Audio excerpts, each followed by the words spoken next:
Yo, what's up guys? Welcome to the stream. Hello, hello, hello. 2.5 weeks of practice, 8 players, $10,000, and a very happy Warcraft 3 scene. We've got a tournament on our hands today. Today and tomorrow is a 2-day tournament that is going to be kicking off in 15 minutes from now. We are early. Ooh, we are early today. It is very, very early. 3 o'clock. Of course, I made this decision. Because we need enough time, and we have more European-centric players this time. We also have someone from South Korea playing, Tasteless from the StarCraft 1 scene. He lives in South Korea, so it is going to be a lot later for him if we go later. So we have this really early slot. You're looking at probably, depending how the games go, I would say 7 to 12 hours of Warcraft 3 content today, and very similar tomorrow. We're running a double elimination bracket, starting with Tasteless versus RedPanda. Then there's going to be Sing Sing versus TheViper, TommyK versus Lucari, Loco versus Turin, and eventually there's going to be the semifinals in the winner bracket between the winners and between the winners here as well.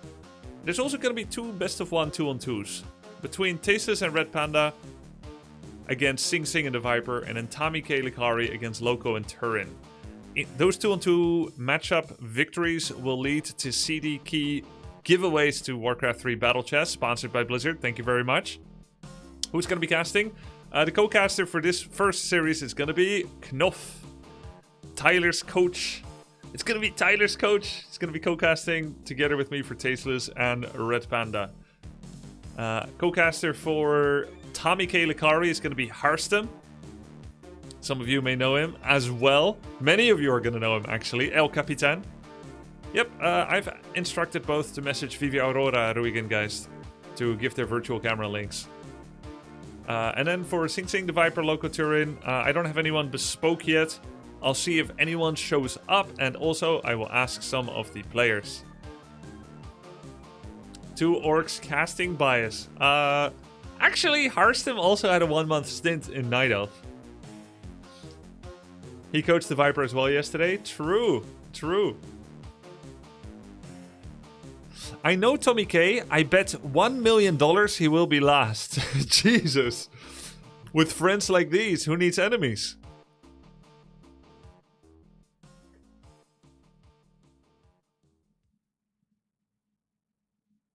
Welcome, guys. Welcome. Okay, we have a trailer for the players that we're going to be watching soon. We've got our players filtering in to the lobby as well. Let me see. Got a couple of last things to organize.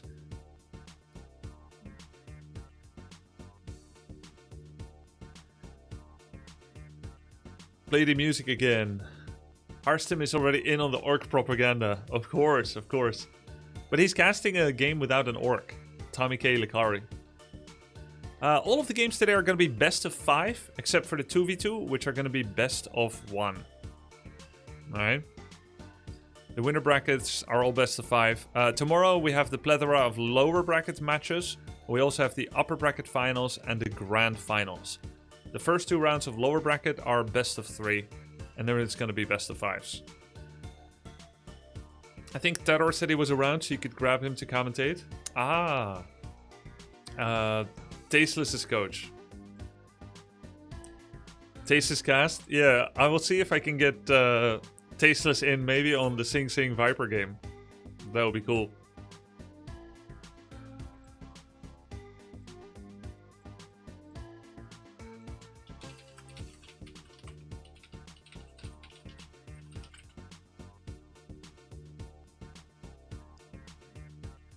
Would be nice to hear Guzu cast again. Yeah, if I see him around today. Sun Glitters cast. She hasn't studied the game enough maybe to join this time around. Turin, yep. I think Turin will be great too. I think maybe I'll get Turin to co-cast his own series. I'll just join Turin's voice, and he will co-cast his own series against Loco. Wait, where's T90? T90 tried the game and didn't immediately fall in love with it. And so he felt like it was going to be best to yield his spot for someone else, and Sing Sing took his place.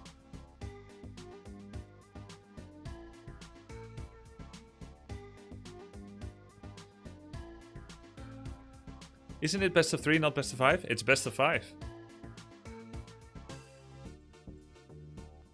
Let's see if Liquipedia has the correct stats. 2 rounds of double elimination, best of 5. 2 matches, 2v2, best of 1.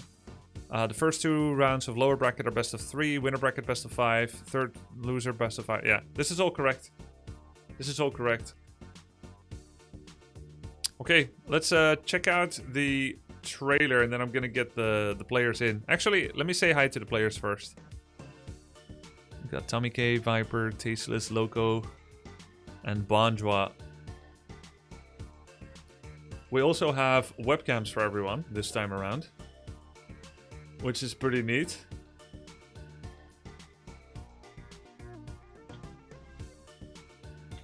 I won't have to move the webcams around. I'll have a moderator be helping with it.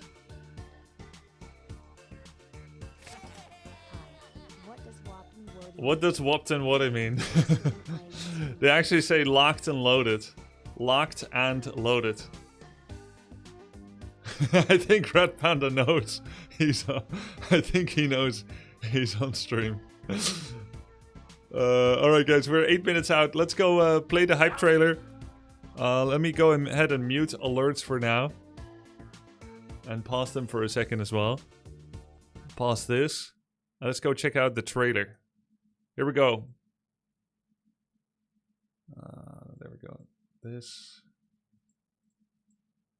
Second streamer invitational trailer. Here are your players.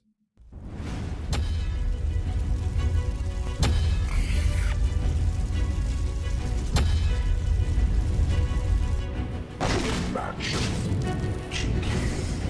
I'll consume the living Panda.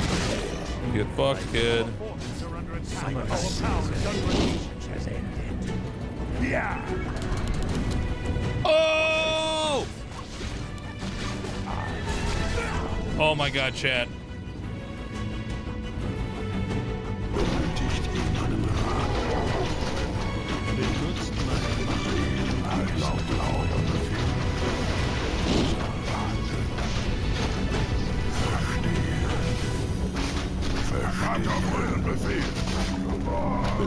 Nice. Das war ganz gut. Onward. Leading the way. Trusting my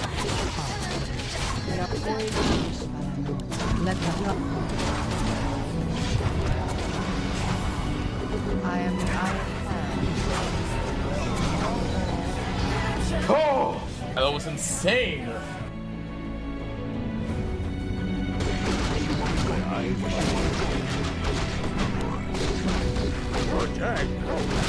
TP, bro. You should TP. That's what I thought. Use it. Oh, yeah, the ult. Yes! Bam, bam, bam!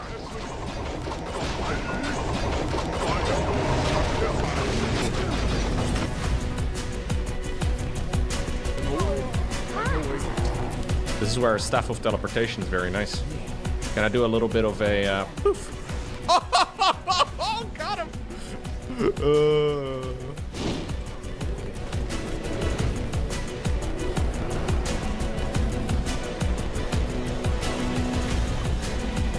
Got him. Fucking got him, dude. All right, come on, come on. Give it to me, Precious. All right, can we get the Death Knight? Oh, Death Knight's trapped. He has no way out. We need to close the box. Oh! Oh, Chad Dreadlord. Happy better watch this replay, dude. Oh, Dreadlord too strong. Oh, that pity is just going deep on him right now. It's going deep, dude. Oh, the unholy aura pity. Dude, look at the forbidden tech. His whole army just got freaking cleaved by Pitimus Maximus. Zeppelin! Buy it! Buy Zeppelin, bro! That was the craziest moment of my entire Warcraft career. What just fucking happened there? Unlimited power! question mark, man. That's your whole life, man. Question mark. What should I do? You face these guns, boy.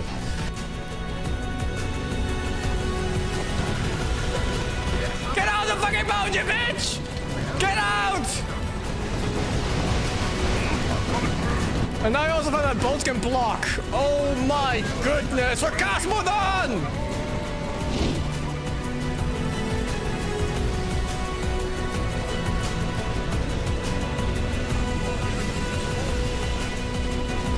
Attack! Tataki, peasant! Let's go! Tataki!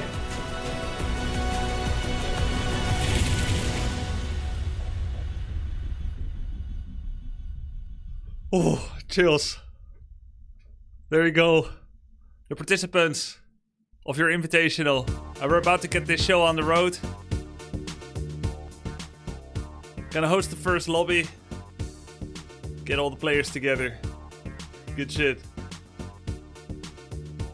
Question mark! Viper was asking if he could fish when he saw the boat. I think there's one more thing I need to fix setting up. There's a new bug in the Warcraft 3. There's a small little like issue where since the new patch, you need to open your Warcraft 3 once and reset the zoom level. And after you've done it, it's all good. But you need to reset the zoom level once so that you don't get random zoom outs or reset, I don't know, something like that. So you launch your Warcraft 3 once, not with W3 champions, just by itself, without W3 champions open. You go to options, go to gameplay, you put your zoom on anything, you save, put it on something else again. That's how I understand it. Okay, that's all you do, and then you close Warcraft 3 normally, and then I think you should be back to the behavior from pre-patch.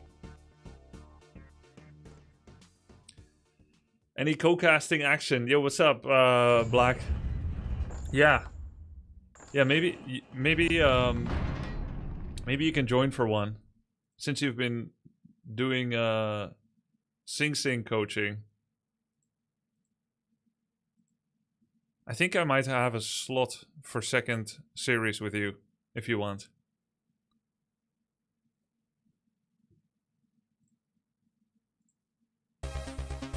Let me go host the lobby. Is Knopf an official caster on this tourney, or is he helping Grubby? There's nothing official on this tournament. It's one-man stream, 8 streamer players. I'm not an esports organization. There's nothing official. Knopf is gonna co-cast one with me, yes. Hold on, I made the game name, I forgot the game name. I need to check what it was again. Guys, where's my game name?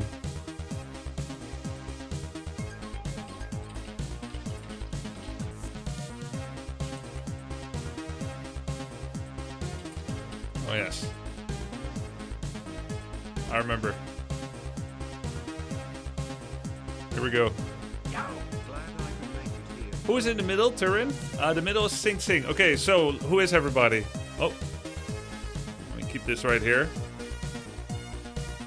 Loco. TommyK. RedPanda. Harstem. Sing Sing. Knopf. Lucari. TheViper. And Tasteless. I think Turin is not here yet because I said he can sleep longer. Since it's like 6 AM for him right now. Thanks, Werder.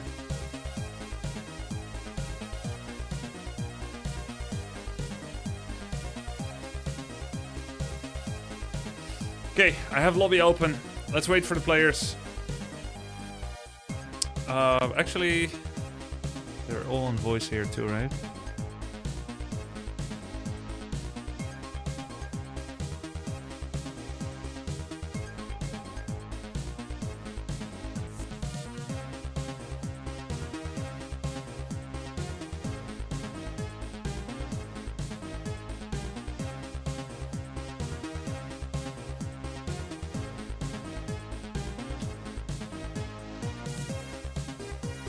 Poor Lucari had to wake up so early. He didn't need to.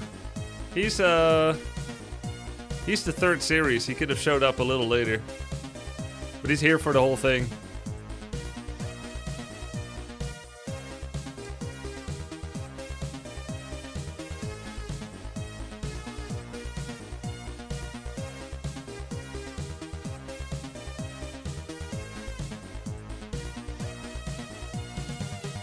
Let's see. Trailer. CMD at trailer.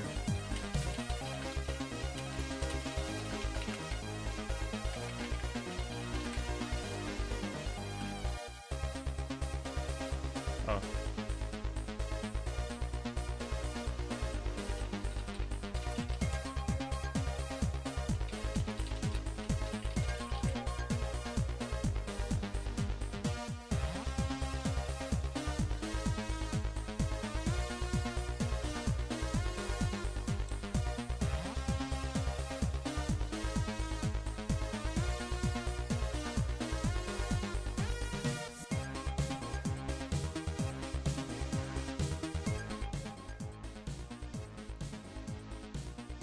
Yo, what's up, everybody? Yo. Good morning. Hey, hello. Good morning. So early! Does anyone ever stream this early? No, man, gamers, only farmers stream this early. I'm a farmer though. Yeah, every day. Guys, welcome. Did you see the trailer? I did. It was Yeah. cute. Liked it. Very nice. Nice. Your editor chose a picture of me where I was drunk in the forest, man. Where the fuck did he find that? I don't know. I don't know where he found it. Yo, welcome everyone. Let's talk about a couple of flow of show. You've all seen the schedule, I guess, on the one that I released on the Discord. There's also the Liquipedia schedule. We'll use a rolling schedule. That means whenever the previous series ends, we'd like to start the next one. You know the order most likely. We're going to be starting with Tasteless, RedPanda, then Sing Sing TheViper. Then we're going to have a 2v2 between those 4 players. Best of 1. The winner is going to get CD keys for them to give away to their audience to the Warcraft Battle Chest, Warcraft 1, 2, 3, sponsored by Blizzard, thank you. And then it's going to be the semi-finals between those. And then we move to the second half of the bracket. That's the plan for today. Sounds good. Cool. All right. Good to me. Cool. All right, so let's get the first game started soon. I will talk to you all after, and we'll do like losers and players interview and everything. Okay. It's gonna be a long day, so we should get started. Sounds good. All right. Good luck, guys. Right. Best of Thank luck. you. Thanks. Okay, I'm gonna go to the casting server.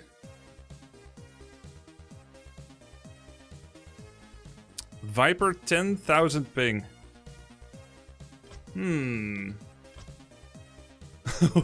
10,000 ping, Viper. What? Feels like a lot. Why is Harstem here? Harstem is going to be co-casting one of the series today. Oh wait, one more thing. I forgot something. Oh, let's see. Tasteless, RedPanda. You guys are here. I forgot to say one thing. Yes. We're running everything on no stream delay. Both like any community casters can cast. They can restream any of our streams. There's going to be Flow TV without delay as well. So there's an honor system. It also means that chats should be kept under control. I can't enforce it 100%, but ideally you don't you close chat so you can focus on the game and there's no like risk of spoilers. Otherwise, I guess moderators would need to be instructed to crack down on any information reveal. I'm sure it's gonna all be fine. It's on our system. We're all streamers here. But yeah, just wanted to point that out. Everything is of course on no delay. Got it. All right. Yes. All right. Yeah, you guys can just like deafen during the match. The moderators will move you around if you need to be moved around. I'm gonna go over to the casting place. Good luck, guys. Good luck. Good luck. That's awesome idea. Yo, Knof.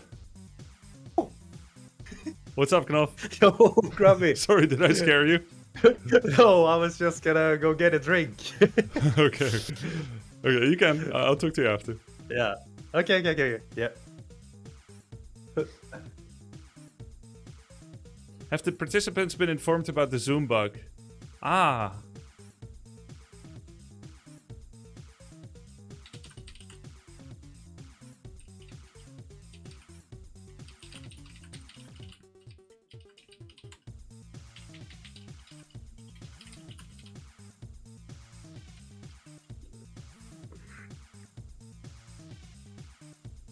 Okay, we have our server, Flow TV, enabled with no delay. You mentioned it, but game? not... Yo, Knopf, have you been noticing any like Zoom bug since the patch? No, Okay, I have okay. not. Okay. By the way, guys, I need to ask the players. Yep. Have you been noticing a Zoom bug since the new patch? Do you hear this, Grubby? I hear you. I don't know what else. No. I popped a drink. Okay, getting some energy drink ready. yeah. I was like, when you told me this will be going on for 7 to 10 hours, or what did you say? I was like, oh shit, I'm already on for 6 hours. It's really hard to predict. Last night we did a best of 7 show match with Tyler and that Lucari. was. But it was only Yeah. 1 hour and 40 minutes. But it's pretty quick for being a best of 7. Yeah, and it was 4 too, so it went the distance. My estimation for a best of 5 is 1 hour 15 and 1 hour and 30 minutes. Oh, yeah. So we'll see how it goes. I think we could go to midnight or over midnight or a little before. It really depends how long the series are going to be. Yeah. Do you have like, maybe you already told, but will there be any like player casting as well after this series, or how will you do it? Yeah, I haven't like set it up in that way like last time, but I'm gonna be asking players like as they're around to like join on some casts. Sounds cool.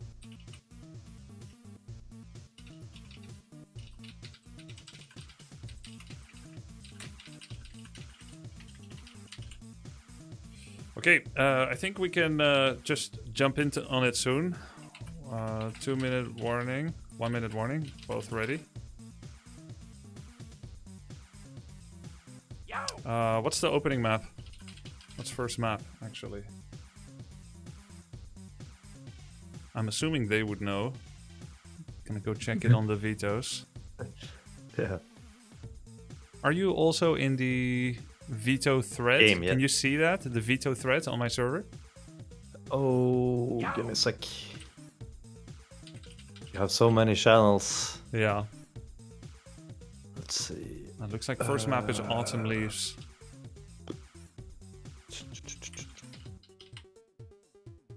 So the way the vetoes works, there are 7 maps in the pool. One player each removes 1 map.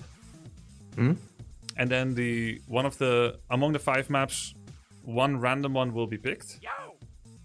Oh, okay. And then it'll be loser's pick. Yeah. So it is essentially the one that has to veto first has a small disadvantage, but it's based on luck who gets that. Yeah. Oh, nice. Okay, now I'm here. Great. Now I see the maps as well. Good. Perfect. Okay, then I'm all set. I just have to summon up your webcam. Let's see. You are sending your webcam signal. Cocaster 1. I think that's up to Vivi to do. Vivi, can you put Knopf on Cocaster 1? Nice. Perfect.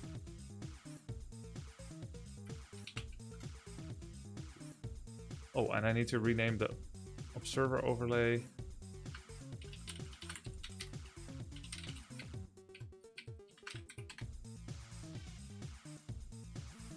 Good. I think we're all ready. Nice. Let's do it. Let's go. First series. First series. So, Knopf, how much Oh, have you yes. been seeing from Tasteless and RedPanda?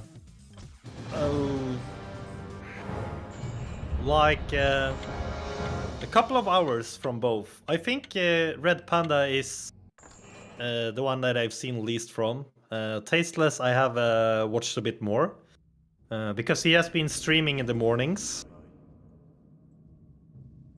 Yeah, that's true. And you are also a morning person, right? Yeah, exactly, exactly. Perfect. Put you over here. Nice. All right. Yes. Yeah. So I've been trying to, just like before, I've been trying to watch the players as much as possible. I'll do a little introduction for both players for people new to the tournament format, and kind of explain the idea for the tournament as well. This is a strategy-themed 8-player invitational. Players started with 0 or close to 0 or very limited experience in Warcraft 3, and all 8 of them accepted an invitation to practice and grind for 2.5 weeks to play in an 8-man tournament. There was no prize money revealed. All of them are in it for the honor. Eventually, I was able to get the support from Blizzard with $10,000 of prize money, $4,000 for first, and $6,000 for the other 5 players under first place. So it's a 10k tournament, but they all accepted that before they knew there was going to be any prize money whatsoever. For them, this is content, this is passion, this is grit, this is grind, this is learning one of the best games ever made of all time, and doing it for 2.5 weeks, stressing, frustrating, learning, and falling in love with the game. RedPanda is from Germany. He's from the streaming collective Banjua. He has experience in StarCraft 2 and Age of Empires 4, and he's bringing that experience forward into this event. He is one of the top 3 MMR participants in this tournament after his 2.5 weeks grueling practice. Tasteless is a legend from the StarCraft 1 and 2 scene, being part of the legendary casting duo of Tasteless and Artosis called Tastosis. They've been bringing StarCraft 1 awareness and entertainment and SE2 over the last 25, if not 30 years. And they have never really got into Warcraft 3 because Tasteless is a massive fan of StarCraft, and he's just been popularizing RTS around the world with that commentary. And now he has also accepted an invite to start practicing Warcraft 3. And he's currently living in South Korea after being from USA. All right, what's the opening builds, Knopf? Yeah, we do have a Crypt Lord here from Tasteless, going aggressive on the map immediately, but the goal's coming now. And from Mr. RedPanda, we did have a fast tech actually, making barracks after tech, it looked like. So that's interesting. I think it was. It's very interesting. He was playing this build. Oh my God, that was really close. Yeah, that was a lot of damage to the Crypt Lord already though, but one ghoul is falling immediately here. Oh, a lot of stuff going on. Nice attempt there on the Wolf Steal. He gets the double tap. Tasteless is running for his life with the Crypt Lord. Very afraid not to take too much damage. Wolf was stolen there. RedPanda has 32 experience. Crypt Lord already dropped pretty low. We do have Tasteless with the Ritual Dagger, which since the new patch was nerfed a bit. It looks like Tasteless is gonna tech to tier 2. I believe this was meant to be a fast expansion build, and he is currently adapting. Yeah, a lot of pressure coming here from RedPanda, which is the right thing to do normally against Crypt Lord opening, right? But it's good that he's running on Blight, so he gets some extra regen here for the Crypt Lord. So he tried to keep in the base here. Yeah, being on Blight gives an undead 2 health regen per second, which is 8 times as much as the other races get. Other races have quarter health regen per second.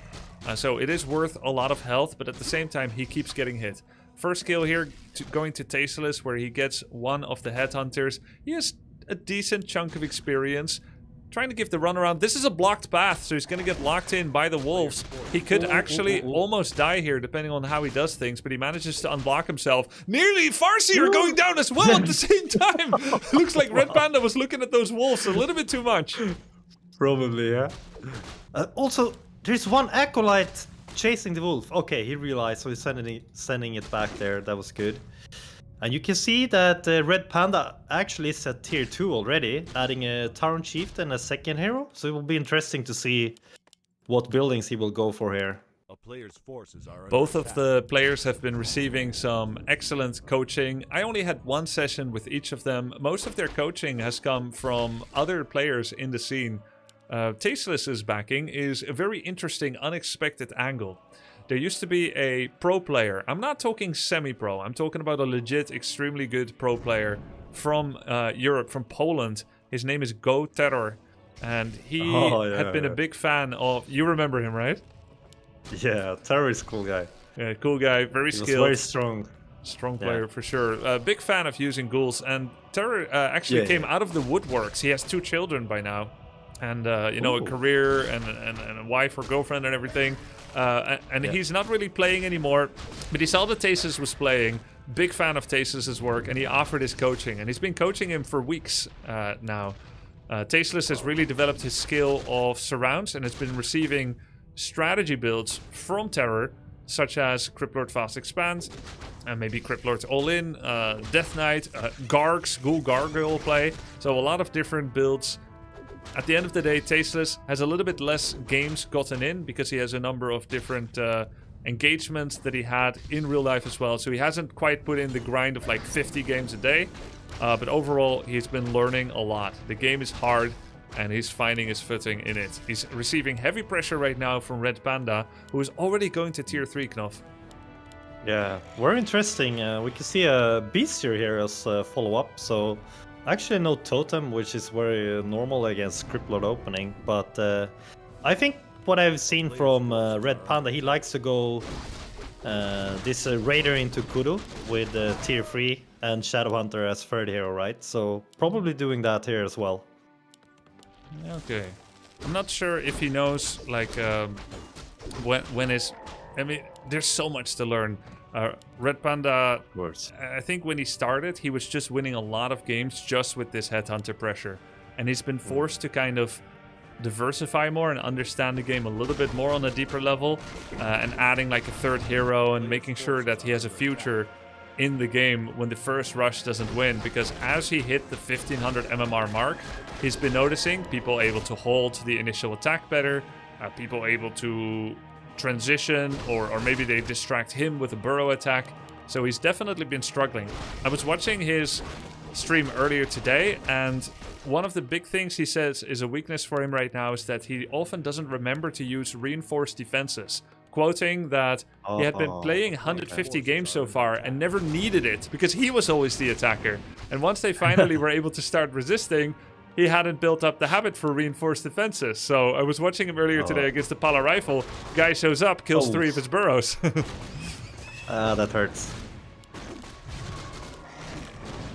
So a lot of creeping here from RedPanda. What I like here is he actually used his advantage by creeping very aggressive on the map. So you could see here that he actually crept the natural and now did a very good camp here, which is the mercenary camp. So he got the Wand of Wind, right? Not the best item, but still a lot of XP. And also, it's Pocket Expo. Wow, he's using his advantage. Yep.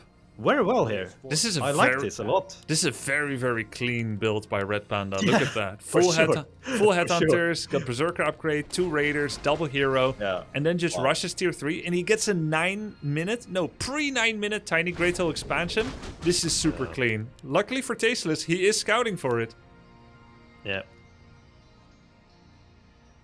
Also TC, TC and Force level 3. Wow, That's he's crazy. ready. Yeah. Let's see. Just missing a heal scroll here, but this is gonna be rough. He's going for the Shockwave skill level up. Currently, he has 1 unpicked skill ability on both the Farseer and the Tauren Chieftain. But Tasteless is gonna go in for the attack. He does have a Town Portal, so his goal here is to kill some peons. Impale would have been great there to pin down the peons. This is a big army for Tasteless to go into. A tiny army for him to have here and do an attack.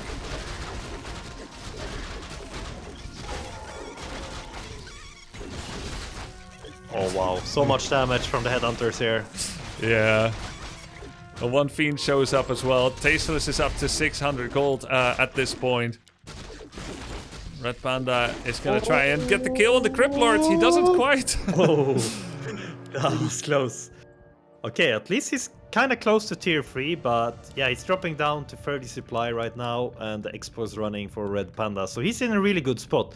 But I do notice he has some lumber problems actually, because I think he pulled like, did he pull 5 peons from his main? Yeah. And didn't remake any. No, I think he remade 1 because he has 3 right now. Okay. But they're harvesting at really far spots, you know. Funny thing about RedPanda and TheViper, because they're both coming from Age of Empires 4, they had a habit where... I know you played some Age of Empires 2 as well, right? Yeah, my first game. Like first RTS. It's really cool. Ever.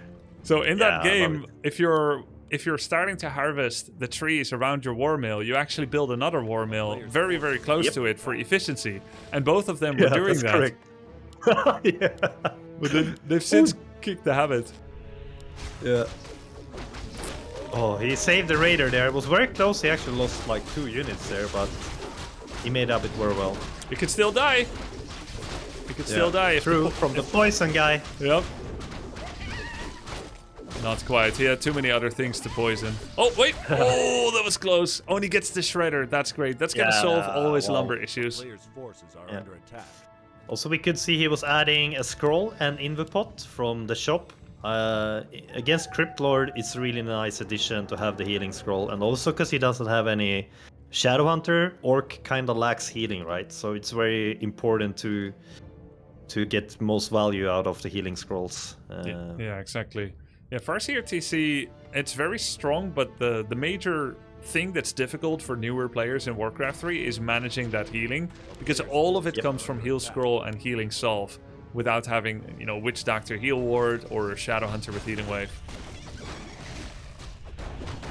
Okay, so we can see RedPanda is trying to search for Tasteless right now. It's gonna walk in around the corner. He actually finds him.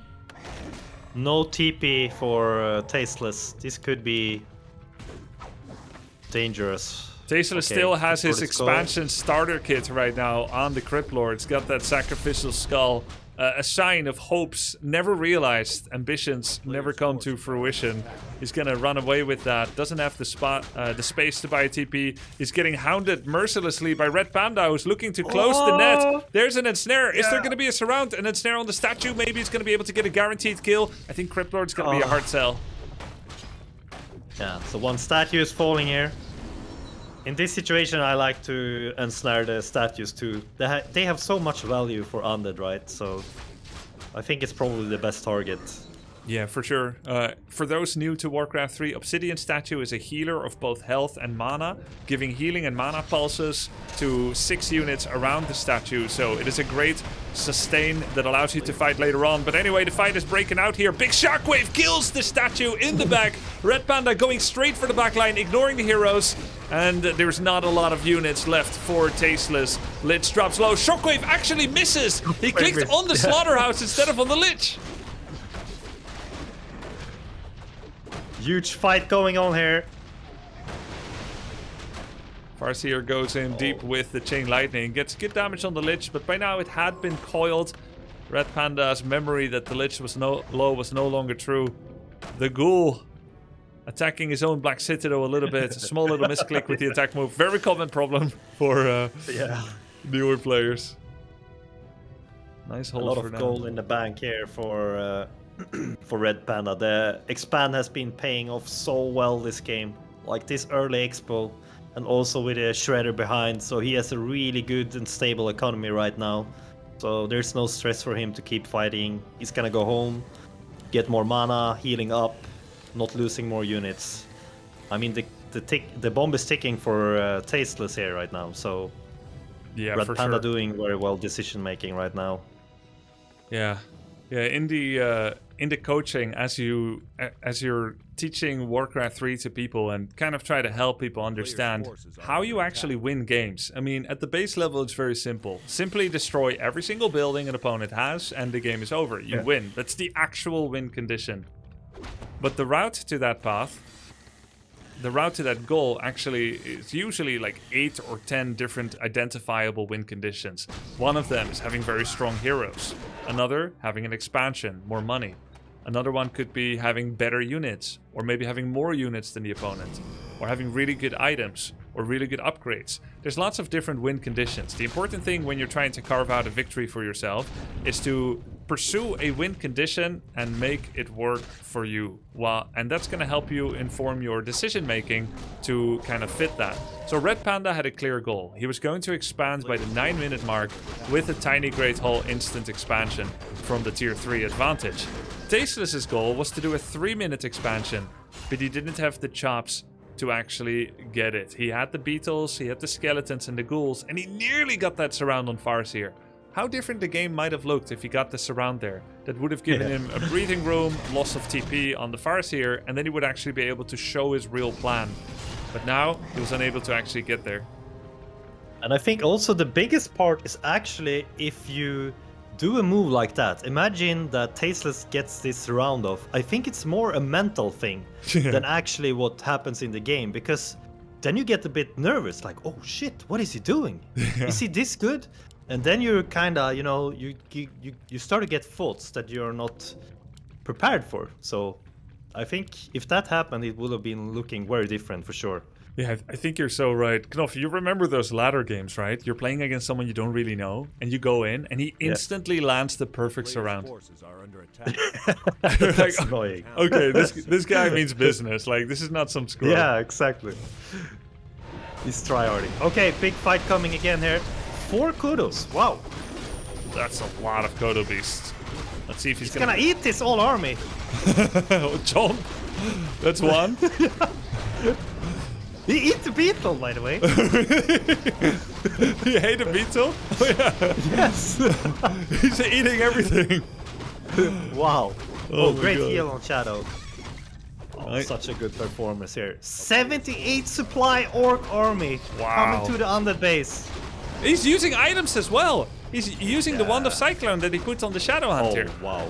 It's very difficult for people in an 80 population army to remember what item every hero has, but RedPanda shows a really good level of mastery here. He's gonna go in for the Death Knight, he gets him! What a performance in the GG. first game here. Wow. Felt like it was over pretty early, still came to the 17-minute mark, which is already 1 point against the expectation of RedPanda's coach. RedPanda's coach was Francis, and he said it should be 2 quick 10-minute games, I heard in the pre-game preparation. Really? Yeah, it should be 2 10-minute games, which not only shows That's that very confident. it is, but that's his coach. That's not RedPanda trash talking, by the way. Yeah. No, I understood.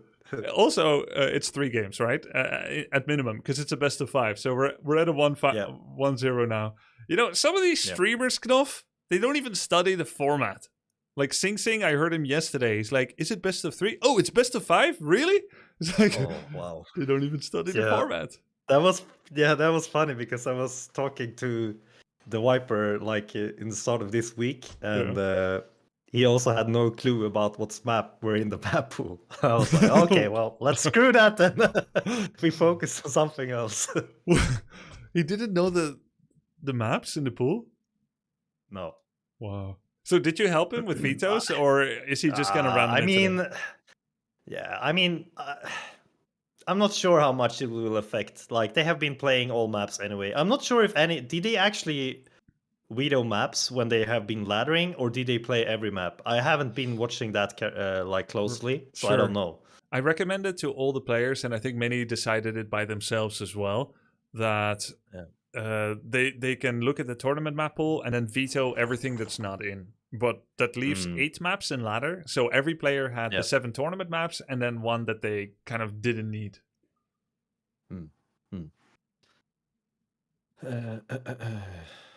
Sing was too busy studying, chat said. Sing said, just beat everyone, lol. True, just beat everyone. Tasteless is on a quick call with Terror, his coach. Oh, yeah. That's great. Do we know second map already? So it's going to be loser's pick. There's 4 maps remaining in the pool. So you have to eventually play them all if you're planning to go all 5 maps. But it's going to be loser's pick, so we'll wait for Tasteless. No doubt discussing with Terror right now. So if you were in Tasteless position right now, what would you be doing like after a game like this? I would, well, if I look at Tasteless, his current level, he's very good at surrounds. He is a little sloppy still with micro and macro and game plan. I would just say double in on that. Just go double crypt ghoul rush every game. But then I don't know. You know me. I can be a cheeser. Wow. Well, actually, that could be pretty good if he goes for fast tech. That's not bad build, right? I mean, it was like 16 mil, 17 racks, then tech. So it's like it's like a slower barracks. It's a 4 headhunter opening with the first HH being slower, as opposed to the fast HH opening where you have 6. So he's not completely without units, but instead of the headhunter starting when Farseer comes out, the headhunter starts maybe like 30 seconds after Farseer comes out. So yeah, if you go Crypt Lord double crypt, you sell altar and shop, you start ghoul rushing, you just find 2 sheeps on the map and you summon beetles and skeletons. I don't think one Farseer is gonna defend against that. No, that's will be rough. Do you know about this player called Angry Acolyte? Yep, 2200 MMR. Yeah, I played against him. Yeah, he plays a lot of this kind of all-in, and he's doing it very well sometimes. Like, if you forget about it, you can be in a really big problem, actually, because he's scouting, like, if he sees that Orc goes for tech without racks, then he normally just go right over the base. He's ignoring the expo plan and just goes straight for Orc, and it's very hard to stop. Yeah, it's strong. I played against Bizarre. Bizarre. I scouted him with Acolyte. I saw he's going for Blade Master with Shop and nothing else. So I thought, okay, you're doing the Windwalk Wyvern build, Northern Isles. Yeah. So I figured, hey, I guess you have no scouts on the map because you're just gonna run over to where you think I am. I took my Crypt Lord with ghouls instead of expanding. I run to the red spot, the Magnetar, and I just find like sheep everywhere on the map, and I show up to his base with like 12 units. It's like 4 ghouls and 8 summons. And you just start surrounding burrows, and it's like instant game win. And the funny thing is, this is the meta opener for Orc. Like, and there's literally nothing they can do against it, even if you're Lin. Yeah, that's a rough one. By the way, RedPanda has been getting coaching from Francis. Do you know him? Yeah, of course. Francis is... he was playing a lot of 4-on-4 and recently got back into more 1-on-1. He's a very known player for his headhunter build, I would say. Yeah. Like he's super strong with headhunter. Doesn't he do like Farseer, Naga, headhunter all in, that kind of thing? Yeah. I played 2 games against him yesterday, and one of the games he was trying to tower rush me at tier 1 with Farseer, headhunters and towers. So such a cheeser. I watched one of his coaching with RedPanda like a week ago, and he said, there's many Farseer headhunter cheese I can teach you. I can imagine. He's the one with most of them, I think. But the great part about Francis is he's very, like, it's hard to predict what he's playing. And I think that's a very good strength that, like, I think if you compare him to me, I'm probably a bit more predictable about what I'm playing. Meanwhile, Francis have a lot of different builds, so it's really hard to kind of have an idea about what you're gonna do, or because you don't really know what build he's doing. So information is very important. Yes. Yeah, you can't just sit back and assume you're both going to be playing the same thing, right? You need to know what it's going to be so you can fully prepare for it. Because an all-in needs to be prepared with all-in defenses as well. For sure. Game 2. Is Francis actually from Poland? I thought he's German. Oh, he's Austrian. Oh, yeah, but he's living in Germany, right? I don't know about that. He's from Austria. I see. Oh. Yeah. It's cool. Banjoa and RedPanda, they're actually part of a really big streaming team, but because they stream in German, a lot of the viewers of this event aren't gonna have seen the players. Like, they're not gonna have seen RedPanda as much. Oh, yeah, that's true. Okay, making a small note to my support team, VV. Can do a little webcam switch. All right. What opening do we have here for RedPanda Knofferson? Looks like similar. Or? Yeah, I think so. No Wormel yet. Yeah, so it's going to be probably 16, 17. Cool thing about RedPanda is I saw him have this really sophisticated build a few days into his practice. And I said, I didn't coach him yet. And as far as I know, he didn't receive any coaching yet. And I said, where did you find this build? Did you watch a VOD, stream, or replay? And he said, none of them. He just opened the game and let the game's logic unfold itself for him. So he just started trying things and seeing how it makes sense over and over and over against AI by himself. Wow, that's very impressive. Like exploring his own way. Yeah. Like he understands like, okay, altar should be first because it gives you a hero. Then how does the money flow for it to make sense for me to make a war mill and a barracks and a burrow? And, you know, how does it make sense? And he just tinkered with that and he found it a lot of fun. And then it got very close to top meta. Yeah, apparently it's very similar. Yeah. I mean, by now, maybe he has sharpened things up, you know? But even then, it was looking really clean already. And that's like on one of his first days. So that's the kind of guy he is. Really cool to see. Very impressive. Looks like very similar opening here from the first game. 4 tier into Headhunters. And we do have Crypt Lord from Tasteless again. So let's see what his plan will be the first minutes here. Yeah, so the build that Tasteless has learned is very effective at his MMR because the amount of hero harass is going to be relatively limited, especially if you're playing against like a human player. As far as I know, Tasteless's win rate is by far the highest against human. I think last time I checked, he had 82% win rate against human because humans never do level 1 hero aggression. So his early game doesn't get punished. His second best matchup is Orc with about 60+%.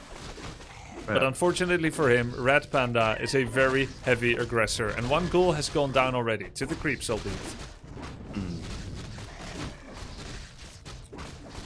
Oh, close! Oh, very close last hitter, but not making it. Does he dare to take it? No, he doesn't, because of the near surround in game 1. He doesn't dare to take the item. Oh, almost a surround on the wolf as well. But that's a good item for a Crypt Lord. Yep. Gauntlet of Strength, some extra HP and also adding free damage. Yeah, and strength gives a bit of health regen as well. It doesn't say how much. It's probably something like 0.1, 0.2. Oh, yeah. That's pretty nice. Yeah. A lot of the tournament invitational participants find Farseer harass irritating to play against because it is such enduring harass. It's it's so stressful. It never stops. Oh, okay. So it's actually 2 ghouls falling here, and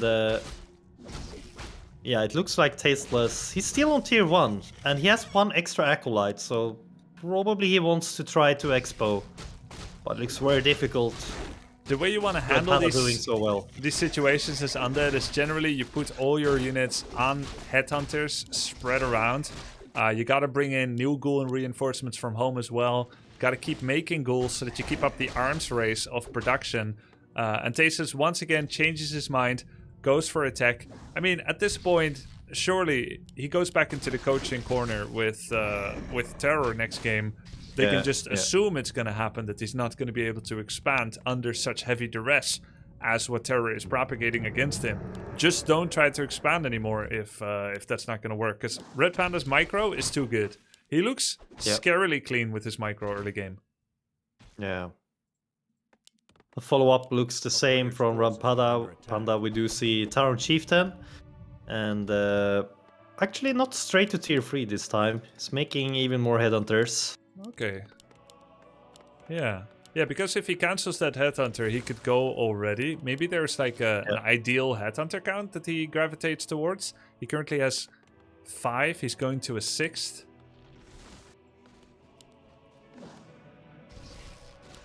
The ghoul actually... Oh my god, this is a really big creep camp for Tasteless to be doing. This is very... Yeah, it's difficult. It's gonna be fine so long as the ghoul doesn't show where he is. Maybe he's smart enough to keep that ghoul moving to let RedPanda believe he's actually in the top right.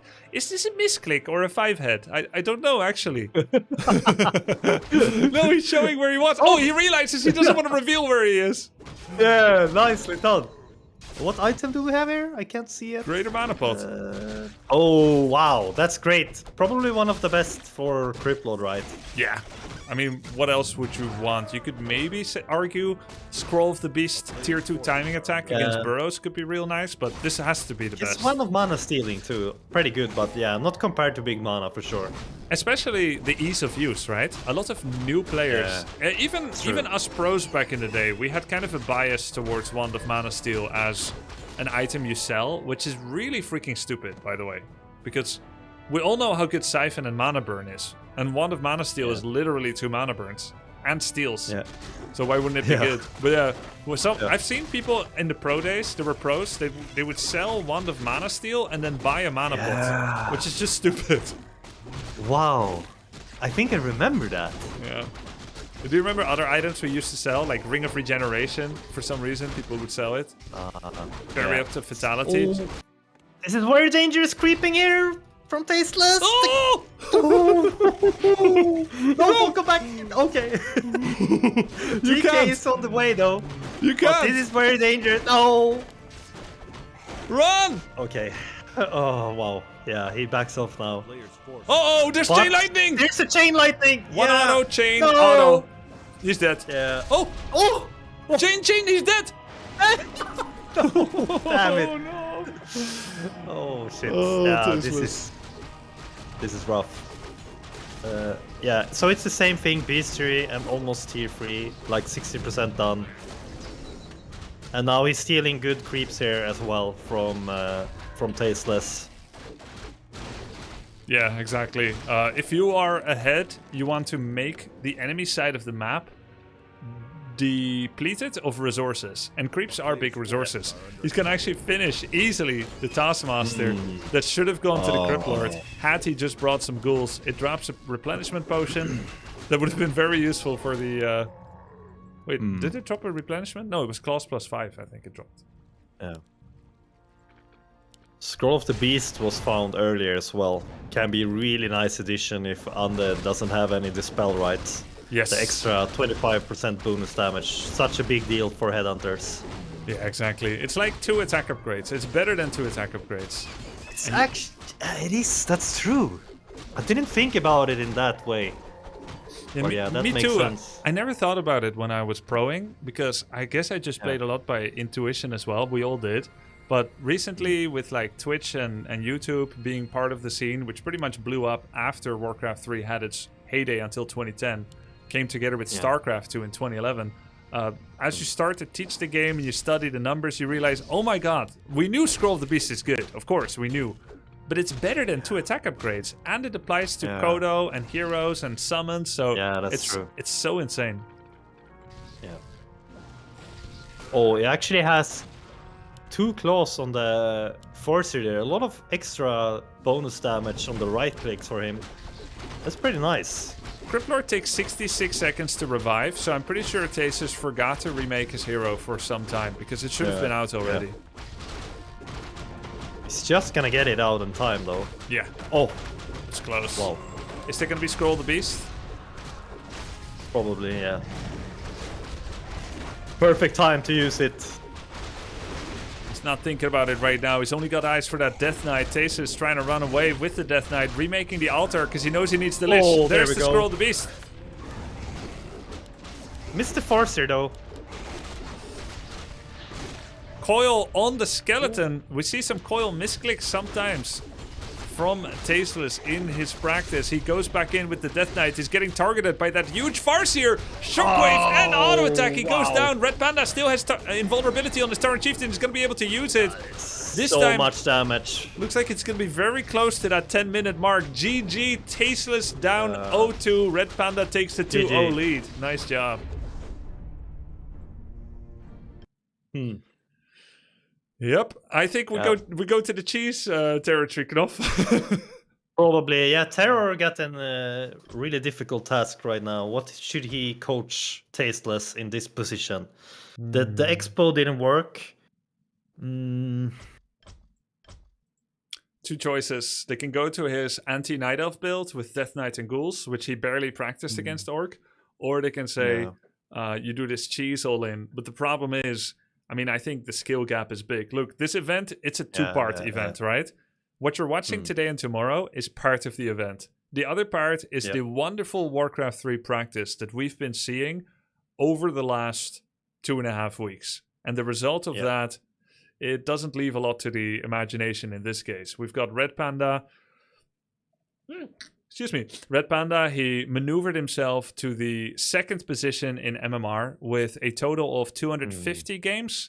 And Tasteless, he is on the last position of the MMR growth, which does show a pretty hefty skill difference. There is a chance for him to take maps, but it is against the odds. He would have to have some special pocket preparation strategies. Yeah, for sure. But what I do like is that they're not focusing on just trying to get some kind of cheese victory. They're doing their best to practice the same medicine that they've been doing in their preparation. And the ladder. Yeah, and they just want him to play like that. A lot of first-time participants in tournaments, they're like, oh, you know, whatever I prepared for in the past isn't good enough, so I'll try something new because everyone on their first match does that. Yeah, I've been doing that as well. Yeah. I remember it so well. Like in competition or in bigger tournaments, I was like, oh, this is tournament. I should do something different. But that's nothing I have been practicing. So then I lose instead of fall. Like, maybe it's a better idea to actually play something that I have been playing hours after hours. So, 300 hours of practice in this one thing. Yeah. But surely that's not good enough. So let's do this first time thing. We've all done it. Exactly. That's how it was. You know, one of the first matches I ever played, Knoth, I played against this guy. A friend of the opponent I played against came to me and said, your opponent likes to play Tower Rush in Orc Mirror. But that's the friend of the opponent I'm playing against. And then I thought, okay, I believe him because I'm very gullible. I believe him. Yeah. So I prepared for him to Tower Rush me. Guess what happened? Yeah. He didn't. Oh yeah, that's annoying. It's so cute, all those beginner mistakes. But that's why I like Tasteless. He's just sticking to what he knows. He knows maybe he's outgunned, sure. But at least, however you win or lose, it's going to be to your true form. Yep. And also RedPanda is probably, as you mentioned earlier, one of the favorites in the tournament, right? Yeah. True. Yeah, it's interesting because he spent a lot of the time in like the bottom 3 or bottom 4 MMR bracket, and then over the last few days he grinded 20 games a day, winning about 65%. So he really ramped up his practice and he's in a great spot now. Yeah, and he looks very confident and secure like about this build. He seems he knows the timings very well, and not many mistakes, and that's a big part as well. Yeah, true.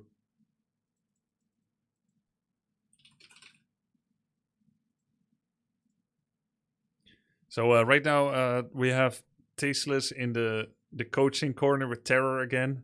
Of course, don't know exactly what is going to be happening there, but I would recommend not expanding. Whatever he does, just don't try to expand, since that was like already failed twice. I wonder if a more standard build with Cryptlord into Fiends, maybe DK, trying to get to tier 3. Could that be something? Yeah, I like that. I mean, that's how he plays kind of against Night Elf sometimes, so he does have pre-existing experience with that. Yeah. Would be really cool to see, though, if he did something different here and taking one map out of RedPanda.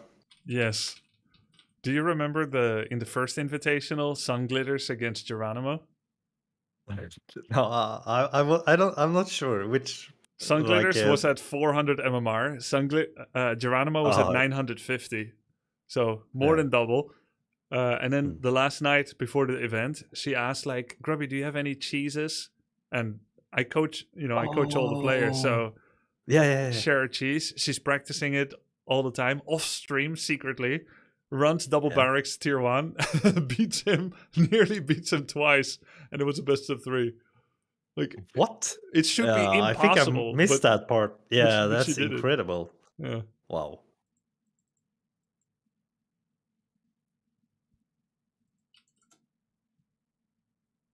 So we have 3 maps left. Last Refuge was vetoed by RedPanda. Tasteless wanted to pick it, but it was already vetoed. We have Northern Isles, Springtime, and Tide Hunters. So Tasteless and Coach are conferring. It's going to be Springtime. Springtime. Let's go. Did you know it's made by Save Orcas, the American maths professor? What? Yeah. Really? Yeah. Okay, I had no idea. Wow. That's pretty sick, because this map is really balanced. Yeah, and it has this... I think it favors Orc a bit, but... Oh, really? Yeah, I think so. What do you like You about don't have it? the priest with... it's no... no abolish, thank God. Yeah, exactly. That's the thing. So I think that's really big, like, for us. And also I like there are some good drops for Blade, or... Yeah, I just feel... And also expanding... Bit easier. I like it. Yeah. Yeah, I think it's nice that there's a tiebreaker gold mine that's really risky to take and has this unique feature of not having creeps defending it. Yeah, it's very rare. I see an expo there though, but it happens. Some elves sometimes they pressure me and make a tree of life there. Like sometimes it works. By the way, okay, players are ready. RedPanda is ready. Tasteless. Oh yeah. He's probably working on his build. Someone said that's a very Brood War map thing. What? A gold mine without creeps defending it? We know. Or do you mean like a middle gold mine? A middle mineral line? Speaking of maps, I really would like to see some new maps for this patch. They were talking about that in the patch notes, right? But I haven't seen anyone actually. Or maybe that's just on Battle.net. The new maps? Yeah. Have you seen them? I don't know what maps there are on Battle.net right now. I haven't played there in a bit. Yeah, same here. Oh, okay. But hopefully they're adding them to Champions too. Are they made by the community or by Blizzard? That's a good question. Maybe chat knows. They know everything. Because both can be good, of course, but the community ones are usually extra tested and discussed with many people who have experience, which is nice because quality of the map goes up a lot if a lot of people have eyes on it. It's really hard to make it by yourself with only yourself to judge, since you kind of need the perspective of all 4 races. Yeah. Great question from chat, from Kif. Why don't they add like the Naga race and etc.? I agree. Let's add Naga and goblins and demons. Wow. It would be quite cool. Yeah, that's a lot of work to make it balanced. That's true. But like imagine one race being added, how much you have to change. Well, I'm not sure. I don't know. But that's my first thought. Just do it well. Age of Empires 2 is adding heroes soon. Did you know? That's true. And that's actually a perfect example. How many different civilizations do you have in Age of Empires? And the game is super balanced. Anyway, I guess. Of course. I'm not a pro, but... In there, you are like, by tournament design, you're playing many different civs, and all the civs differ much less from one another than in Warcraft 3. That's true. Yeah, it's a big difference there, but... some bigger changes Imagine if made. Blizzard actually drops like an announcement that they're adding another race. It would be so sick. Everyone would switch to that race. Yeah. Like the Naga with the flying Quattles and the Royal Guard and the Myrmidons. People would go crazy. Sure. I'm sure nobody would complain about balance either. That's true.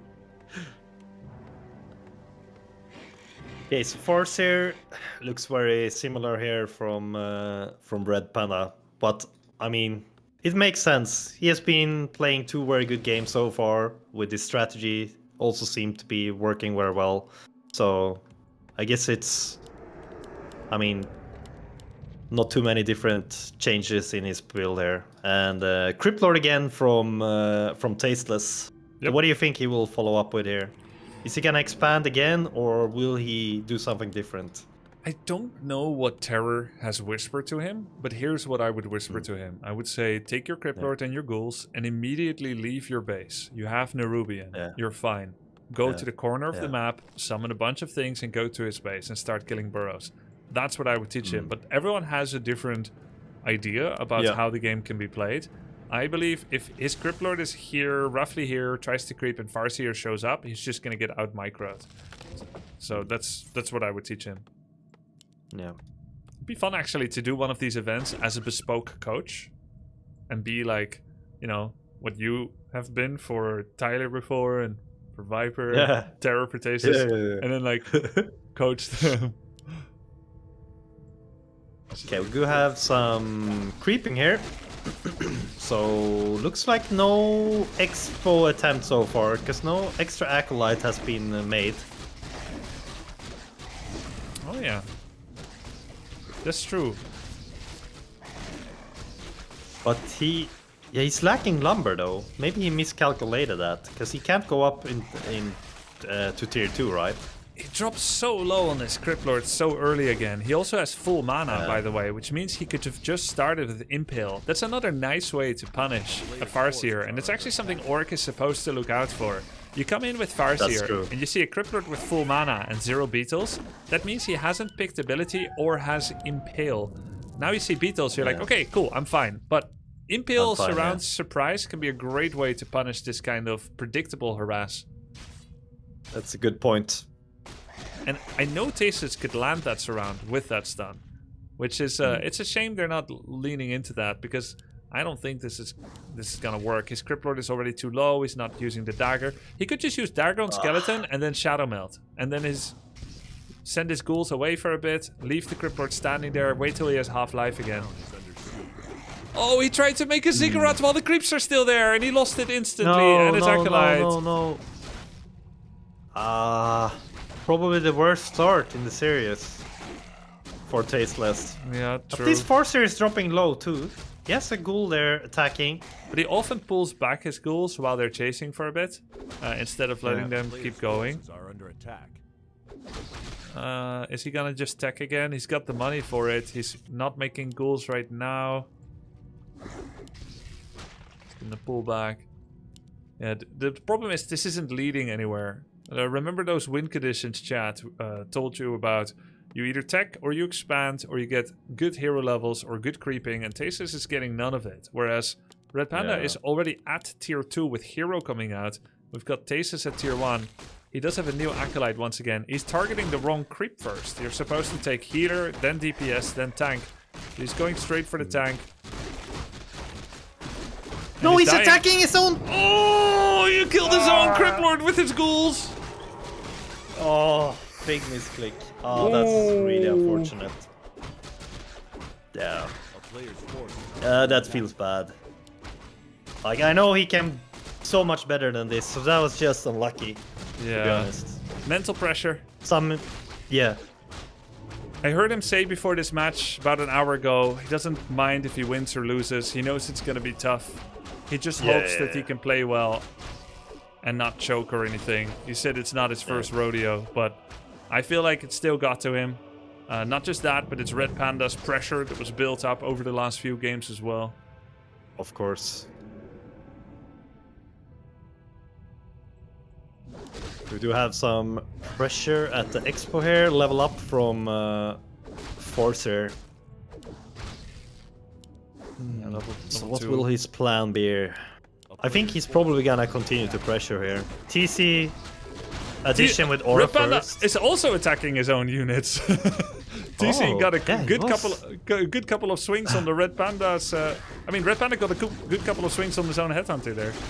Yeah.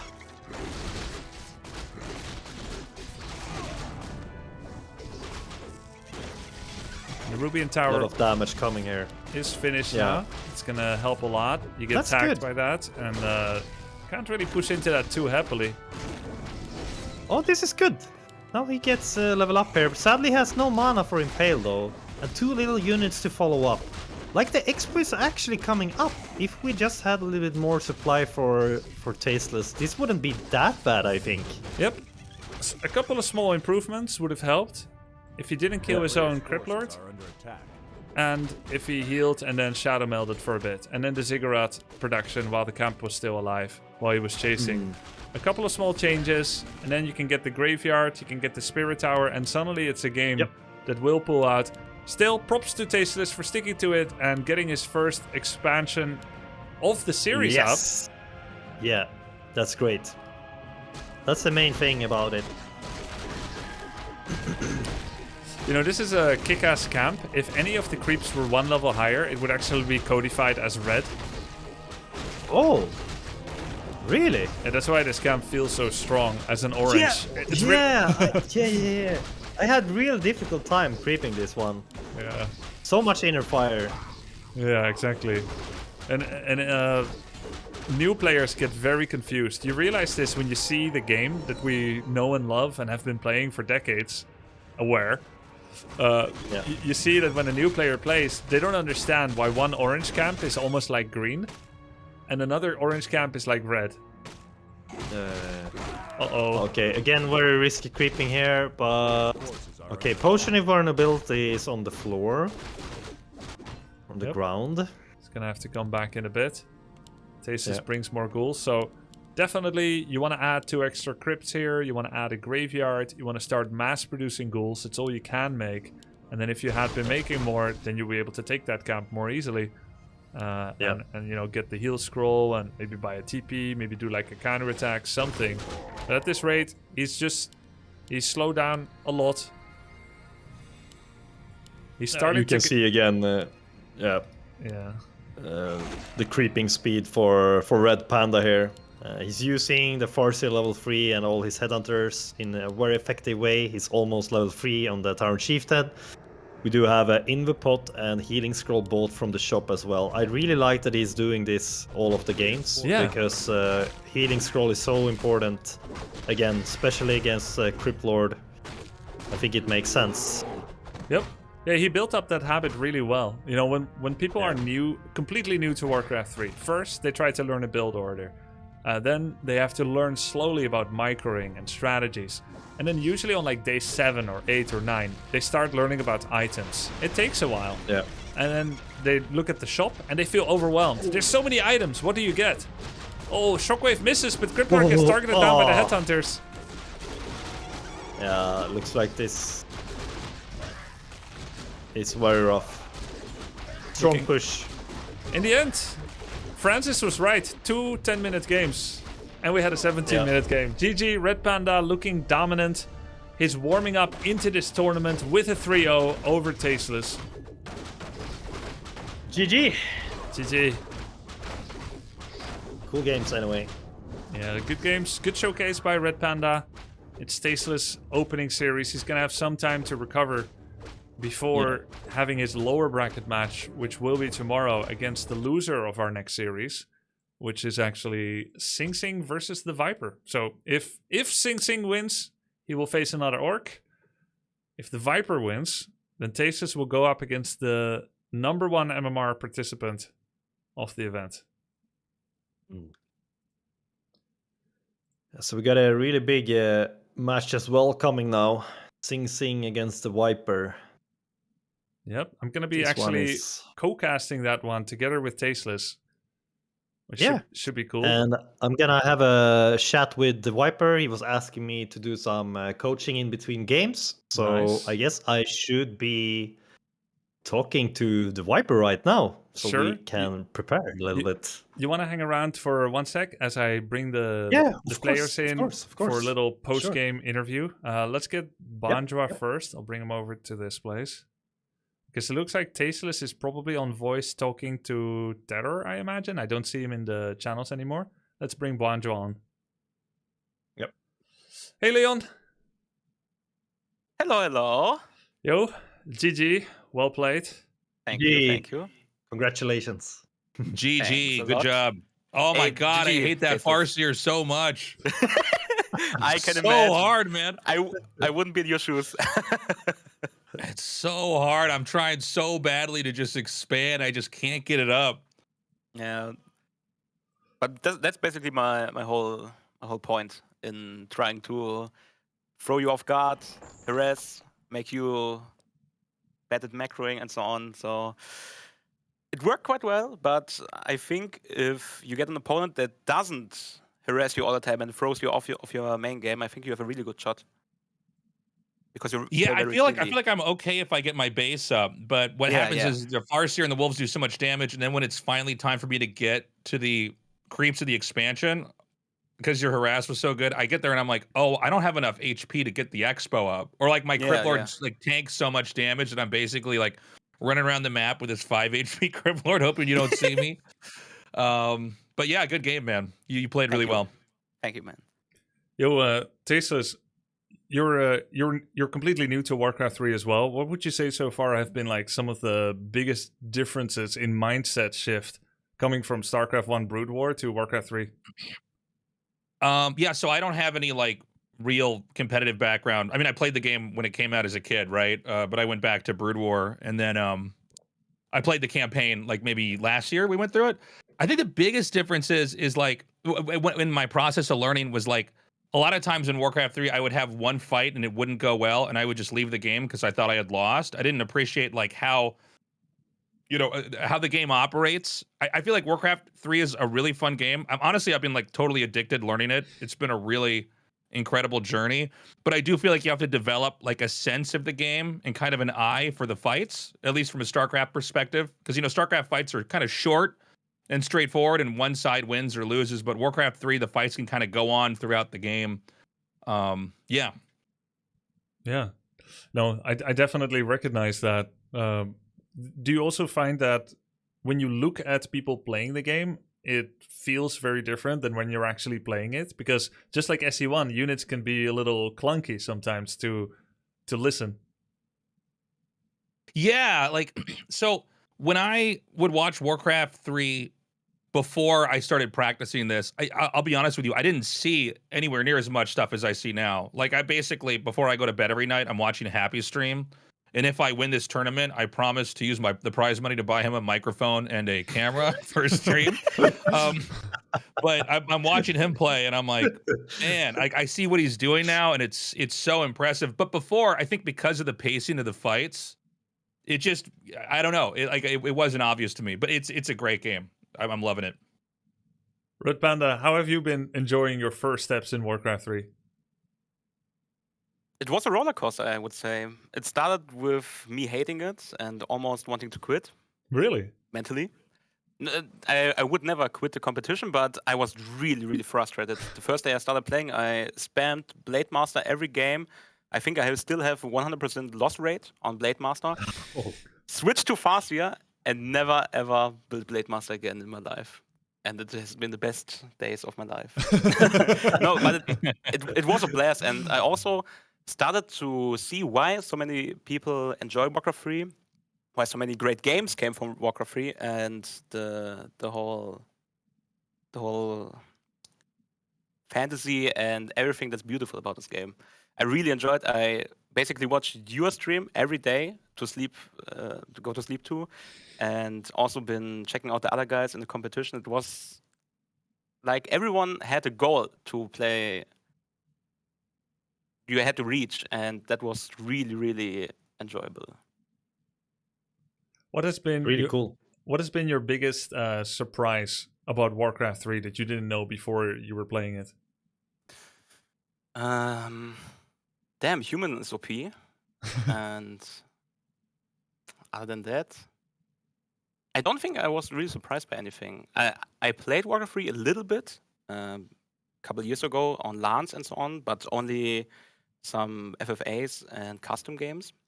But other than that, I was really surprised because I knew what I was getting myself into. The only thing is, like you said, compared to Age of Empires 2 or StarCraft 1, everything is very clunky. So you have to diligently micro every unit, and everything blocks itself. Has the stupidest AI I've ever seen. But Hey. that's part of the fun, I guess. You never tried SE1. I did, and it was awful.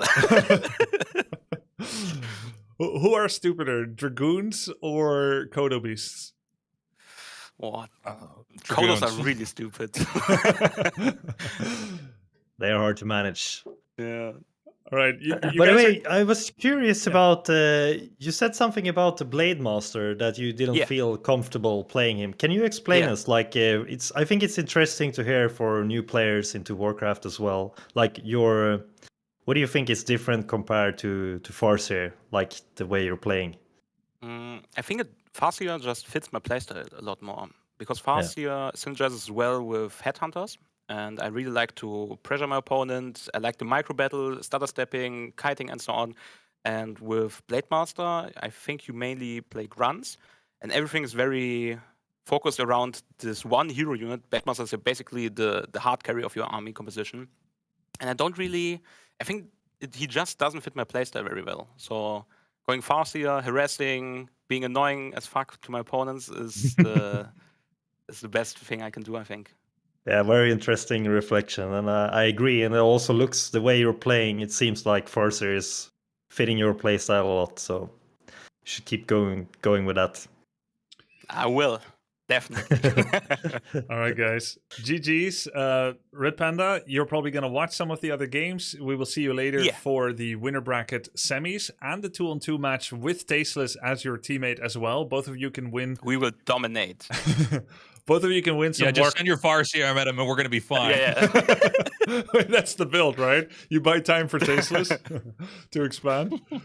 Knopf, you're going to go into coaching corner with the Viper, I heard. That's going to be our next series. Yes. Viper More against, orc action. More orc action. Viper against Sing Sing. Tasteless, you'll be joining me for that cast, right?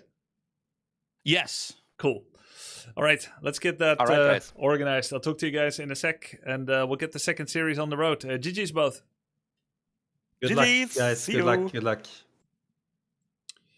All right. Sing Sing against the Viper is going to be next. Tasteless will be joining me on the co-cast. We can pick his brains a little bit more about his journey so far in this event. RedPanda goes back to the tournament hangout. Okay, let's start by hosting a lobby. I'm still the one hosting the lobbies. The mods were very helpful in co-organizing that, but then they would start the ready signal. So I'm gonna be hosting it myself so I can start the ready signal. Game name is gonna be this.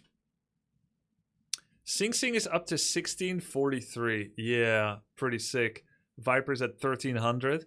Of course, Viper's win rate is over 50%, so he would have been higher than 1300 had he put more time in. Same is true for Sing Sing, actually, which is scary. By the way, do you guys see this graph? This is where the event started. You see my cursor over here? This is where the event started. On 29-30 March, Sing Sing was invited about 7-8 days later because he replaced another player in the event, T90, who could not participate anymore because he wasn't having that much fun with the game, and still he was kind of pushing himself outside of his comfort zone, outside of AoE 2, and wasn't ready for it. But hey, maybe in the future. But for now, Sing Sing came in about 7-8 days later, started with a deficit, and immediately started devouring replays. He started devouring VODs. He started practicing against AI, dozens, hundreds of games against AI, before finally going to multiplayer. And then he looked so good immediately. Some of that Dota 2 mechanics, which is his background, coming into play, which is sick. The Viper, coming from Age of Empires 2, the GOAT of AoE 2, winning countless events there. Some prior experience with Warcraft 3 multiplayer, actually, since I coached him 3 years ago. We did a little switcheroo where I practiced AoE 2, he practiced Warcraft 3. He was human, though, and because there was some fear that, I guess maybe he had some fear that he might be having the most experience or might get to the top too easily, he agreed to switch race. He did this of his own volition. I didn't suggest this or anything. He just figured Human should go to T90, who was still in the tournament, and then he'll take Orc. All the other races had already been bespoke, which Viper was fine with. I wanted to have a 2-2-2-2 race split. Viper said, I don't care whichever one I go. And so he ended up going with Orc, which of course, as you guys know, Orc is the weakest race by far. Right? Naturally. Kind of joking here. Kind of joking. Kind of, maybe. Probably. So he hasn't quite made it to that top of the MMR leaderboard here just yet. But he's a very seasoned RTS player. Probably the highest APM of the tournament. 320 APM. Sing Sing only has 160. So what can double actions get you in the game? Well, we're about to see. Warcraft 3 is a lot about decision making. Lobby is up. Gonna make myself as observer. Double actions, double gold, or twice as many mistakes. 160 is very good. 160 is good enough for sure. Sing Sing has 10 MMR per APM. You had the wrong thread? Oh, okay. But you're helping, right, Rui? Thanks.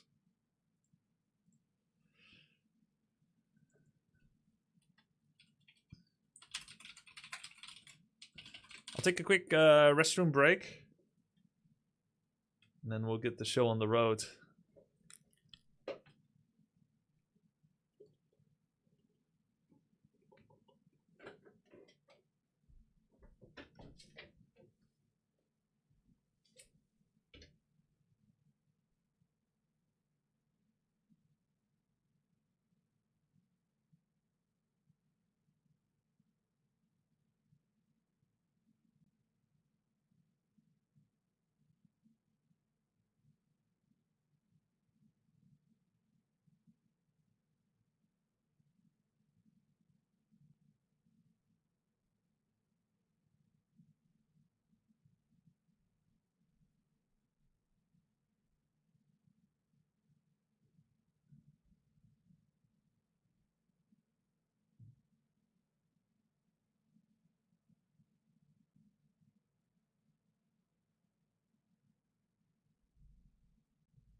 Yo. Oh, Tasteless is took a break too. I did just say I'm gonna take a break too.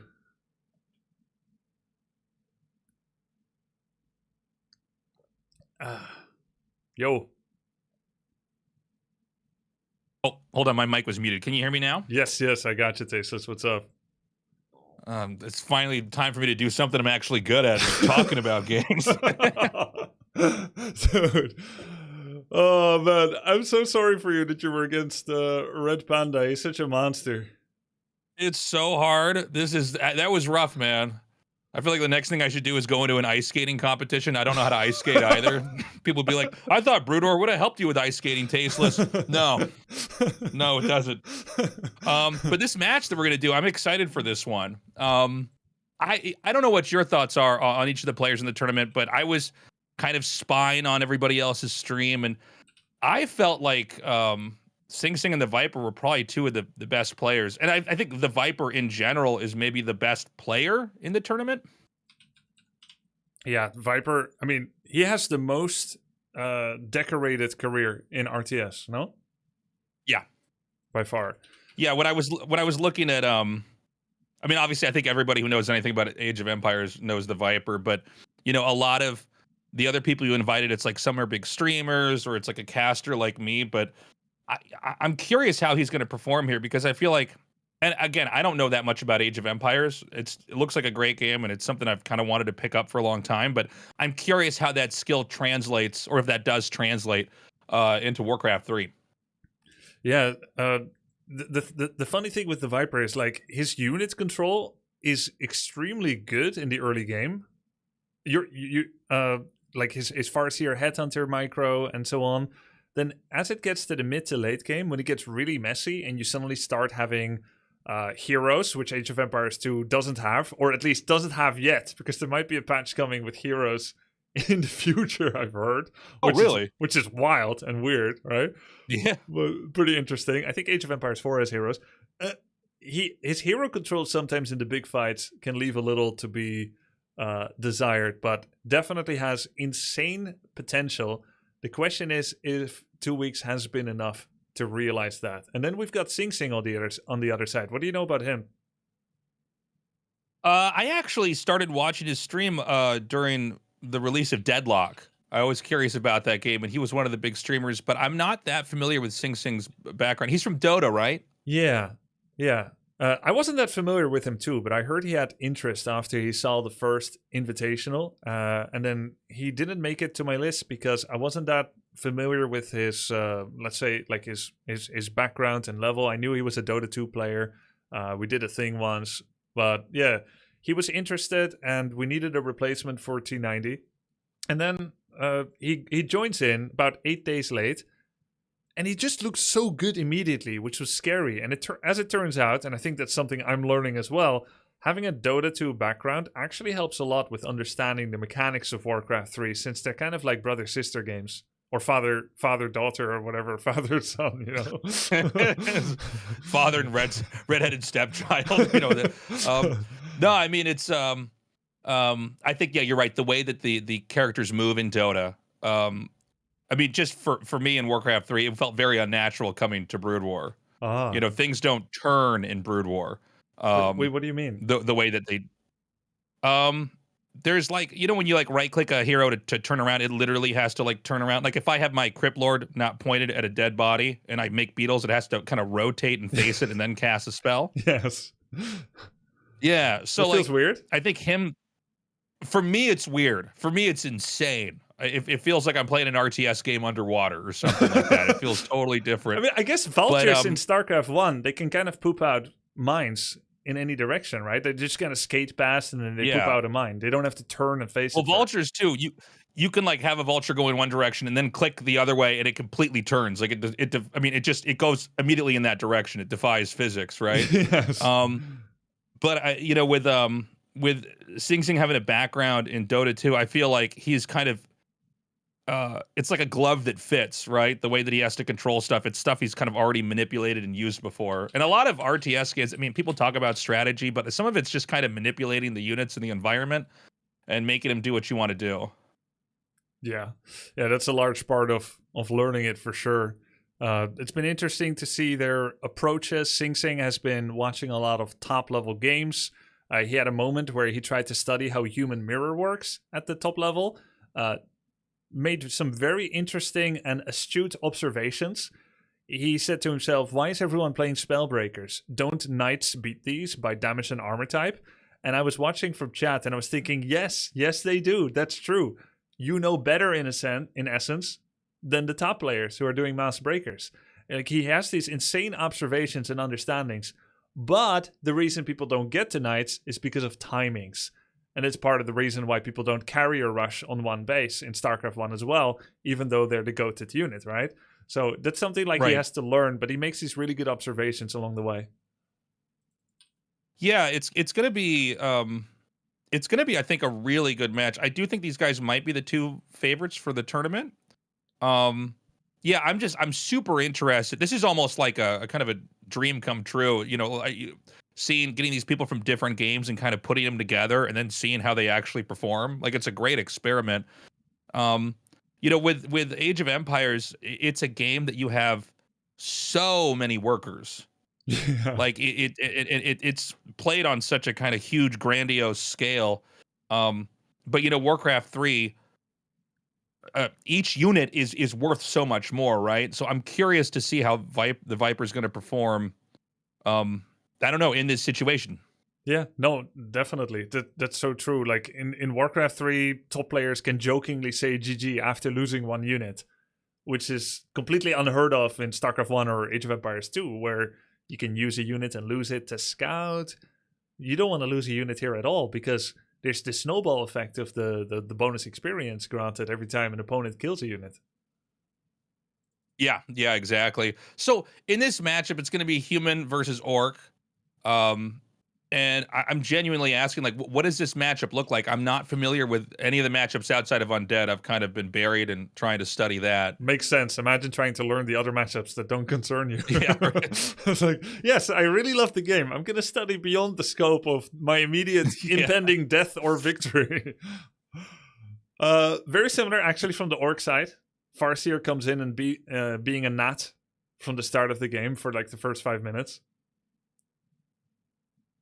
Right, and so is Sing Sing... Wait, a human tries to fast expand often, right? I see that in a lot of games, or at least they do it versus me. But can human fast expand versus orc as well? They can, but it is a mixed bag, right? They can and they do at both top level and lower, but they can also play very competently from one base. And by the way, if chat is wondering, like, man, these guys really like hearing themselves talk, why don't they start the game? I'm currently waiting in game, waiting to hear whether Sing is ready. He looks ready, but I don't think he knows that we're waiting for him to say he's ready.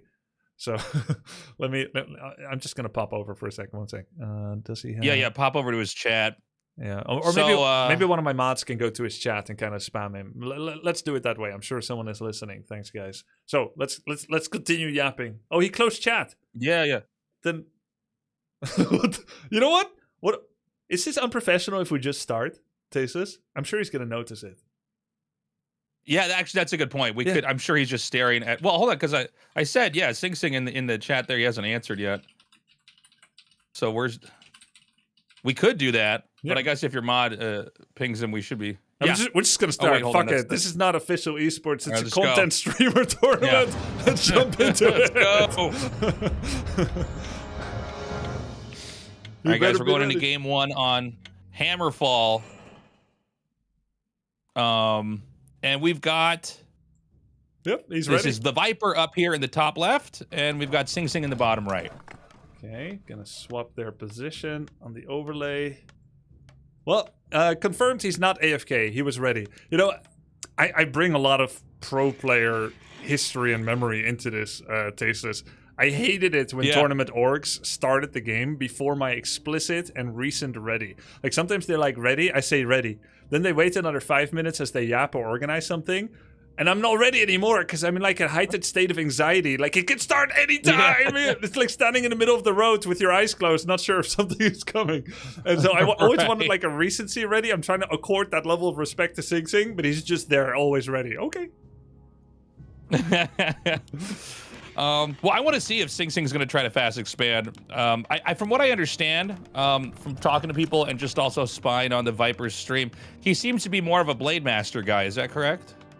Viper actually does both. So he does Blade Master or Farseer openings, kind of depending on the matchup, and he mostly likes to get aggressive early. So I think we can expect that. As for Sing Sing, he practiced 2 days of Paladin Rifle. And then he practiced every other day with Archmage. Initially, he said he's going to do 2 days each, even Mountain King opening. But he decided to remove that so that he could focus and really, you know, channel his practice into the Archmage. And that's what we're expecting mostly here. But whether it's going to be 1 base or 2 base, only Sing Sing knows. Okay, well, Sing Sing's going for the Archmage this time around. You're going to have to correct me. Like, I actually don't know what I'm talking about. But if you're going to go Archmage, you kind of have to expand. Is that correct? Or is it really optional? Not necessarily. Just like the Crypt Lord, Archmage being a summoner hero that can help expedite an early expansion. But Archmage also brings the Brilliance aura, which supercharges hero mana replenishment, as well as unlocking the unit tech at tier 2 of Arcane Sanctums, which brings sorceresses and priests. Without Archmage, they generally don't have enough mana to be as effective. So you can either fast expand, or you can play for a quick Arcane Sanctum rush. Looks like Tasteless Sing Sing will be creeping the Expo, which doesn't necessarily mean he'll be taking it. Okay, so he's going to creep this now. Now, I want to tell you that if this Farseer comes and harasses him, I want Sing Sing to lose the game because I feel like then I don't look as bad for my loss. I'm like, see, no one can stop this. That makes sense. But the Spear Wolf's gonna come down here, and it looks like it's a scout, and I wasn't sure. Is the Viper gonna try to go inside the main base? It looks like he is. So he's gonna come in here and try to hit workers. I would imagine this could prompt the militia. They're not as vulnerable. They'll fight back. They can get experience from killing those wolves. Viper actually resummoning wolves, trying to go in on militia. Not really a very good play usually because militia have 3 armor and a better armor type. Don't take bonus damage from wolves. That's plus 20 experience for Sing Sing, killing one of those wolves and the second wolf falling rapidly as well. And look what Sing Sing did. He's basically doing the equivalent of your build. Instead of Nerubian, it's an Arcane Tower, which is going to be able to burn mana on the hero as well as remove health on summons. So Sing Sing does a safe version of expansion with a tower early and then waiting until he has enough money for a town hall while using his footment pressure to drive Viper all the way back to his base. So very similar game flow to your Orc Undead matchup. Yeah, and I think in this game, Sing Sing's pretty effectively driven the Viper away. It looks like he's probably going to pick off this Footman here. Ooh. Nice blocking. That was sick. Getting that Spirit Wolf in front of him so that the unit can't kind of glide past. Yeah, using that body block mechanic. So Viper shows up now at the expansion. The tower is done, but if Viper knows that you can just click down the town hall, this is an opportunity. In my opinion, he could click down the town hall. Headhunters do quadruple damage on unfinished buildings compared to finished buildings. Seems like he's not aware of that, but you are right. Like buildings that are making are so much weaker than finished structures. Where it feels like you almost can't kill a finished structure, especially if there's any peasants there to repair it. But he's going to stay out of range here. So this Arcane Tower, it can't really be utilized. Everything that the Viper's fighting with right now is ranged. So he can generate a lot of threats here. No one's going to be able to basically creep or level up unless they're picking off an enemy unit. Like maybe this Footman over here on the side. Needs one more hit on that or summon wolves in. Sing Sing does have his expansion finished. Kudos to him. That was under heavy pressure and he managed to get it done. But he's very low in the lumber economy. He only has 3 peasants on lumber and all of them have been turned into militia to help defend. That means that his tech is going to be extremely slow. This is something Viper is achieving. Yeah, looks like... Oh, do you see this? This is the Fire Lord. Have you faced the Fire Lord? Yeah. Only once or twice, so tell me about this unit. Yeah, the Fire Lord is a pickup from the neutral tavern. It's an instant hire instead of a 55-second training time from the altar. He is the best rushing hero in the game. You use him when you want to punish someone, taking an early greedy risk like an expansion. The Lava Spawn is an extra summon, an extra bonus army, and he's just slaughtering Sing Sing's army right here. He's trying to run away with his headhunters. Really nice splitting by Sing Sing. Kills one of the headhunters with one footman. Militia chasing another headhunter, but will be turning around. Sing Sing is losing a lot. He's down to maybe, what, 1 or 2 footmen, Tasteless? Yeah, I mean, it's looking pretty bad right now. Everything's very low HP. The militia have kind of been baited out. It looks like they're going to be falling. There are more headhunters. Sorry, 1 more in the mail right now, headed southbound. This is looking really bad for Sing Sing. Like the Viper, if he can do just a little bit more damage and then figure out which of the 3 archmages is actually the real one. I don't know if he was watching earlier. It seems like he's going to ignore that for the time being. But yeah, this is really bad. A lot of damage happening here. No peasants in the main mining wood. A couple mining wood over at the expansion. But, you know, if the main falls here, all the infrastructure for humans is going to be gone. Yeah, and he doesn't have a mercenary camp to get bonus units. There are 2 lava spawns right here. The way that these lava spawns work, it's a very interesting mechanic. They need to hit 14 times. Once they do, they split like a hydra growing another head. And they will split and they will regain life. They will regain time. So this can really get out of hand. Look, they're splitting like gremlins fed after midnight. The peasants are getting lower and lower here. A couple of militia are going to come here and try to get this lava spawn. A big level up right now. It's level 2 and level 3 here against 1 level 2 archmage that's kind of entombed in the base. There's not really anywhere to go. There's nothing left. Yeah, there's nothing left. It's going to be an execution here by the trees in the corner. I think the Viper has snowballed this rush into maybe not a win for this game just yet, but at least the destruction here of the main base. Yeah, this is crazy. You know, during one of the coaching sessions with Sing Sing was getting rushed by an orc like this, albeit with a Pandaren Brewmaster second instead of Firelord, and he was losing. And I was thinking, why is he wasting our coaching time staying in the game? Queue another 20 minutes, and he actually ended up making a comeback. This guy is insanely scrappy. He does not leave games easily, and he's won some impossible-looking games. Very impressive. The guy has grit, but an insurmountable advantage like this from the Viper is this still possible for him, Tasteless? I think this is probably a situation he can't recover from. You're right. I mean, he's pretty scrappy. He's going to try to bounce back. He's going to lose all his farms. So there's 2 farms in the game right now. There's going to be 0 farms in a second. Yeah. He does have a decent number of peasants here. It looks like there's actually a Tome of Strength behind the gold mine that was never grabbed. I'm sure he'll be able to get that once he actually has, or if he actually notices it. Yeah. But yeah, I mean, look, this is rough, but it's not a kill yet. He's going to try to fight through this. I guess, you know, like on a pro gamer level, you would say like, well, this game's won, right? Because the damage has been done, but we don't know. We don't know. I mean, everybody's still so new at this game. There could be some kind of way, some kind of solution here. Very interesting split off by the Viper. Just sending his Farseer, feeling a lack of threat of doing this. There's no Mountain King Stormbolts around yet. He's just like, what are you up to? Meanwhile, he's killing Barracks and Town Hall with his Firelord and Headhunters. What's coming up behind this? We've got Raiders coming, tier 3, a Torrent Totem. So Viper is still going to the Space Age, and he's fighting Sing Sing, who's still in the Stone Age, coming at him with cudgels and stones. And he's going to invent rockets. That's kind of the state of things right now for the Viper. So it's like a level 3 Archmage. I mean, do you stay on one hero for a while, or are you going to try to... Because from my perspective as a really very bad undead player, I'm always trying to get 3 heroes. Is there a perfect recipe for what you want to try to tech into here? Well, Tasteless, you picked one of the hardest races, if not the hardest race. Did you know that when you picked Undead? No, because here's what happened to me is I was asking around. I said, okay, so who's the best Warcraft player? And everybody said Happy. No. And I remember, I remember back in the day, everybody said Undead was hard, but I heard they were patching the game. So in my head, I thought, oh, okay, I guess they fixed it, and maybe it was like an overcorrection. And so I kind of thought, oh, this will be a good way to approach it. And so, no, I mean, I'm very unhappy with my choice. Although I'll tell you what, I do like Undead. Like, I've enjoyed playing it. Like, I could stick with it, but I think it was probably a bad call for me. I probably should have picked something.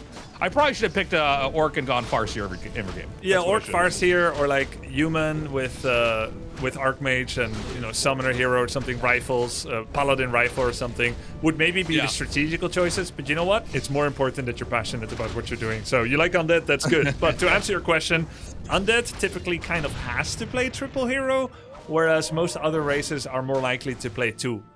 And to kind of compare where you're at, Tasteless, you're 2 weeks into your practice.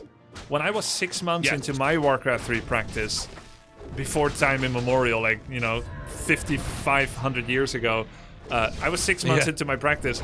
I felt 3 heroes is too much to control. You're 2 weeks in. Oh, yeah, it's... Well, also, sometimes I just, like, lose track of one of the heroes. I'm like, where's my Lich? You know? But I mean, here we've got, in this game, it's kind of a similar situation to what was happening with the fight earlier. We have like a turtled up Sing Sing who's kind of staying in the back. The footmen are melee. I assume he probably got that. What is that upgrade where they hold the shield up? A defense upgrade, yeah. Oh, he has it. Yeah, so he's got it, but then you can just kite this, right? Yeah. So I think this could be the beginning of the end. I mean, we're just seeing these numbers thin out. The Viper's fanning his army out really nicely. Peasants more are coming. Yeah. And I think, I don't know, I mean, am I wrong about this? It feels like it's going to be over in a sec here. Yeah, I mean, the GG timing on Sing Sing is late, as I warned you guys. He at least wanted to get his second hero. Tasteless, what do you believe is the value for staying longer in a game, even if it's just to make your opponent feel less like they have headwind? It's all about stamina, right? Oh, but speaking of which, GG is called. Wow. And the reign of Farseers destroying honorable macro players in this tournament continues on. Honorable macro players, dude. It's so funny because, you know, Sing Sing as a human, TommyK, the other human in the tournament, they've been complaining about Orc because Orc is the one race that won't let you get away with a term that I personally coined, eco cheese. Eco cheese. Okay, I like that. I like that. I mean, surely you don't know how to play the game right. You just get all the money and spend it. Yeah. You know, here's who I see as eco cheesers. Idra. Human players. Mm-hmm. Right? You're 100%. Eco cheese in that regard is very popular now in StarCraft 1. There's a lot of players that go like blind command center first. Oh my god. And if you scout it late, you're like, oh, I'm already behind. Okay. Yep. Guess I lost. Opponent flipped a coin and went for eco cheese. You know, if you put your blinders on and you make 100 drones in StarCraft 2 and you don't prepare for the 50 probe all-in with immortals and 8 gateways behind it, which was really nice build. Is it really the Orc that cheesed, or did you do an eco cheese? Like, can I get some support here, Tasteless? It's so funny. It's so funny to even look at it as a cheat. It just cracks me up because in my head I'm like, no, this is the way you're supposed to play at RTS. You're supposed to get out and get all the resources. No, you've been influenced too much by Artosis. We need some. We need to start reframing Cannon Rush and Farseer Rush as the honorable, ethical play. Yeah, this is the way to play the game. It's like that's right. Yeah, some people are Cannon Rushing and Farseer Rushing, and other people are trying to ruin the experience by taking a second base. Exactly. There we go. That's what RTS is all about. Don't ruin the experience by taking more resources. So, what exactly are you supposed to do to hold that? I mean, is it really just because, you know, Terra was coaching me in between my games. Yeah. And he was basically like, look, you want to have a couple things targeted on the Farseer and kind of try to ignore it and get back to your own creeping. Is that basically the idea? Tasteless, if I was coaching you for that series, I would have had you cheese. There were some you would have had me cheese? Yeah, there was some cheese that you could abuse against the way that the Orcs are playing, where they do the Farseer, they don't be on scout.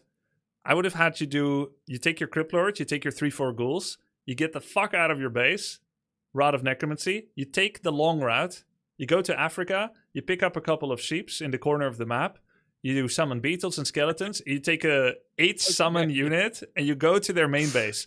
They're in your base wondering where everything is, and you get to their base with like 12 summons. You surround the burrow, kill 1, surround second burrow, kill 2. I can't believe Terra had you keep trying fast expand, man. Like, the Farseer kept coming in and disrupting you. You need to take the fight back to them. Keep them honest with the cheese. That is so funny. That's like, oh my God. Yeah, see, that's one of it's like making 2 gateways in somebody's main base, right? It's like, this is just really hard to stop at this level. See, I hadn't even thought. Yeah, you're right. I think I approached the game from too much of like the try hard like textbook. It's like that meme of the bell curve, right? Where there's the dumb guy and the smart guy on either side, and then the guy with the bow tie in the middle.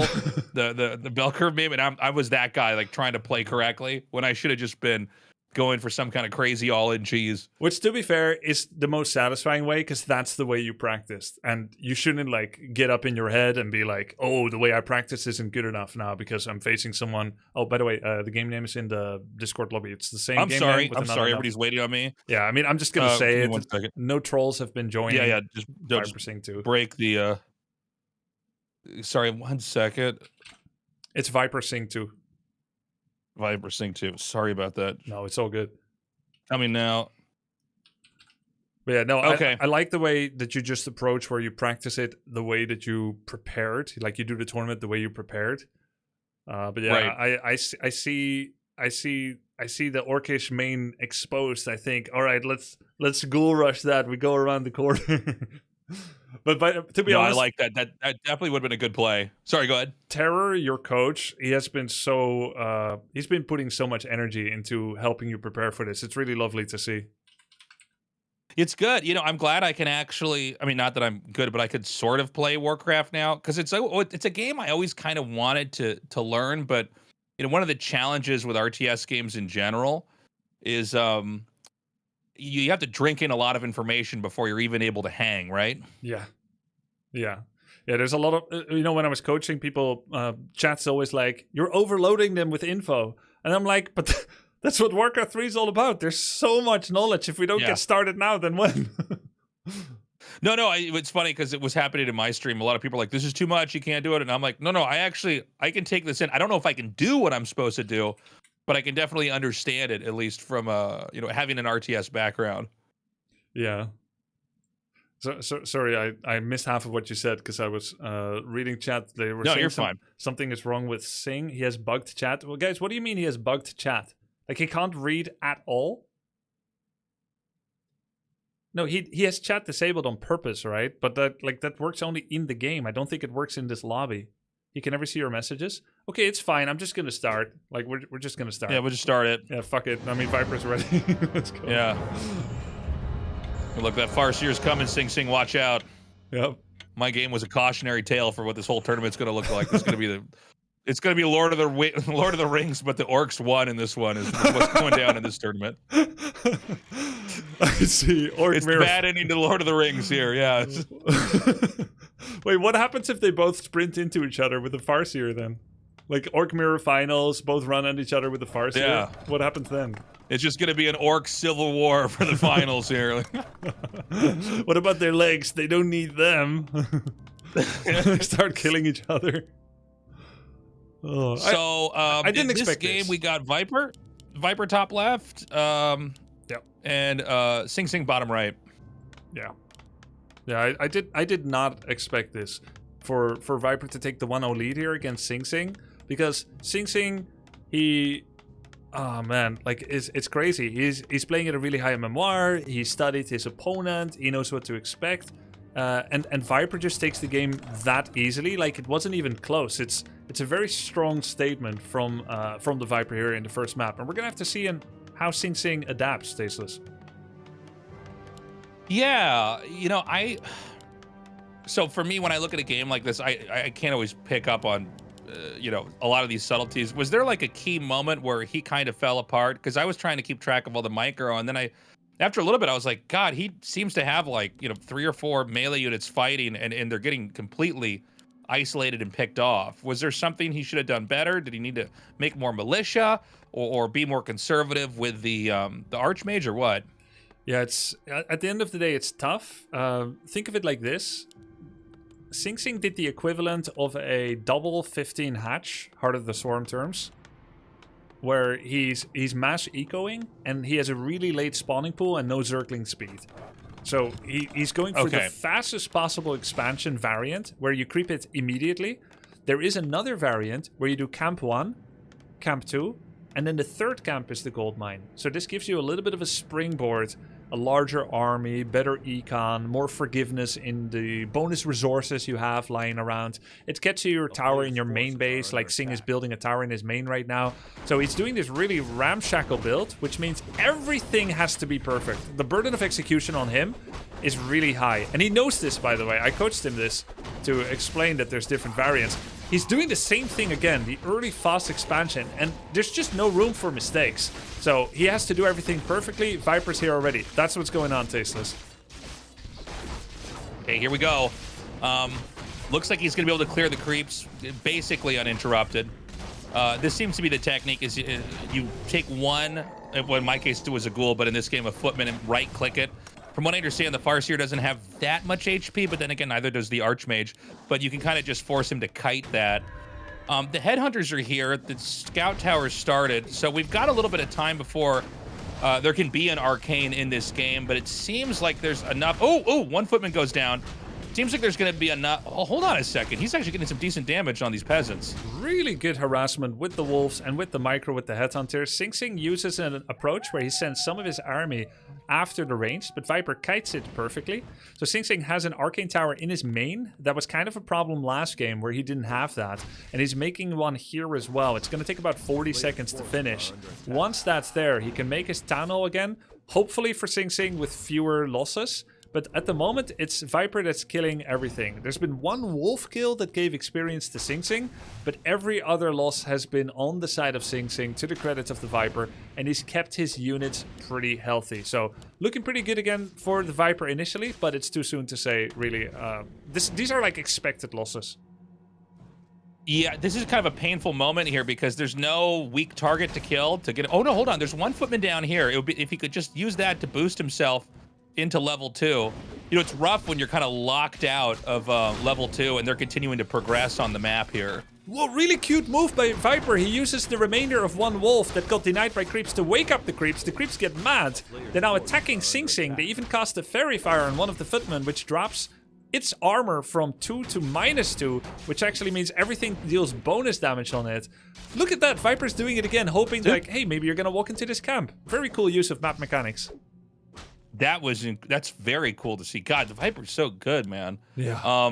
Yeah, I like how he's trying to basically fish out the creeps to interfere with what Sing Sing's got over here, that little push from him to try to drive him back. But now the Viper's going to lean in. He's going to come towards this town hall. I don't know if this is going to be a factor or not. You were kind of talking about like deleting buildings that are under construction because they're so vulnerable. I wonder if he could do that here. He's going to start.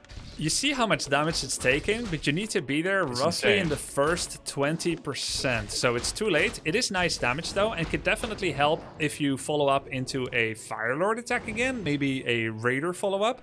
We do have a Tauren Chieftain in production right now. It looks like Viper may not believe that Firelord follow-up is the correct call again. So he's going to fall back and maybe creep, maybe his own natural, I'm not sure. So with the Viper backing up, it seems like he's done some damage, but he actually has to start to play catch up here with the leveling. This is going to really loosen the pressure here on Sing Sing. I mean, he's basically been under threat the whole time, trying to just stabilize. So in a game of catch up, I mean, if they're both kind of creeping at the same pace, it does seem like it would be almost impossible to catch up, right? Oh, he's going to fast expand. I didn't realize that was the Viper's plan. Yeah, so fast expand takes 135 seconds. He's been behind an expand for about 45 seconds. So we can say that he will be about about 3 minutes behind, which is 1,800 gold. So Viper's down about 1,800, let's say 2,000 gold in this game, once his expansion is up and running. So how can you ever come back from 2,000 gold deficit? Well, he killed some things, which gave him experience. He has a faster tier 2 tech, so he has higher quality units. He's got raiders coming. Troll regeneration is finished, which makes these headhunters heal without the need for a heal salve. And he's gonna get a higher level second hero because it's farming already. So somehow, Viper's second hero strength has to offset the amount of bonus gold that Sing Sing is accumulating. Interesting. Well, they're just neighbors right now, creeping next to each other. I don't know if we're going to have it engaged. It'll depend. Okay, we have the Viper maybe going to move down here. Sing Sing going to grab the replenishing potion. The question, I guess, is going to be, is the Viper going to pursue this?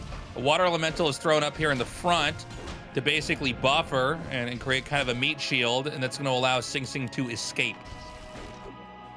Yep, Sing Sing gonna, just like you said, it's just letting it get attacked, but not feeding it in experience either. Sending it back to his main behind the towers. Sing Sing right now is making a second tower in his main, a guard tower. Same for his expansion. Just one arcane, one guard. Getting his blacksmith up. Lots of footmen here, but wait, does he not have the defend upgrade? Oh, he does! So he's taking 50% reduced damage from headhunters. Okay, so he's going to try to come push through here. First Spirit Wolf is going to go down. This is a lot right now from Sing Sing. He's prompted a lot of these peasants to go into militia. And I think the Viper smartly so just backs up. Headhunters are getting a little bit weak. These are pretty squishy units. Viper's going to micro that back. TC level 2. Tauren Chieftain levels up. Yeah. That means he's going to have Shockwave. He's got them lined up. Oh, he's going to go for War Stomp. Okay. War Stomp is very good to control enemy Mountain King, rifles, and casters. It's a little harder to get in position for it than Shockwave. It also doesn't do peasant damage in the same way. Usually you pick Shockwave against Expos at the high level anyway, but both are really, really good. Well, he's going to target the Altar of Kings, and this is an extremely important building because it has the Mountain King building inside of it. This forces Sing Sing to come up here and take a fight, but I almost feel like that plays into the Viper's hands. He draws him in, he takes out a lot of these very weak units. He'll then change his fire to be on top of the peasants and try to drive them away. The Mountain King is about 75% complete. I think it should be able to get out, but we got to see how many losses exactly Sing Sing's going to suffer in this process. See, exactly. He's forced to pull militia, so the question is, does he have enough lumber and lumber gathering in order to be able to have a sensible follow-up? So many peasants are dying, many are repairing. We've got 3 peasants mining right now in the main. Mountain King comes out with 4 Stormbolts. First Stormbolt immediately kills a Headhunter. I think Viper's maybe down about 2 Headhunters so far. Greater Healing Potion on the Tauren Chieftain. Okay, he takes out that Water Elemental. He's still able to put some pressure over here. And I guess from this point on, it looks like the Viper decides to go ahead and try to go creep or move somewhere else. Good hold there by Sing Sing. Very good hold by Sing Sing. He brought all the boys. He did have like 10 footmen or so, every single one of which is dead. He brought many militia, many died. Viper is now exhausting the creep resources on the side of the map for Sing Sing, which means eventually Sing Sing will need to move further out, which draws the fight closer to Viper's side of the map, which means faster reinforcements, less available use of militia, which only lasts 42 seconds. And during all this, Viper has got up his expansion. He's got his Tauren Totem coming, his burrows are defended with reinforced defenses, got a bunch of raiders, and Sing Sing is only just starting to work on his first unit. He's got priest... No, wait, he's not even opening with a priest or sorceress. He's getting priest upgrade first and the second sanctum. So Viper very far ahead in unit count and quality at the moment. And now the Viper is going to be creeping on Sing Sing's side of the map. I think it's a great opportunity. While Sing Sing is, you know, kind of pressed inside of his base and having to macro, you can just scoop up all this extra experience and really charge up those 2 heroes, the Tauren Chieftain as well as the Farseer here. It looks like Sing Sing's going to come in here just... Oh, it looks like the Viper's going to be pretty cautious. He's going to go ahead and just back up. I don't think Sing Sing could really contest that, though. He's got, what, 5 riflemen? And then his 2 heroes compared to a pretty huge army here for the Viper. And it looks like the Viper also... Sing Sing also forgot to upgrade thermal lances. His riflemen don't have the range upgrade that gives 200 bonus range. Very important upgrade for rifles, and he doesn't have it, and I feel like he'll forget to use it. So this is a big play right here from Sing Sing. He's going to try to come in here and take out the... you know, one of the 2 biggest camps on the map here in the top right. And the Viper is actually just next door. There's no way Sing Sing can kill this off in time. That's crazy. That's a crazy intuition by the Viper coming in here and getting the creepjack. 1 exit kill from Sing Sing. Nice job there, targeting that raider and stormbolting it. Insane read from the Viper. He's controlling all the area around Sing Sing's base. This is exactly how you want to play against an early expansion, leveraging your tech units and your better hero levels to prevent the higher gold player from getting back into the game. Now, Sing Sing is gathering a large force here. He's going quickly over 50 population, getting to 70 already. He's got priests and breakers coming out. Still doesn't have that thermal lance long rifle upgrade for rifles, so he's at 400 range instead of 600.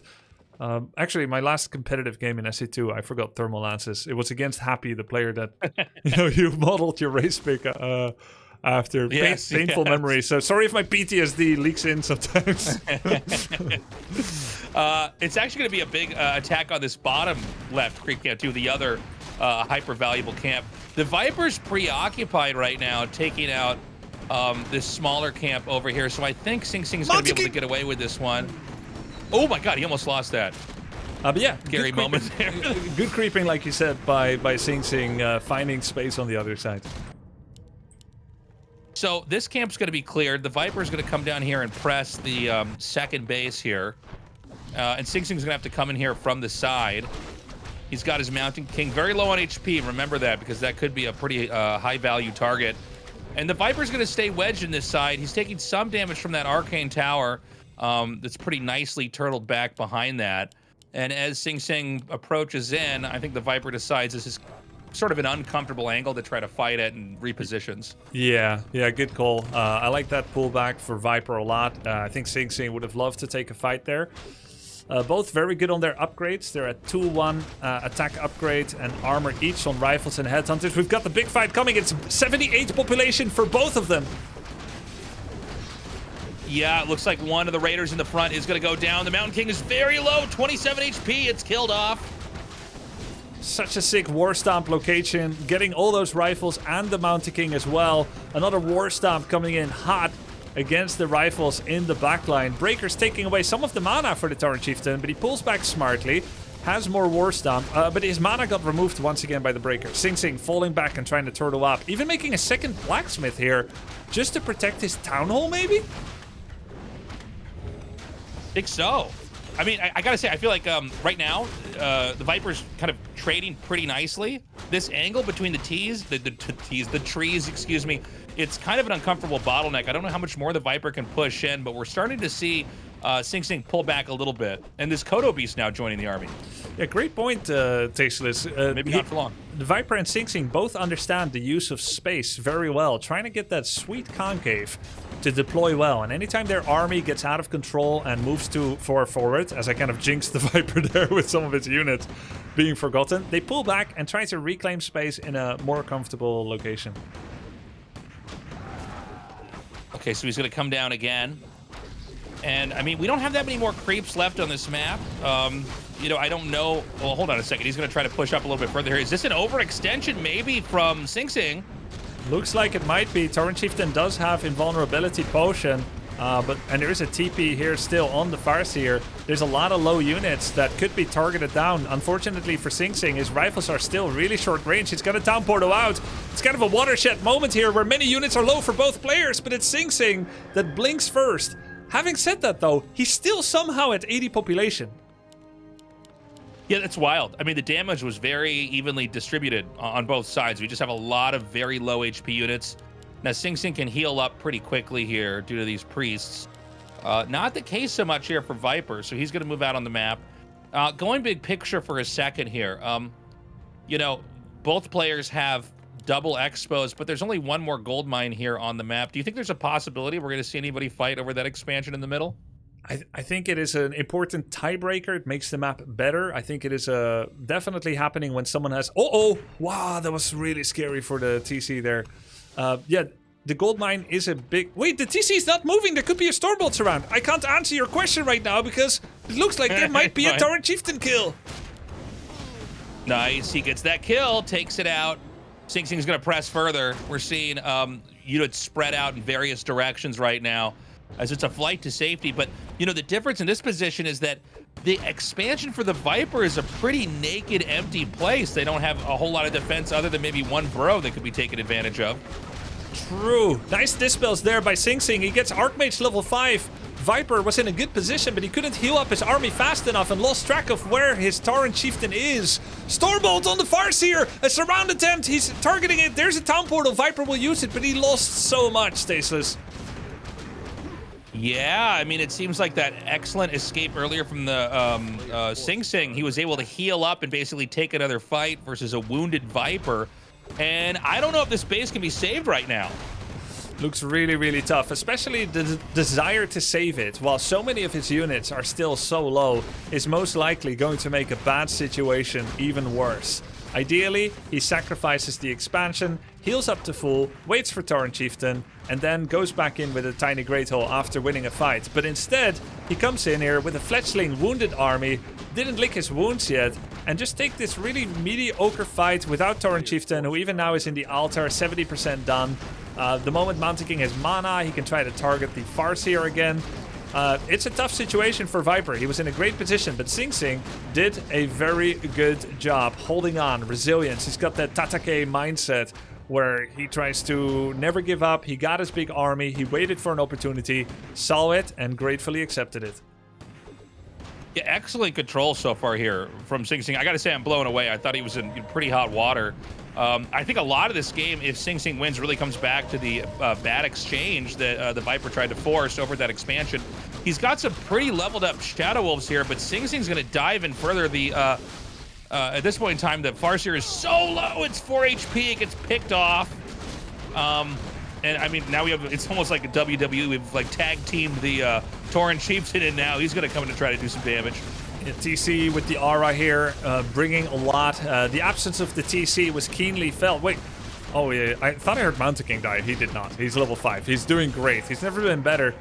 Viper's down to 52 population. Sing Sing at 81 is going to make a play for the TC, doing body blocks with his Mountain King on the Torrent Chieftain. The blocks are really good. He's going to try and finish it right here. He has enough mana for a bolt. It flies. TC dies. Beautifully done. Right now, the Viper's hero list. That's going to be game. GG. Tied up 1-1. Very, very well done there by Sing Sing holding on. You know, that moment happened. I forgot what what your question was, because the TC was left there in the middle of nowhere. No, don't worry. I've already forgotten it too, actually. let me make sure I join this game on time. Once. Am I in? I mean, I haven't made the new Man, that's lobby insane. yet. So, okay. So, what exactly? Look, I don't know what I'm talking about, right? I don't understand Warcraft 3, that well, but it seems like there was a fight over at that second base that I don't know if it was necessary or not, but it feels like because the game slowed down, the Viper tried to force something. Sing Sing did do that nice town portal back out there, and then when the second exchange happened, just due to the nature of the way the different races in Warcraft operate, Human was able to heal up and then kind of reset and take a fight at the Orcs expansion. Yeah, you called it exactly. That's how it is. So Human heals up automatically. That's the easier part of Human. They have their priests healing them. That's maybe the hardest part about Orc, is that they need to fall back and regenerate, and everything needs clicks. You need to buy the heal salves, you need to apply them, you need to wait because they're non-combat consumables. You need to wait for them to take effect and then take the fight. There's a lot of individual bandaging, putting on tourniquets, splints, putting on salves and having your vitamins, and then you're ready again. And for Human, that's automatic. But the hard part for Human is surviving that early onslaught of Feral Spirit Harass. So they both had their hard moments. Sing Sing definitely fell behind early game. I would say that Viper had maybe a 80 to 90% lead. Let's say if there was an algorithm that expressed the chances for the Viper to win after that game, if all other things are equal and skill is equal, I would say he was at a 80 to 90, maybe even 80 to 90% upper hand. And he threw it because he lost 3 units near the expansion that were not in control group. And then his TC was left behind and he didn't heal fast enough. My client is bugged, so give me a second. I got to figure this out. Yeah, sure. I think Sing Sing's client might be bugged too. Hold on a sec. Yeah, it might be. I really thought we were looking down the barrel of a 2-0 here, but yeah, Viper lost his units. We got a couple of clients bugged, like you said, yours, Tasteless. I think Sing Sing has the same. I think you click the gear and then on the bottom left, press restart. Yeah, I do. It's log out, restart, and quit are all grayed out. Okay. Yeah. So what W3 Champions does is it launches a shadow version of Warcraft 3 that you don't see, and your button bottom right stays grayed out if it failed to launch it correctly. So you need to do a full-blown restart of W3 Champions to give it another chance to do it. Okay. So if I do close window and I try to reopen it, it just pops right back up. Yeah, it's not enough. You need to end task or do it on the bottom right in the tool tray. Okay. Got it. So the next map pick is going to be for the Viper. It has occurred to me that many of you guys probably don't know what maps are even good or bad for you. I know. Yeah, I mean that's yeah. No, I was thinking about this actually, like as a new player trying to get the hang of war, and I think this is also not just true for Warcraft. I think it's true for a couple of RTS games. It feels like at lower levels they're almost giving you too many maps to try to wrap your head around. Right? Yes. You have to start with 8 maps. Yeah, there's like there's a couple times where I'm like, oh, I haven't even seen this map before, even though I've been playing for days and days. I think it's fixed now, by the way. Let me double check if everything's okay. All right. I think I just need the game name. RedPanda. Oh, okay. 150, 200 games in. I think 150 games in. I watched his stream this morning. Undead makes a Frostworm, and he says, "What's that? What's that dragon?" That's the level of experience you guys are working with. Like 2 weeks is nothing for a game like Warcraft 3. Oh yeah. No, it's. I'm wondering because I think what'll happen down the road is I'll probably stream myself playing some Warcraft 3 from time to time because I enjoy it now and I kind of know what I'm doing, but it's definitely a situation where, like, as much as I think I can learn in RTS and as much as I like games and have a background as someone who used to go to tournaments when I was younger, it's a lot of information. It's almost like it's like a game that you have to like memorize the periodic table of elements before you can even kind of process what's going on. Oh, apparently you. Oh, here, I'll get out of the game. No. Did you leave? Oh, no, I'm still in there. Apparently you hosted the lobby, so that works. Because the client crashed, I rushed to get in, but you actually created just it. leave. No, it's fine. You're now the host. Okay, but I don't know how to start the game or anything. Do I need to be the guy that does that? Yes, that's why everyone was not in my lobby, because you snatched the game name. All right, That's let me exit this and just have everybody join in here. Sorry, this is chaos, guys. We're trying to have like this natural conversation and at the same time get this thing up here. We have all these like unanswered questions and failed transition follow-ups because we're doing technical. Okay, here's what I'm gonna log out. No, I mean, okay, it's okay. Okay, I'll make it. I thought you can take over hosting. No. I would prefer if you guys do it. I don't know what I'm doing in the client. Okay, give me 1 second. So good. Same game name. Yeah, the terrible thing is while we're trying to like get the lobby started, we forget everything the other said during that moment. Yeah, right. Okay, we have the players in. Yeah, just give me 1 second. I'm just logging back in. Okay, I'm gonna join your game now. Nice. Oh, got it. Okay. It says you don't have ping. Oh, that's weird. Do you mind restarting one more time? Yeah, no problem at all. Give me 1 second. Yeah, so all the servers on W3 Champions client, to those in the audience listening, this is the kind of the best place to play if you're semi-serious about playing. You don't have to be good. You can be really bad, but it's a great way to play the game on W3 Champions because there are many more servers.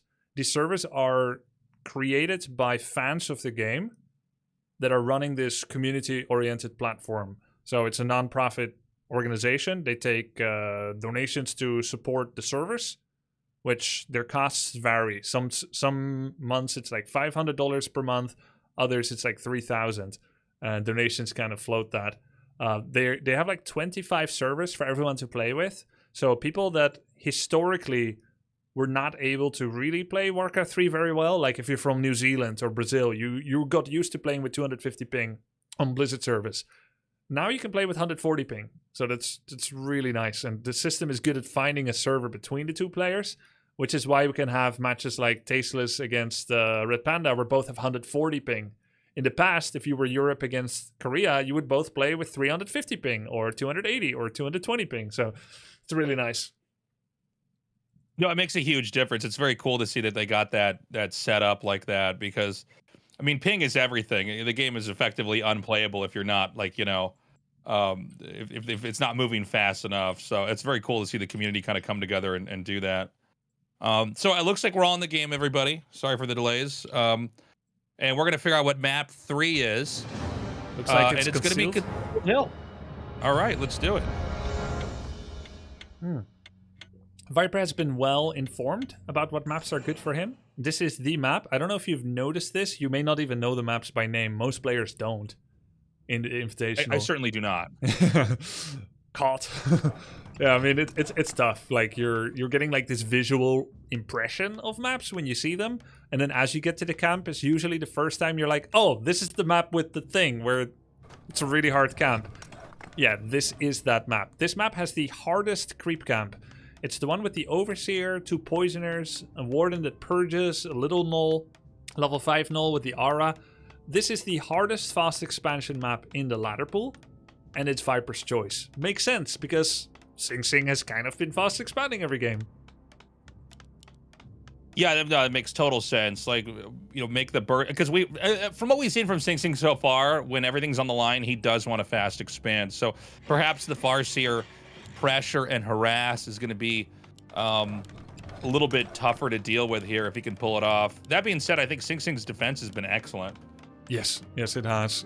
He made some adaptations last game. Earlier, Arcane Tower in the main. That's a weakness Viper exploited in game 1. That helped a bit. He made a lot of footies. And then he was better on his macro. He reproduced more peasants after getting his expansion up than before. So he's evolving mid-series as he rises to the threat of Viper's early onslaught. So this game, it's going to be Archmage again over here for the Viper. I mean, we're kind of seeing the same formulas to start the game off, right? It's been interesting to kind of watch this journey happen here with these guys and what they're bringing. I think these games, by the way, have been really good. What do you think is when you look at these two players? What are the strengths and the weaknesses? Is there something for you as a pro when you look at this where you go, oh, they're really messing this up, or you know, if they just knew this one thing, it would be so much better. I think Sing Sing has the best meta awareness in, like, he has studied a lot of top replays, so he knows what the top humans are doing, and then when he sees what they're doing, he gets it.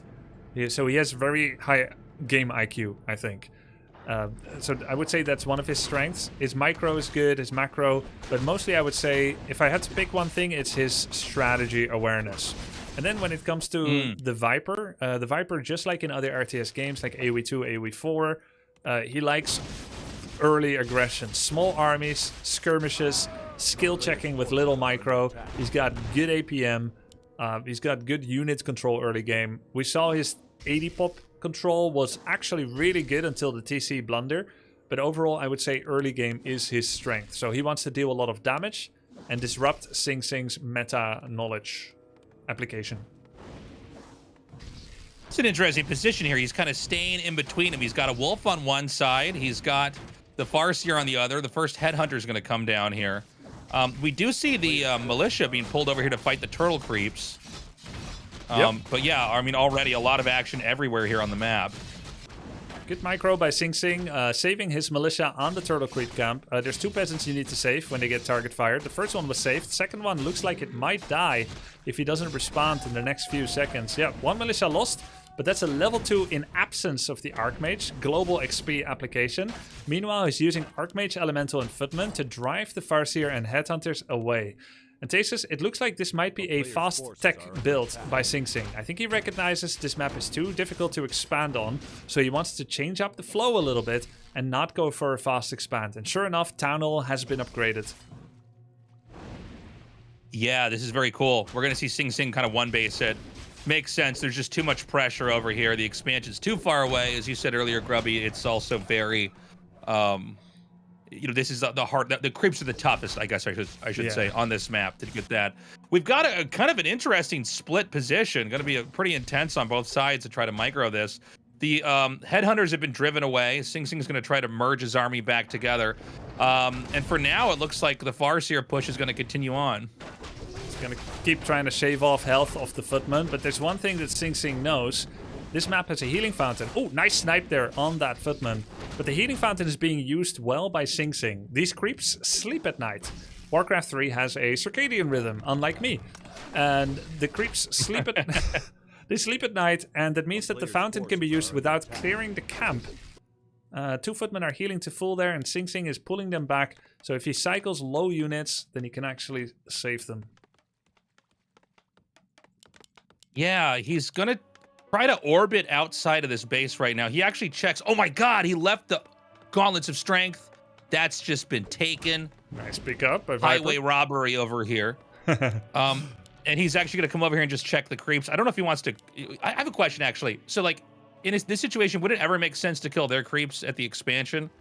Or is that, like, unwise? You want to basically keep that as sort of an occupying area where they have to work to get that? Yeah, that's a really smart question. And the answer is it depends. Because I think you perfectly highlighted the dilemma.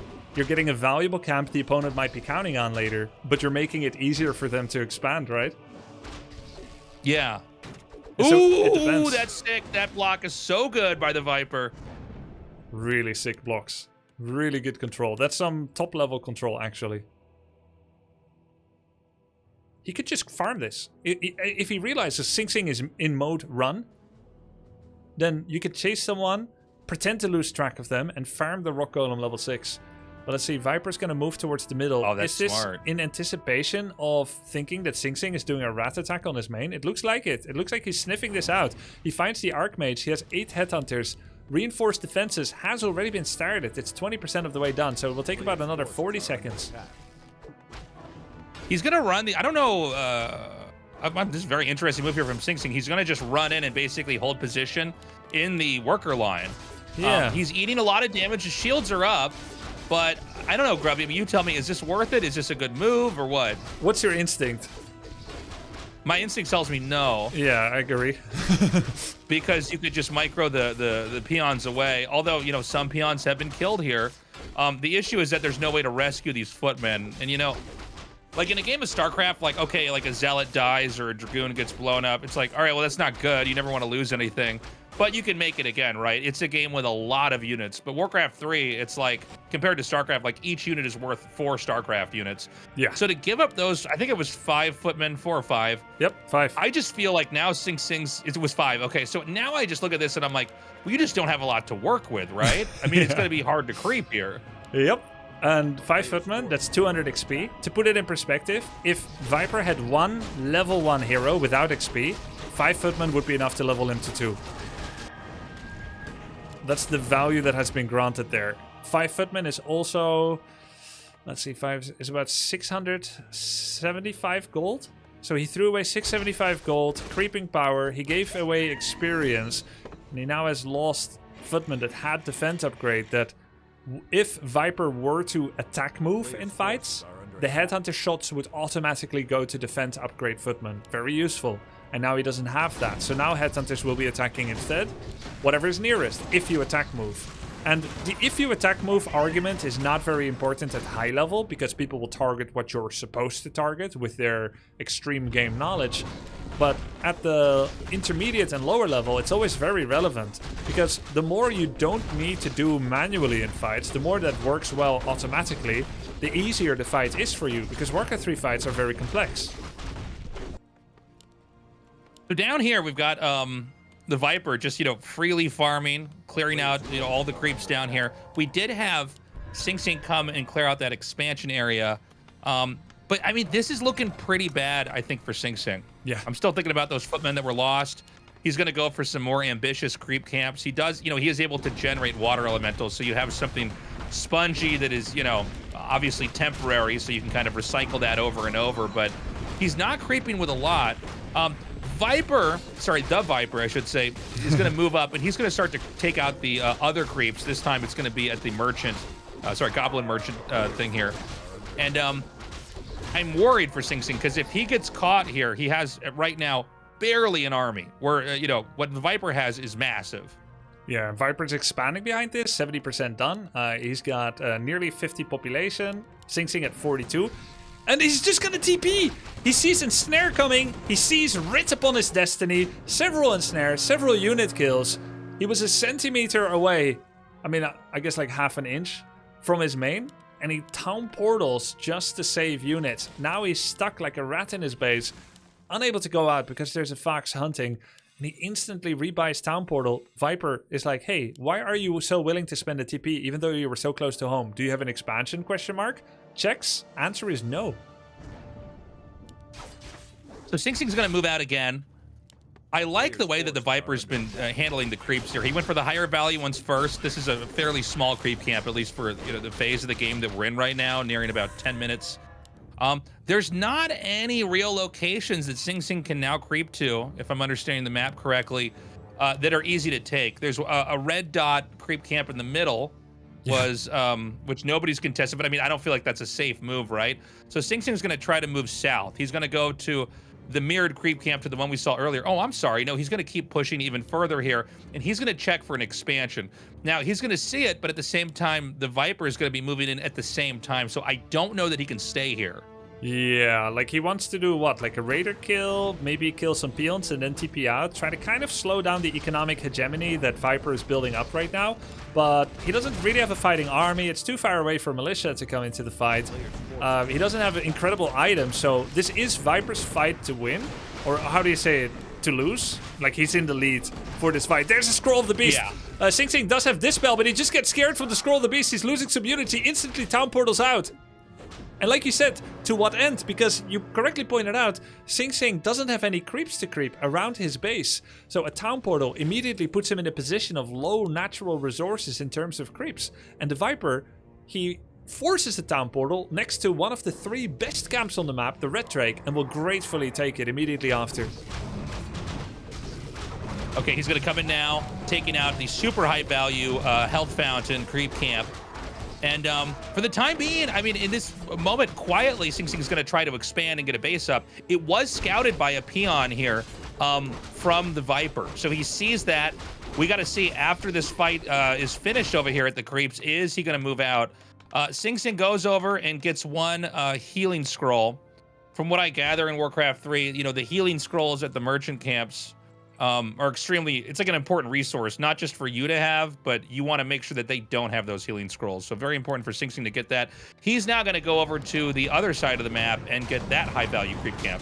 Yeah, these drakes are often split unless one player is able to completely manipulate the map in such a way that they can get one Dread Drake, TP out, and then get the other because of their distance from one another. So Sing Sing will get some value. Items he would be looking for here is like Devotion Aura, maybe True Shot Aura, or Gauntlets plus 6 Strength, the Belt of Giant Strength. He's going to get the worst item of all. Item luck is a real thing. Boots of Quel'Thalas doesn't really do anything for him, and it brings me to a question. Actually, I don't think I have time to ask it, Tasteless. It will have to wait for later because Viper comes in with the giant backstab. Yeah, the Viper's going to come in. This is a very uncomfortable position because we got some strong creeps back here that are being healed at the health camp.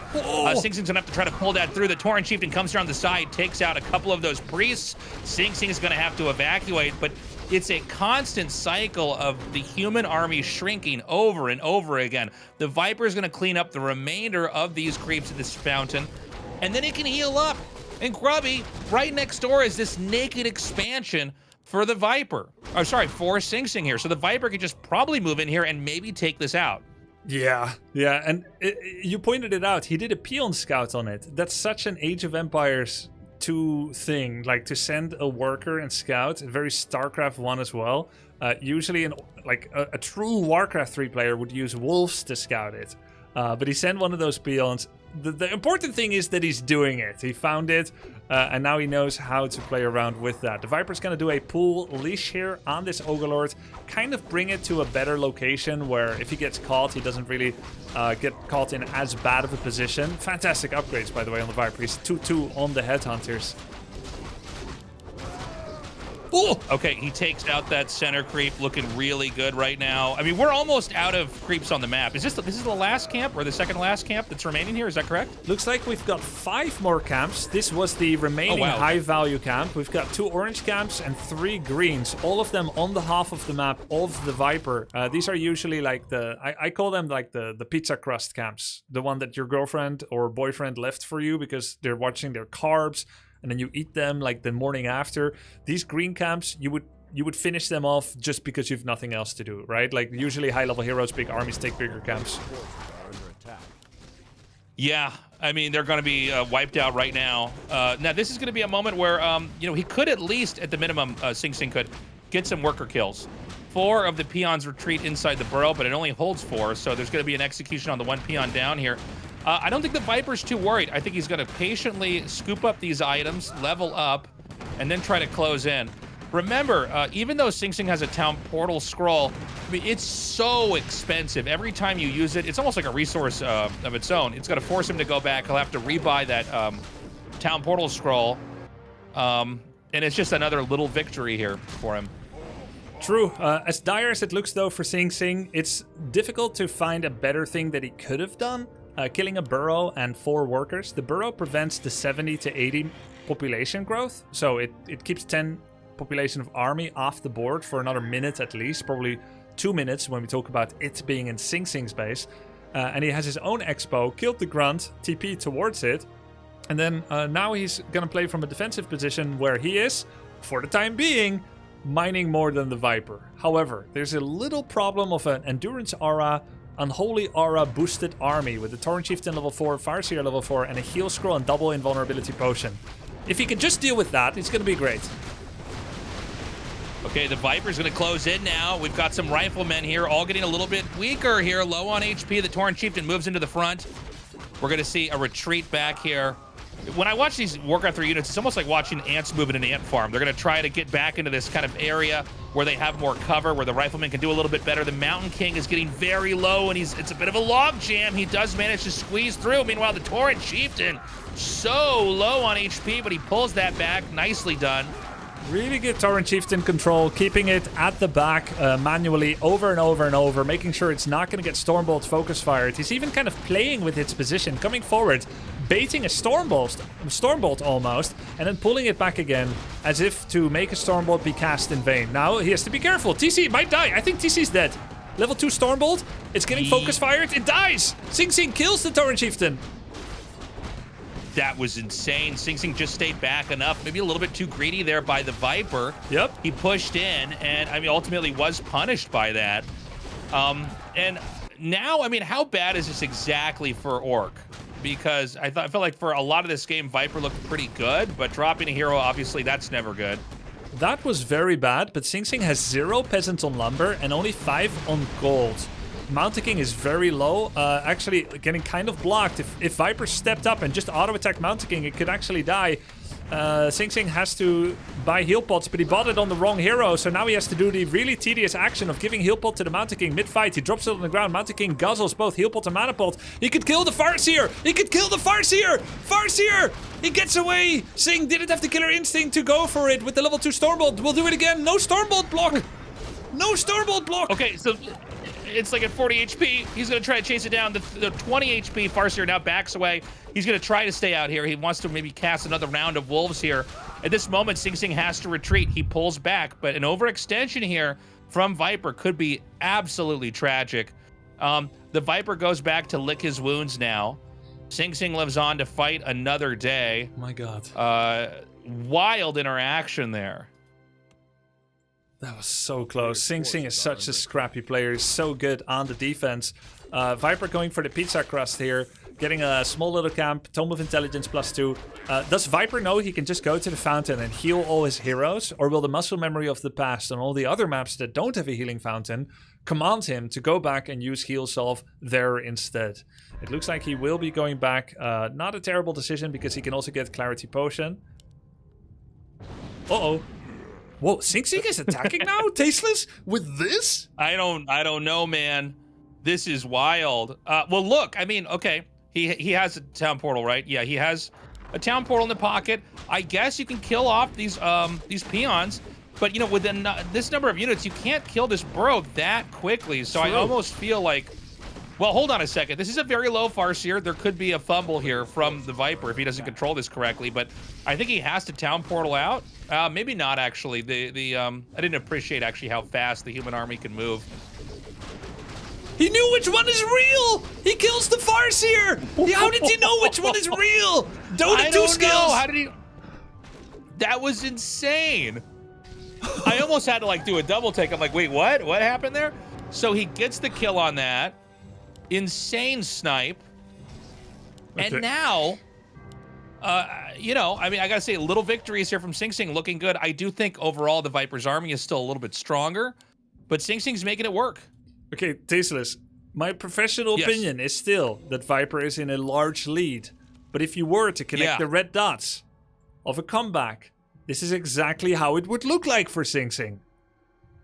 Yeah, he's made a whole bunch of really smart little victories, right? I mean, if he's going to win this, it's going to be, you know, not with one fatal blow, but with a bunch of paper cuts. He's coming in again, big stop there on the Headhunters, and definitely enough HP on the Mountain King to back up. The next clap is going to be devastating. That's Thunderclap level 3. Viper cannot stay in this fight. He's feeding units away right now, losing a lot of grunts. He cannot be in this fight. Farseer is not being remade yet, in fact. He's not making it from the altar. He's not making it from the tavern.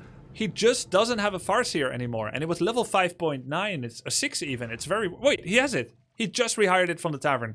That cost him about 780 gold or so. Very expensive.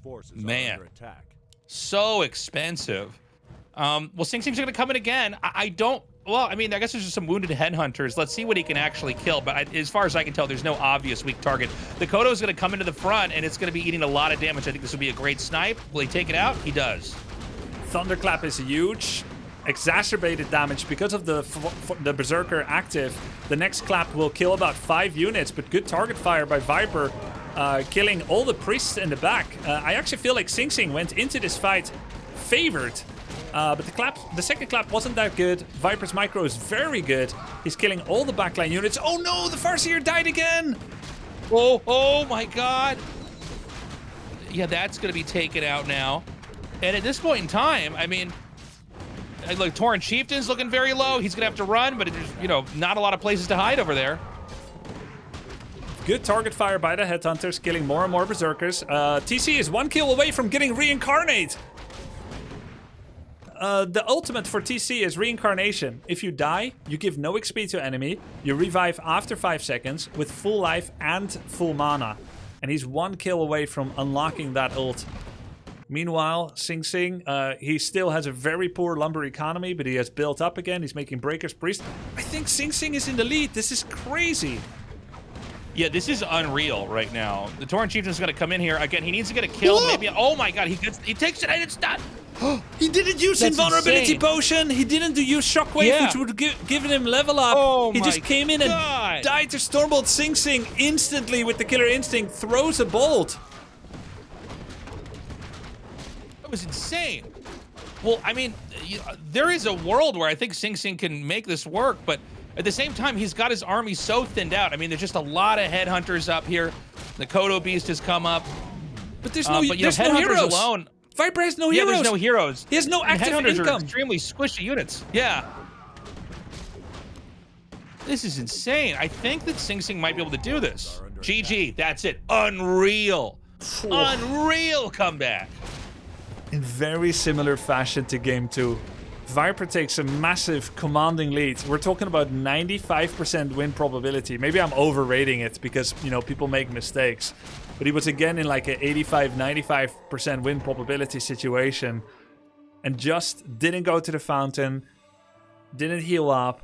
Was walking around doing some random unimportant pizza crust camps.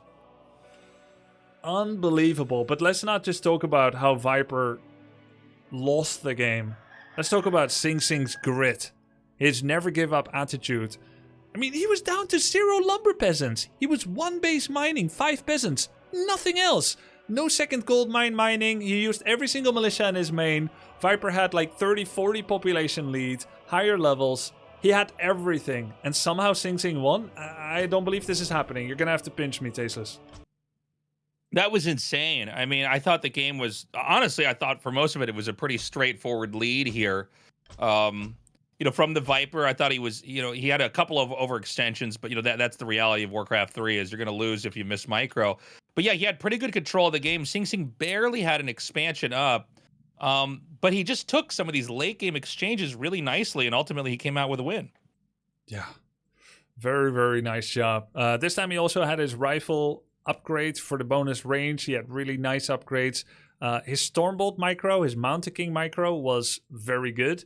He pulled his Mountain King back into his own base, waited for the overextension, and eventually got it. Viper's TC control was really good until finally he did go into that choke, got Stormbolted. He had a second invulnerability potion. You know what I'm thinking, Tasteless? I think he thought that he can use Invul, but it has an exclusive cooldown. If you've used one invulnerability potion, you can't use another for, what is it, 45 seconds or so?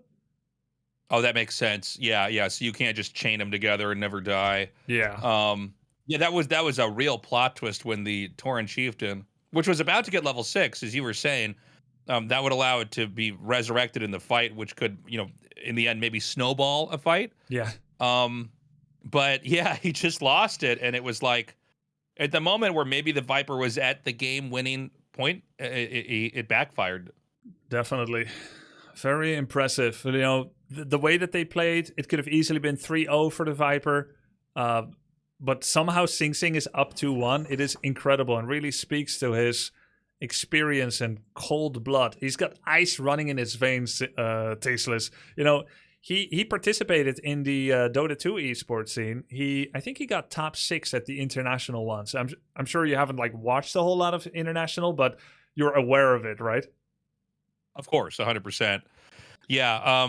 No, I mean he's clearly a great player, but the tenacity, I guess, is something that comes when you're like a great MOBA player, a great Dota player. You know, it's all about kind of hanging on and trying to force that comeback, and that's absolutely what happened back there. I mean, I think strategically, we saw in some ways a better game from the Viper, but it was these little skirmishes that were so well handled there from Sing Sing. He knew into Town Portal. I mean, Sing Sing's gameplay wasn't perfect, but that's not even the point, right? He knew how to kind of navigate pretty treacherous waters and then come out with a win there at the very end. I think that's so impressive. Like that attack where he did, where he killed 4 peons and a burrow and then TP'd out, that kind of thing. And it's so hard to actually do what he did with y'all's like 2-week experience, because when I'm learning a new game, I try to learn the rules of the game, and it can feel quite rigid sometimes. I try to adhere to like the best habits, and when you're put in an unfamiliar situation, normally it's like, okay, what am I allowed to do? What am I supposed to do? What does someone normally do in this situation?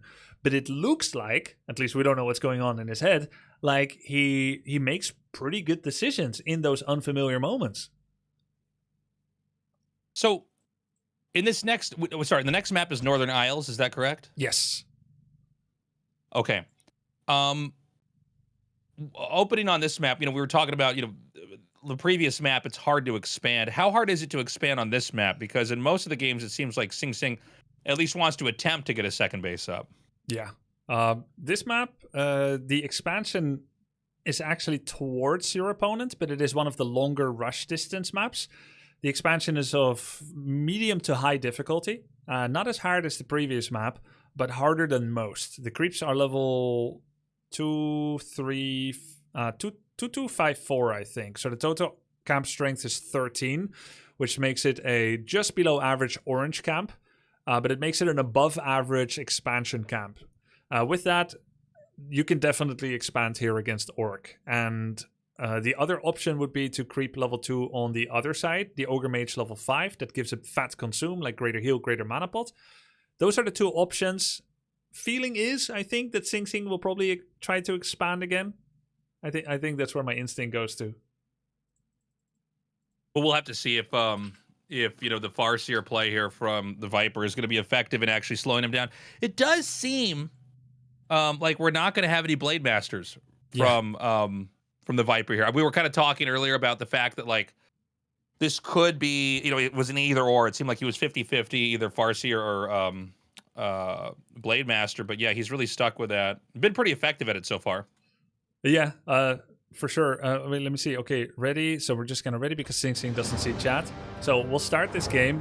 But yeah, I'm glad you brought that up. I just took a small look at the statistics, the ladder statistics. W3champions.com has a full analytics about how people have been playing. So we have for the Viper, he is at a 53% usage rate for Blade, 43% for Farseer, but against human, it's 95% Farseer. So the Blade is reserved for other matchups. So a very high likelihood that he's going to be going for Farseer once again. Okay,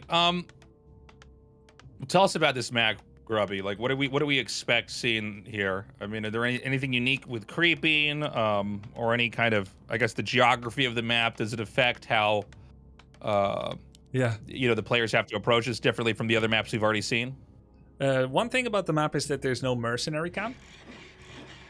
Okay. I think that's always important to point out. Mercenary camps can supercharge early expansions with bonus production that you otherwise would not have. It functions essentially as a proxy barracks. So it doesn't have one of those. Interesting. And the second part is, and I feel like this kind of this hard to accept truth that may make some people think that Warcraft 3 has some weird mechanics that feel rather arbitrary. So I take a great risk sharing this. Do you think I should not share it on that with that premise? Share it. Share it. Okay. Spill the beans, Grubby. I'm spilling them.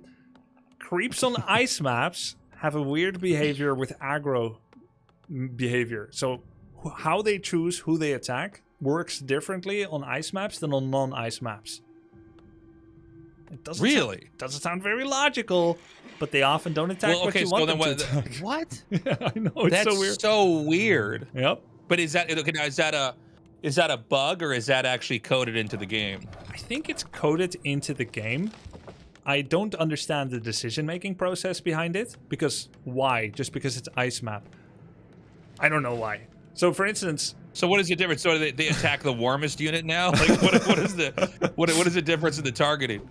On many maps, units will have an internal logic that says attack nearest unit first. And then there are some units that have higher natural aggro, like Water Elemental has higher aggro pool than others, like it has taunt. But ice creeps sometimes ignore those rules. So you see how the Trapper is attacking Militia? Other creeps on other maps would be focusing Elemental the moment it gets in range. But this Tuskar Trapper doesn't care. So he's hitting Archmage right now, which makes no sense at all, because Archmage is the furthest, and it's not the Elemental. Normally Elemental has taunt. But anyway, I'm talking while the action's going on, but I just kind of wanted to point out this weird thing, even though I take a great risk of making people think ice maps are weird.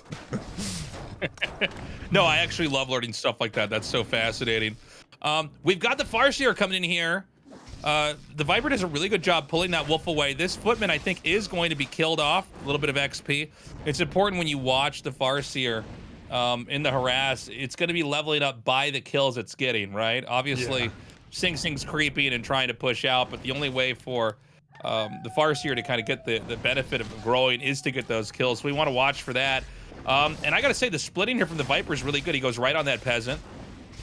Ooh, nice move there by Sing Sing. He sends the peasant into the gold mine, which disjoints the previously given aggro command of the wolves onto the peasant. Okay, it seems like this Farseer harass is almost done. Not as many peasants left over here. I don't. Is it the 5 the number you normally have? Yes. Make the town hall.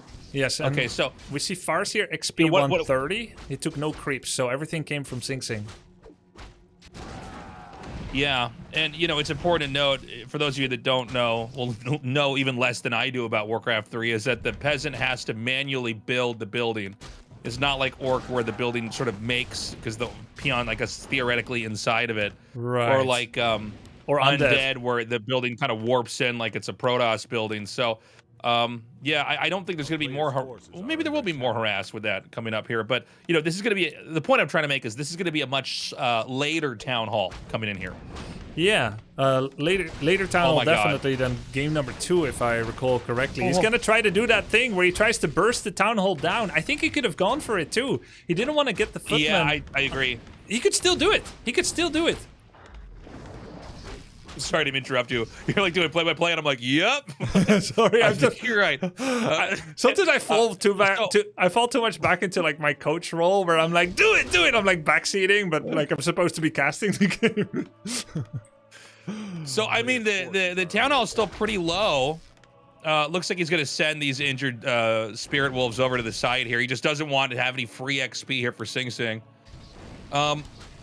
So the footman's going to come up here. I think he might be able to get the kill on this one. I mean, the Viper's doing a really good job. You know, I have to say, as I've watched, you know, this series here, I was always wondering, you know, okay, well, whose skills are going to really shine through here? And when you watch Age of Empires, there's a lot of kiting in the game, like in general with units. And you can see that expressed here with the Viper and how he's able to, you know, keep all these headhunters alive. Beautiful block over here. Does he get the kill? This footman somehow lives. I think he will probably get it. Oh, there's going to be a self-kill because he didn't quite get the final auto attack off. Fire Lord hired once again. It's what gave Viper the first win, actually. Is this the truth for the rest of the matchup? Now, the Arcane Tower is finished. It can do bonus damage on wolves and lava spawn. So that's definitely something helping Sing Sing. Sing Sing should also be calling Militia. He tried, but he failed. 3 peasants are coming. 1 picked up his weapons, and the other forgot them at home. This is looking really bad here for Sing Sing. We've got 3, now 2 footmen. The Farseer's low, and it's not getting a lot of attention here from the Viper, and I think maybe Sing Sing can try to do a little bit more damage and take it out. It looks like it's going to be able to wiggle out of this corner over here, so we want to keep our eye on that Farseer to see if it can be targeted, but right now Sing Sing has kind of pulled away and is turtled up behind the gold mine and the Arcane Tower. The Viper decides to just seesaw his attention over to the other side of the map, and the Altar of Kings is kind of hanging out. It's like a loose piece of the defense. You know, the 2 towers are pretty nicely positioned, but not in such a way to protect this Altar of Kings. True, but Altar shouldn't have been the top trophy here. Viper didn't know it, but he could actually just shove into the expansion, take his hands off the keyboard, and it would win. He's gonna maybe lose his Farseer here, which I still think is better losing it than to TP and take away the pressure. What Viper should have done... Yeah, I agree. Right? You want to keep up the pressure. He should have just gone in. There was only one tower. You could definitely just take it down with those headhunters. There I am, backseating again. But yeah. Well, this is the thing with RTS, right? Like, you have to play a lot of RTS games to just look and know if you can win a fight. I mean, that's been one of the big challenges for me when I was trying to learn Undead for this tournament. Is it's like, I don't...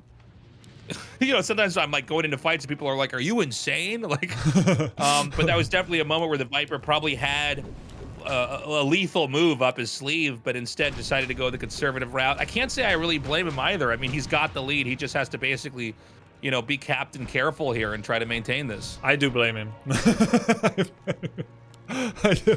I should be like you. I know it's professional, but come on, you've got 9 headhunters against 1 tower. Just go in and finish it. Oh man, well the Archmage, now he's going to be forced away from his expansion. Now the Town Hall's low. I don't know if that's going to be the desirable target to get. Instead, the Viper's going to go for this tower in the back. Warcraft 3 buildings, when they're constructing, are way squishier and weaker. And therefore juicy targets to try to come in and kill off. And so he denies that tower.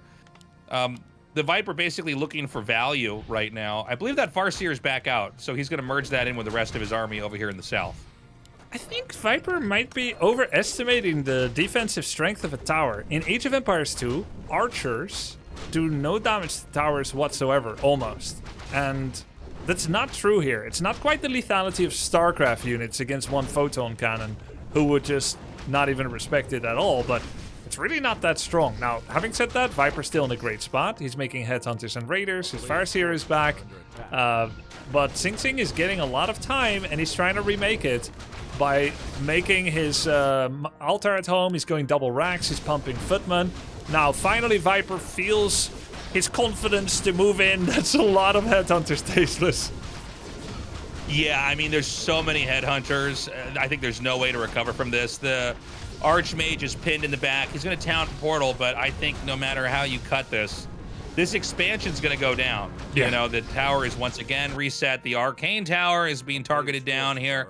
The next kill is going to be on these peasants. And I think from there, we may see GG. You were talking about how Sing Sing's like a very tenacious player. Yeah. And so he might try to stay in this, but I'm having a hard time imagining a world where he can recover. I think he's gonna stay. You know, he met one of his colleagues from the Dota 2 scene, Dendy, who is also an international winner. They met on ladder. Dendy tower rushed him in Human Mirror, and Sing Sing stayed until his final building, kind of as a tongue-in-cheek, you know, fake BM troll play. So you never know with him. So, you know, he's basically denied. I love this play, by the way. This is such a good way to do it. You just leave like 1 raider over here so that you can't make peons, and this town hall will eventually die. And then, you know, to capitalize on your advantage, you start to put pressure over here at this main base and try to just whittle down that army and keep the oppression on. Yep. Of course, it is also nice to go to something else. Right now, Viper's got nothing else. He's got nothing else behind this. Where he's actually gravitating towards. No tier 3, no like Bloodlust or something, no Torrents. He's just tier 2 saving up on 50. One really cute thing he did is he let the Raider finish the Town Hall at the expansion. Only the Raider. That Raider had Pillage. Pillage gets money when you attack enemy buildings. So he maximized the income of killing the Town Hall with the Raider. Yeah, super smart. So the barracks and the new altar are kind of hanging on the outside. These 2 structures, oh, I'm sorry, actually it's 2 barracks here. I don't know why I didn't see that a second ago. I was going to say, but the point in case is that, you know, you lose this barracks, you're going to lose that production. And it's a rough situation right now for Sing Sing. I mean, he's unable to get out of this position. He's going to have to some way fight his way out of this. I don't know that he can. Yeah, it's going to be tough. He also has this tight squeeze where he tries to escape, where he would try to escape if he got attacked. And, you know, Warcraft 3 units, they're definitely going to trip over themselves. This is nothing like StarCraft 2 10 Zerglings going through a 1 gap, or where you think there shouldn't even be a gap and they just all go in 1 second. No, that's going to take some planning. We need an air traffic control tower in order to organize the traffic through this one if he ever got attacked. But Viper relents, goes away from the main, and allows Sing Sing to run out, and an engagement might be happening. Yeah, it's an interesting point you made about the Warcraft units compared to StarCraft 2. StarCraft 2, the units are almost like liquid. They're so slippery and oily, they just kind of maneuver through each other, but there's more of a kind of a chunkiness to the Warcraft 3 units. So, look, Sing Sing tries to come out, and it's going to cost him. You know, when these footmen have their shields up, they take less damage from ranged attacks, but they move slower, so they can't retreat. True. Big level up there. I believe that was on the Fire Lord. Yep. Excuse me. It's going to be the Fire Lord. And Incinerate level 2 or Lava Spawn level 2. Is this going to be the beginning of the end? I feel like there's no way to survive this. Looks like it, Tasteless. Mountain King is taking a lot of damage. That's Headhunter damage, boosted by a Kodo, 10% damage aura from the drums, and 2 attack upgrade. With double ranged heroes and double summons, Sing Sing is very poorly equipped to deal with this, and his very exposed Arcane Sanctum is going to be taken down before it can even come up. Yeah, a shutdown there on that building that was being constructed. And again, another important structure just kind of hanging on the outside. And by the way, I can't say I blame Sing Sing for having these buildings out here. There's no, I think, room. Maybe now there is with the little area that the peasants have mined through there. Yes. But it's a bit, you know, kind of clogged up back there. So this is a really unfortunate situation for him because the Viper basically is just keeping this pressure on. And it's destroying the infrastructure over and over and over here for Sing Sing. Very good pressure without the overextension from last game. It looks like Viper's comfortable with his ranged hero. The TC can be a little bit more of a weak link for him in some moments of the game. Even though Tauren Chieftain is more valuable than Firelord in general, it leads to a longer gameplay style that has bitten Viper in the buttocks a couple of times with Sing Sing's amazing tenacity and comeback potential.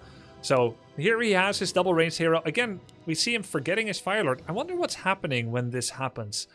Like, how are his control groups set up that he forgets his second hero? Yeah, that is kind of wild.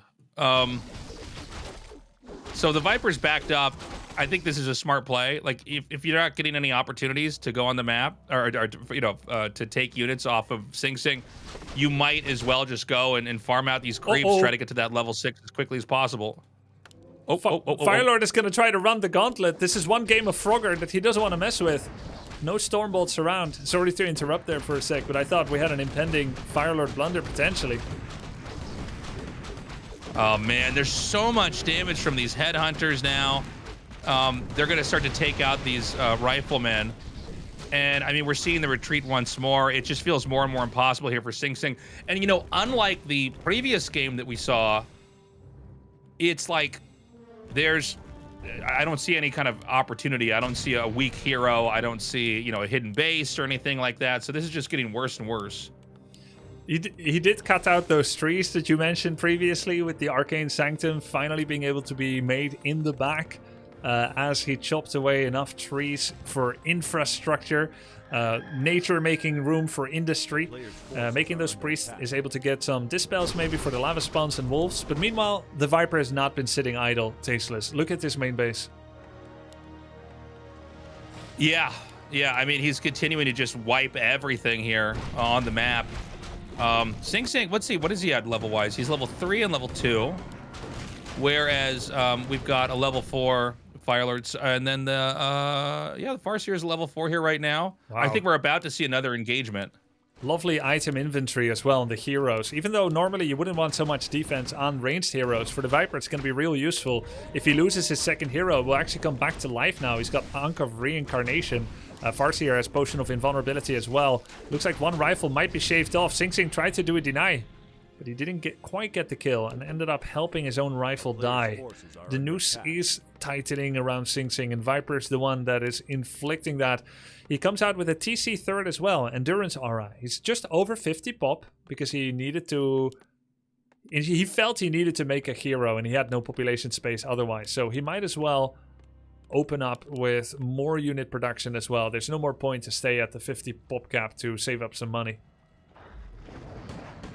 Yeah, I mean, I do feel like we are in the twilight of this game. Every time Sing Sing comes out, he identifies that he doesn't really have enough to fight this. The only thing that he could maybe try to do is get this little green creep camp over here, but there's not really that many creeps in his reach. And even then, it's like you're gonna be at risk of the Viper just kind of coming out and punishing you. And I think at this moment we might see he's just gonna wipe this creep camp out and further eliminate possibilities of a comeback. And at this rate, the army's so big, it wipes the creep camp before there's any way that Sing Sing can create some kind of a diversion. I will say this. There is one advantage that you can leverage in Warcraft 3, which is not true in StarCraft.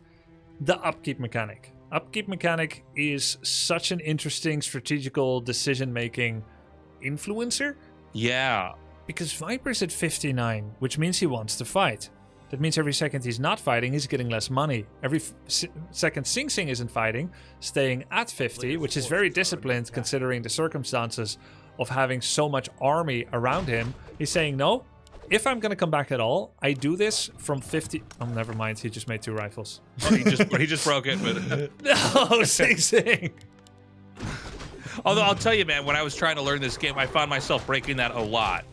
You know, when you're in the heat of it and you're trying to come back, you'll just end up popping that upkeep. But I think you're basically right. Like, he definitely didn't want to do that. Because he's going to tier 3. So how are you going to make use of your tier 3? If you go over 50 now, you have so little money when you get there. Whereas if you save up on 50 and you go to tier 3, you'll get there with 1500 gold. And you can get Knights, Inner Fire, Paladin. You could get all kinds of things. Either way, Sing Sing does have incredible items on this Mountain King. He's got double pendant of energy. If you can get a Mountain King level 3, Clap is going to be devastating. The Viper does get a tiny Great Hole that he farmed with some of his units at the same time, but I can't help but feel that Sing Sing is getting back in the game, and Viper is not getting as far ahead as he could. He didn't really know what to do when Sing Sing was turtling. Yeah, I mean, Sing Sing is kind of waiting for this moment where he might have the right, the right mixture of units to try to take a fight. And this might be that moment here. He takes out another grunt. He's done a great job at targeting those. A big stomp here from the Tauren Chieftain. Hey, man, the Fire Lord is very low, and it goes down. Oh, my God. He's got the Ankh of Reincarnation. That's what we're talking about. Very useful for the Viper with his flagging hero control. He targeted the Mountain King a lot as well. Now damage going on Rifles and Priests. Another War Stomp could take down this Mountain King potentially. The TC is looking for the backline. Getting that Rifle. Really good War Stomp. Yeah, great War Stomp back there, but the Tauren Chieftain's getting low. He's a little bit below half health. He's going to back up. So many of the riflemen are going to have to retreat here. Water Elemental taken out. And once again, it's kind of the same story.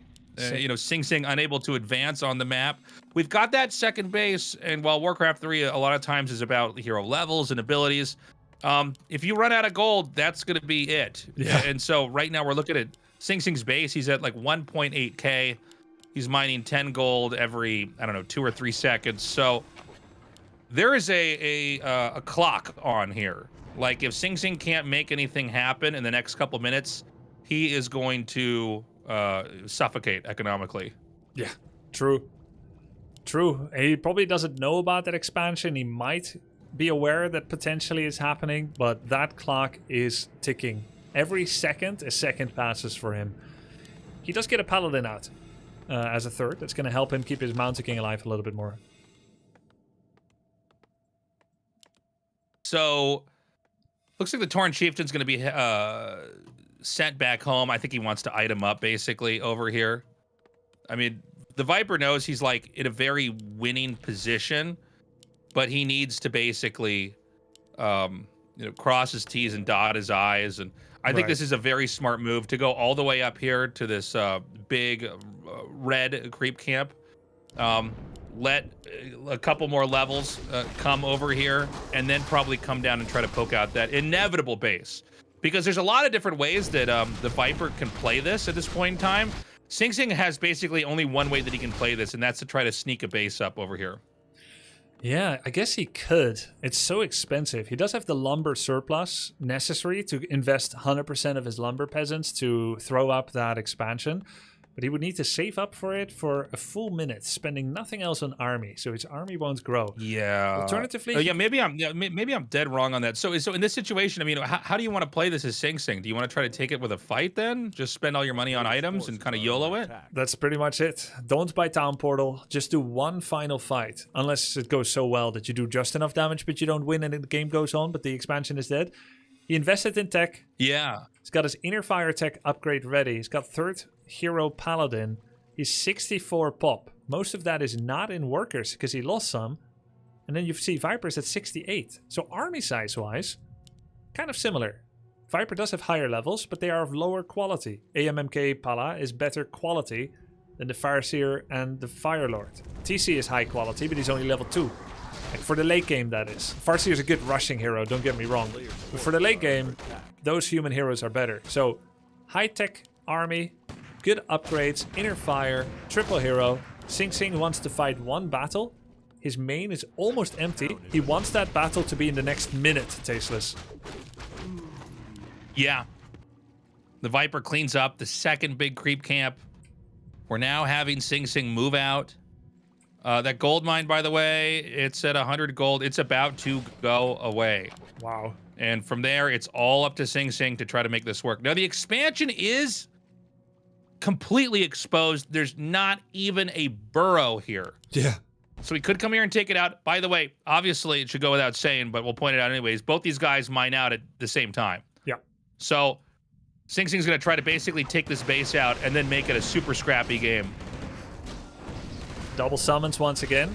MK trying to get in position to clap. Only gets the heroes and summons. Not really very good. Also, Sing Sing has Stormbolt level 2, not clap. So he has more hero focusing potential. Much less damage on army. Really not that threatening. And that's a lot of berserkers, Tasteless. Yeah, it's a lot. They're all coming in here. We're starting to see Sing Sing basically pinned inside the base. Torrent Chieftain's going to get low. He decides to micro that back and does so without losing it. Comes back in, but might you can die. see even the peons are up. Yeah, the peons are up here. The Torrent Chieftain comes back in. But he tried to get the snipe on that. Gets away with 21 oh my God, life. It's so low. Mountain King dropping really low. Couple of hits away. Berserker shooting. There's a Holy Light on Paladin, but he didn't use it. 19 health on Mountain King. He gets away. Sing Sing is at 51 population. Viper is at 61. It's really close. Both heroes survived with an average of 20 health. So, I mean, human can heal up pretty fast, right? Yep. In these situations. We already saw that in the previous game. But I guess the only thing you can do now is try to attack in once more. Now, remember, guys, every second that passes is more resources that Viper is drinking in this game. So that means more units, more items. Yeah, I mean, more room for error. Where Sing Sing is going to he's going to long distance mine, so it's not like he doesn't have any money. But if you don't play RTS games, the distance to travel for workers when they're not right next to it is so painful.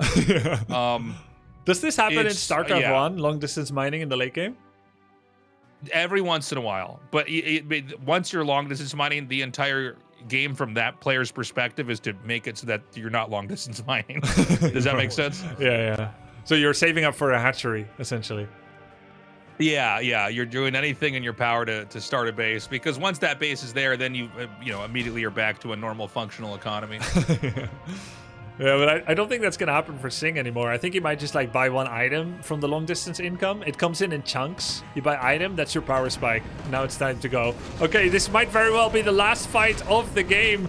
Mountain King will go in for a thunderclap. There was a war stamp also. Mountain King drops real low. There's massive damage here for Viper. Viper has 2-3 upgrades on the Zerkers. He's targeting the Mountain King. Mountain King drops really low. Huge war stamp in the back. Crazy play here. The human player getting so low right now. So many squishy riflemen. As this Torrent Chieftain is running down here, the Archmage gets a quick heal, so it's not going to be picked off just yet. But the Headhunters are so oppressive with the damage they have. Stormbolt on the TC, no longer has invulnerability potion. Holy Light, he kills the Torrent Chieftain. That's mental damage. That's good for morale. Yeah, he takes that out, but I think, gets the Mountain King there. There's just too much HP on all these units, and I think the inevitability in this game is that there will be a push that will continue from the Orc all the way down towards where that gold mine is, excuse me, and that'll be GG. That'll be checkmate. Sing Sing did get enough money to actually revive the Mountain King, and in true fantasy, GG timing remains in the game, but he's proven me wrong several times before, actually, that he can still win these games. This might be one bridge too far, even for him. Viper is closing in on the base that he last saw about 20 minutes ago during that furious attack that seemed like it would never end. He's coming back to a place that he used to own almost. And we'll kill the altar for the second time in this game. Looks like Mountain King will not get back into the game, Tasteless. Yeah, Mountain King's going to be out. And I think, yeah, we're going to see Sing Sing tap out here. I think he's going to fight to the very end. But again, I mean, you know, with no expansions in sight, no way to remake heroes. And right now we're going to see the Viper basically drive a wedge. So when there's no attacking units to focus on, these peasants are all going to be killed. Right. Yeah. And we're basically, this game's done. Yeah. So what do you want to talk about? Yeah, I'm like, should we just keep play-by-play in this? What do we do? No. Do you know what Firelord Ultimate is? No, what does it do? Volcano. It's a channeling spell that makes a volcano and then starts throwing molten rock loads all over him and around. Like, they do stun, they do damage, I think they do damage to self as well. It actually has friendly fire. Kind of a wild ult. That's crazy. I was amazed, by the way, when I started to learn Warcraft 3, how many games you don't end up getting level 6 heroes in. Right? You know, in my newbie experience, I just always imagined, oh, it's like someone gets to level 6 and then it's over. But yeah, it's a lot of just grinding before you get to that point. If you had to guess, how many times do you get level 6 heroes in a game between two players? Sorry, give me a second. My cat's attacking my setup. Hold on a second. So cute. All right, I'm back. Sorry. What was your question? Sorry. Viper just used the reveal. He just used the reveal on Sing Sing. Wanted to make sure that it's not interpreted as bad matters. The cast almost got creep jacked by my cat there. Good cat. Okay, so. Oh no! I just asked. What's our score then? It's 2-2. I just asked the ratio of games that end up with an ultimate in play. That's it. Man, this has been a great series. I just asked the 1 in 10, 1 in 20. How often do you think people get level 6s? I don't know. Maybe 1 in 5 games, something like that. Is it less than that? I think it's more than that. I think it's more. I think it's more like the more. I guess you gave me a range, and I guessed way out of it. I should have stuck closer to a number that you were at. I mean, I'm asking your experience. Your experiences are real and valid, Tasteless, and you're a wonderful person. Yes, they are. Thank you. Yeah, I needed to hear that. Thank you. Okay. So 1 in 5 in your games. Someone gets 6. Oh no, that's not true. I didn't realize you're asking my games. I think about like in pro games and at the highest level. No, I mean I think I had maybe 3 or 4 games that I ever got to close to level 6 or level 6. Oh, that's not a lot. Yeah. I think it is like 1 in 10 to 1 in 30, something like that. Not common, which makes it more rare and special. Quite fun. Yeah, well, you know, it feels very earned when you finally do get that level 6 hero. Yeah. So this is it. We're gonna go to the final game. It's crazy. I don't know who's gonna take this. I think that the Viper has basically shown, and you correct me because I don't really know what I'm talking about here, but it seems to me like the Viper has managed to get himself in better positions, but Sing Sing's tenacity, his ability to kind of fight back and create opportunities for himself has been very impressive. Yeah, no, I think that's exactly it. If I would analyze this as either one of the players, I would say that Viper won 4 games in a row, but through 2. Yeah. Of course, a lot of it is to Sing Sing's credit.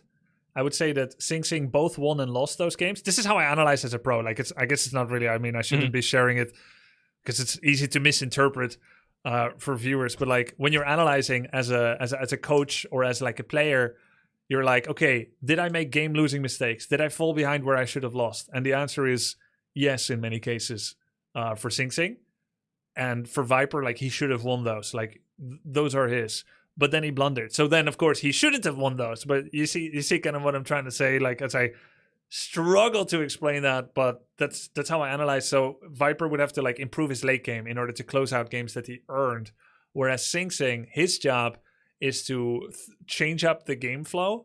Though I think he lacks experience for this use case, where he needs to maybe like do a 1-base play and make himself scarce on the map and do some off the radar creeping, so that he doesn't play into the Farseer harass, doesn't meet him head to head, and then suddenly, bam, shablam, I'm in your burrows, and you didn't see this coming. That would be really effective maybe against Viper.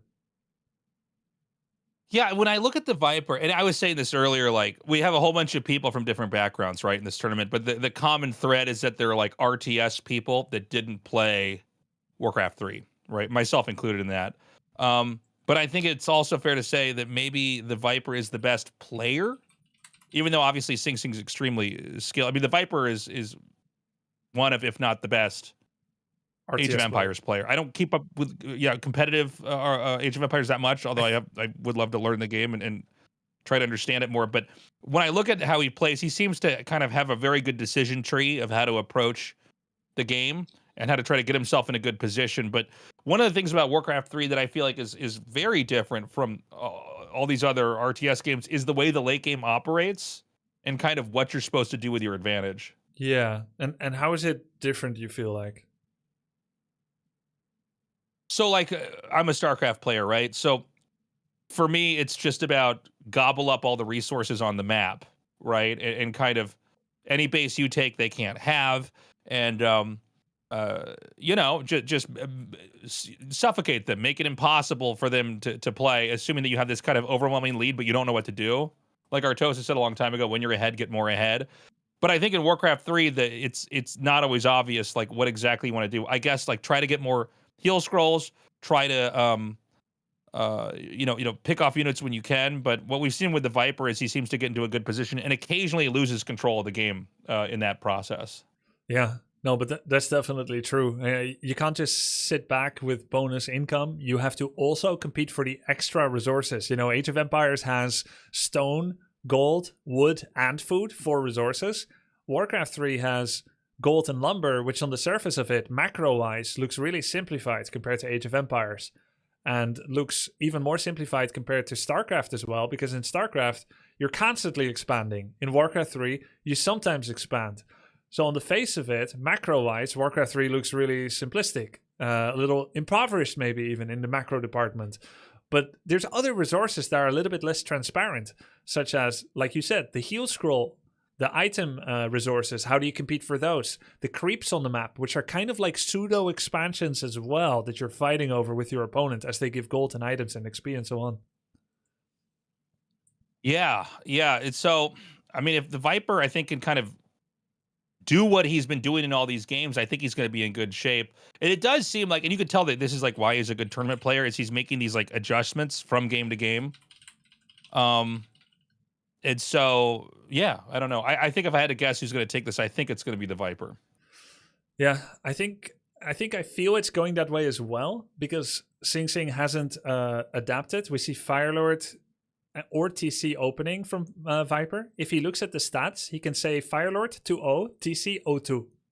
And usually in a long series like this, both players are thinking about that and will then try to make a judgment call about, do I repeat the winning thing, or do I have a faith that trumps the stats and says, no, I know how to make TC work and I'm going to win with that now. But before we go on, I'm going to leave the audience just to mull that over, which heroes we're going to see, whether Sing Sing will adapt. I've ushered in a small 2 to 4 minute break to give the players a little chance to stretch their legs, maybe eat a banana, some blueberries or walnuts or whatever, and stretch their legs, toilet break. I don't know if you need it, but let's all go pee, guys. Let's pick our bladders up. All right, so let's we're all go ready pee. to go for game 5. All go pee Everybody together. pee. 1, 2, 3, go. Go.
Brought some snacks.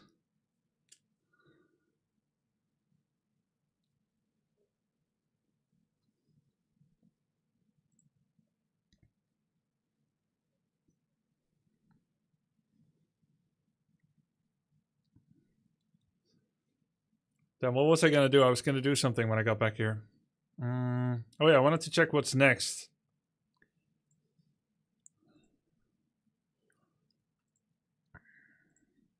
Ah yes, after this we do the 2-on-2.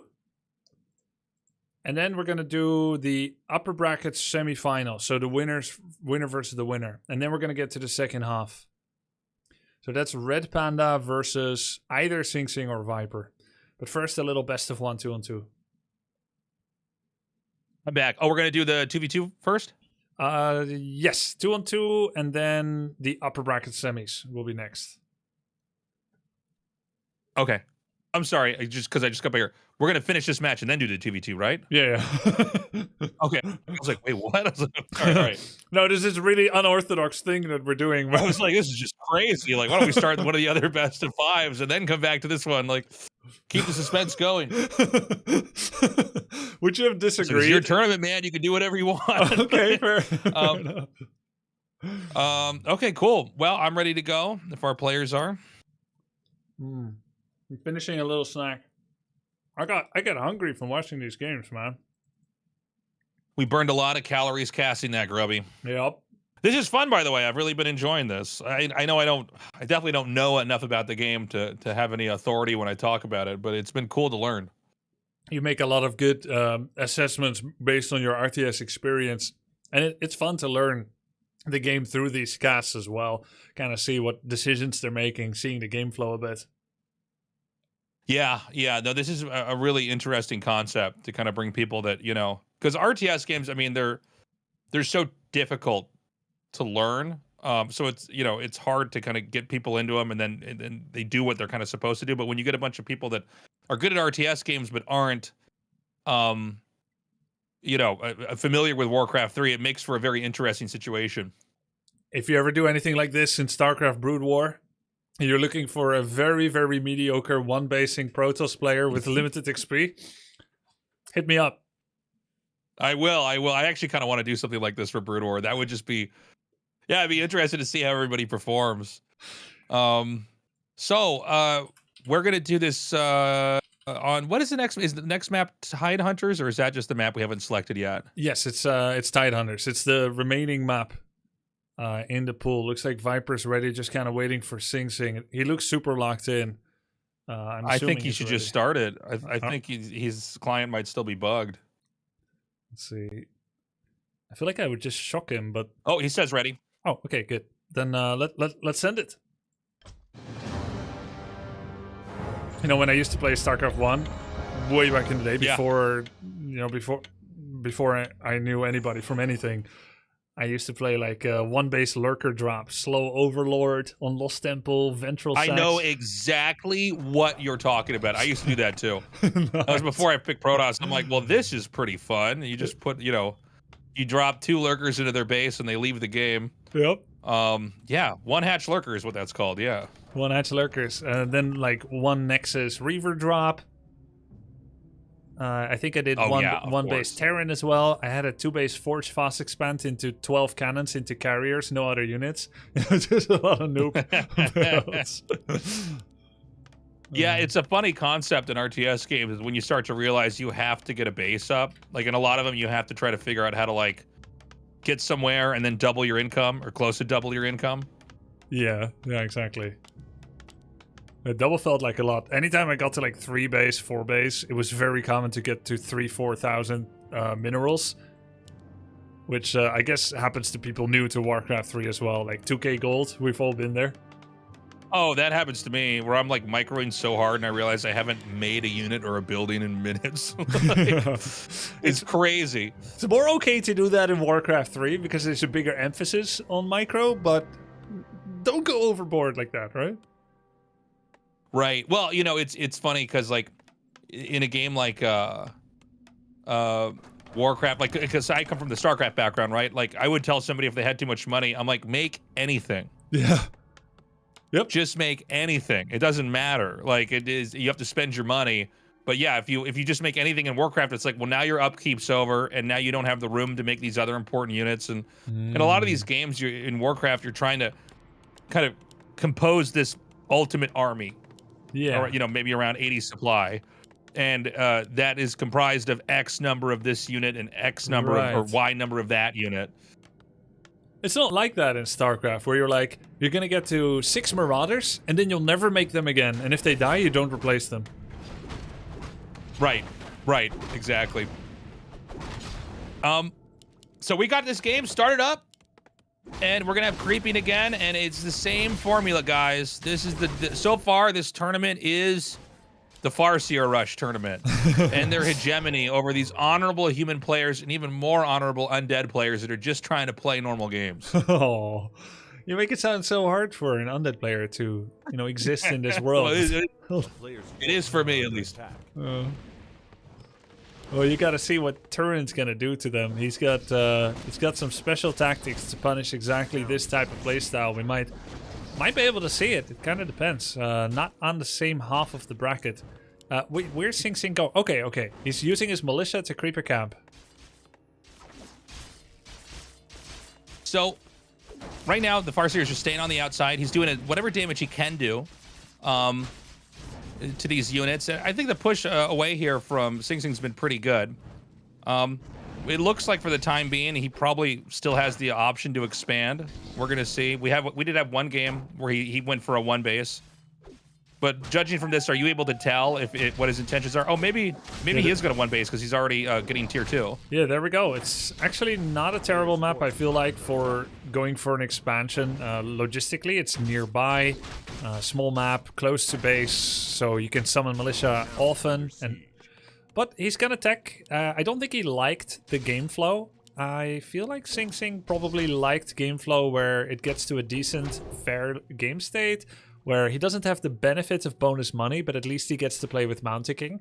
He had a couple of good hero snipes with Stormbolt, so I think he would like to recreate that and not give Viper a chance to do Farseer Firelord all-in or quasi-all-in against his Expo again. Good judgment call by him. Okay, so we've got, again, more pushing away of the Farseer. Viper just pulls his wolf away. It looks like it will barely not get away there. The Archmage does get the kill there. Archmage right now about a quarter of the way through their level 2. Yep. And, you know, at this point in time, it's going to be hard for, I think, the Viper to do too much more with this because the hero... the human, excuse me, can always just kind of retreat behind the infrastructure, but he does find a farm that's maybe a little bit too far out. Okay, nice farm cancel. It also forces Sing Sing to relocate his peasants to another location. Sing Sing is making a small blunder here by making a farm in a prime real estate spot for future infrastructure, sanctums, in case you need to make them in the back of the base. You want to prevent cluttering up those really large open spaces. And he's doing that. Oh, nice deny there on the wolf, so Viper doesn't give XP to the Archmage. In the meantime, Viper is tier 2. He starts his Tauren Chieftain. So with Viper having map control right now, I mean, he could probably go ahead and move out and start to try to take out these creeps. He didn't go for, you know, some of these easier ones, like the green one here kind of towards the middle. Yep. Instead, he's going to, I guess, go free up his expansion location. Is that the game plan here? Yeah, looks like it. Probably a tier 2 early expansion. Sing Sing doesn't know this, but the sudden suspicious disappearance of Farseer can be immediately followed by pulling militia and creeping a really high value camp. Because they leave sorry, go ahead. No, I said that makes sense. Yeah. Because why would they leave? Like, if they're leaving, they're not going to leave for 10 seconds because you can't get anywhere in 10 seconds. So if they've left, you can assume they're leaving for at least a minute. And that should be capitalized on. But Sing Sing ventures forth with the same level of caution that was necessary while Farseer was there. And he doesn't adapt to, like, the new state of things. Having said that, he's doing fine. You know, he's creeping. He's going for a bigger camp already. This camp drops really valuable items like Claws of Attack +8, Pendant of Energy, Talisman of Evasion. So the turtle creep camp here for the Goblin Merchant is going to be cleared out. With Sing Sing having a little bit more breathing room, he is going to take out the periphery camps at his base as his Mountain King is going to go ahead and meet up here with the rest of the army. And quietly, the Viper is going to be expanding. So it's going to be a 2-base orc versus a 1-base human. I don't know if and when we will see expanding from Sing Sing, but for the time being, the Viper is going to try to clean up the expansion creeps over on this side of the map. So if Sing Sing does decide to expand or find some opportunity, it'll be easy to do that. But at the same time, he's not going to have access to these creeps later on. Yeah, exactly. And that's kind of that dilemma you talked about earlier on Concealed Hill. There's going to be a Stormbolt. Will it be a surround? Sing Sing is quite good at them, but this is a high difficulty surround. And it looks like Farseer will skip through the net there. But Viper staying a little bit close for a follow-up Stormbolt. I think that has to be a TP. Sloppy. Oh, he's just gonna die. Oh! He loses it. Big win here for Sing Sing. Yep. But Sing Sing's got a lot of injured units on the outside here. He's gonna drop at least 2 of these footmen. Okay, target fire on the Mountain King. Mountain King does have Talisman of Evasion. There's still space on the top. Viper blocks the top spot with his Tauren Chieftain. He's getting a lot of hits in. Raider coming in for the block and the surround. And he gets it. This was a big 5-head play by the Viper to sacrifice his Farseer, which is a shit hero in the late game. And he decides to power level his TC by deliberately letting his Farseer be killed so he can take a favorable engagement. Super smart. Wow, okay, so that I did not see that at all. That's fascinating. I made it up. He blundered, but he made the best of it after. Dude, I was like, that's insane if that's true. I'm like, what? Are we casting the same game, Grubby? What? Okay, I was like, what? Man, all right, well, in that case... It does work out that way, by the way. Like, it's true that Farseer scales poorly and the TC... gets better levels, better use of those levels, but I do believe it was a genuine mistake. I think he wanted to... he did get a good exchange on that fight, but yeah, unable to town portal out of there. The Mountain King's already, by the way, back in this game. Where's the Farseer? Being remade. Takes 90... Almost done. He's level 2, it takes 66 seconds. Probably started it soon after it died. It's much cheaper to get it from the altar than the tavern, so good job. Viper is fully mining from expansion right now. He's actually playing this so well, outside of sometimes his hero control and saves. Farseer comes out. Let's see if he's going to buy anything. Looks like Viper's going to creep. Sing Sing is going to attack already.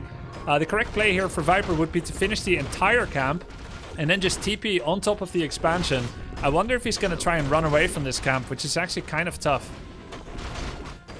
Yeah, the Viper's going to pull these few peons away. He hasn't moved them all the way down, so it looks like he's probably going to try to retake this once he's finished this creep camp. But gosh, it takes a long time to take out the creeps of the Goblin Laboratory. He takes out some and decides to opt with a TP because he doesn't... Oh, and it's almost like a TP that like perfectly surrounds this, and that prompts Sing Sing to do his own counter TP to get back home. So great save by the Viper, and he'll go back to that previous creep camp and clean up what he started.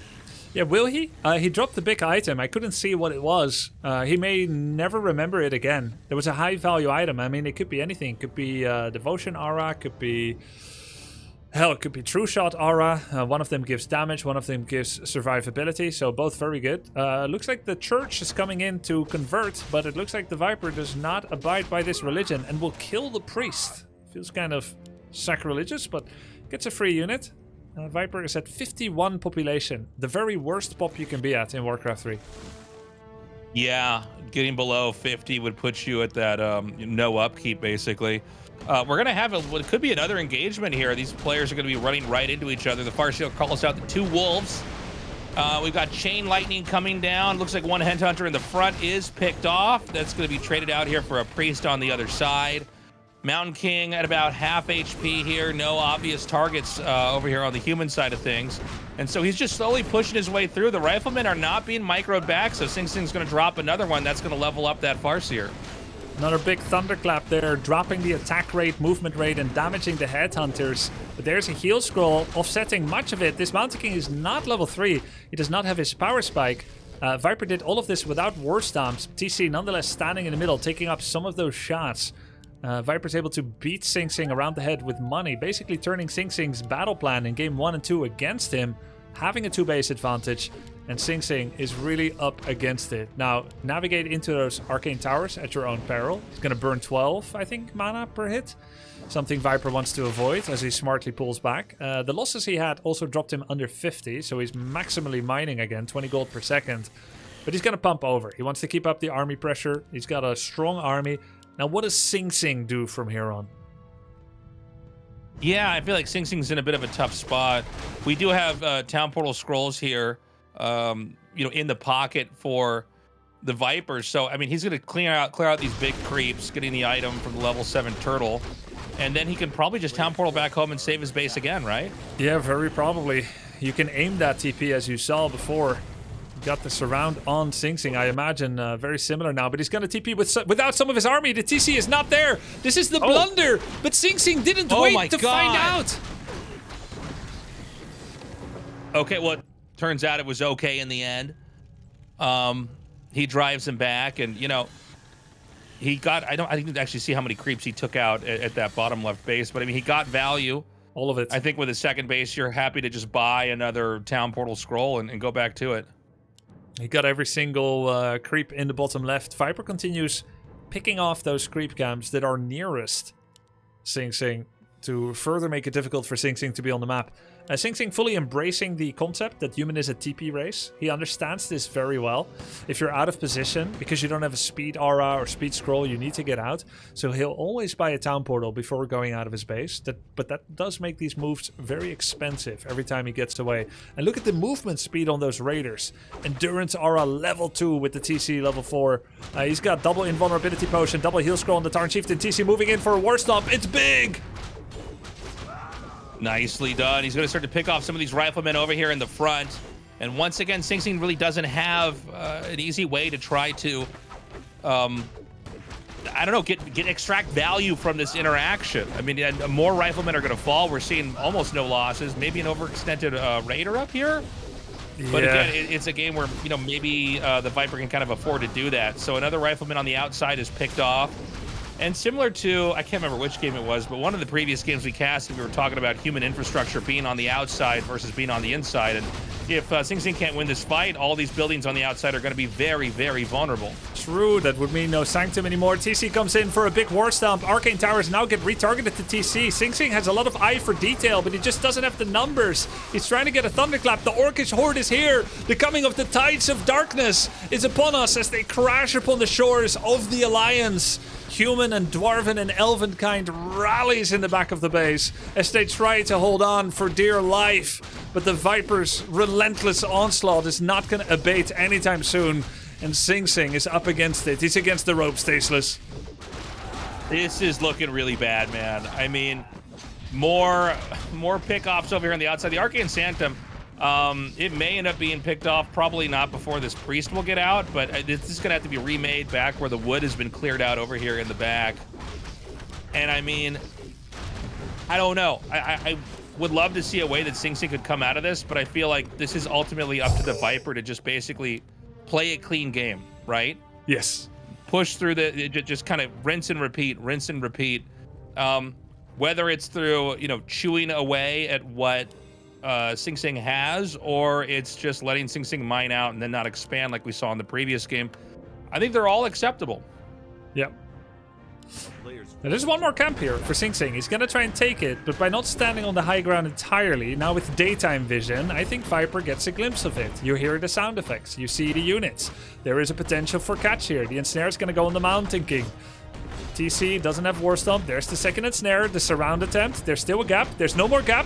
There's a surround. That's it. No! It's open! It's open! Mountain King slips away! So he's going to back up again. We've got some of the creeps just taking out a stray headhunter here in the back. Another level up here. A straight headhunter? As these units kind of flee behind this tower, I think that Viper can seesaw his attention back over to the creep camps to try to clear this out before Sing Sing can come back, I think. Yeah, the camp is definitely messing Viper up a bit. If Sing Sing did this on purpose... Oh! Oh, that item, Illyria's Flute of Accuracy. But yeah, If Sing Sing did this on purpose to make the camp mess up Viper, kudos to him. At the end of the day, I think it kind of RNG'd against Viper as he walked past it. Now, rewind the clock, Tasteless. Remember that moment where suddenly Sing Sing was not being pressured anymore? He could have militia crept this camp. And he could have got the true shot aura right there. The bonus experience, solo MK, or I think he didn't have MK yet. He would have had that bonus damage. It could have been huge. 7% bonus damage for all ranged units. Yeah, no, it's funny. You know, that was a really interesting concept you were explaining to me earlier. That like, okay, if the Farseer is gone for long enough, then you know you have this small window of timing to basically, militia creep the big camps. Is a great way to come back, but he wasn't able to do that. Now we've got Sing Sing trying to push out, and it seems like he's gonna try to basically sandwich him here. One control group coming up here on the left side, the other on the right. Yep. And at minimum, I would imagine Viper will be happy if there's a forced town portal again. The town portal scroll is painfully expensive. Viper is and showing so that's off just kind of one way to punish. with his pincer movement here. Town portal might happen if Sing Sing don't like the fight. Like he said, he does have one. 1 mana away from War Stomp. There's a pretty big clap on the backline, but once again, it's clap level 1.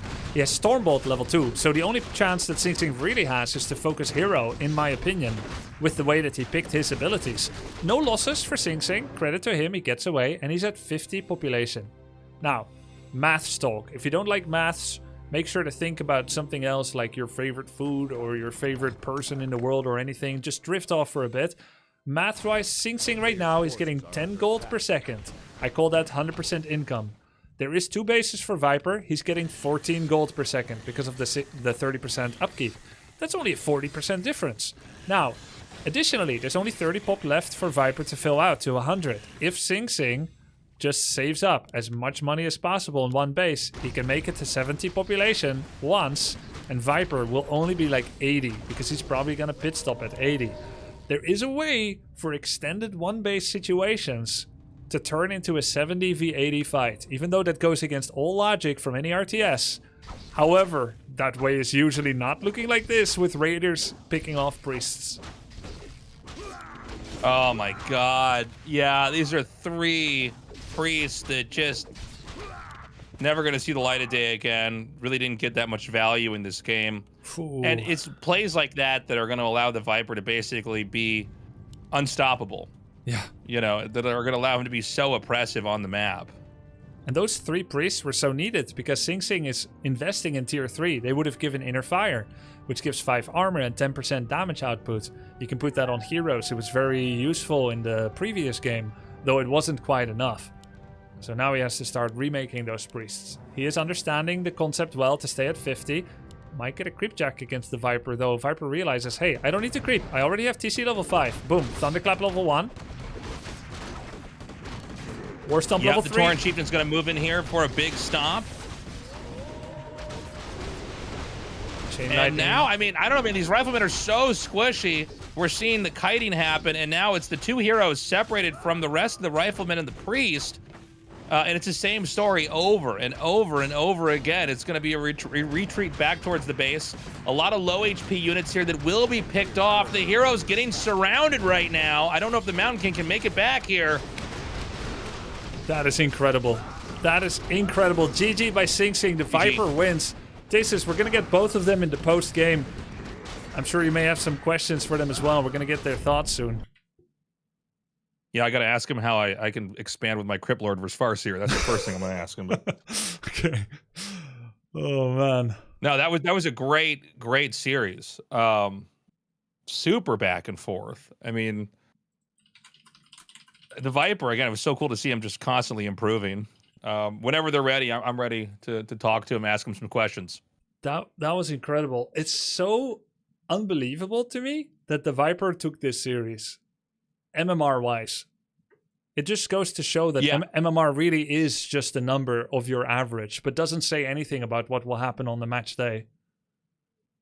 Yeah, well, I guess everybody had such a short amount of time that I think no one's MMR is exactly like where it would be if you had a couple months to kind of figure out your cruising altitude. True. Tomorrow. Yo. Hey, guys. How are you guys feeling? That was an incredible series we just casted. I feel like I got destroyed. Viper isn't here yet, so we can just talk to you. Sing, how did Yeah, you prepare we'll for just this? talk to. How did you prepare for the series? No, sorry. Go ahead. And what do you think? What do you think happened for you? I think the early game aggro is too much. I don't know what to do against headhunters. I feel like headhunters are better than footman at every stage of the game. And then it's so hard to get to the second part because I keep losing footman. He doesn't lose headhunters. Yeah, I can't coach anymore, but I want to help you. I agree. I will fix it. I agree. Headhunters beat footman. That's definitely true. Yeah, like mid tourney coaching. But yeah, you had some insane comebacks though. I feel like he threw, but yeah. You could see like in the last game he was scared of throwing. Like he started playing super safe. Is that true, Viper? Yeah, I felt like I was in a good spot in both my losses. Maybe not the first loss, but the second one, I felt like I through. So I started playing super cautiously if I felt I had a good spot. So his read was correct there. Yeah, GG's, man. He fucking knows. GG's, dude. That was sick. Sick games. Yeah, it was really fun. In the final game, Viper, it was 2-2. You had 2-0 score with Firelord, but you were 0-2 with Torrent Chieftain. Yeah. Why wouldn't you pick Firelord again? Well, he didn't expand this time, right? The idea behind Firelord was to punish an expansion, because then I got the pressure way faster. So yeah, Tauren just felt like a better long-term pick, I think. Dude, Sing the hold on Concealed Hill, you should not have any chance. You were down to 5 peasants on gold on your expo, 0 in your main. You were probably like 30, 40 population down. Your Mountain King control was impeccable until you suckered the TC into a place he couldn't get back from, and you struck. It was very impressive. Well, why am I in that situation, man? What happened? What's this early game? Very cool series between you two, but let's not just talk about the series. First, you, Viper, how has it felt for you to play Warcraft 3 and how it has felt different from, let's say, Age of Empires 2 in your training of it and starting from scratch? Yeah, no, it's very refreshing, right? AoE2 is very different to this in terms of an RTS.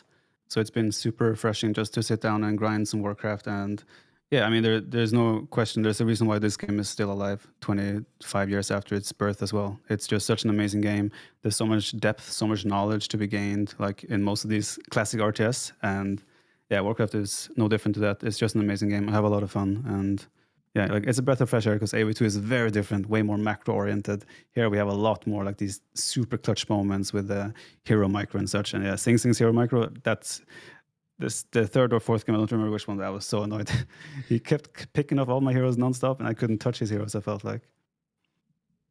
How's it been for you, Sing? You have RTS experience, but you've never like no-lifed it like you have this time. Not for Warcraft 3. I no-lifed StarCraft 2 a little bit and AoE 4 a little bit. That's about it. You ever wanted to go pro in those, or that was not a consideration? Nah, I play them for fun. You seem... Tasteless, do you have any questions? No, I mean, it was a great series. I really appreciated how the Viper became more and more conservative back there. A lot of people were speculating that you guys, two of the strongest players in this tournament, the Viper, you're moving on. Do you think that you'll be able to take this whole thing? And if so, how easily or how now not easily? Well, I think against Sing was a big tell for me to how well I'm playing. I think Human Dome might be my best matchup, so there is that as well. I think I even put that in the questionnaire we had. So maybe that wasn't my favorite, but yeah, Orc against... I'm going to be against RedPanda now, where he's Orc. I think Orc is maybe my worst matchup again, so we'll see how that's going to go. I mean, obviously now after beating Sing, who I consider probably maybe still the favorite to win the tournament, I obviously want to try and go all the way, but got to take it step by step. Viper, which race do you think is the most imba? You can be honest here. It's a weird statement to make after this series, though. Should I still say it? I see. No, actually, I played like 4 ladder games last night, and those Huntresses kicked my ass. So now Night Elf is OP, in my opinion. Sing, Orc? Orc. They're the one race that won't leave you alone when you're trying to fast expand. It's the only one. Cool. You guys are both falling in the pattern of long-standing rivalries and imbalance complaining in the Warcraft 3 scene. You're following in that. You are enemies on the battlefield, but now you're going to be joining forces in a 2-on-2. We've got some keys to give away for audiences that may not have the Warcraft 3 license key yet. And we've got some of those to give away from Blizzard. We'll do a little 2-on-2 best of one. And then we're going to be preparing for the semi-finals winner bracket after that of Viper against RedPanda before moving to the second stage of the bracket. So let's get ready for that. GG's, good series, and we'll do a 2-on-2. Game name is in the GG's. lobby. GG's. Yep. GG's.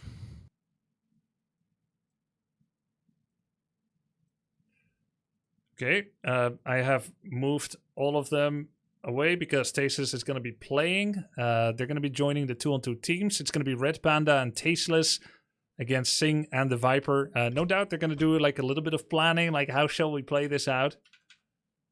Why is the schedule changed? It's not changed. It's always like this. Why the schedule change? It's not changed. Check mult chat. Okay, checking. Semis is not after this. Oh. Oh, okay. Really? No, but it is. Wait, why are you guys typing join? You don't have to type join.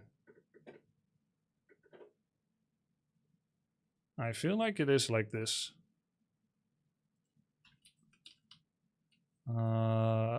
Okay. We're not doing game 5 after.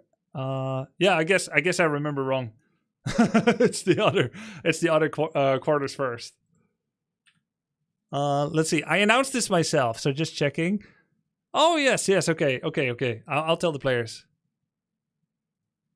Oh, I said it wrong by the way. They're gonna kill us. Sorry to butt in, but it is the quarters first before the semis.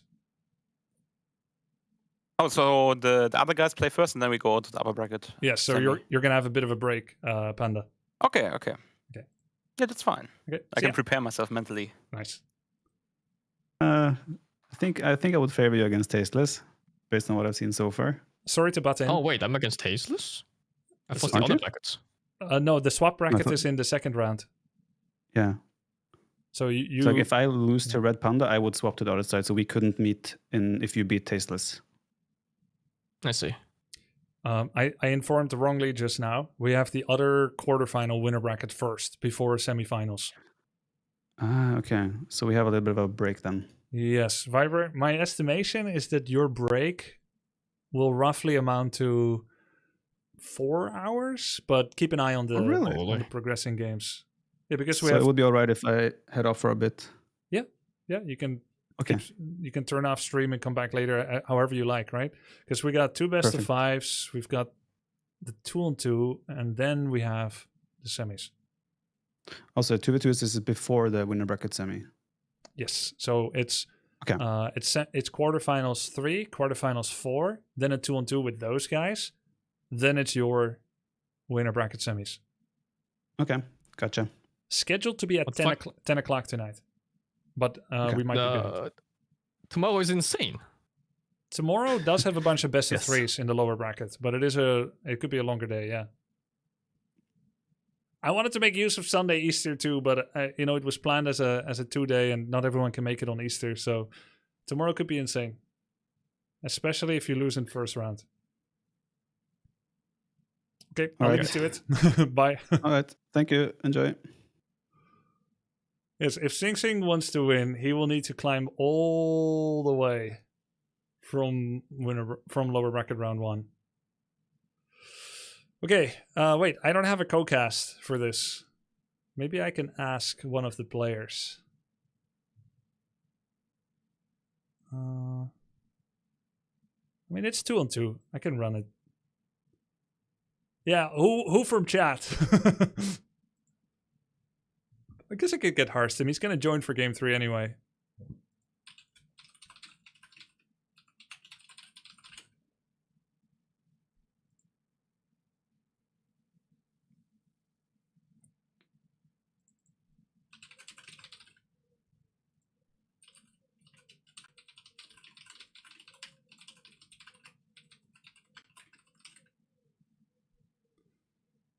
Call Sunglitters. Oh wait, I need to pick another map or people can't join, I think. Oh no, they can.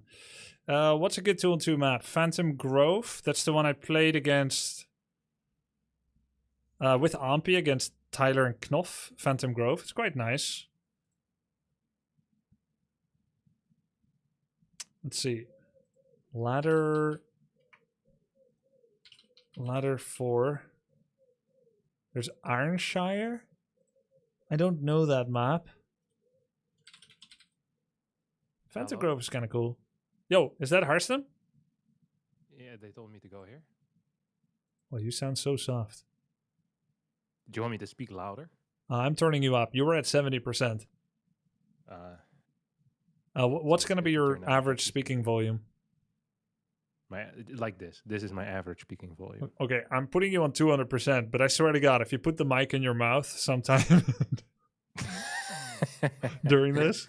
I'll try my best not to. All right. Okay. I am turning everything up to the max, so you have complete power over our eardrums.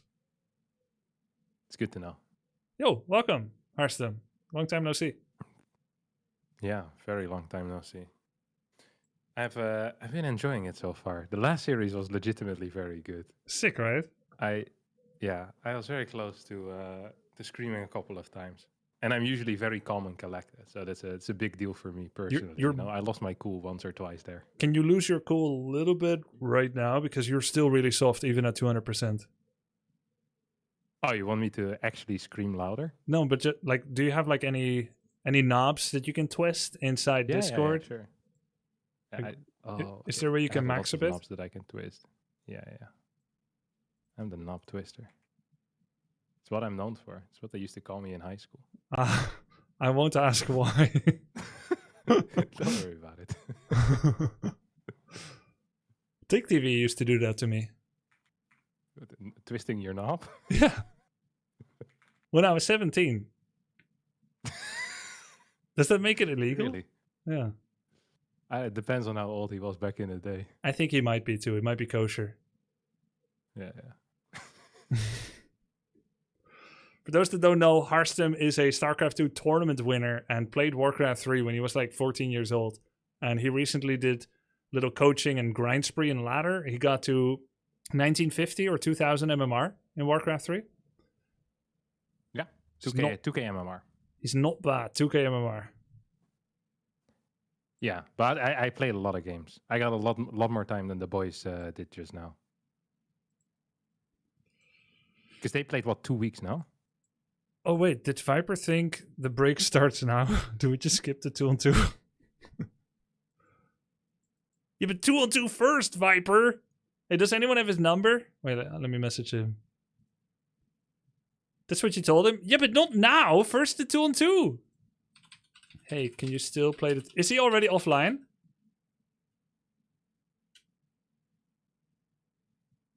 You said it wrong 100%. Alright.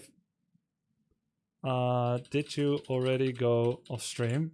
I may have miscommunicated.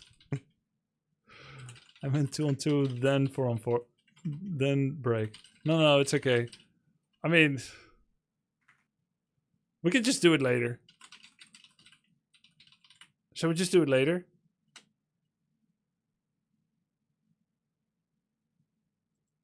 Yep. Are you asking me or? No. Chat? It's okay. We'll delay the 2-on-2. Let's go to... But wait. We do have to know if the others are ready, though. Otherwise, we spring it upon them, thinking they still had time. TommyK, Lucari. Let's check with them.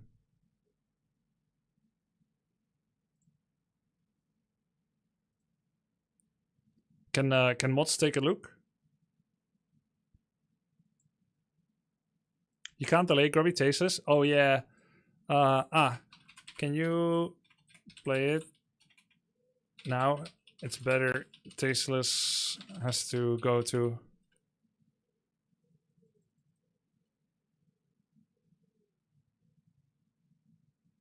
Okay. Okay, so we need 2 people to the lobby.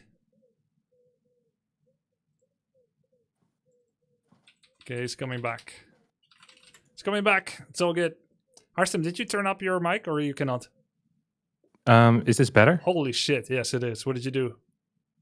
Okay. It's a long story, but I fixed it, I hope. Okay. Important thing is it's good. Yeah, exactly. Nice. Wait, how long of a story can it really be? Now I'm curious. Okay. Sure. For whatever reason, my Windows messes with my microphone Too settings. long, did not listen. Go ahead. Yeah. It messes with my microphone settings. So I have a script that makes sure that my microphone is always stuck where I want it to be.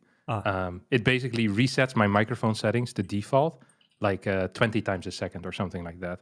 And I accidentally closed the script that was running. Wow. Who made this It's script? a problem that I haven't been capable of. There's no other fix for me. Or at least I tried looking for other ones, but I can't find anything else. And it happens. There's like 2 other guys in the world that have it as well. And we all have the same thing, you know? Wow. And he happened to make a forum post that you found? There was a guy that helped me make it. But yeah, there were some forum posts. I see. Let's see. We don't have Sing Sing in the game, and we don't have Tasteless.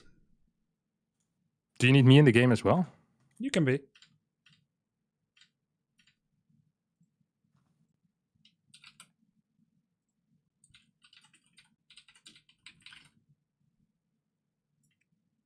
Harstem is now louder. Okay, good. Good. Then we can attenuate him.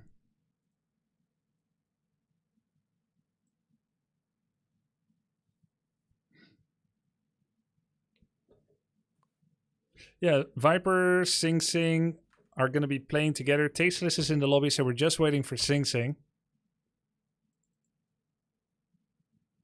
Did Sing Sing think he has a break? He's been hard to reach, honestly, during this. Wait, actually, I can see where he is on webcam.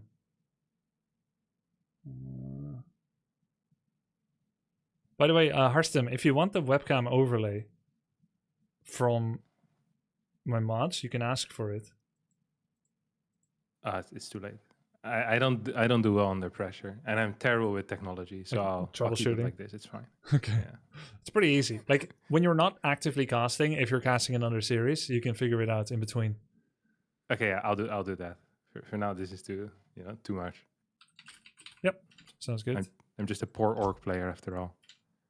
Which is the weakest race, right? Exactly. Wait, you went on a night elf stint, didn't you? I played Night Elf for a month. I played Orc for a month. And then after like 2 weeks of Human, I quit. Because I wasn't feeling it anymore. Oh, you played 4 months? Not 2.5. Oh, 2 weeks. I thought you said 2 months. Yeah, Human broke you. Yeah. I was a little bit done at that point already as well. And I noticed some impact on my StarCraft play as well. I was playing too much. Oof. It's so easy to get stuck in a new game as well, where you play a crap ton and then it's not good for you. I've seen it in everyone. Warcraft 3, as it turns out, is a pretty good game. And it's too addictive, I think. Because all the losses, when you're playing at your level, they feel like you can undo them, you know?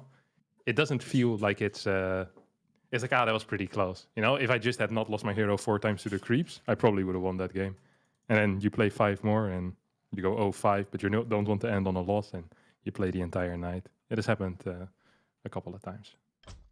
So you're not in the game.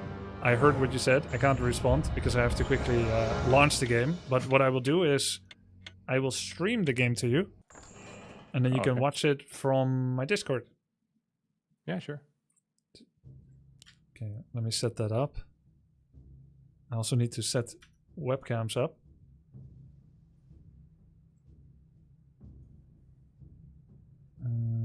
Screen share. Okay, you should have a game feed now. Yeah. Perfect. Okay, I'm gonna go set up the webcams. Go ahead and start. Wait, Viper left the game. It's GG. Game crash. Okay. Let's go again.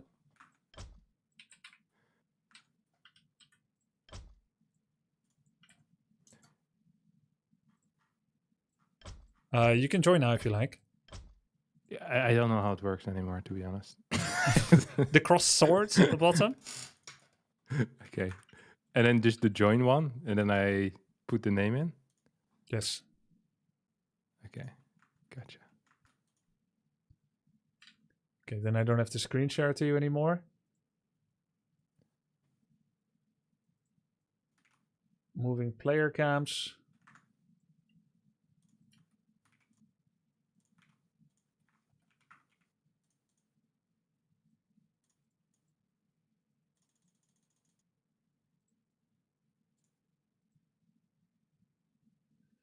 Okay, I think that looks pretty good. Tasteless Team 1 with RedPanda. Viper Sing Sing. Okay. You're in? I'm in. Nice.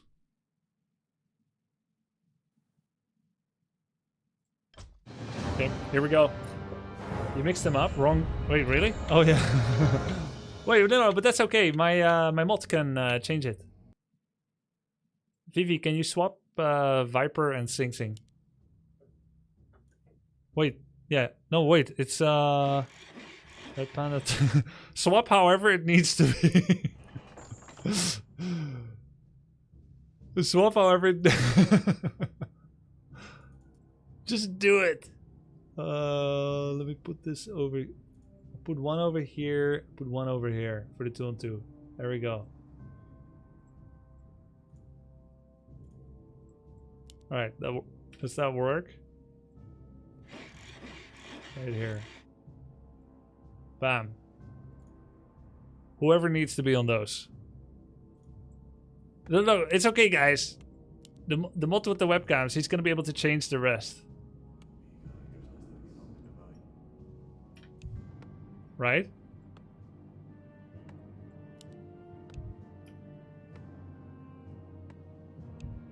Okay, I need to check who's on what team. The Viper, Sing Sing. Mod? Wait, maybe Mod took a break too? Can you hear Vivi? Oh, he's doing it. He's doing it. I asked him. Yeah. 2-on-2. What's your experience level? Well, I used to play a lot, actually, when I was maybe like 11 or 12. Me and my friends from my neighborhood, we played all the time. And we were by far the best in the neighborhood. There was about 4 or 5 players. And we had it on lockdown. We are legit very sick for our neighborhood. Then once we ventured out into the real world, we were a little bit less good. And ever since that realization, I haven't played any real 2v2. But how do you play Warcraft 3 against people in the neighborhood? Was that like the cool thing people were playing? Like kids were playing back then? No, but I wasn't cool. Like I play. the not so cool kids were playing Warcraft 3 What do you mean? I know what the others were doing. Probably getting late. Well, maybe not at 11, but... What are you saying? What are you even saying? Warcraft 3 is super cool. Right now it is, but growing up, we were having a very tough time. Wait, what was the cool game when you grow up? Or, like, probably besides... FIFA? Oh my god. I'm so glad I didn't grow up when you did. No, it was, was probably the case when I grew up too, to be fair. Wait, Mountain King first? What does he even know about Mountain King first? Yeah, not a whole lot. I've only seen him play Archmage ever. I don't think he practiced this at all. He practiced Pala first, Archmage first. But Sing Sing is now playing Mountain King first. Loses a Militia. Ah, finally, Viper gets a taste of his own medicine. Feral Spirit Harass. The Orc Harasser becomes the Harassee. -1 peon. Yeah, it's a quick kill over there already. Oh. With the XP as well. Ooh, Tasteless without a Crypt Lord as well. Man, everyone is switching it up today. Cool. A little bit lower pressure, fun environment to earn your stripes in Warcraft 3. 2-on-2, a lot of fun in the game. Tasteless is making the Rubian Tower now. Didn't have one yet, so he's gonna have to defend without it for a bit. But look at this. You can get help from a wait, no, this is not help! This is additional reinforcement! Sing Sing and Viper are attacking Tasteless together. Meanwhile, Viper is losing many peons to RedPanda's harass. Yeah, this is kind of a weird base trade scenario here. Well, not really base trading, but at least worker trading. Tasteless has some really low ghouls as well. And oh, 6 around there by Sing Sing. What the hell? You see that? Yeah, no, I did not see that, but I looked away. I imagine it happened. There's no TP on the Death Knight. It's gonna die. Income Militia from Sing Sing. Man, this is brutal. Wasn't it? Did Tasteless not suffer enough? Now they're 2v1ing him? And he's like saying probably, help, help! RedPanda's like, no, it's good. I'm doing damage too. I think this is one of the most beautiful things that you can have in a 2v2 is when one person really believes you're winning and the other guy is dead. Oh my god. Sing Sing is pulling a Dandy, doing a tower rush. Jesus, poor Tasteless. But they're gonna have to go back to the drawing board and analyze whether this was worth it.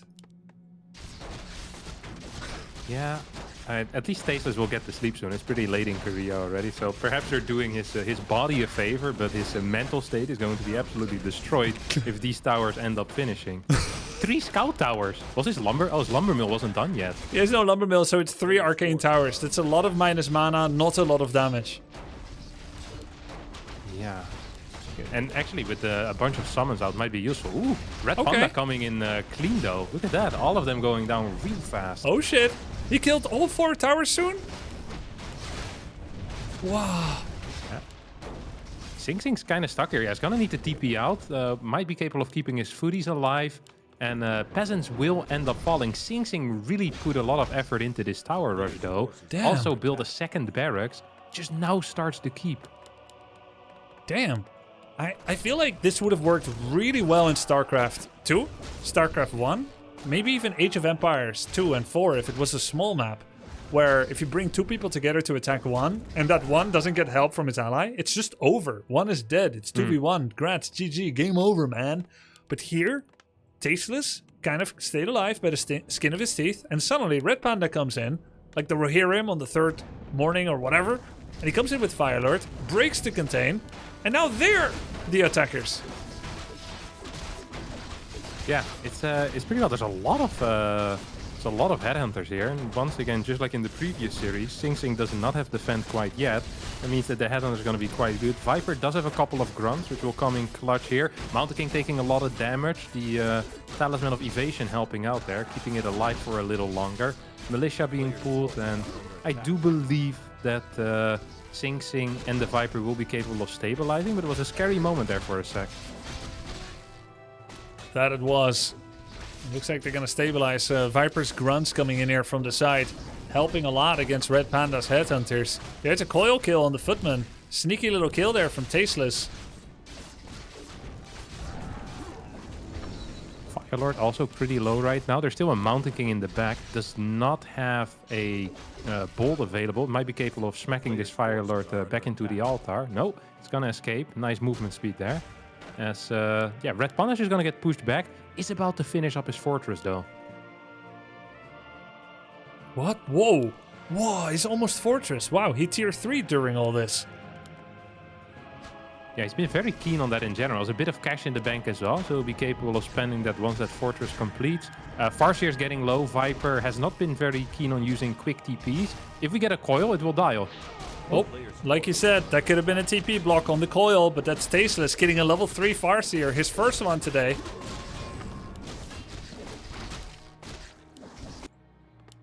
Viper pumping out his units, getting his Raider out, getting his Grunt and Headhunters out. Firelord has fallen as well. Okay. Oh, another coil on the Farseer. Wait, Tasteless. Did this just get rehired from Tavern? Yeah, it got rebought from the Tavern. Now we have enough, energy once again. Oh my god. There we go. He just killed 2 level 3 Farseers. Tasteless is level 3. He's back in the game. He's owning.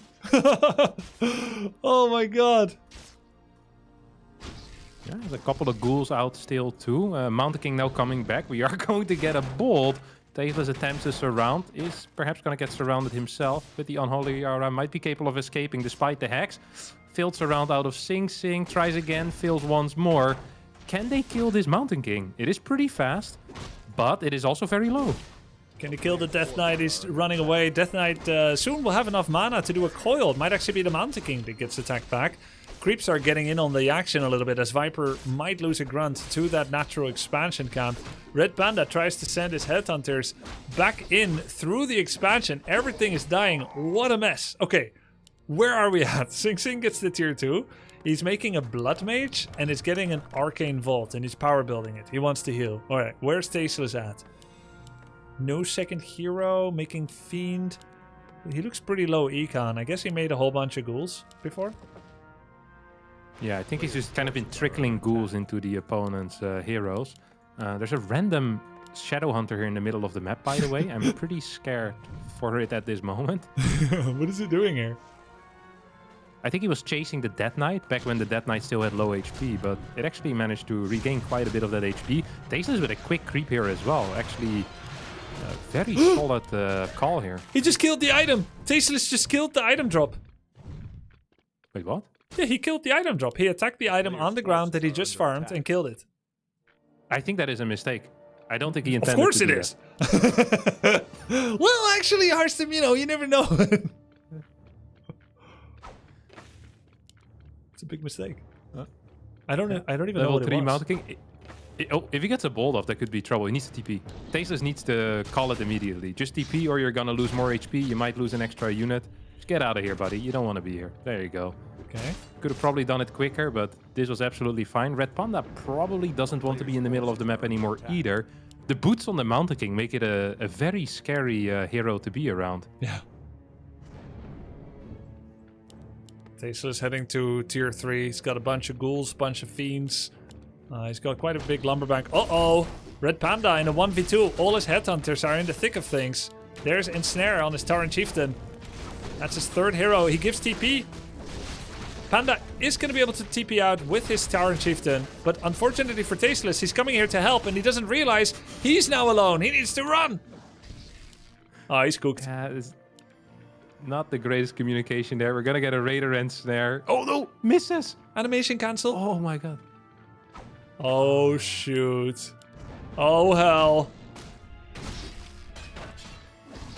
Yeah, that should be it for the Death Knight at least. Shouldn't even pop the potion because you're gonna lose it anyway. Might as well try to preserve that potion for a later time, as he'll need to rebuild that ASAP. RedPanda's trying to come in and save his body, but it's going to be so difficult. The Berserker upgrade isn't done yet either. This is painful. Very painful. Tasteless without a hero takes 90 seconds to finish from here on out. That's a lot of attack in his base. RedPanda is going to come in from the back. He doesn't have Town Portal, so if he gets caught, it's bad. He sees an opportunity maybe to go for the Shadow Hunter, but he gets blocked. In comes Sing Sing's Mountain King, looking like an impenetrable fortress. Goes in with the Thunderclap, level 2. Tauren Chieftain getting Storm Bolted. Ooh, now the Mountain King is actually falling a little bit lower as well, so we'll need to be careful there. We get a Hex on the Tauren Chieftain, but not a lot of follow-up damage. Shadow Hunter perhaps could end up dying here. It is falling fairly low. Yep, it does go down. Berserker upgrade has finished. Can we perhaps try to target down this Mountain King? I think that is going to be the plan here for RedPanda. Yep, looks like the best play. There will be a Thunderclap, but he's definitely going to die. There's double Ensnare. It's not going to be without a price. There's a target fire back on the Fire Lord, but the Mountain King will go down. So RedPanda and Tasteless hold on for dear life a little more. Yes. Blood Mage is pretty much out of mana here as well. We have another Wolf Summon. Good lord. When is that hero coming back for Tasteless? Okay, Death Knight is like 90% done right now. That's going to give a nice little boost to the movement speed, as well as just having a hero there for a coil. Maybe some extra damage output. The ghoul count is pretty decent. There's 2 fiends in the back, and the Black Citadel is helping out as well, of course. Double heal pot on Tasteless right now. He's got a decent chunk of money. Didn't make a second hero just yet. He's remaking Graveyard. He currently cannot make statues or destroyers or anything like that. Nice coil, kills a grunt before he gets siphoned too much by the Blood Mage.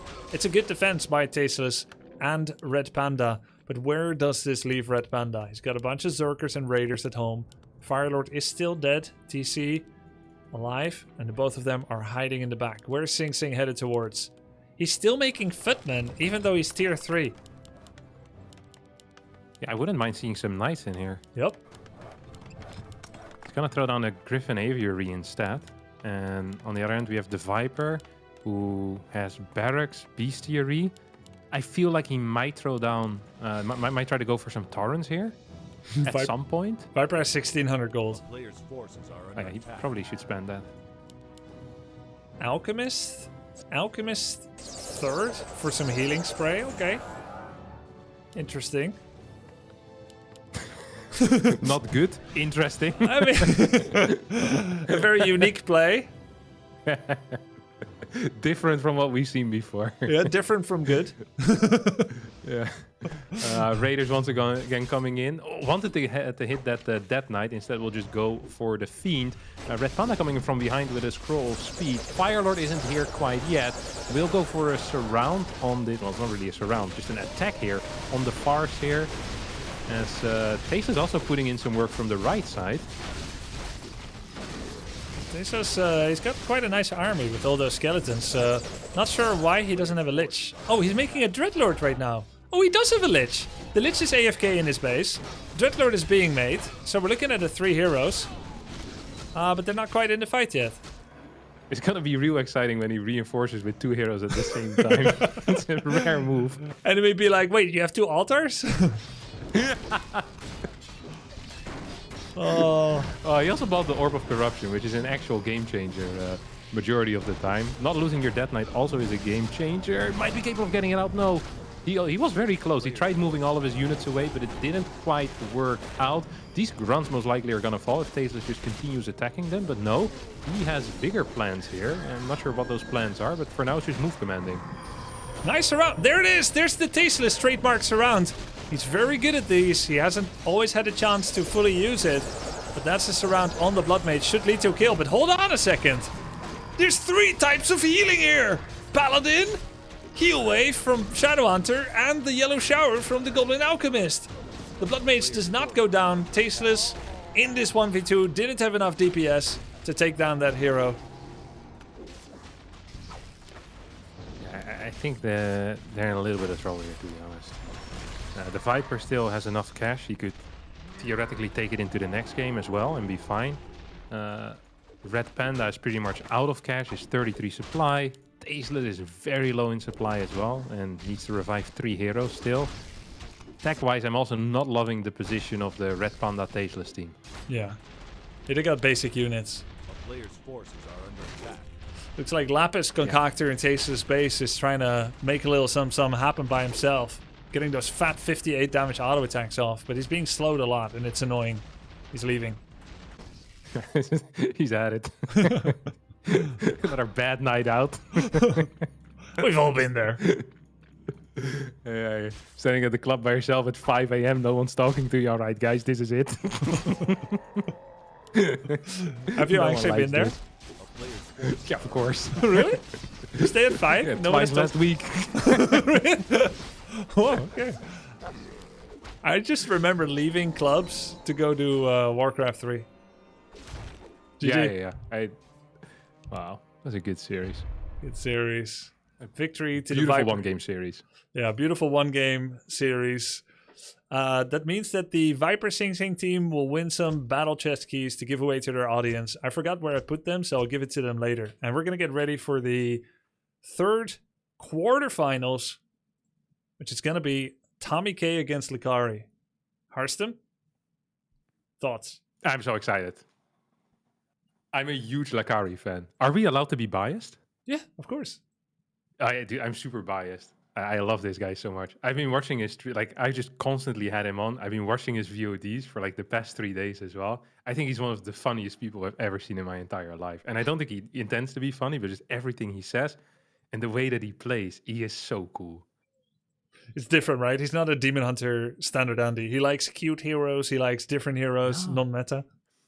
You know how in chess, when someone makes like a new move that hasn't been made before, and they go like, "Oh, this is a completely unique game."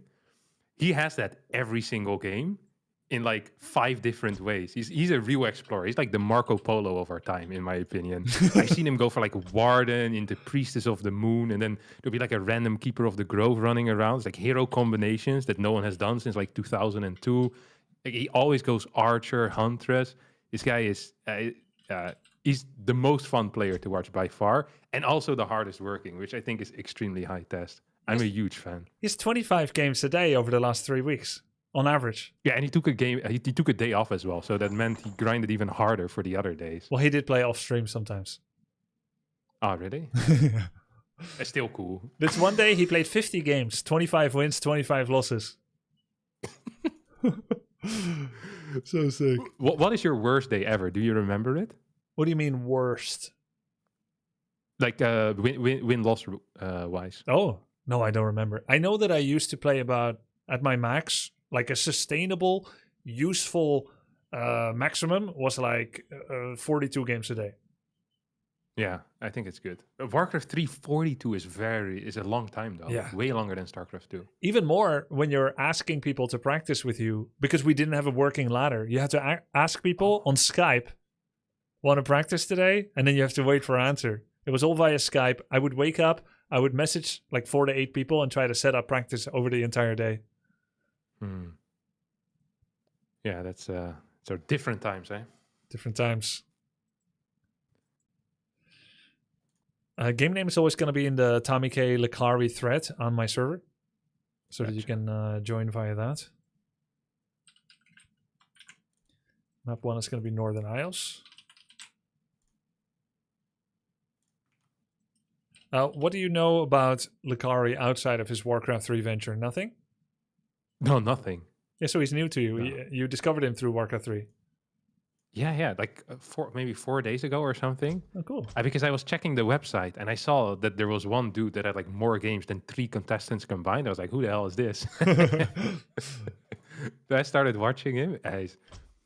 He completely values the wrong things a lot of the time. And he gets upset about things that while he's winning, and then things that should bother him don't bother him at all. He's just... Examples. It's just so interesting to watch. Examples?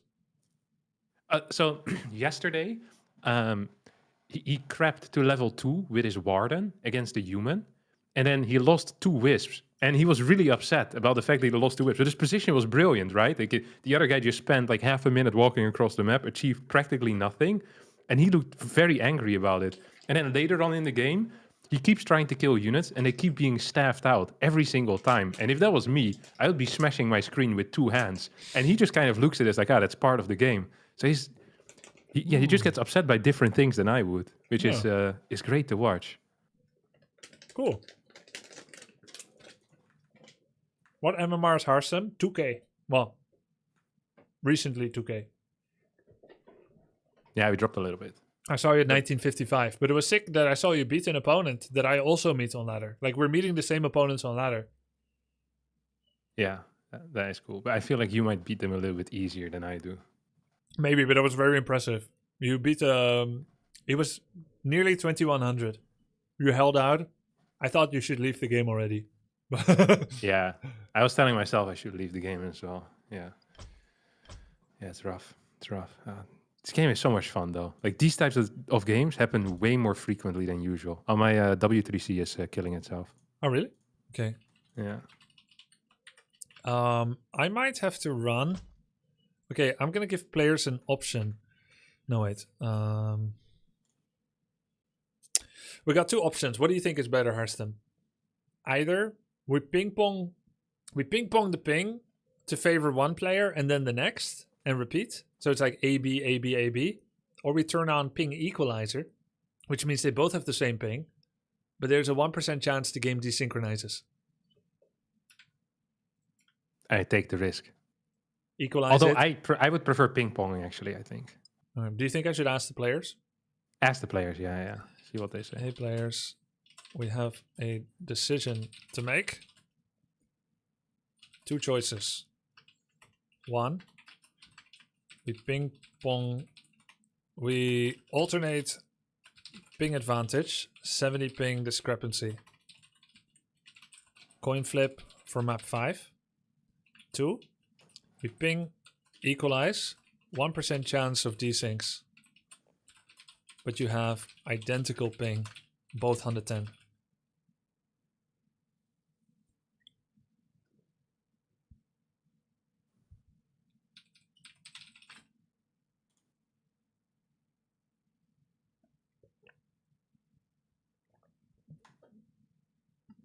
Lucari's fine with both. Yeah, of course he is. He doesn't care. Okay. We're gonna alternate then. We'll do ABBA. Starts on Lack host, then Tommy host twice.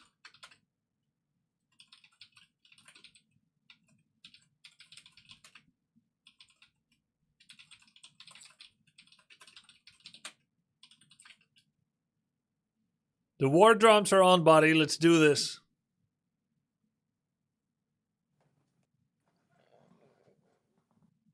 I'm so excited for this. I've also been watching Tommy play a little bit, by the way. Ah. Tommy's an interesting personality. He also grinded hard. Yeah. He got upset a little bit more how I would have gotten upset. Like, he fell in my patterns, you know? I enjoyed that. Look at him. He's amping himself up. Okay, quick background on both players. Lucari has played Dota 2. He is immortal in Dota 2. He also plays a lot of gacha games with cute waifus. It's kind of his background. Okay, webcams are flipped. Good. So he has strategy game background, but he's kind of new to RTS. Very, very new to RTS. And that's his background. And then I met him through the World of Warcraft event that Sodapap and Miskiff put up. OnlyFans Season 2. And that's how I got the idea to invite him for this event. TommyK plays Hearts of Iron 4, which I don't even know if it's a turn-based or real-time strategy game. As far as I know, it's a real-time strategy game, but with pausing. And it feels a lot slower burn. There's like spreadsheets. There's lots of settings and tech trees and whatnot, and you kind of play over the map of Europe and whatnot. Grand strategy, real time with tons of micro and pause. Okay. And Tommy's origin story when it comes to, let's say, esports. He played an esports event, I believe StarCraft 2, long time ago. Showed up. Forgot his equipment. Had to borrow from the event. Was uncomfortable with it. And forgot his hotkeys or something.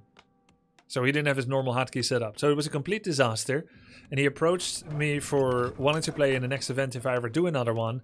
Because he kind of wants to do a do-over, a makeover of what he once experienced. This is his redemption arc. But he's been getting equal points passionate and frustrated during his Warcraft 3 grind over the last 3 weeks. So it's definitely a mixed bag. Very emotional player. Can go on massive win streak tears and loss streak. And I would say it's very similar for Lucari. They both tilted a lot, but they're also very passionate about it. And they have built up this love-hate, or let's say passion-frustration experience with the game. Yeah, it's what I noticed as well. It was very fun. Very entertaining to watch these guys play. Yeah.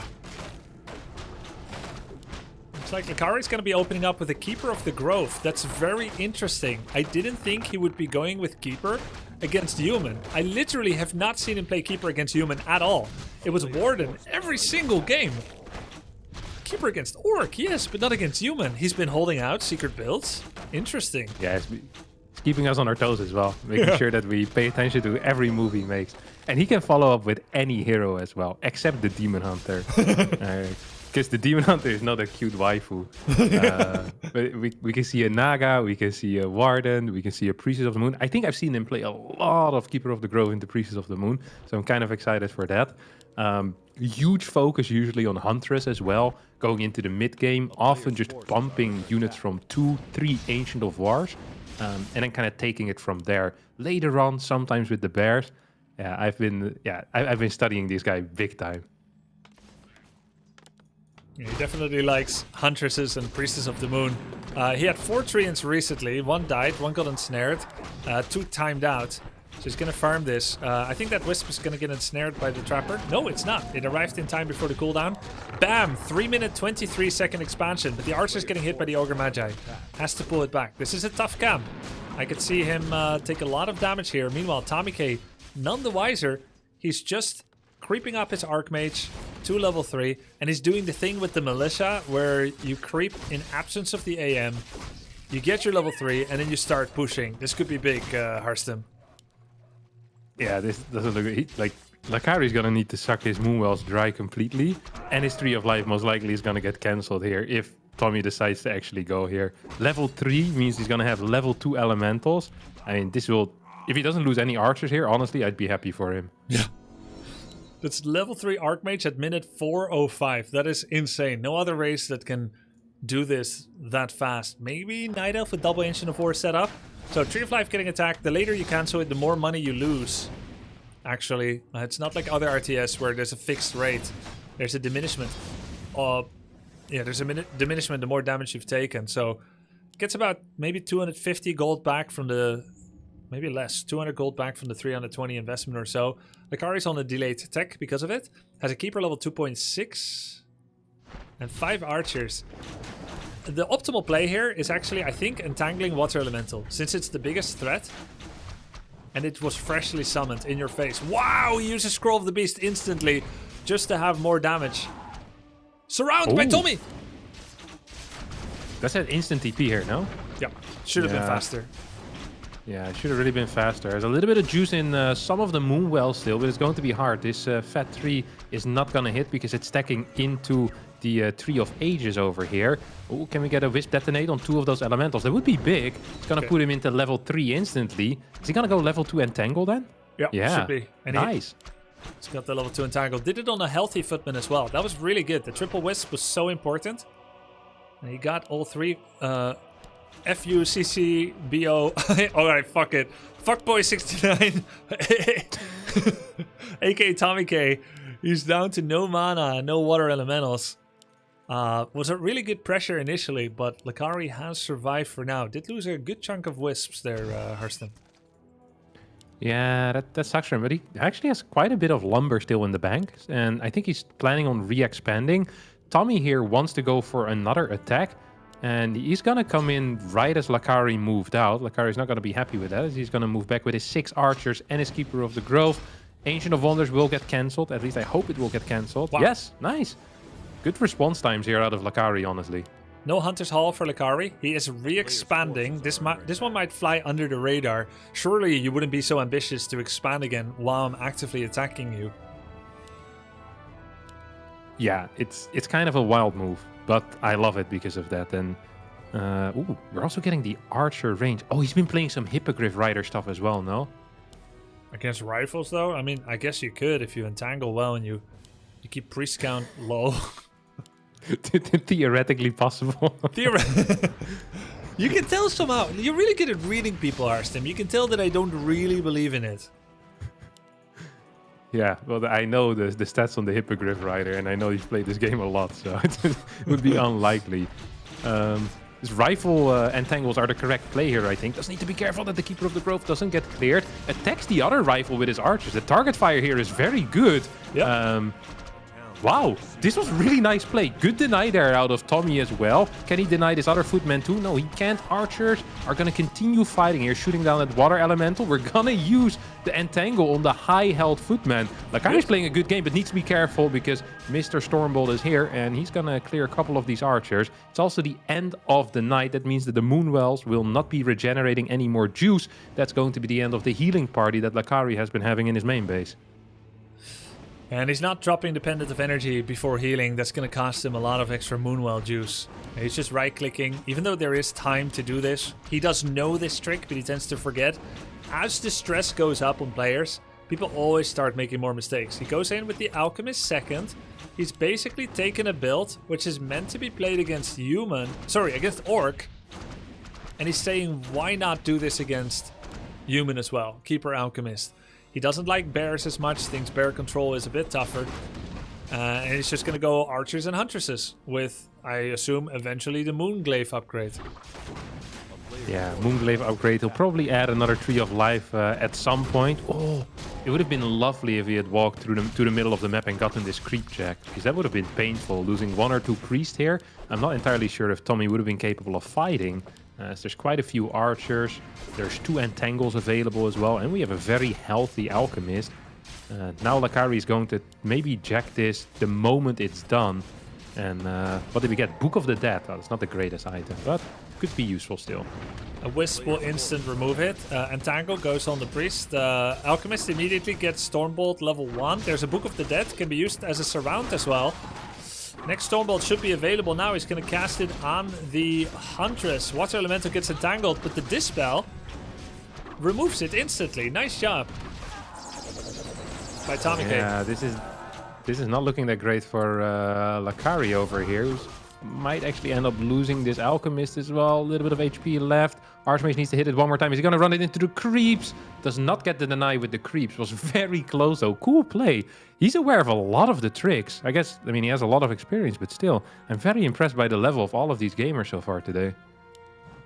Yeah, agree. That was a cute try there. Moonglaive upgrade is finished. That means that Huntresses now have heavy armor. This is from a recent patch from 2 days ago that has given Huntress the ability to stand against a little bit more equal footing against Riflemen and Water Elementals. However, this is still a fight against the odds. Moonwells are empty. There is no shop. There's no second hero.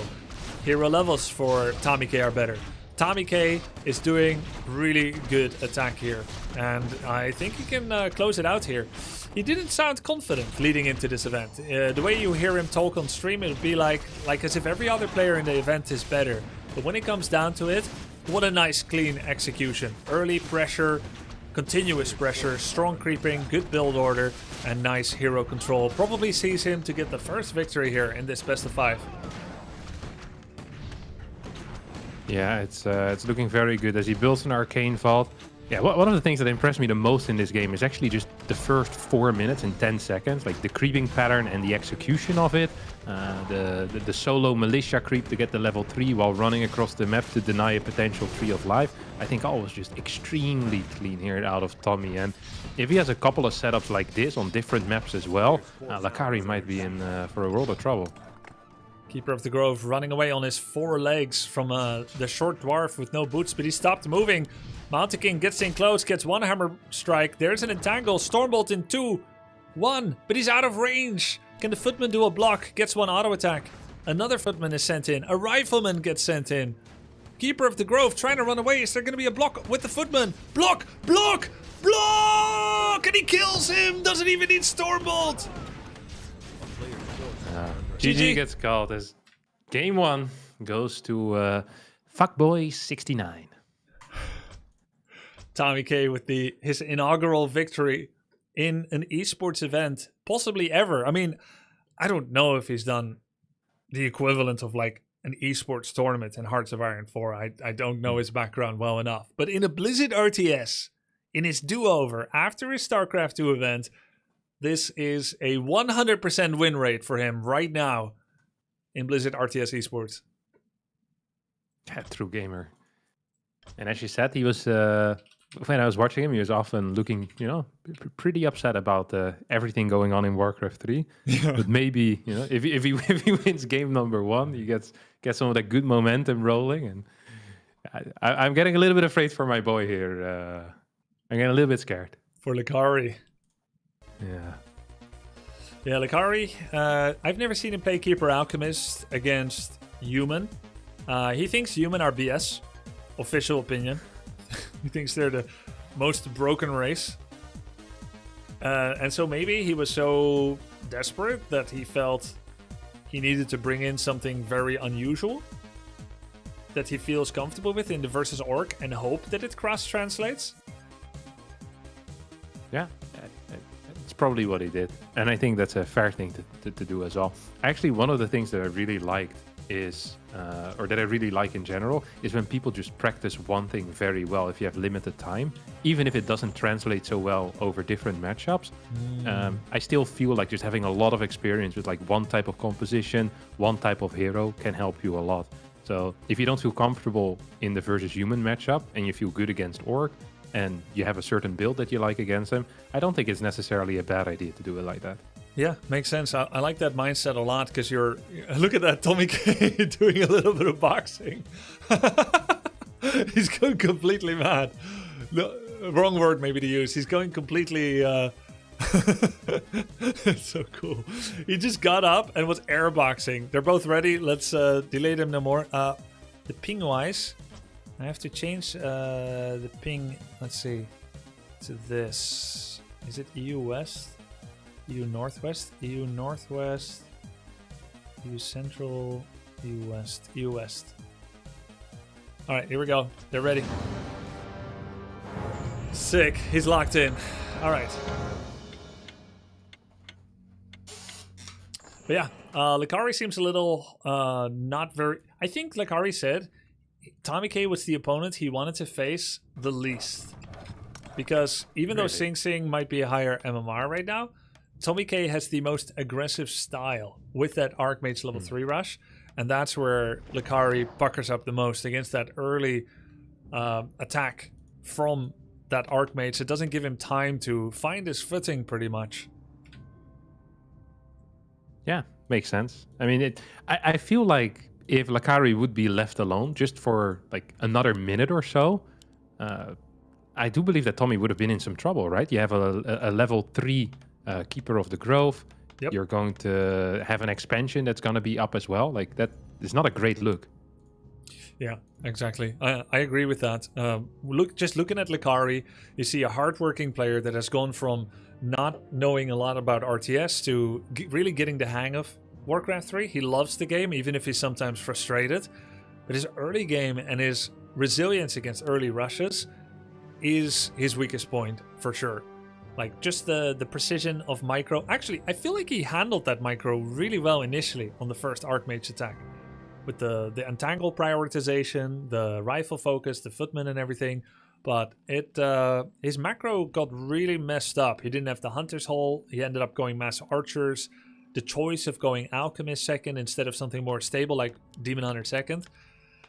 But yeah, if he had had the expansion, it would have been great. He's greedy. TommyK's not letting him get away with it.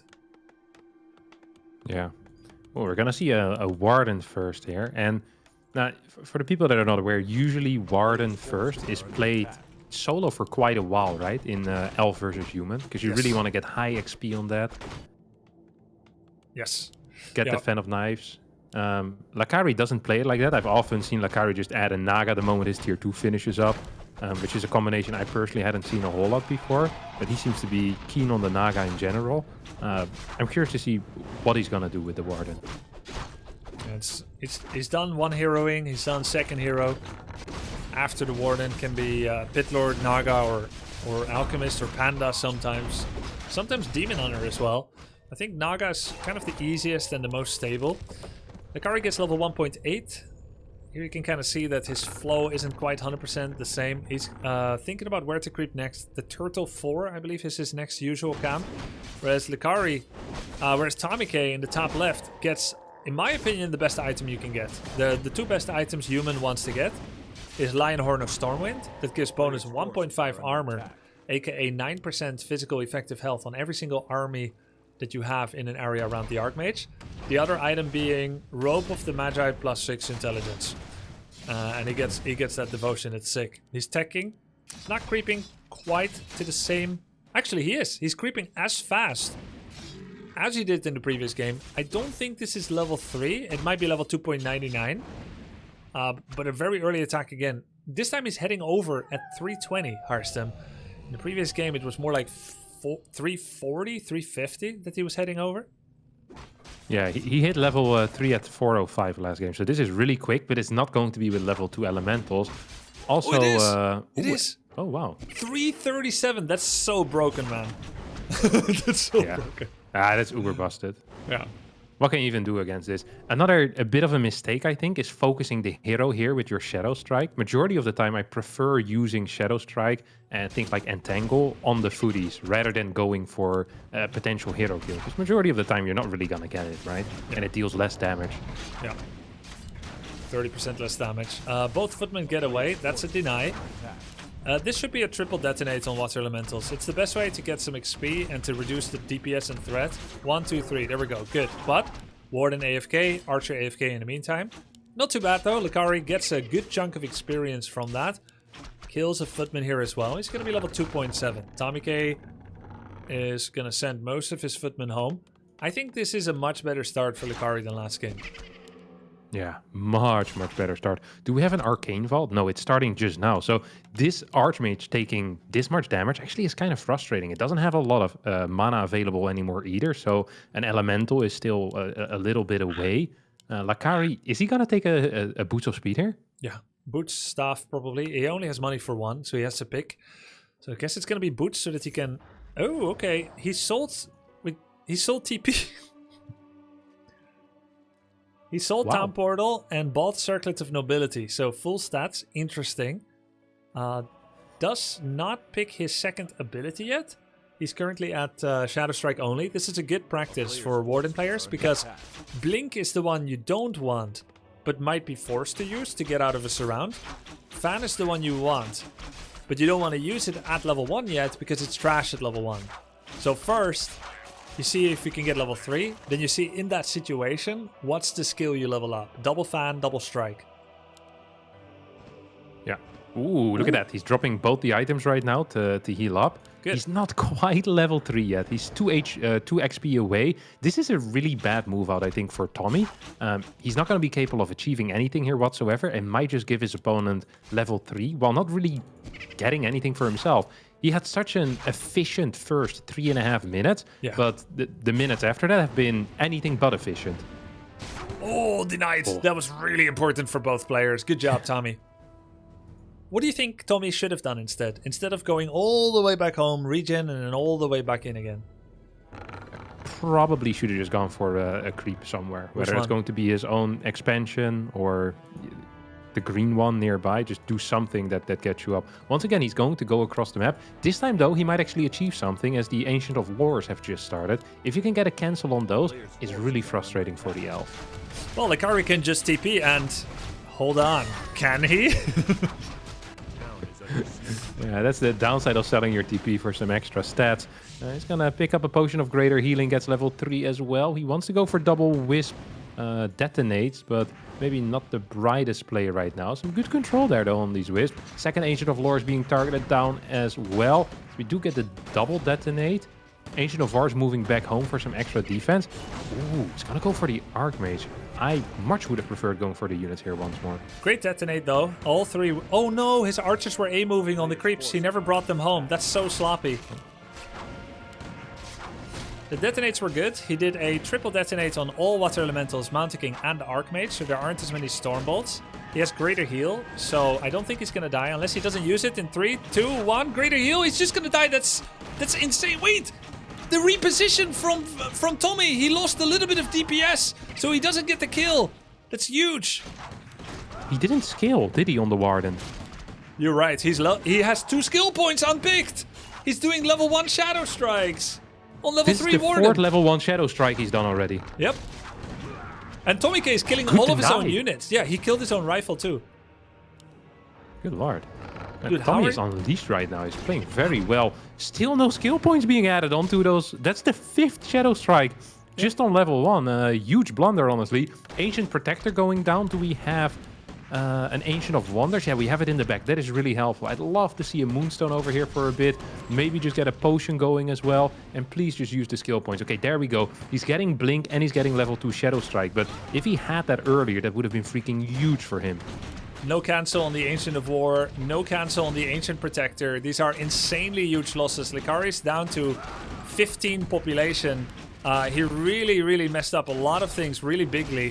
This would have been a very possible hold if he just used his abilities, made some wisps, and so on. But yeah, TommyK definitely deserves this. He made some mistakes, but not as many as Lucari. Another lore without a cancel. This is very weird, blunderous play by Lucari. I think maybe... Yeah, I think he was busy focusing on the peasants with his Fire Lord and Warden combination in the middle of the map. Yep. I think Lucari is feeling the nerves. He looks very tense, looked tense leading into the series as well. Comes back with his Warden. Could try to blink over to the shop, but he has to dodge the bolt. He blinks over the Moonwall line. There's a Storm Bolt on the Fire Lord, which is surrounded. Fire Lord level 1 is gonna die, summons one more Lava Spawn. Mana Stone, Moonstone purchased for the Warden. There's one Archer left.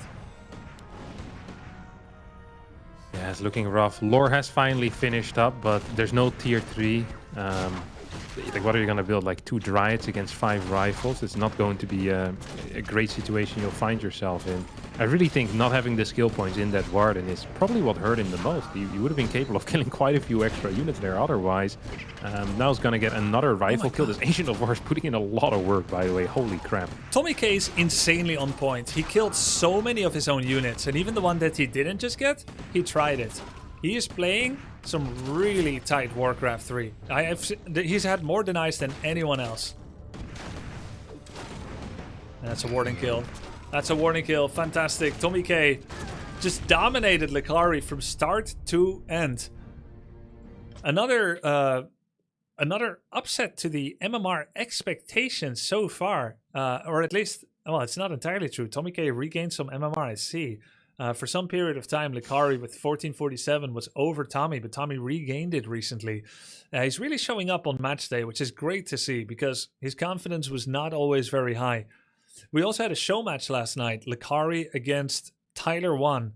Tyler, who peaked at 1560 MMR and was at 1500. Wait, what is what? He's going through Sun Tzu's Art of War.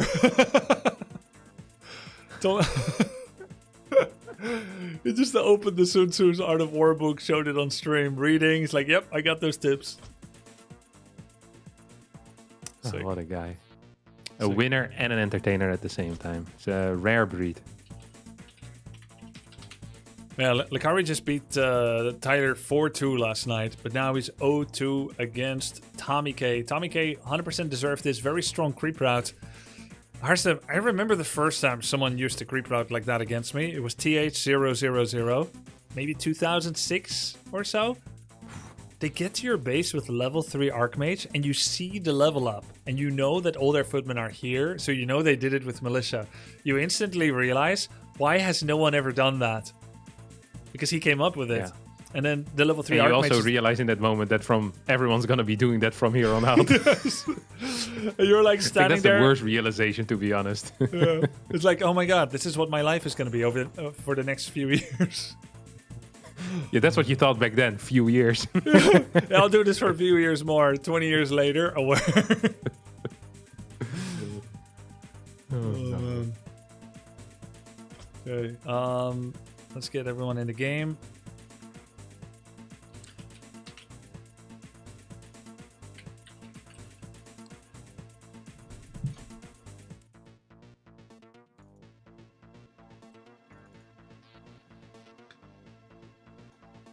Three minutes 35.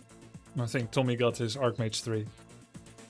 And that's actually quite fast. Lucari held it really well, but then missing a lot of fundamentals when he's under pressure. Yeah. The first defense, though, with the triple whiz was so good. And then he held the secondary push as well, which I think wasted a lot of time for Tommy.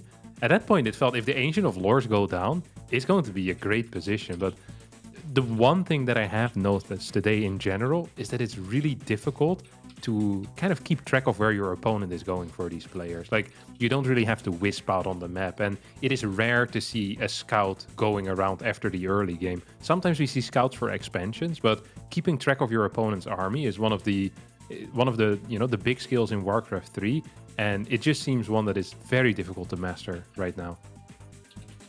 Yeah, it's hard because it relies on knowledge. It relies on study and experience, and they don't have it. And then you're playing against a particular player. I mean, you're 2 weeks into practice. Do you really have time to spend hours and hours analyzing your specific opponent you might face? Not really. You need to work on your own level up, right? Your own foundational skill. Yeah. Yeah, it's tough. Very, very tough. Ooh. Gotta be picking Hammerfall. It's also the one thing that really surprises me is that they actually have good creep routes, or at least somewhat normal looking creep routes on every single map. Like, there's so many freaking maps in this game. And I remember when I started, like, having a different creep route in every single matchup in, like, was it like 10 maps or something like that? Feels legit impossible to do. Yeah. You see that in some of them. They have 200 games and they're like, how does this map work? Where does my opponent spawn again? Yeah. It's fair as well.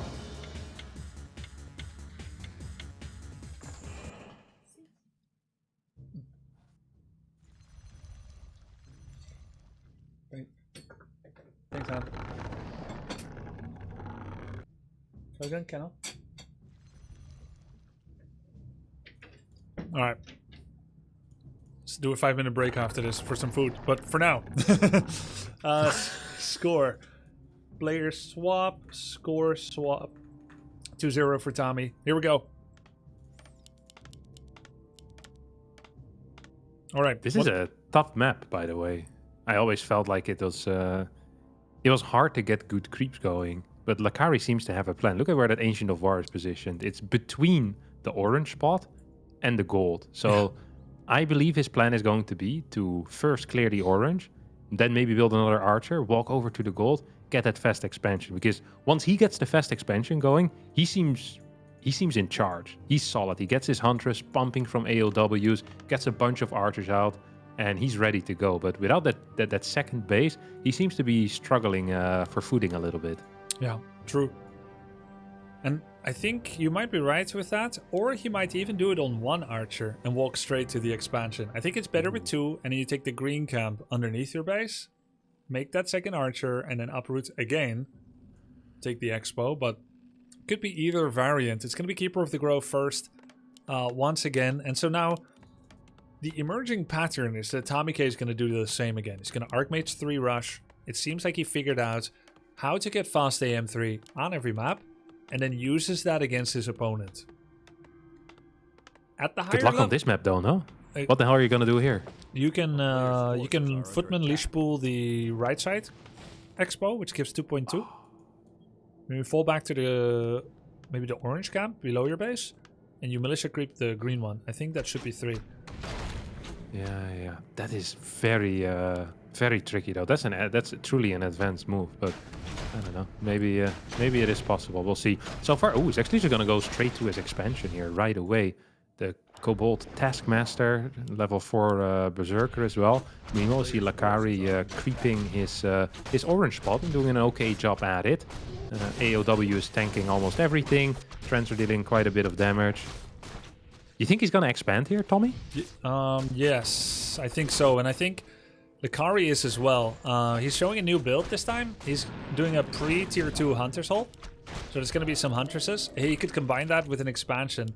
Ancient of War is going to root to probably make that archer, do a bit of creeping. Okay, Tommy is not expanding.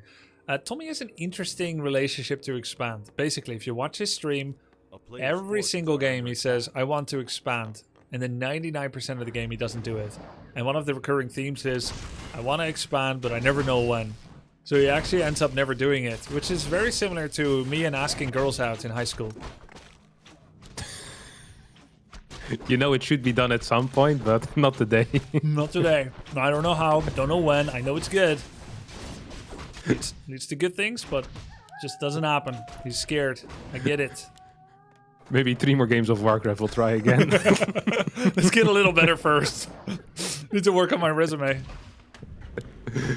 Exactly. Ooh, it's a nice little creeping pattern here out of Tommy. He's going to go to the orange here. Has started his own keep right now as he starts his blacksmith as well. So once again, very similar build order. I'm kind of shocked to see Lucari not go for his own gold mine. He's 4 Moonwell tier 1. No expo, no tier 2. Why 4 Moonwells? It's not optimal with my conventional Warcraft knowledge. I told you, man, Marco Polo.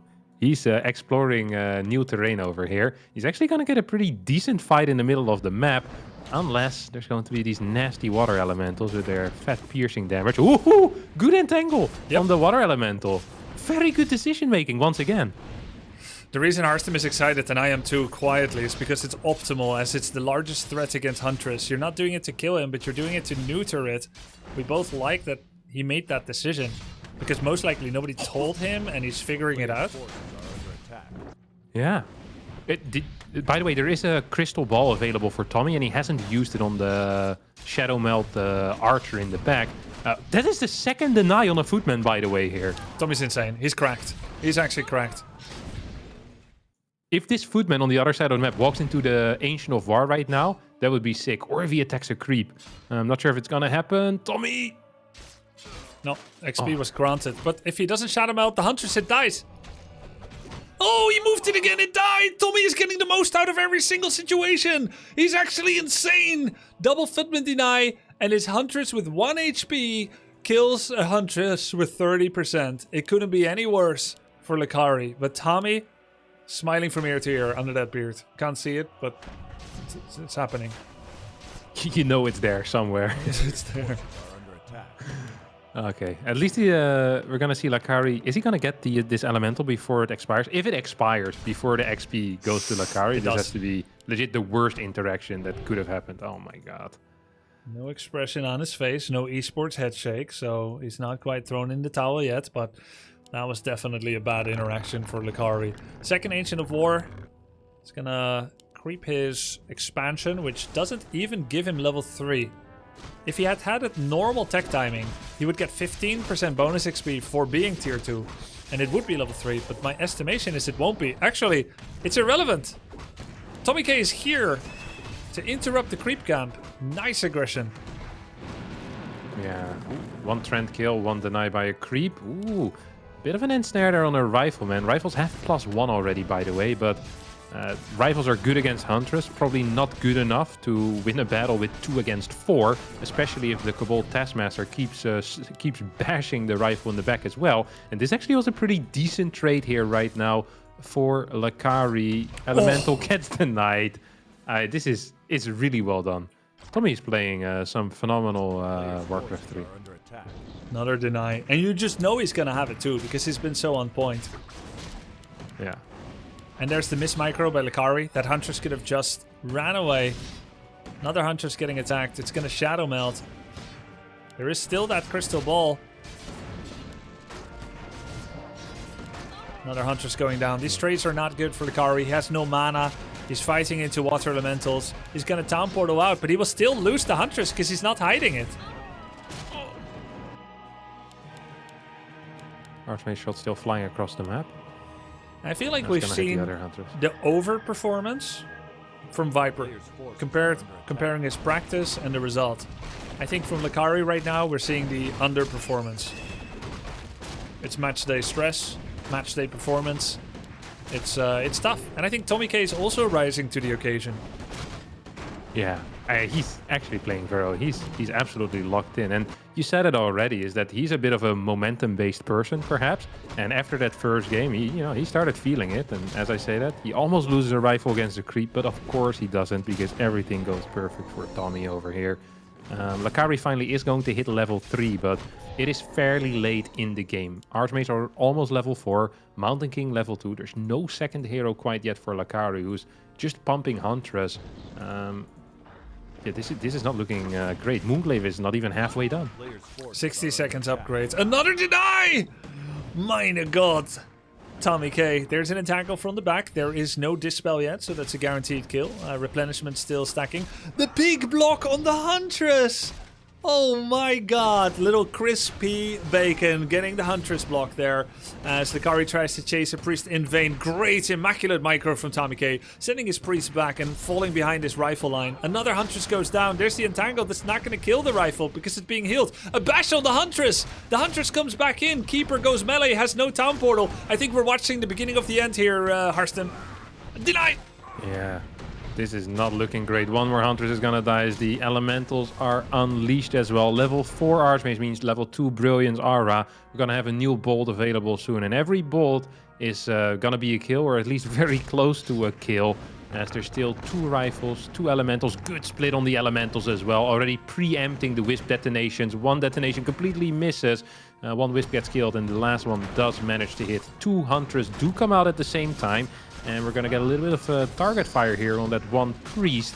Rifle goes down as well due to the entangle. We have another 2 entangles remaining. He denied it again. Oh. That's so sick.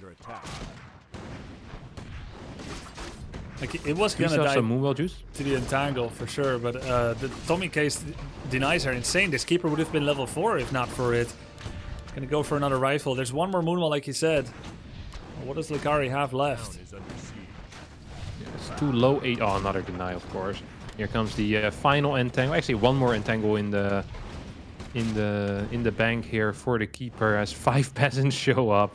They're gonna be building some towers. Ancient Protector about to finish. Do we have an Ancient of Wonders? No, we don't. Damn. Did not manage to reach the moon well. This doesn't look good for Lucari. Seconds away from reaching the oasis of his moonwell. He got taken out. Not a sip for you, says TommyK. Not one sip as he stormbolts the keeper prior to reaching that destination. Towers right next to APs. The disrespect.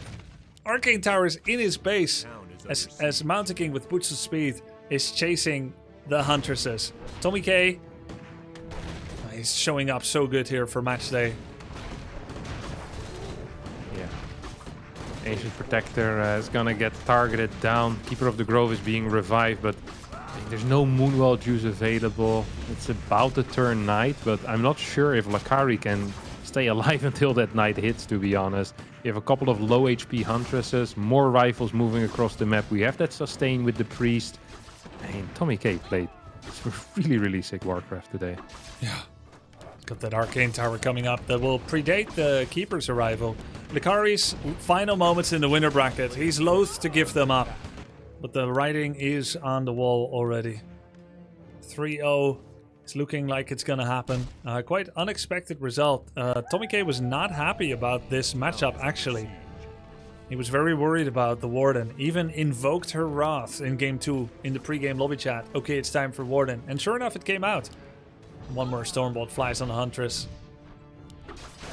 It begs the question, are Huntress just one big giant bait with their Moonglaive upgrade? What do you think, Harston? Perhaps. If that's what the story you want to run with, then I'm down for it. I'm not entirely sure how accurate it is, but I'm there with you. Probably bait. Okay, it's not. It's not. They're good, but it was misplaced. Yeah.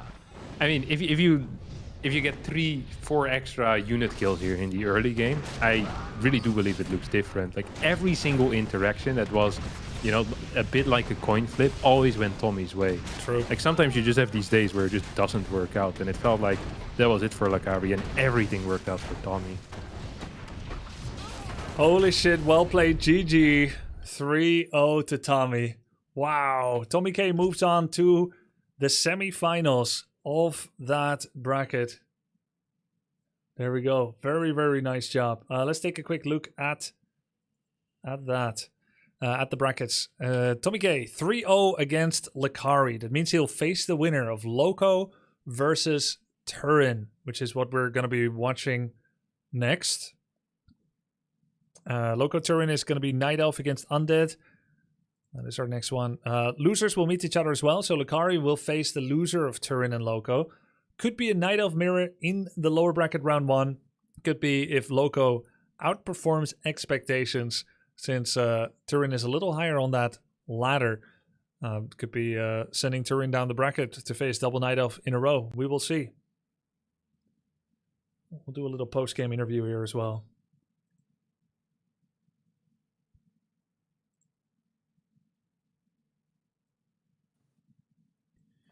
Let's get TommyK in here. He's still deafened, so he can't hear us. Yo, sorry, there I am. What up? Yo, Tommy, what happened to you? You look like a freaking monster. This is insane, dude. First of all, nothing but love to Lucari, man. Lucari, dude, I would wake up at night and think of Lucari's. Oh shit, my microphone. Sorry. I would think of Lucari's one at night, and dude, I was out with my family today, and like, oh, what's wrong with you? I'm like, I'm scared of this guy. And Lucari, man, I hope you beat everyone in the lower bracket and then we win the grand finals, buddy, man. He's not here yet, but we'll be sure to pass on that sentiment. But damn. Yeah, that was interesting. That was insane. You had more denies than all the other players together in all of the other series so far. Yeah. Chat. The Vipers and the fucking what's his name? Not the Sing Sing. This is how you play, buddy. This is how you play. And now they're in trouble. These people are in trouble. I know you're watching. You're all in trouble, your own boys. units. Just kill your own unit, man. Harakiri. Sun Tzu stuff. Yeah, sick, man. Really sick. Yo, I'm gonna smash your boy, chat. I'm gonna smash your boy. Sorry. What's up? The nights were fucking insane. You sure you don't play Dota? I have 20,000 hours in Dota. Yeah. What? Okay, yeah. 10k Dota 1, 10k Dota 2. Holy shit. But I got banned for 25 years because I was too toxic to Russians. What was your rank? I'm so old. I played. There was no ranking yet. There was MMR pools. I was in the highest pool. My biggest achievement ever. I beat Ars out in middle. I remember that. But I'm so old, man. There was no rating yet. But then I got banned. I see. So then to switch to other games. Unfortunate. Yeah. GG's. Like, don't give up, though, man. Dude, you can do this in lower bracket and we meet in the grand finals, bro. I think no, I'm not gonna give up, bro. You played out of your mind, actually. I was very impressed. I think the thing between you and me is we're the most negative people. Like, if we lose, we go to a negative spiral, and that's, I think, what... I was in the positive spiral, you were in the negative spiral. But if you get the positive spiral, I think you can do this in the lower bracket. No, I was chilling. Honestly, when it comes to competitive stuff, I don't really get upset. You played really fucking well, though. Like, I was super impressed with your play, actually. Thank you, man. When it comes to the tournaments, I lock in. I don't really get mad. I have to say you earned that win. Like, all three of them. Let's start over. Maybe we'll meet again, bro. Yeah, maybe. Eventually. Cool. Harstem, any questions? I know you've recently discovered these two streamers coming to Warcraft 3. What is it like? Because you played when you were a kid. Harstem played when he was 14 years old. He's 2K MMR right now, so he's pretty qualified to play and to cast. But he discovered both of you because you started in Warcraft 3. Yeah, it's been great. I'm a little bit starstruck. I'm a huge Lucari fan now. I discovered you 4 days ago, and I've been doing nothing but watching your VODs and been thoroughly enjoying it. So I'm sorry, Tommy, but I was kind of rooting for Lucari here. Oh, don't worry. All good. See we can go down. Nobody ever roots for gingers, man. I'm used to it. But yeah, it's just been great seeing how skilled you guys are so quickly already. Like, it's actually very impressive. I think Warcraft 3 is a super difficult game, and the denies are freaking insane. The early game creeping pattern that you did, Tommy, was sick as well, especially the first 2 maps. It looked super clean. You hit level 3 so fast. And then when it came to Lucari, I think a lot of the decision making, like when it comes to picking your entangles, which targets to go for, like it was honestly, like, it was really fun to watch. Thank you. Yeah, I wish I could have done a little better. I feel like if I would have been able to get like some XP, things might have went a little different and not lose some huntresses. It just felt like everything kind of went wrong. If I could have like kept a lot of my huntresses alive, I would have been fun. But I feel like TommyK really outdid himself. It was very impressive. The denies, like I think human players hate everything more than anyone else. They even hate their own units so much that they kill their own. Every time we were Harstem and I would quietly be thinking like he should entangle the level 2 water elemental here, and then you did it, and so you had a lot of good prioritizations. But like you said, Tommy might be one of your hardest opponents since he's that aggressive. You don't get any breathing space. Unlucky matchup, but I don't do well against aggressive. You literally matched me against my worst matchup, by the way. Unlucky. Like I do not do well. How dare you, man? At all. but Tommy said the same thing. I went to his stream and I hear him complaining that he was put up against a Warden user and against Lucari, and it's my worst opponent to face. Sing Sing complained it's my worst opponent because I'm against Orc and this and that. So it's like either I'm the most evil Machiavellian orchestrator, or everyone just makes up an excuse for who they're playing against. No, I don't like aggression, bro. That shit's hard to deal with. Good luck. Man, it's fun going to war mode, though. I fucking miss that. Like, going to competition. It's a thing everybody should do in life, man. It makes you grow as a man, bro. I love that stuff. Guys, good luck in your next round, both of you. Rooting for both of you, even though, of course, it's not possible to have everyone win, but it is how it is. It's competition. Thanks for joining the tourney. True. And GG, with that boys. first match, see you in the next. Yeah, GG's. GG's. Go get him, Loco. Go get him.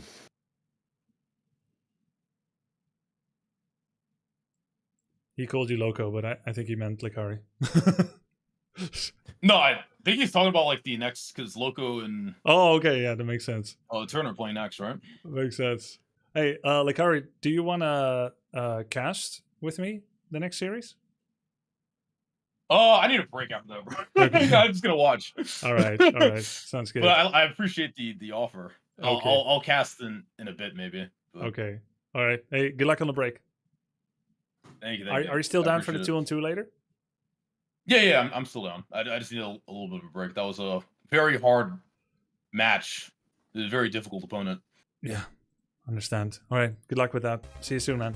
Yeah, thank you. Yep. Okay. Harstem, can I keep you in reserve? I'm gonna see if there's because I sure. like to cycle. Oh, RedPanda wanted to cast? Perfect. I'll keep you in reserve. Was a but pleasure. Maybe tomorrow again. Thanks for joining. It was a lot of fun. Yeah, for sure. See ya. Bye-bye. See you, Ars. Okay, perfect. It looks like my mods are helping finding extra casters as well, which is wonderful. I'm gonna co-cast this one with RedPanda from the looks of it. And he's here, if I'm not mistaken. Oh. I was wondering why I hear you double. Yo, what's up? Hello there. Hello. Yo. Yeah, I just went for a walk with the dog, and now I'm fresh again. Got myself something to drink, and been enjoying the series so far. Nice. How do nice. you like it? Oh, it's been great. It's been great. I mean, Right. all of you worked so hard on improving your level, and it's so much fun to watch. I didn't think we'll be having an orc mirror in the semis. I also didn't expect Viper to win. No offense in that direction, but Sing Sing seemed so dominant, especially MMR-wise, and he never really dropped below the 1500. Yeah. I think, right? Yeah. So from the get-go, he was always a bit ahead. At least it seemed like. Yep. Yeah, very impressive. Your series. Did you focus a lot on counterplaying Tasteless, or did you just build on building upon your own strengths so far? I think I watched 1 or 2 games this morning from Tasteless stream yesterday, but I mainly just focused on being safe, not overextending, because I tend to do that a lot, overstaying fights and forgetting invul potion, heal scrolls and so on. So I really tried to never overextend, never go too deep into the undead base, and just keep it up, expand behind it, and take my advantage, and then try to win it in the long run. Look pretty good, man. You've been doing insane Thanks. grind these last 5 days. Yeah. I heard you had a pre-planned vacation. Yeah, I did. And you brought your So- laptop to play some clandestine Warcraft 3 off stream? No, I got myself a PC setup where I played in the evenings, in the late night sessions for a couple of hours, but most of the time I wasn't really able to practice a lot. Wow. So I had about, I think, 5 days less than the other guys. Yeah. So I'm basically, I think I got as much practice in as Sing Sing. Ah. Because he started later. You mentioned earlier that one of your big goals was to kick out TheViper. And now you're meeting him in semi soon, after the series we're casting now together. Yeah. I'm looking forward to it. I don't really know what his Orc vs Orc looks like, but I think we play a similar style, so I think we will see a lot of mirroring. Literally or figuratively? Mirror image? Or do you mean like you're going to do the same thing? Maybe both. Maybe both. All right. Keeping At a least not for me, the mirroring. Keeping a secret. Cool. We are going to be casting together Loco versus Turin. Night Elf against Undead. Now, your experience level is probably mostly limited to Orc versus X. So, you don't know how the matchup looks like at all. It's like seeing a baby's eyes open for the first time and gazing upon the world. I think you quoted me today when I was playing Undead today and said, "Ooh, what's that dragon he's building?" So yeah, my knowledge about a lot of units and especially heroes is very limited. I think I saw today another hero I never saw before. So yeah, I will see a lot of new stuff. Maybe you can explain some of the things to me, but sure. I think I get the gist of it because I know most of the units from my other matchups. Yeah. Just ask away. Before we go Yeah. into deeper analysis, I need to quickly grab some food. It's going to be 5 minutes. I don't know if you want to chat with the players or take your own break as well. I leave it up to you and the mods, but I need to sure. mute for a few minutes. So I'll talk to you after. Yeah, sure. We can do that. Okay, I'm muted. Guys, I have to do this. 12-hour stream today, most likely. 10, 12 hour. I've got some food here from the wifey. Make room 1. Okay, make room 1, yes. Yeah. Hello, guys. It's me, the German. And I will try to keep it rolling right now. Wait. Yeah. Kek W. That's right. It's taking over chat. I will try to join the lobby first, and then I will try to think about something to say, okay? Oh, okay, the lobby name changed. How have you guys been enjoying the tournament so far in Grubby's chat? Was it a blast? Were there any upsets for you? Have you anything to say at all? Great so far. Nice food. Holy shit, that looks delicious. Wait, what is he having? Didn't expect Viper to be that good. Same. And the worst thing for me is I was really looking forward to playing Sing Sing because I think my Orc versus Human matchup this might be my best matchup right now because I practice it a lot with my guide, my coach. And having Orc versus Orc now, I feel a bit under the how do you say it? Under the wheels.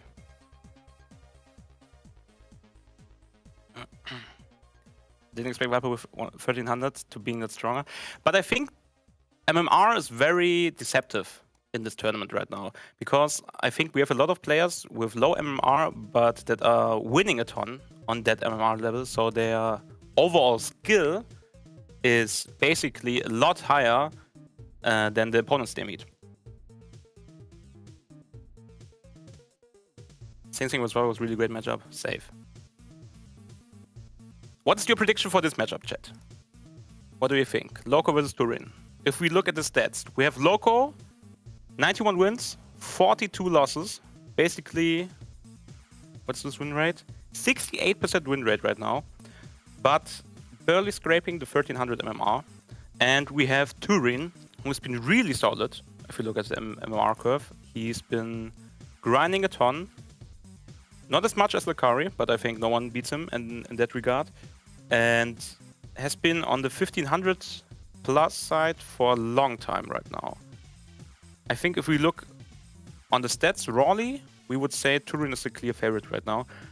But if we look at the matchups both have, we see Loco versus Undead has an overall win rate of 65%. And Turin has an 40% win rate against Night Elf. Wait. Night Elf is Turin's worst matchup by far. 11 to 18. Ooh. We might have might have a really interesting game on the line here.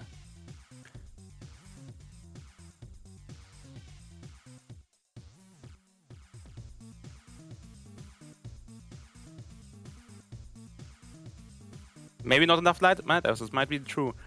That's one thing I've been struggling lately with Undead. I never get Undeads. They don't spawn in my MMR range. I only get humans and orcs. What's happening? I'm taking over because Grubby is on a food break right now. He's going to take a couple of minutes to enjoy his food, and then he will be back. And we will be co-casting the match above me, Loco versus Turin. Loco's German SC2 chat, don't underestimate him. We really should underestimate Loco in terms of Blizzard RTS. I mean, Warcraft 3 is really different compared to most of other RTS. Especially most RTS we all come from.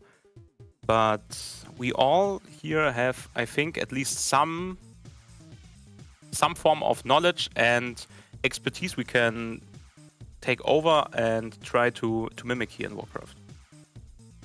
Do you fear the Lord of Pits? Who's that one again? I'm not joking. Who's Pit Lord again? Is it the guy, the big beetle? Oh no, it's okay, it's that guy. Chat, I'm really bad. Okay, the fat purple guy. Yeah. That's my knowledge of Warcraft 3 right now. I mainly try to remember each hero and each unit by the general form it has. So, for example, today I learned the spiders are called fiends from Undead, if you didn't know that. Yeah, I know. I'm really into really, that's fucked up.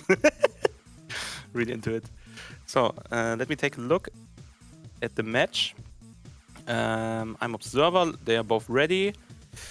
Yeah, I think Grubby will tell them when to start, and I will just try to kill the time. Until then, that's fucked up. I also want to include as much German in the coming up series as I can. So here and there I will sprinkle in some German words. For example, das war ein geiles Play, which translate to that was an awesome play. So bear with me, chat. Bear with me. Do you plan to keep playing Warcraft 3 after the tournament? Because most of the people probably don't know me or Bonjour. Bonjour is not one channel where only I stream. It's a channel group with multiple people. We are a company. And together with me is another guy that streams here regularly, and we do variety content. We come from RTS, especially StarCraft 2, esports with League of Legends, Counter-Strike and so on. But my main content is variety, so I don't really commit that much to single games, only for some periods of time, which means like now, the last couple of weeks I've been practicing Warcraft. And we have an upcoming event in the German streamer scene in Dark Souls 2 right now. So after Warcraft 3 on Sunday, I will be deep diving into Dark Souls because I'm practicing for a no-dev event. And yeah, so I will be dropping Warcraft 3 like a hot potato, but I will return. That's what I'm keen on. You like the game?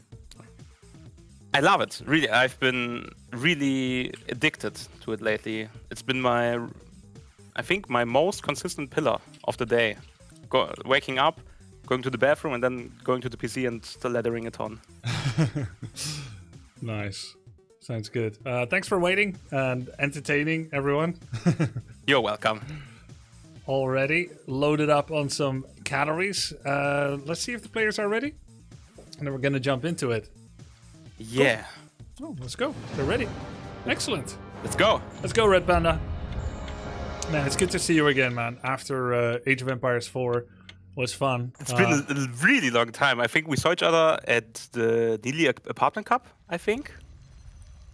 Passing through. We did? I don't even remember that. Yeah, you had a beer in hand and we're walking to the PC and asked me, "Oh, are you staying a little bit longer?" I'm gonna stream now. must be towards the end of it because you were not in the tourney. How did it come that you visited?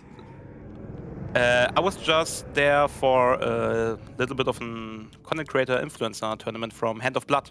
That was happening also at the same time in the same location. Oh, I see.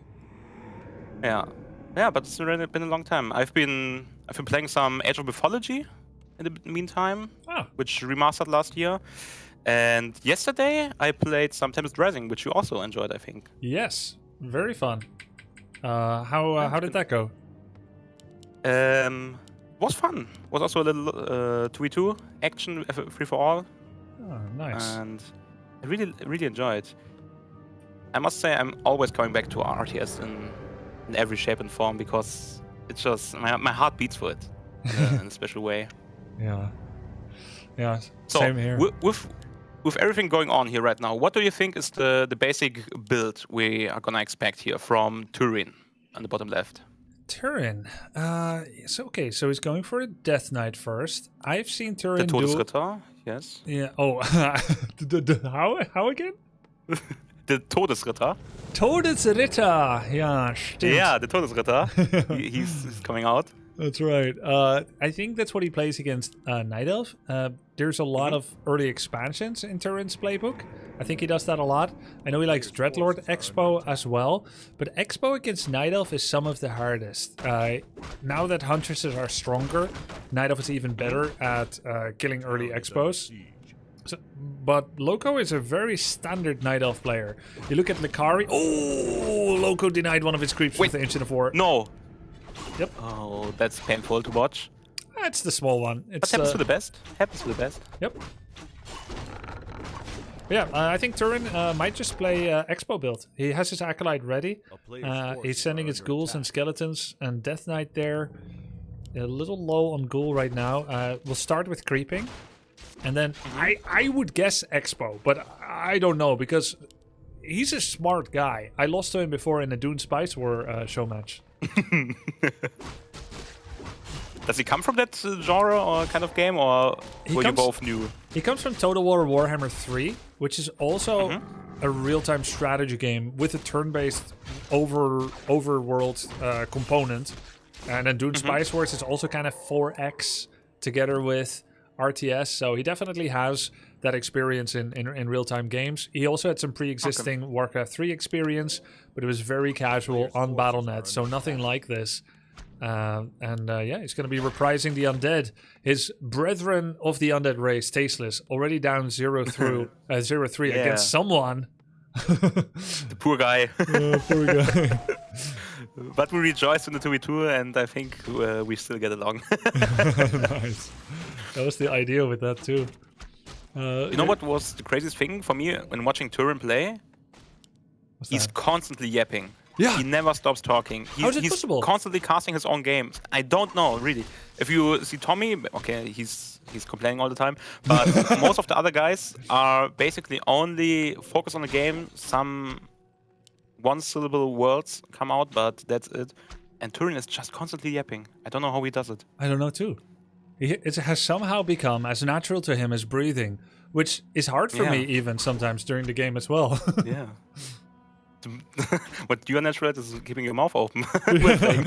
Yeah, because I need more air, because there's so much going on. Yeah, exactly. Oxygen. Yeah. And do you think he wants to, you said Turin probably wants to expand. Do you think he wants the expo to the top, where Loco is currently harassing from, or the bottom right? It looks like it. What's more? It looks like it. Look at his inventory. He's got double sacrificial skull in his inventory, which allows him to instantly deploy an area of blight, which will create buildable terrain for undead. Loco played 2 weeks of standard Night Elf, just trying to get better. And then since the last 2 days, after the brackets got announced, he got coaching from Kevin, a German semi-pro player. And he started trying to deconstruct how to counterplay against early expansion. Be there early, stay there, don't lose TP, bring wisps, remove skeletons, check their inventory. If it's sacrificial skull, it means expansion, and so forth. And it seems like he's really taken those lessons to heart. Yeah. I think Loco's been pretty solid, and especially I've said it to chat as well. I don't think the 1280 or something MMR don't reflect really his skill. Yeah. I think he's at least 1400. Yeah. Yeah, I agree. He has the highest win rate among all participants, which means his MMR is the most fake. Yeah. Oh, Naga. Quick buy. There we go. It's really cool how you can see everyone's different style and preference. Everyone is immediately good at something else. Tasteless, sick at surrounds. You, very aggressive, great unit control. You made your own build orders, if I remember correctly. Yeah, I was testing around and then got also a little bit of coaching from Francis. But initially you did it yourself, right? Yeah, exactly. Which is... But that's the most fun in RTS for me, at least. Yeah. To figure something out and do your own twist. It's like your own recipe for cooking. I love it. The funny thing is, you kind of need to understand the concept of the game, because you can make a recipe, but if you don't know what you're cooking, what's important, then it's tough. So you just looked at the game and you said, okay, I need heroes, therefore altar first, right? And then I need units. When does the money allow me to make one, right? Yeah. When am I supply block? When do I need a burrow? Right. Turin is making a ziggurat on location, but not the follow-up gold mine, which is a tricky thing undead sometimes do. When their expansion didn't really materialize, they built the ziggurat, it becomes an option, but they're not really expanding, and they have a tech behind it. And that's kind of what he's doing now. No gold mine. And Loco sees it. Loco did excellent scouting. His scouting game improved a lot. You turn back the clock 4 days ago, Loco be like, I don't scout because I don't know what I'm seeing anyway. I don't know how to make sense of any of it. Now, he's used 4 wisps for scouting, and he keeps rescouting. It's an insane transformation as a player. I think that's his StarCraft 2 style also kicking in a lot, because in StarCraft 2 information is everything, right? Right. Yeah, information is everything in StarCraft, but he had to kind of focus on so many new fundamentals that it can be hard to focus on it. Really nice handling Turin by getting Loco. some- Sends its archers some nice back, kills. keeps his demon and Naga to try and kill ghouls. Takes another look at the expansion. Turin is just Turin reaching tier 2. Turin got 2 archers on that run away back. Very nice.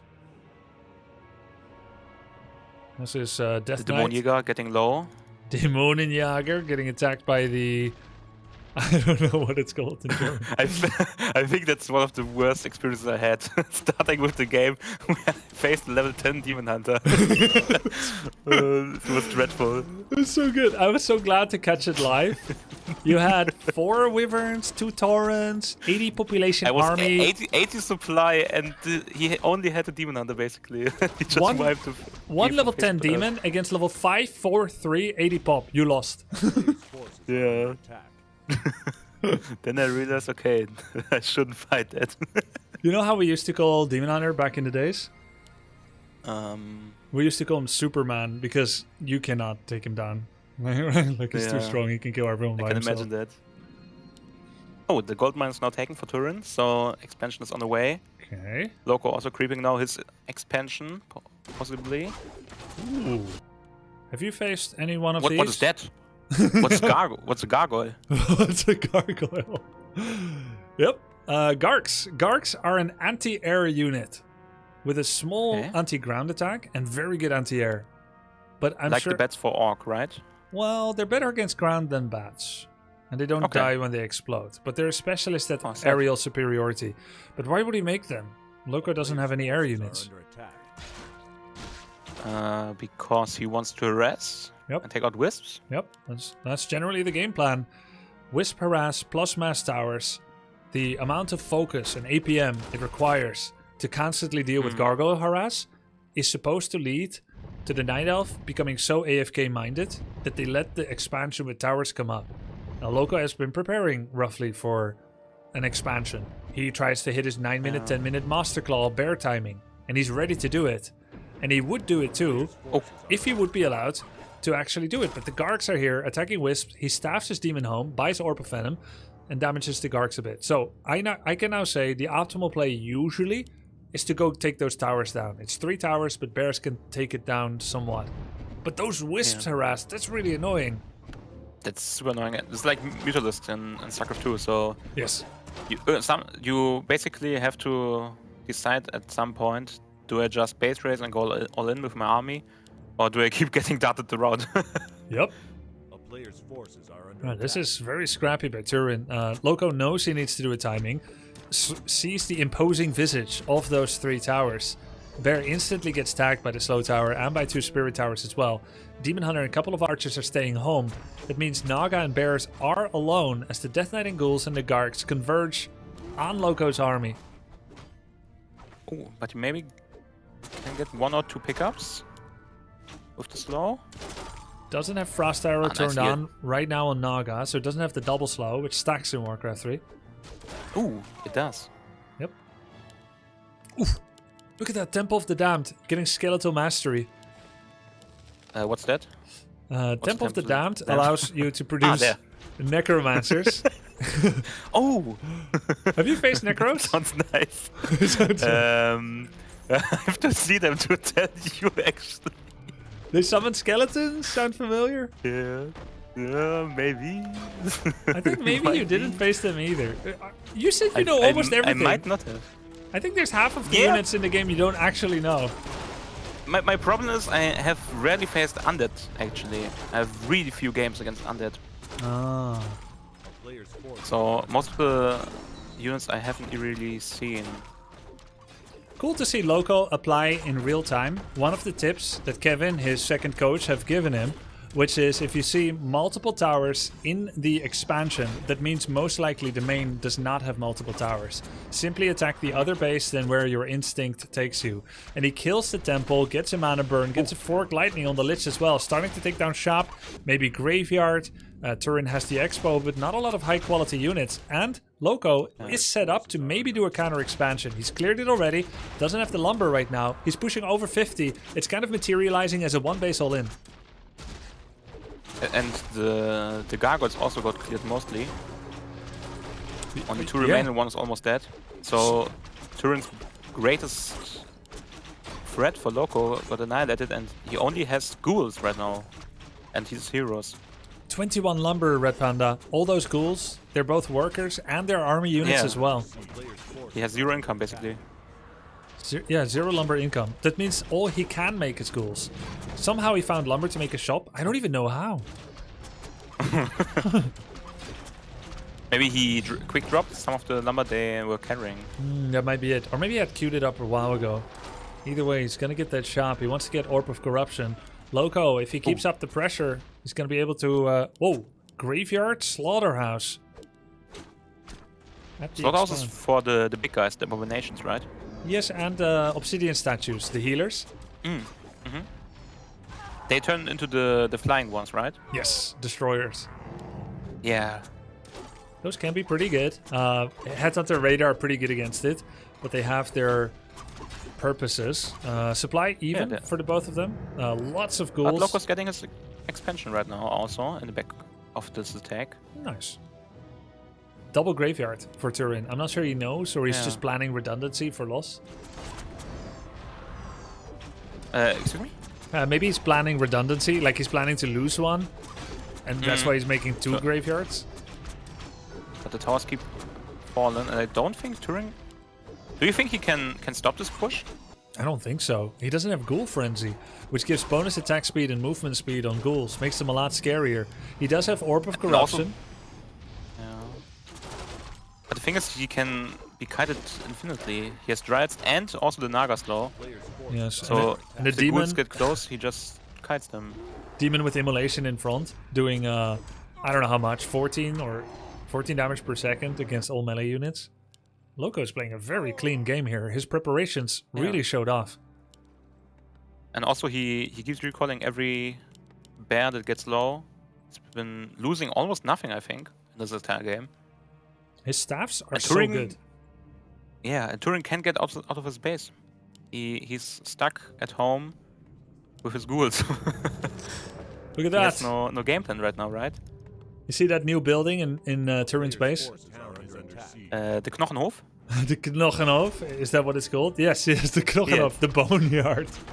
It's gonna make ice dragons from there. Oh, the Wyverns. They got buffed in the recent patch, right? The Frostworms, yes, buff. More auto attack range. Nice TP on the Naga. And AoE, right?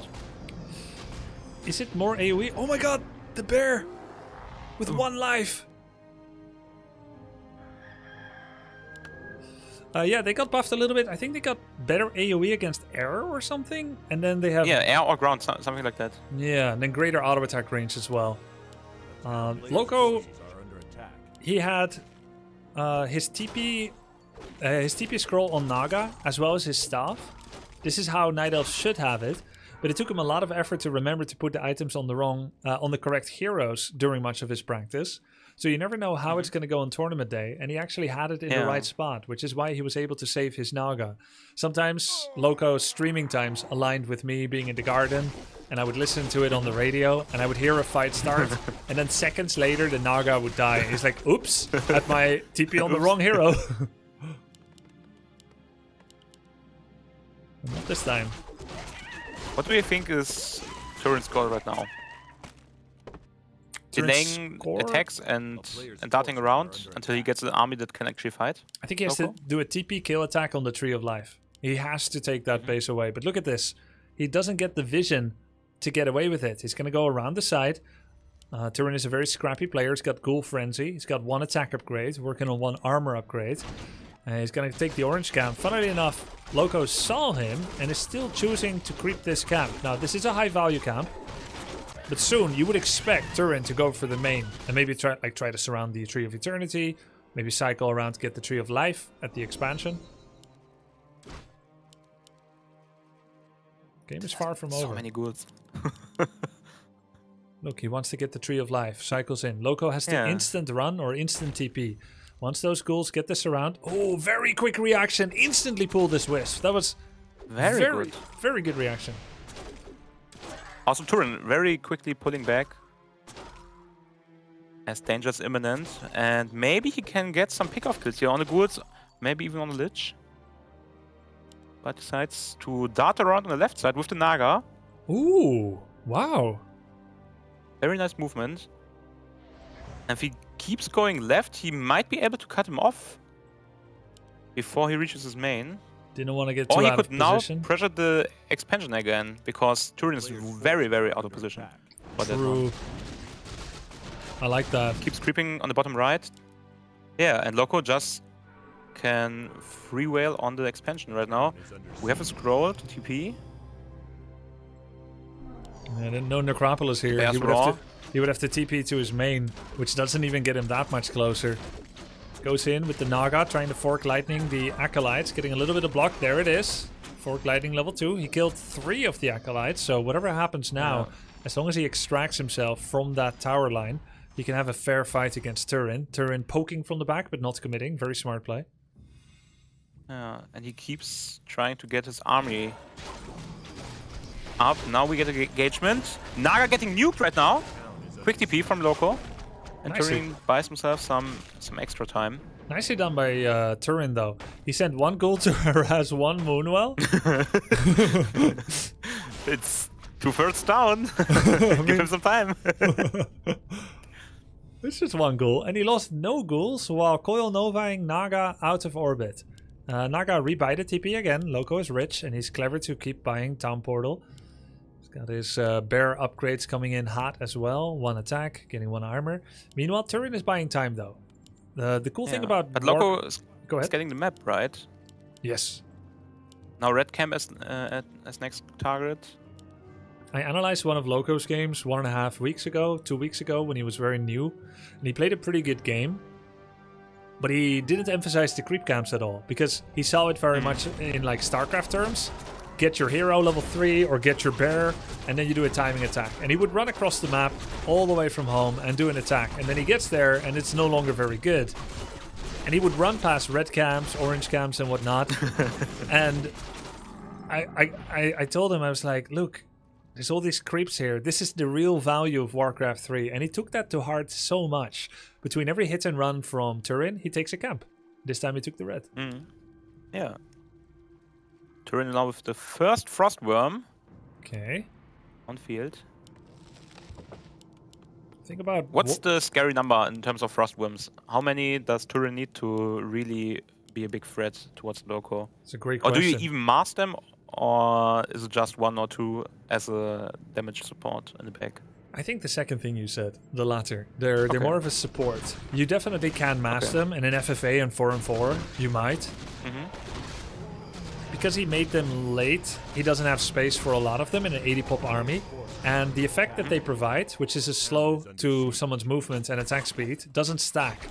So there's no added benefit of 5 worms attacking the demon or bear instead of 1. Having said that, they do deal very good damage to bears. So if it's bear killing you're after, there's no maximum amount. Looks like there's going to be a base trade. Loco is going to take that trade. He's going to probably aggressively TP. Yes, he is. How many ghouls will he get? 1 with the lightning. Can he get some hits off with the Dryads? TP from Turin. Very nice. His ghouls are going to stay. His ghouls are going to stay. Yeah. Ooh. How many are there? 6? Do you know why that happened? Yeah, because he was too far away from the teleporting hero. No, they were right next to it. Ghouls they were farming the wood. Yes. Therefore, I saw that in the game from Sing Sing, where also most of his workers were killed because they were mining gold and wood. Yes, and were you you figured it out by yourself that like they stayed because the game wouldn't want you to TP out gold peasants that are mining? Yeah, it's a smart mechanic, but in some cases it really hurts. So here he was trying to run away to the tree line, hiding against the wall, and one of his control groups must have right-clicked the tree.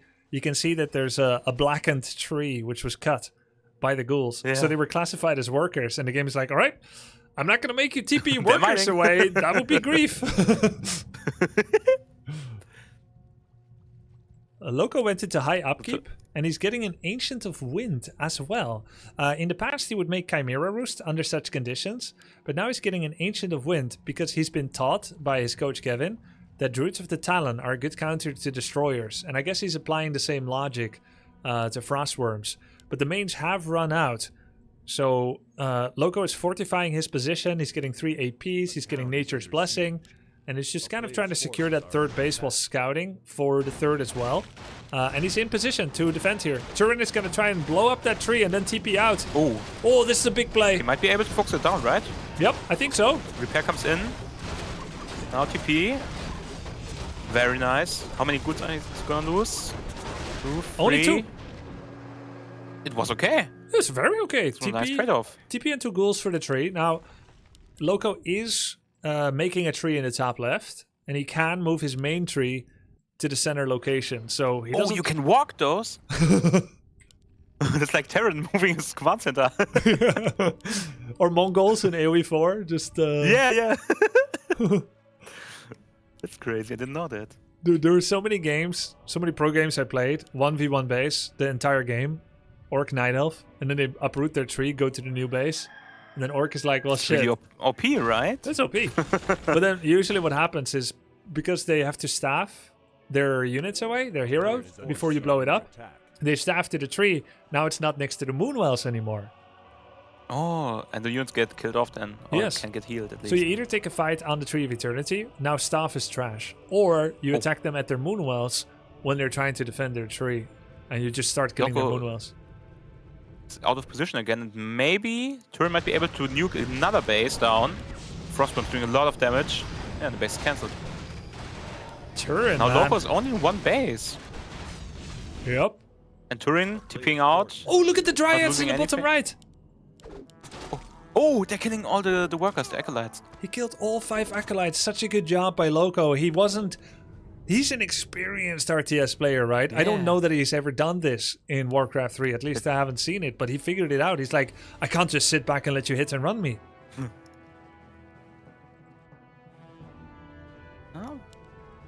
Now both players on one base. In terms of mining at least. Necromancer is back on the field. 3 spells that the Necromancer brings. Skeletons. Oh yeah. It's got an upgrade for them. He will summon 1 ranged, 1 melee skeleton instead of 2 melee. Costs 200 gold. Kind of overpriced. It's the one he got first. Normally you get something else first. They also have an upgrade that gives 70% bonus attack speed buff to an ally. But he doesn't have that upgrade. Yeah, it's really huge, but there's a -4 health degen. Oh, okay. Per second. Now we are getting ourselves into a little bit of a fight in the Turin's now third base. Frostworm's doing a lot of damage, a lot of splash damage especially. Holy crap, they're two-shotting the bears. Yeah. The Todesritter is nuking single units. Frostworm's getting kite back. Huge mana burn. Frontline slowly dying for Loco. Loco Naga gets level up. He actually split off a bear. He killed all the acolytes again during this. Oh yeah. That's smart, but is it enough? He loses his whole army, because I think the Frostworms will be the main problem, right? It looks like it. There's also invulnerability potion on the Death Knight. Demon Hunter already used everything. There is still a staff on the Naga. But the whole army is gonna get crushed. Yep. My god. Maybe 1, 2 riots getting picked off? No. The worms were insane. Turin is now yeah, up they're really, really good. He's up a base. He killed every single bear. Now you do what? You play... Oh, well, almost every bear. Oh my god, the damage is insane. What an insane comeback. Loco had this game in the back, it felt like. But I think that's part of the beauty of Warcraft 3. Yes. That's one of the main main lessons I had to learn. You don't need to take any fights at all if you are really, really persistent. You can just start around, try to get some value out of run-bys and so on, and get yourself the army up first before trying to engage anything at all. And Turin has been showing how strong that can be. He had only Fiends and 2 heroes, and now look at his army. Yep. He's been able to crush the entire army of Loco, who was at what, 80? 90 supply? 80, 84, maybe 87, something like that. Turin himself, not quite. Those 2 worms never died. They took a lot of damage, but they never died. He had a lot of mana pots. He focused down those bears. Very, very well done by Turin. It's moments like that where Night Elf wants to have double staff so you can save more bears. You want to either not focus the worms at all or only focus them depending on the situation. You could argue it wasn't a great fight spot because it's on Blight, which means quadruple health regen for undead, or it's actually 8 times health regen compared to what an orc would normally get. Very strong. That's why everyone says never fight in undead base, right? Yes. Together with the towers. How do you know that rule? Demon Hunter? No, I mean the... Level 10? No, never fight in undead base, right? Demon Hunter's elf. Oh yeah, just experience. Yeah. You try and then you realize... Dove a lot very deeply into the undead base. Never been very good. Yeah. Because of the slow, right, from the towers. You can't really get surrounds, you block every unit blocks each other. Yep. You know, just in the past, in Reign of Chaos, when the game first came out, there was no cooldown on healing pots, so you could buy like 4 heal pots and you could eat them one after the other. Imagine Demon Hunter with 4 heal pots. Yeah. Secondly, you could disgusting. You could not see the enemy inventory, so you had to guess how many he has. That's toxic. It's really toxic. It's like, oh well, his demon is out of position. His army is 2 minutes away. I'll just start working on it. Heal pot, heal pot, heal pot, heal pot, invul, TP. Oh, and then well. you also have the Mondbrunnen. The Moonwells, yeah. Okay. Turin getting in position to maybe try and focus down Loco's last mining base. What did he get? Wait, did he get anything in the shop? No, I don't think so. Has no money. Invul pots on both heroes for Loco. No heal scrolls. He's got bears and dryads. Nice 2-2 upgrades. Actually getting 3-3. His final money is going to 3-3. While on 1 versus 2 bases. Which is interesting. I guess he is trying to expand like that again. decision? No, not at all. Yeah, I think I learned from you. Upgrades are not as linear than in StarCraft, right? 2-2 is good for this game stage. 3-3 would have been great if he did it before going to 84. If he stayed at 80 and then got 3-3 and then goes to 100, I love it. But going quickly over 80 and then staying there for a while, it means you never have money. That means you should put 3-3 out of your head. So you either try to get equal bases or you try to go to 100 and fight. So his attack on Turin's base was with 84, 87, whatever. It was on Blight. Those are the problems. He would need to fight off Blight for a good fight. He would need to have 100 population. Oh. The Fleischwagen, I never seen those before. Not really a lot of call to make them against Orc, except if you face Necromancers. This is kind of a hidden combo, or let's say like a unusual combo, Necro Wagon. Take a look at the Fleischwagen, the Meat Wagon. Yeah. They automatically generate corpses inside over time. Those corpses... Blizzard coded this so nicely, so friendly to players. If you summon skeletons, it can only be done from corpses with the Necromancer. But it automatically understands that there should be given a command on the Meat Wagon to unload the corpses, and then you summon from them. So you can just stand next to the Meat Wagons with the Necros, press animate, and spam. Instantly skeletons come out of the Meat Wagon. It's very well coded.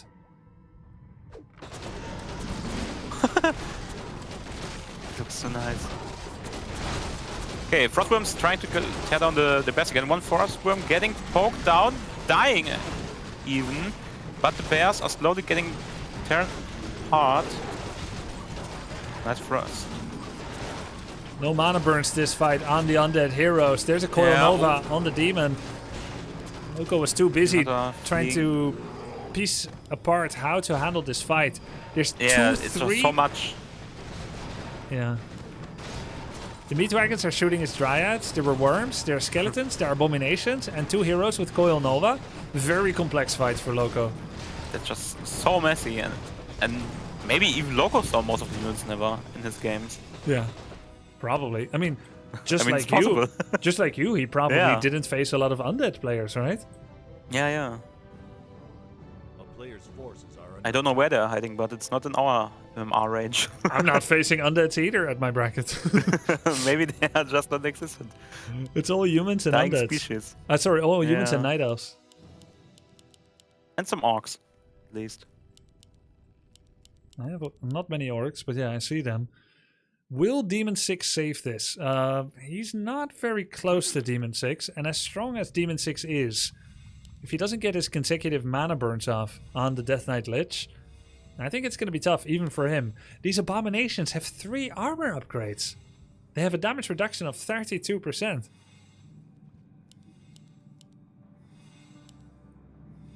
It looks like this foe is beyond Loco in this game. Could try to farm some XP. Oh, no XP. Some gold from the Granite Golem. Turin killing his own acolytes. But Master! A player's forces are under attack. The younglings. Yep. He wants to stay under 80 population and still produce some units. But the base is also mined out, right? So why keep the acolytes? Yeah, true. He'll Might never need it again. Loco is now at 50. Turin is at 77. That's a big army gap. You can say, like, okay, Loco is at least making more money because he's at 50, but it will take a while to bridge the 30 pop gap. Remake Expo. Acolyte sees it in the top left. I think Loco is doing correct not to attack. It's up to Turin to attack here. I do think Turin will win the fight, but if Loco is ever going to have any chance at all, he needs to try and get Demon 6 and play off of his gold advantage in the top left. What army would Loco need to even try and take this down? 6 hippos, 3 Kims, like Chimera, 6 wisps for the skeletons and necros, 3 bears, and you almost don't need dryads. So he's not at all. Basically, his entire army is useless. Yeah, he's not at all equipped for this. Yeah. Oh, what are the clouds doing? Is it like poison? Yep. Damage over time? Yep, 2 damage per second, undispellable. Okay. One worm goes down. Yeah, TP going out for the Naga. He's stuck. I mean, that's a lot of damage, but Loco's army also suffered a lot. And does he have a heal scroll? No, I don't think so, right? No, and Turin still has 2 heal scroll and a protection. He lost none, and he's well equipped to deal with the APs with those meat wagons. Sending the skeletons in. Oh, he's got the Frostworm upgrade. They're freezed? Yes, it's a high expensive upgrade. You can freeze towers and they won't defend. Naga! Oh, Naga! Dying. House 7 in the chat. Oh, we have level 6 Todesritter. Anime dead? What? Is he gonna use it? I don't think so. Oh? Looks like not so much. Oh, he's level 7 now. And level 6 Lich, Loco taps out, and Turin wins this one. I must say, Loco looked very, very strong in the early mid game, but Turin's decision making to just dart around and never at all try to engage were just the right call. What would you tell Loco if you were his coach? Keep it up, my little one. You can win this. And be careful of the Todesritter. He's very strong. And I think he just needs to be a little bit more confident and deny the expos of Turin, right? Because if Turin can't get his bases up that easily and keeps mining out everything, his whole win gets taken out of the Segel. Try not to let him get wind in the sail with that third base. Yeah. And Turin's third base, his ghoul hit and run attacks, the TP flanks, the ghoul attacks was really good. He also got his attack upgrades. He looks pretty pleased about that. He knows he was up against it. Loco, I think he's gonna learn a lot from that. This is the game where all his anti-undead practice came to fruition. He looked really good. He wasn't quite 1 second away from victory, but he did a lot of good plays. And then he had to deal with a caliber of player and a style of play he has never before dealt with. We saw a tech switch from ghouls to gargs to... What was next? To more ghouls? I think. Yeah, probably more ghouls. Then Frostworm, then Necro, yeah, then A-Bomb, then Meatwagon. Wow. I never built so many different units in one game. It's just Headhunter, Raiders, and maybe some Torrent. Wait, have you not made... I might be blowing your cover here, but have you not made Bloodlust at all? Witch Doctors, Torrents? I tried around with it a bit. I have at least some experience, but it's not my main go-to at least. Game name is up. Okay.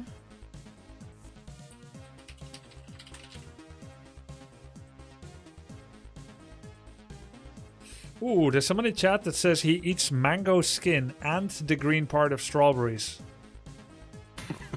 Madman. But do you also bite the kiwi skin? zest of the watermelons? Oh, I've done that. Have you? Really? Yeah. Have you? It's just so bitter, right?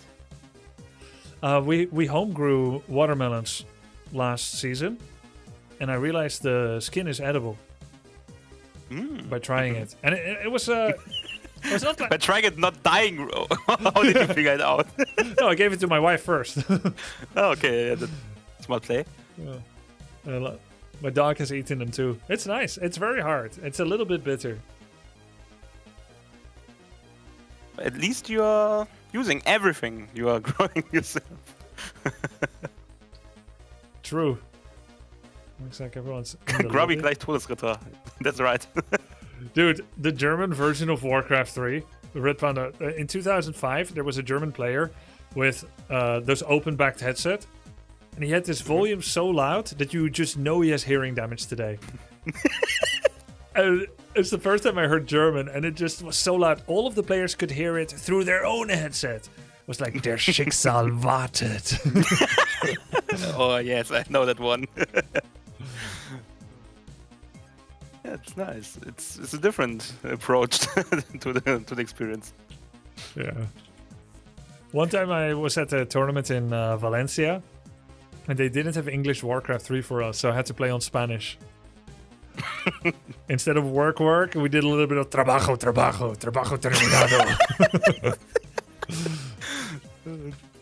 But at least it gets a little bit interesting, right? You have a new twist. Yeah, it's nice. You try to explore every voice line then. Very You want inspiring. to hear everything.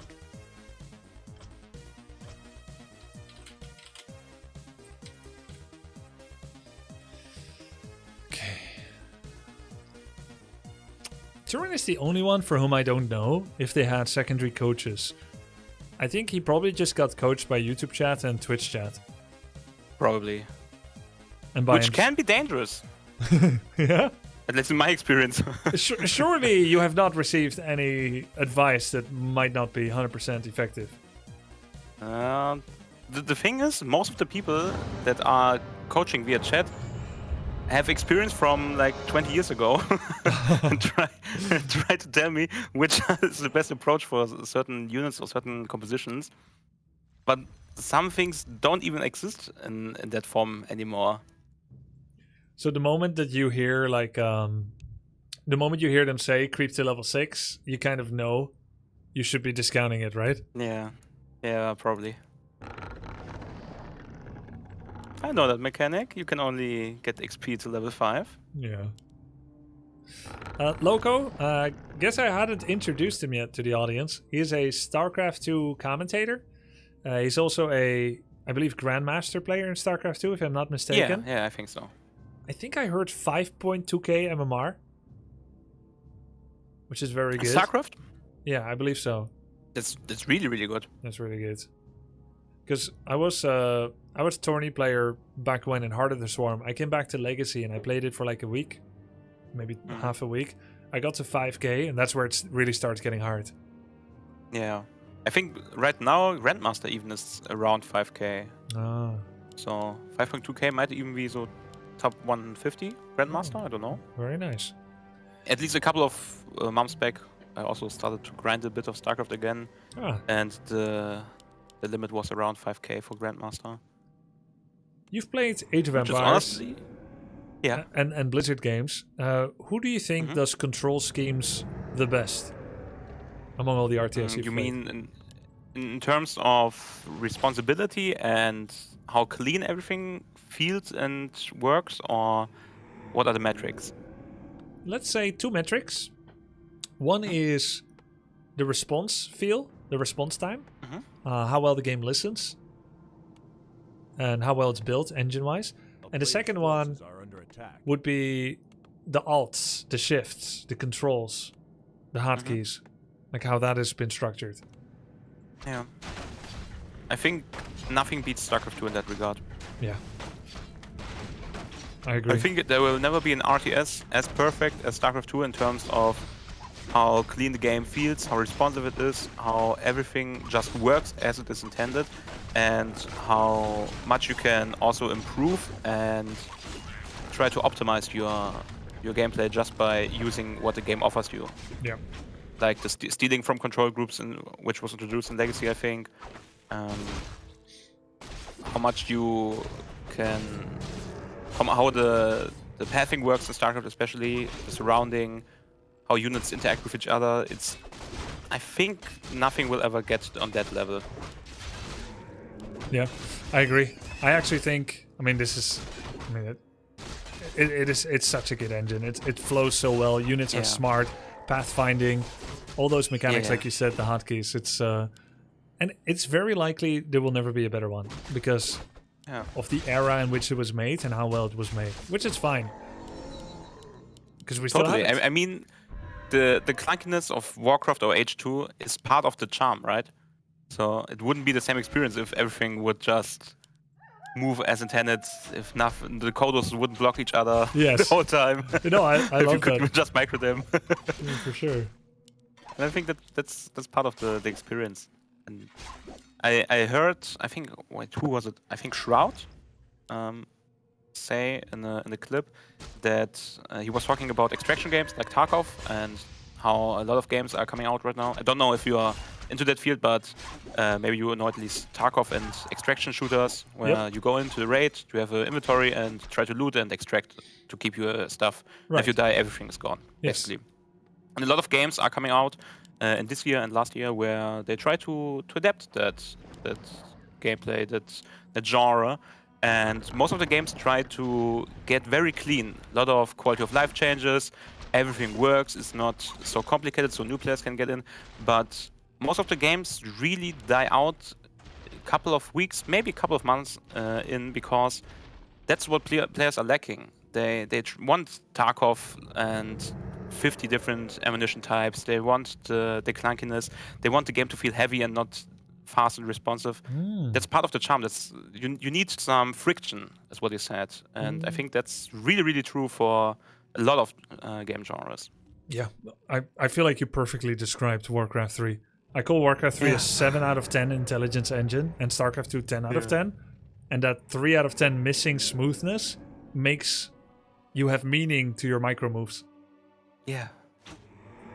I mean, how satisfying does it feel to get a full surround in Warcraft 3 or micro your coders with speed scroll away? It's so much more rewarding than doing a circling surround in StarCraft 2 or focusing single units. It's because it is so clean. It works just as intended. You don't have to work for it. It just happens most of the time by itself. Yep, 100%. I couldn't agree more. Couldn't agree more. So we get a Naga, fast Naga, Turing in a lot of trouble maybe. Only has some ghouls again and skeletons. The tower is up in the Ruberturm. The second Ziggurat is coming up. Expansion not quite ready yet. So I don't think he can fight here, right? If he's killing ghouls, he's hurting economy. He's getting kited by the tower. He's thinking about clicking the gold mine, but it's quite far advanced. Doing 800 damage is no mean feat. And Turin is using the Nerubian tower well here in order to he's undercommit. He's not going out of range. Yes.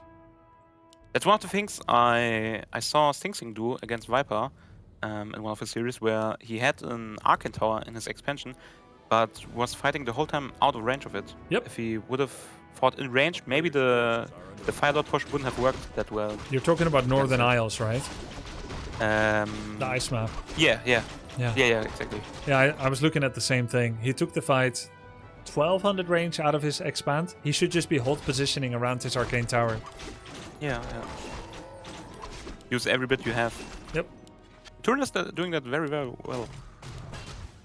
Okay, I so think that's one of his main feats he has shown so far in the series, that he utilizes everything he has got in his arsenal. Yeah. Yes, definitely. Like, he's a scrappy player. Does like ghoul run-bys and stuff. Looks like he's going to go for gargoyles once again. His tech just started. Let's see. Tech will be done at maybe 9 minutes. Then he'll start Gargs by minute 10.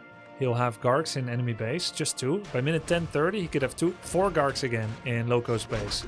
Loco's tech is fast. He's 30% of the way done. So in theory, Loco should be able to have a bear timing in the base of Turin before Gargs are in his base, unlike the previous game.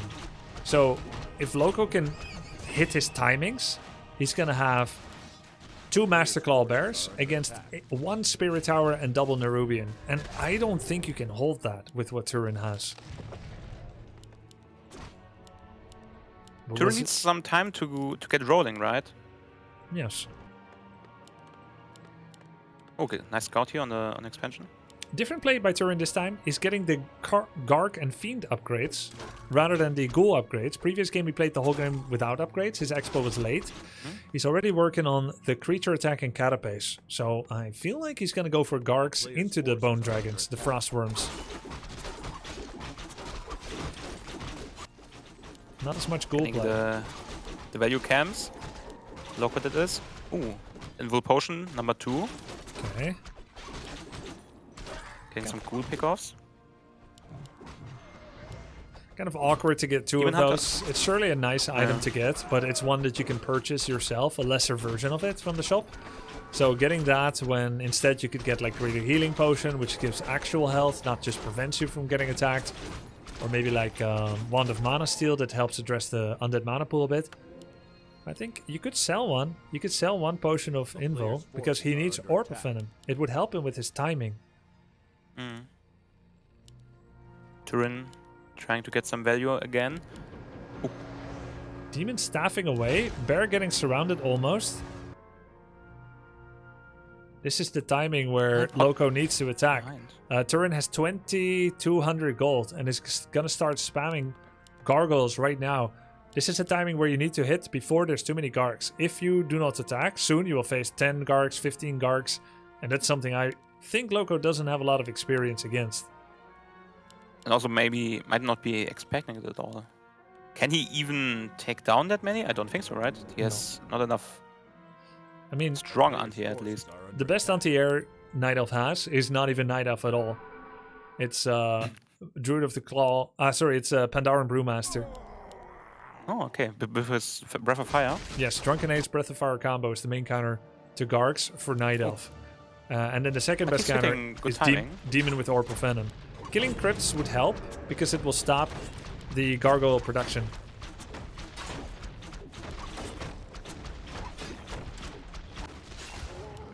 Turin gets another creep, buys Heal Scroll. He's gonna just drop Blight on the shop so that he has space for the Ring of Regen. Lich is surrounded! He can block it with the bear. That's huge. And he gets a kill. Big Level kill. 3 for Demon Hunter. Big kill there for Loco. Pushing down the tower now. Loco with a very good timing right now. Even getting the Ziggurat. Temple of the Damned is here. Turin needs quick Necromancer production. He needs new crypts at his expansion. He's already remaking Altar. The creeps get it on the action. Loco blunders into them, will lose an archer and is getting distracted, losing a crucial little bit of timing. Is Loco expanding behind this? Yes, he just sent wisps to his natural expansion. Oh no, he's building Moonwells. It's one base all in. Yeah. But you might be able to delay the revive on the Lich. Meatwagon coming out, very good against Dryad Siege. He's got his first Necromancer as well, can summon 1 set of skeletons. Lich is almost back. Gonna be really close. Oh, it's Loco so commits close. and gets the deny. Very nice. Wow. That was huge. Turin has a lot of money, but you can't put it in a bag and swing it over the head and hit the enemy in the head. That 1,000 gold is currently not being able to be put to use, and he's also going to be dropping low on lumber soon if he uses all his ghouls. Very strong timing attack by Loco. Can Turin hold? Yeah. And he's killing all the production buildings. Yep. Step by step. Even the Temple der Verdammten is getting focused down now. Means he only has 2 Necromancers. There's 2 summons. Coming in. Nice one. Immolation level 1, because he has mana burn level 2. Ghouls don't like to be in that. Gargs going for the backline. Fork Lightning does not go to the Gargs, but the Archer Dryads and Naga does. Whoa. This looks real good for Gargoyle's Loco. getting focused on so well here by Loco. Oh, nice bear transformation. He's gonna rejuvenate the Demon Hunter. But now he doesn't have enough mana to become a bear again.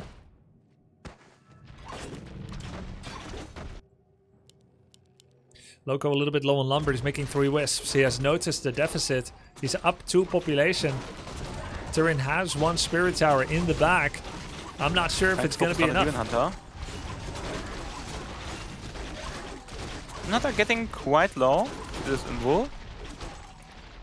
Ooh, the double staff play. Potted out. Staffs him home, staffs back in. This is a very powerful play. He healed up. He has full mana again. Oh, not full. He didn't click enough Moonwells, but still a good play. Loco really putting a lot of pressure on Turin. Turin, as you said, can't really use the money he has. He has rebuilt the altar, he has rebuilt some of the production buildings, but he's on dire ropes right now, trying to stay alive with his 1 tower in the base. A couple of ghouls and the Fleischwagen are the only thing left for him. Turin also has no lumber. He used every single ghoul. Currently he has 2 ghouls and they're fighting and they're dying. Nice staff there on the bear. 2 crypts at Very the good. expansion and his lich finished. He has 2,500 gold, but the only thing he has money for is more ghouls. That's actually so sad. Oh, he's going for the meat wagons in the back. He dares to dive under base. Level 4. Even the Death Knight. Wow. Getting really low now. Acolyte's getting focused out. I think Loco has a formula in his head right now. Something He hit done a here really, for the Death Knight. He hit a really good timing this game. The 10-minute bear attack. Yeah. Turin wasn't ready for it. If Loco had literally waited 30 to 60 seconds more, there would have been too many Gargs. But very good timing. There's the double staff play again. Demon comes back with full mana this time. This time he's really, really strong. How does it It's the feel mana burn. watching an elf do that? Staff out, staff back in. So disgusting. But it's Amen. really well executed by Loco. Well, he's going in deep. He knows he still has double invulnerability potion. He would have to blunder bigly in order to lose this one. At least Turin can spend some of his money with healing potions. Loco is absolutely even cranking that- his 1 base economy to the max. Going in for the Lich there, takes her down Lich again. down. Oh. At least he has some ghouls right now in his expansion, getting in some wood. Wait, he built double altar? Candy bombers! one of my mods believes in a double altar play. I mean, shit, if you lost DK and Lich at the same time, you're happy you made it, right? Yeah, sure. I mean, he has the money, right? So why not Yes. spend it? True, make your money work for you. There's a slaughterhouse Some passive coming up income. on the left. Loco is just owning this base. 1 armor upgrade on the bears as well to resist some of that tower shots. No thought in his mind about counter expanding. He's full all in. He did not want another long game like that. Do you think there's something that could be scary for Loco? Like if he lets Turin build up on the left too much? Or do you think he's too far ahead to even make that much of a blunder? I think he's too far ahead. Okay. But is that a jinx? Maybe. Look You at tell Turin. me. Look at Turin. He's taking his money and he's Yeah, taking it to Isengard. Wait, is he creeping or no? He's counterattacking. No, he's counterattacking. He wants to buy time, hopefully before his Halls of the Dead dies. But it would be Loco's mistake to insta-TP and not kill it. Yeah.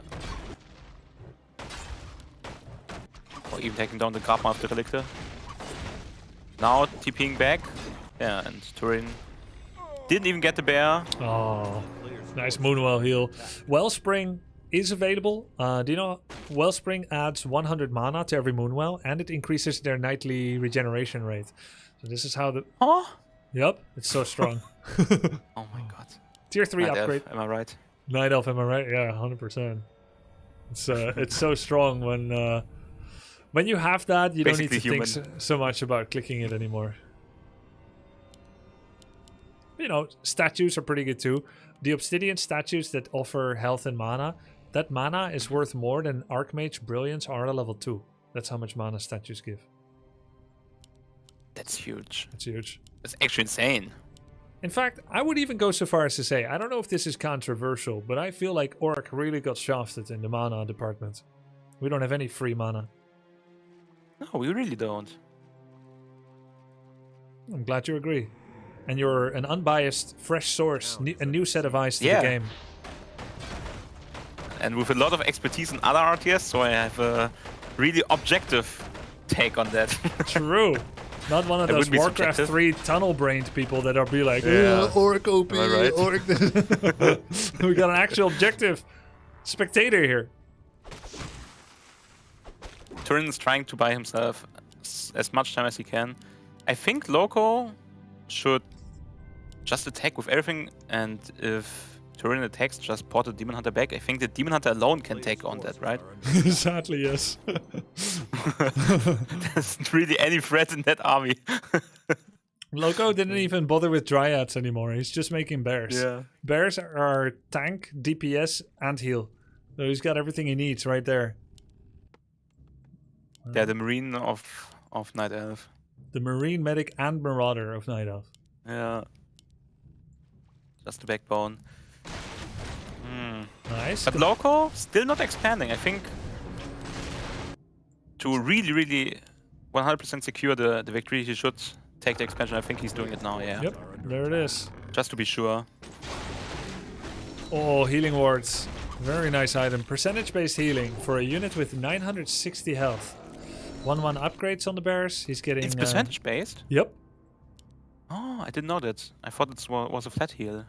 It's really, really good. Yeah, so it's way better for Taurens than it is for Headhunters.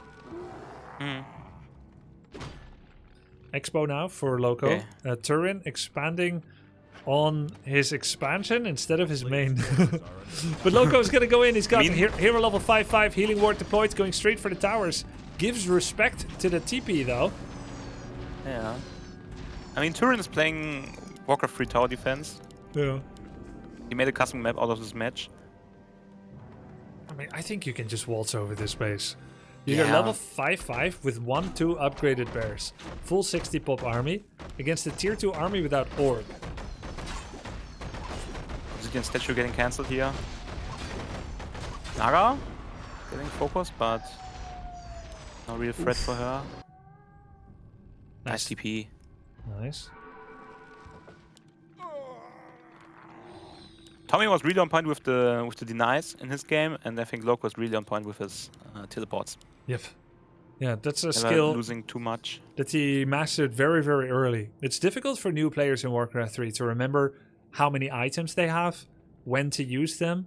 I remember I was already an active pro for a few years, and I still felt like my heal scroll timings were poor. So I had to put in some serious multi-day practice, focusing on it and nothing else. Just looking at heal scroll, even like letting other skills go, just to kind of bring it up to an acceptable level. So yeah, it can be really tough, but Loco, he's fresh to the game. His staffs are fantastic. Yeah. And I think he has found his own style that really, really suits him and works well for him. Do you know which race he was playing in StarCraft 2? Zerg. Oh, okay. So what's Zerg like in Warcraft 3? You've got a little bit of that Blight creep action, but it's not quite the same. Zerg is the most expanding. But you have the ghouls. I think Undead fits Zerg. Undead is a bit like Zerg, but then if you look at like the multi-expanding habits of Zerg in SC2, that's more like human or elf. I guess Undead expands too these days. Yeah, I guess it's a little bit like it. But then Undead plays mass ranged, and Zerg, not quite. Zergling, Bane. Well, Roach Hydra? I guess. Yeah. Yeah. Okay, the ghouls are on a mission. Slow ghouls. Yeah, they I don't know. They're trying to find something. Uh-oh. Instant back. Demon back. Yeah. The trees hitting like a truck. no boots, Like so a 40 tonner. this will take a little bit. Turin now creeping the left expansion. Oh, Demon Hunter almost scouting it. I think if he has Ultra Vision, yeah, he has Ultra Vision, so I think he actually saw it. You know about Ultra Vision, right? No, what's that? Do you know there's Actually. Do you know you have less vision at night than in day? Yeah. Yeah, Elf doesn't if they upgrade it. Oh, okay. It's an extra upgrade you Yeah. have to get. But it's very expensive. 50 gold and 50 wood. Okay. Oh, see, they even have burrow. Burrow spiders. Yep. That's so Zerg. Oh yeah, that's true. I guess so. Yeah, in the nighttime, elves see as if it's day, so they see you twice as early as you see them. It gives them really good stalking opportunities. Wait, but they're not day blind. They see. Yes. See not less, No, it's less in the day. No, it's a win-win. That would be a that would be a funny mechanic. Wow, look at Loco's upgrades. Fantastic. 2 attack, 3 armor. Yeah, Loco really playing it really safe, but better than overcommitting and throwing the game. Wait, have you I played was really Dota screaming 2, at my Red Panda? Sorry. A couple of hours with my brother. My brother was a really big Dota enthusiast, but I think not more than 100. Because there's one hero there that's actually day blind. Who is it? The vampire guy, Night Stalker. Ah, yes. I remember him. And then at night he gets really excited. Yes. Nice target fire and turtling by Turin. If you can just keep shaving off a couple of bears. One bear finally going down for Loco. Yeah. He's been saving those. Do you think for it's the eternities. first bear he lost? It might be the first one. Oh. Bear didn't get healed up. Second bear going down. But Loco finally trying to chip away at the production buildings and at the base of Turin. Turin now trying to take the engagement. Loco Destroyer in actually the air. playing this so well. He's even not casting Roar, I think on purpose, because he doesn't want to give Roar buff to the Destroyer. He tried to condition himself during one of his practice. He said, like, don't roar against Destroyer, don't roar, because they get damage and healing from it. And then he was like, roared anyway. He's like, damn it, Loco. But now, when it matters the most, he's not roaring. And he's even, look at that, the transformations of the bears out of the fight, rejuve them. He keeps them in the Night Elf form, which actually means they get a larger percentage of healing, so that when they become a bear, they're actually full. If you immediately transform back to bear, then they will only be half-life. So he's doing so many optimal things that I see only in top-level players. It's just really impressive for a player that's so young and new to it. Turin has a mission again. He takes 5 acolytes, and I think he's trying to expand to the left. But also he tried to take his main again, but gave up on that. Now Loco pushing his expansion. Acolytes going for the left base. Look at Loco's minimap vision. Dryad in the main. Wisps on the expansion. He sees everything. Yeah, really. The acolytes killing the wisps on the left. That's small victories. Yeah, they count. We need them. Turin is out of money. Loco is mining with 1 base, 72 population, fully finished 3-3 upgrades, making more Dryads behind this. Loco's really trying to staff his opponent out. Yeah. Oh, they're magic immune now. Heal wards. Remember? From the patch. That's awesome. Turin doing a little. He's doing a little old patch habits. I was so surprised it was still there. I thought, did he miss? The magic immune. Tried's trying to take down the expansion on the left. Turin's last-ditch effort to even get some money in. I think the only thing left would be to sell his items if he wants some money. Again, potting out the bears. He could unsummon 2 of his cigarettes, let's face it. He'll never be 80 pop again.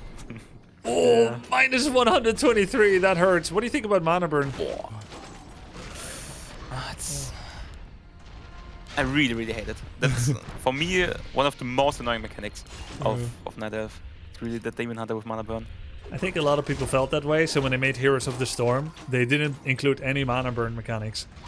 And when they made Hearthstone, they didn't include discard enemy card mechanic. These are some of like the most hated ways for people to play, where you do something and then they can't play the game anymore. Yeah.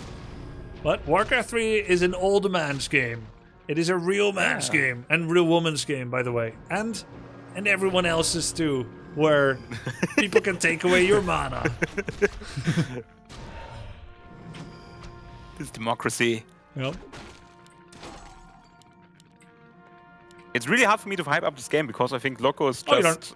you don't have to. He's ready to blow everything down, but he's just not doing it. That's what I love about it. We don't have to. We don't have to hype it up. It's over. Another bear getting saved. I think some spider dying. Oh, mana burn, look at it. Thomas shooting.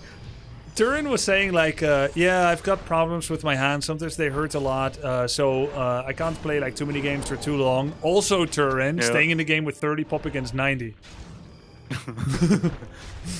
At least he has that determination. Yeah, he's killing units. That's gotta feel good. I think there's some mental advantage in that. I think for Loco, everything is fine, right? He doesn't want to finish and can't. He just refuses to finish him. I think sometimes, like this, you should just not finish anymore. Yeah. Just take 3 bases and be like... Make him suffer. Yeah, and make all the viewers suffer too. Yeah. Oh. Definitely dying. GG. GG is called. And that's 1-1 for the series. 1-1. Loco, bring it back. And I love it. Very, very nice job. Maybe he by wanted to Loco. reach level 6. Yeah, that's right. Who? Which one? Loco. Oh, yeah, that's why he sent Demon home, gets Tornado. I don't know if he's used a lot of Tornado, and I bet you haven't seen it. Tornado, the staff item, right? You can get dropped. Staff item? Oh, no. Naga Sea Witch gets an ultimate called Tornado. Oh, no, I haven't seen it. She channels an ultimate. If she gets stunned, killed, or if she moves, it's lost. But otherwise, it's like a 30-second tornado. It is a summon that automatically moves, like a sheep on the map. But you can control it to override that movement. So you can send the tornado, you can send it after an opponent. And the tornado does massive building damage, massive slow on enemy units. And it creates mini cyclones, like the item that you talked about, on units, but only once per unit.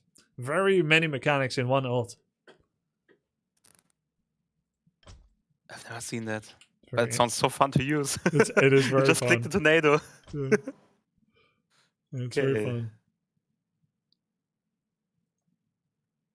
What's the next game? Game name is in the channel. We're going to have Turin's map pick. He has a choice between Lost Refuge, Northern Isles, and Springtime. I think he's going to pick Northern Isles. It feels like the expansion location is farthest away, which means he's more likely to get one without trouble. Last Refuge is very close expansion to an enemy, and Springtime has a difficult to take expansion, which might disincentivize him from wanting to do that. But we'll see. I'm guessing Northern Isles. You're in the lobby, Loco. Turin is thinking. Scores 1-1.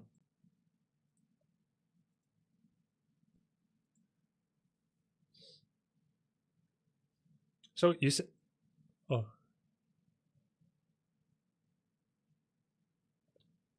I think he's talking to his cat or dog or something.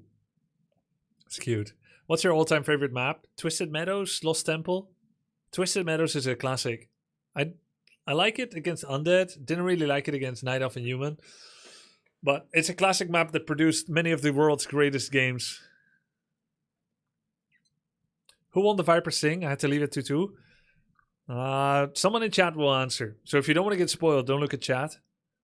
And I won't say it for those that wanted to catch this later. I mean, damn. Trying to prevent spoilers in this world while being on the internet in a Twitch channel, it's pretty impossible. But, fuck it. I'm just going to say it. Viper won 3-2. Sing freaking lost. Waiting for one more. Let's see. will play Northern Isles. Prediction correct. Northern Isles picked by the Turin. Robbie, Yes. a theoretical question. Yeah. Would it be possible to, if the game series here drags on too long, to postpone the 2v2 to tomorrow? Yep. No So problem. we don't go over the schedule too much. Yep. You're worried Would be about awesome. time? Yeah, because usually at 12, so in 2 hours, someone else is supposed to take over, and it's midnight. So it would be nice if we could somehow be done until then. Tomorrow's going to be a long day Little too. bit of- Are we not going to have the same problem? We might, but we can try. Maybe tomorrow the games will be shorter. I don't know. We'll see. But you cannot play off stream in case you don't have another setup. It would be difficult. I mean, if the series with me and Viper would drag on too long, I would still play. But if the option exists to postpone, it would be lovely. But if not, if the other players want it today, that's totally fine. Okay. Keep it in mind. Let's see how this goes first. Yeah. All right. Third match of the series. We have Turin on the top right, spawning in, building a Gruft, building a Altar der Dunkelheit, Loco, Altar der Alten. We have the basic match coming up. Do you see anything fancy coming up? Do you know maybe any fancy strats from one of those guys? Or do you think we will see the same style as in the previous games? I think Loco practiced 0 games with another opening hero than Demon. So I feel pretty confident in saying we're going to see Demon Hunter. Wait, he only plays Demon? Yep. Oh. Yeah, I really hope I don't face him. I just did a reveal. So much. Just did a reveal with you. You didn't study him. Yes. I only studied Lucari and I know his warden preference. And keep off the grove. You could meet either one. Yeah. I really hope I don't meet Loco. It's just an annoying matchup. It's not really about that I can't handle it, but it's just annoying to deal with Demon Hunter, right? Yeah. Yeah, at the higher levels, when orcs play against Demon Hunter, he's also very, very good. Also the best opening hero. Eventually, you try to use a lot of raiders to ensnare him, imprison him away from the fight, while keep telling your units, don't attack him. He's very scary. Yeah. Like Mountain King. Yeah, like if you can ensnare Mountain King away from the Thunderclap in your back line or the middle line, that's exactly like that. A player's forces are under attack. But it's a very difficult micro technique to practice. I remember it took me months to get better at it. Like there was this new strat where you needed to isolate the demon. It takes months to get your micro to that level, or at least it did me. Some people may learn faster. Plus information transfer is better these days when it comes to practice. Oh, look at this. Loco is sending his Demon Hunter away instantly after taking the item and is letting his archer finish the rest of the camp. This allows him to take another camp with another item. He will get level 2 as he walks across the map, and then he'll get to the enemy base with level 2 Demon Hunter and 2 items the fastest possible. Very similar to what TommyK was doing against Lucari. But his demon is standing still and he didn't turn off immolation, so he lost 5 seconds. He's going home! No, why would you go home? The whole point of this is to go into the map! No. But the idea was there. Yeah. He wanted more mana. Boots of Speed, really nice item to get dropped there, right? Boots of Speed? For Demon Hunter. Oh, Slippers of Agility. Really... Yes, it's a good item. Yeah. It's very good. Slippers are they called? In German they are Schuhe. Like shoes. Ah. Yeah, it's nice wisp detonate. Rubian instantly made. Got a wisp on some skeletons. Has immolation and mana burn. Instant focus on the archer. There's that clunkiness of movement where the demon blocks the archer a little bit. Turin content to delay his expo a bit until it's safe, just relying on the Nerubian. Buildings are so strong that when they finish, there's nothing an archer and demon can do to finish it. Yeah. I remember the first Yeah, time Loco definitely showed is. up here, he would like hit the building, try to kill the Nerubian, as he's doing now. I told him it's useless, and sure enough, it might cost him an archer or a surround. Oh, really nice round from Turin here. It's not a surround. He Trying to can focus escape. down. He can escape Oh, he via the can? north side. He just wanted the trade He against didn't want ghouls. to. Yeah. Okay, okay. That's minus all health and mana. Here you could get staff, run home, heal, TP back to your archer, but for what?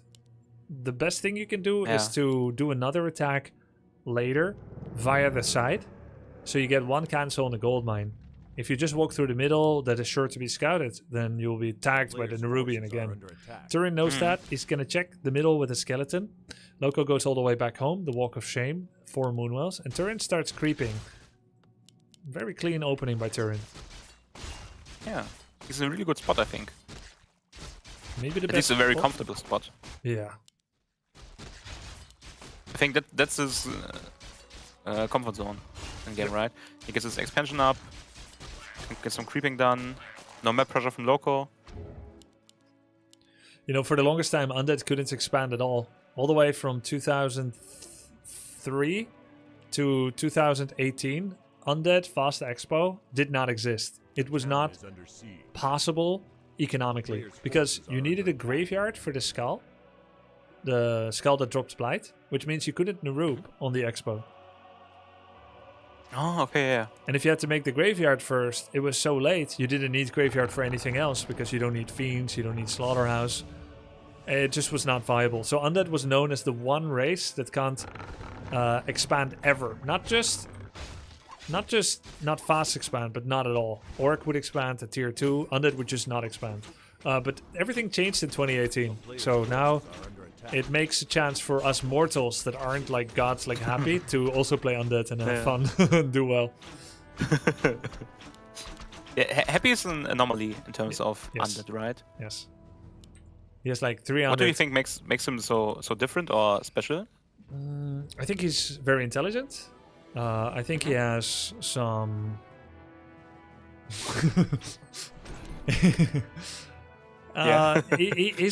his mind is different than other people. Okay, let's put it that way. He's very intelligent, he's very fast, he's very driven, hardworking. So yeah, he's a phenomenal player. I think he would have been the best whatever race he plays. Okay. But he chooses to play Undead. Yes. Which is also kind of a flex, right?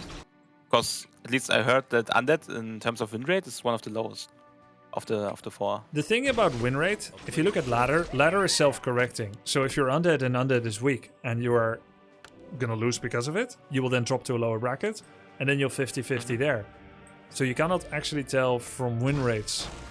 It's completely unreliable metric to look at win rate and then say, look, because it's always gonna be around 50-50. You will just drop lower MMR. So more relevant stat is to see how many high MMR Undeads are there. And there are not many.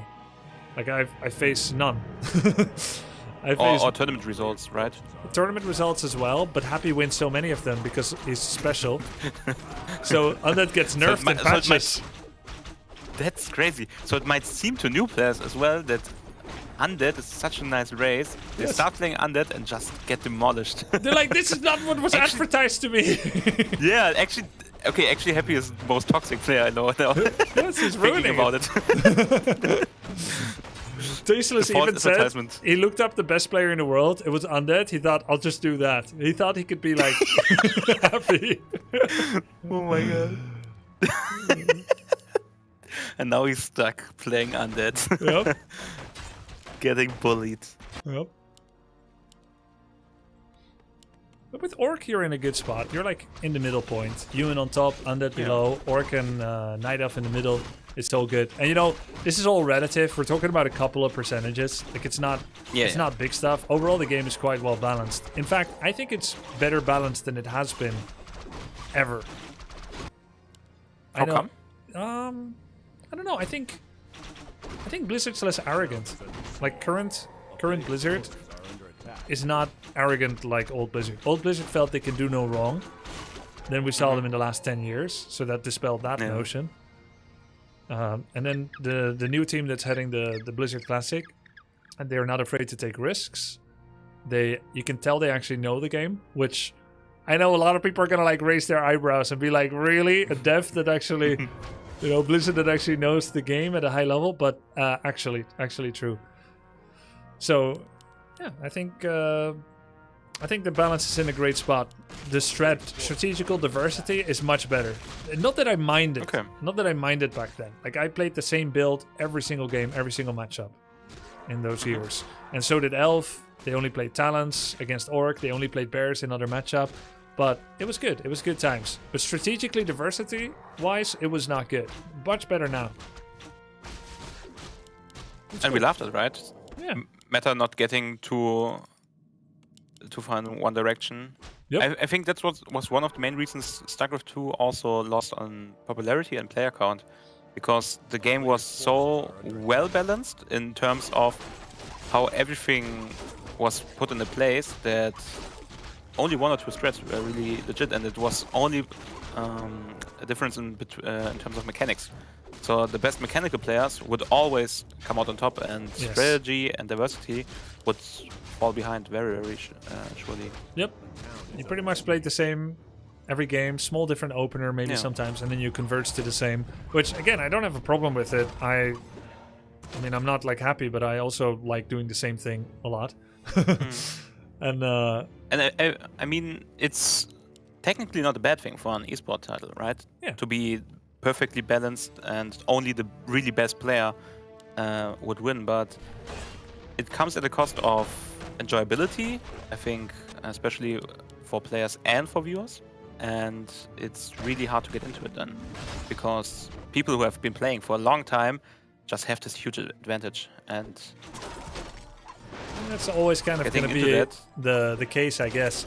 StarCraft just is a very fast game, which means that if you want to get like high in the ladder, it puts it out of reach for most of the people. I do think Warcraft 3 is a slower game where it's more about game knowledge and decision making, and a little bit less about insane mechanics, which is nice. Which is also kind of untrue, because the micro, especially for some races, is really intense. Even I didn't touch some of the units, or at least I looked them up, but I decided not to use them because I knew for my level of play right now, they would be too much to handle. I wouldn't be able to utilize them sufficiently, so I just said I would rather focus on stuff I can manage really well and do the best with that. Yeah, makes sense. Oh, a little bit look back for Loco. He's got 3 archers at home defending against Gargs. These Gargs... Very nice. Yeah, it's good. The Gargs are now at home. Turin is holding on level 4 too. He's got 2 statues, many Gargs. Upgrade for Gargs, 1 attack. He's making a slaughterhouse. He's got 4 towers in his expo. 2 towers in his main. We've got 2 base against 1. Level 4-2 against 3-3. Counter expansion just started. Loco is attacking 2 minutes later than last game. I think it's tough for him. Ooh. A lot of damage on a Demon Hunter, getting instant invul. Spotted. Now trying to mana burn, but the Gargoyle's doing a lot of damage against the Dryads. Good Dryad now we have micro. a count that can actually do some damage against them. The staff! Demon Hunter coming back, but it gets killed. He staffed via the minimap, so he targeted a low HP Dryad. It got killed, so it cancels the staff. Demon Hunter's at home. He forgot Is it on cooldown now? Yes, it's on 80-second cooldown. Oh, that sucks a lot. Even the bear getting focused down now. And that's really bad place for Loco to be in right now. Yep. His timing was off, and the Turin got his expansion up. He's in a really nice spot for himself, I think. Got the defense up, and isn't in the trouble he was last game, and can try to utilize the advantage he's got. Now the Gargoyle's going for the expansion. Might even try and find here 1 or 2 units. Gonna get caught. He loses flying vision, so he can't kill the Gargs anymore. The Gargs will immediately try to cancel the tree, and Loco is not respecting it. He needs to stand on that tree of life to cancel it. Now he understands the danger. Skip it. No? Now they're coming back? I guess they were still in shift command to escape to that place, and now he's actually... Yeah. I think he can take that army, right? Or is it too much? No, archers. Did you in the 3 archer? Yeah, the dryads will fall fast, but the archers are unkillable, which means getting free shot at for a while. He will lose like, I think he will lose 6 Gargs to try and cancel that Tree of Life. Ooh. Flying over the army. Ooh, getting nice lightning bolt here. -2 so far. Might get 1 more gargoyle. Very nice pickoffs here. 3 Gargs Another one goes down. Flying over the archers again. Ooh. 1 gets slowed, 2 gets slowed. And I don't like the position of Turin anymore. Yeah. That's -4 Gargs. At least his advantage is gone really fast. However, are Gargs like the wyverns for Orc? They are XP farms, or are they not that bad? No, not that bad. They're 2 population. Okay. So they give the same XP as a headhunter. Nothing like a wyvern. Okay, that's fine. However, Turin is not banking on only the Gargs. They are a tool for him to gain space on the map. He's switching into Necromancer, Abomination, Disease Cloud once again. That's going to be interesting. Loco is getting Hippogriffs. Those Hippos will help against the Gargs, but he needs at least 3 to deal with 4 Gargs if they're going to fight by themselves. It does give him some flying vision. Okay. Oh, I never see the Hippogriff before. It's beautiful. Did you know that archers can get on the back of the hippo, and then they're archer on the hippo? Yeah. No. Yeah, it's true. No, you're trolling me like No. Tasteless. No, actually, I swear to God, it's true. Okay, It's called the Archer best. It's called the Hippogriff Rider. You take the health of the hippo and the archer and you add it to each other. They lose 100 range compared to what the archer normally has. And then they can shoot from the skies, but it kind of sucks. Like, it's not a good unit. It's kind of like a wyvern. Oh. But it's fun, right? Yeah, it's very fun. Gargoyles winning against the hippos? Yeah, they're both an anti-air specialist, but the numbers... Losing. One of them. Now 2 against 1. Nice Moonwell. But forcing the high HP one and losing the second hippo. Well, that sucks. Okay. Another hippogriff coming out. Let's see who wins this one. This is the little proxy war that they're fighting. Level 5 DK, 3.5 Lich, 3rd base production by Turin. He's saving up abominations, getting lots of upgrades. Oh, there they go. No more Gargs. That must feel nice. Like catching a flock of mutalisks. Yeah. But now you have to fight At least against... you know that potential is gone. To get annoyed. Losing 1 or 2 wisps against the stray one. Yeah, that's true. Well, I got slightly out-leveled here. Loco got out-leveled. He's 66 pop, 74 for Turin. Turin has 1-1 upgrades for his ground. Loco is 2-0. Okay. Loco has a running base, but it's only with 3 wisps inside right now. I'm not sure he noticed yet. I like Turin's position here. It's a very complex army to fight against. What Turin has with those necromancers. And if at least it looks like not as complex to utilize yourself, right? I think your main micro is the Totenbeschwörer with the Fleischwagen. Yeah, exactly. And your heroes, right? You can autocast Raise Dead, but you must do it at the beginning of the fight. Otherwise, they would be doing it all the time right now. The Abominations add a lot of micro space because they're just going to stand there and be tanky. And that then gives you attention to your DK Lich to Coil Nova every 7 seconds. So Wisp Scout here for Loco, seeing the army coming to the right. I don't... Oh, okay. Loco needs I was about to wisps. say I don't like Loco's position, but at least some army caught up. Yeah, I think Turin has the edge here. Yeah, I think so. There are APs coming, but the meat wagons can take care of them, and he's dealing with them right now. Sorry about the zoom-ins, guys. It's unintentional. Naga getting focused. Could be a Coil Nova to try and take her out. Has Beast Scroll. Should use it. Even the Demon Hunter getting really low. Now Invul Pot. It doesn't need Beast Scroll No because, scroll to Beast? because bears use it, actually. It's the same spell. Okay. Ah, okay, I didn't know that. Oh, wow, she got nuked. Yep. Look at the skeletons. Oh my God, how many skeletons are there? It's crazy. I think you can have up to 24.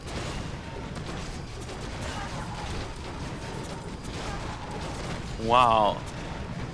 Mana It looks pot, so Nova, one-sided. Demon It's dead, crazy. Turin gets level 6, GG. GG. Oh, 2-1. Wow.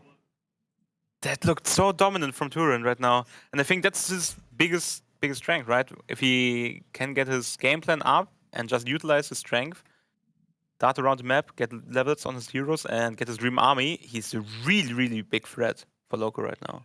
Yeah, I think his expansion was too early this time for Loco to contend with. That moment where Loco didn't send his demon onto the map, I think he lost a lot. Like, he had a perfect setup to send his demon into the expo, and then he just ended up not doing it. Wait, my chat is telling me, is Turin playing while standing? Really? Is that the case? Let me see. Or is it just the camera? I don't know. It might be true. That sounds That would be even more impressive. That sounds way too fit for me. I think he is, right? Yes, he is standing, people say. That's crazy. Dude, my knees would be killing me. Imagine he's had a walking pad, a treadmill. I've seen some people do it. Yeah, me too. That would be the biggest disrespect for this tournament. Just walking your miles on the treadmill. I mean, if it helps him. Yeah. Some people really need it. I think I know one German streamer who has been doing streaming with treadmill on for so long. He can't really focus without walking on it right now. He really needs it because it's just part of his routine. Interesting. For streaming. Okay, I'm gonna take 2 minutes. You can take break too, or stay, up to you. I'm good. Chat. It's going maybe to the last map, Turin against Loco. We have been not really casting as much of the game and doing more of a talk, but I really, really enjoy the series because in terms of MMR, like I said before, both of them really shouldn't compare. Turin should wail on Loco, but Loco has been really, really strong and been keeping up a really good fight against Turin. And I think if he finds the lücke in Turin's playstyle, he can utilize that and really, really punish him for that.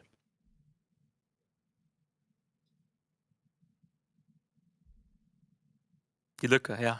The hole in his playstyle. Die Lücke.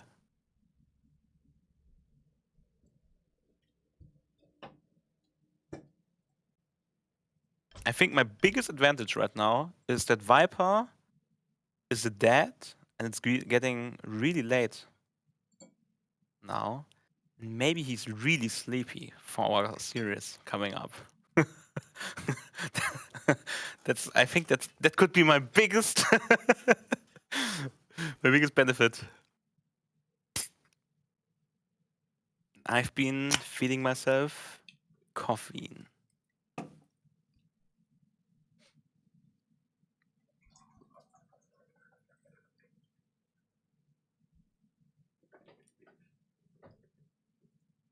WinCon late at night, yeah. That's debuff. Am I right? So, I'm the only one missing in the lobby. Yes. Been talking too much shit. Sorry. Is there more the Viper games? Yes. Viper, RedPanda after this. Yeah, I was talking about it. I hope he's so sleepy that I will win the series because of that. When was it scheduled for? I think it was scheduled for 2200. Yeah, I think so. So, little over schedule.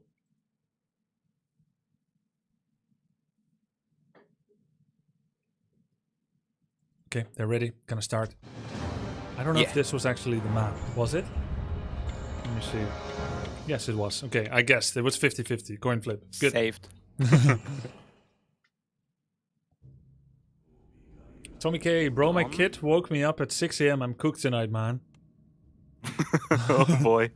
Wait, you're playing in like You're playing in 2 hours, 2 Tommy. hours. Oh, poor guy. Dude, I started so early. 3 o'clock. Yeah. I started at 12 noon. With stream. Why would you go so early? We have a Sabaton right now, and my shift is started at 12 till 12, so 12 hours. I see. During the day. Wait, I need to look up the veto. Sorry, I need 1 second. I saw I got pinged in the channel. Right. that My mods are asking need to you veto. for your vetoes. Okay, you take care of that. I'll introduce this. I think if you nap at night evening, it fucks you even more. Yeah, Tommy, I've done that before in tournaments, and it's usually not a good idea. It's kind of tough. Should you stay amped up or let yourself relax in between? I usually find adrenaline and amp all the way to the to the evening works best. Can't crash. More coffee. Okay. Have you heard about the smack talk between Tommy and me? No, what's that? I think was it yesterday or 2 days ago? We had a little bit of getting clips sent back and forth, and some smack talk between each other. And I think he got some really big confidence boost because of that, and we got a new sub sound, which I just played, which goes, "Is bonjour French for pussy?" So yeah, every time I hear that, I get a little bit of joy in my heart. Isn't it Korean for like God Gamer? Yeah, it comes from South Korean. But do you know the exact translation? Goats I or think something? it's like Grandmaster or something. Being the very best. I think it's translated to being one of the best and dominating for a really long time. At least in StarCraft 1 scene it was. Like Flash, who were Bonjos? Like Flash was one. Yeah, so like TheViper and AoE2. Yeah, exactly. Viper would be AoE2 Bonjour. Loco like doing Faker some... in League of Legends. Faker in League, yeah. Yeah, I've seen Faker's exploits. I haven't played enough League to appreciate how good he is, but I know how many people play League, so I know that winning it must be very, very tough. So, impressive. Yeah, and I think, especially considering he's got older, while most of the other players, really, a lot of players, young players came after him, he still managed to keep up on that top level and managed to dominate and win multiple championships. That is really cool. I think he hit the 30s. That's so old. Holy shit. Yeah, for an esport player, it's really old. Yeah. Nice coil. Looks like Turin is not gonna fast expand this time. Oh, Faker's 28 years old. Oh, he's only 28. Okay. And he still got 2 years. Still got 2 years. Bro, you're killing me. Anyways. How old are you? No need. I remember when I was 18. That's all that matters. Do you know how old I am? I'm guessing 29. No, 26. 26. Yeah, I'm guessing 26. Yeah. I got it! Yeah, okay. I got it right. Good guess. Honor must be roughly my age. How old is Honor? Honor's 10 years older than me. He's 36. Oh, shit, I'm still older. Anyway, it doesn't matter. You're as young as you feel, which is something only old people say. Turin, you got the NorthCon second place. You got the Warcraft 3 glory. Wait, NorthCon? Yeah, this was his proudest achievement. NorthCon second place, 2011. He always talks about it. Man, imagine talking about your past glories all the time. Right. Who does that? So no expansion this time. Loco is very well aware of it. He's got a sentry board here. Wisp on the expansion. Do you think that's good or bad for Loco? I think it's very good, right? For Loco, yes. Not to need to play against the economy imbalance. I think he's very happy with that. Yeah. I think now he's trying to creep it.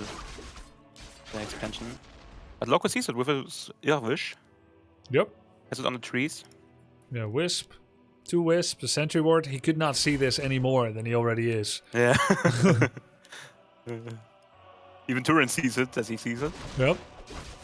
The Turin gets his level 3. Definitely respectable. It's got some nice items as well. Might just pop down the Sacrificial Skull here for future reference. This may be useful later.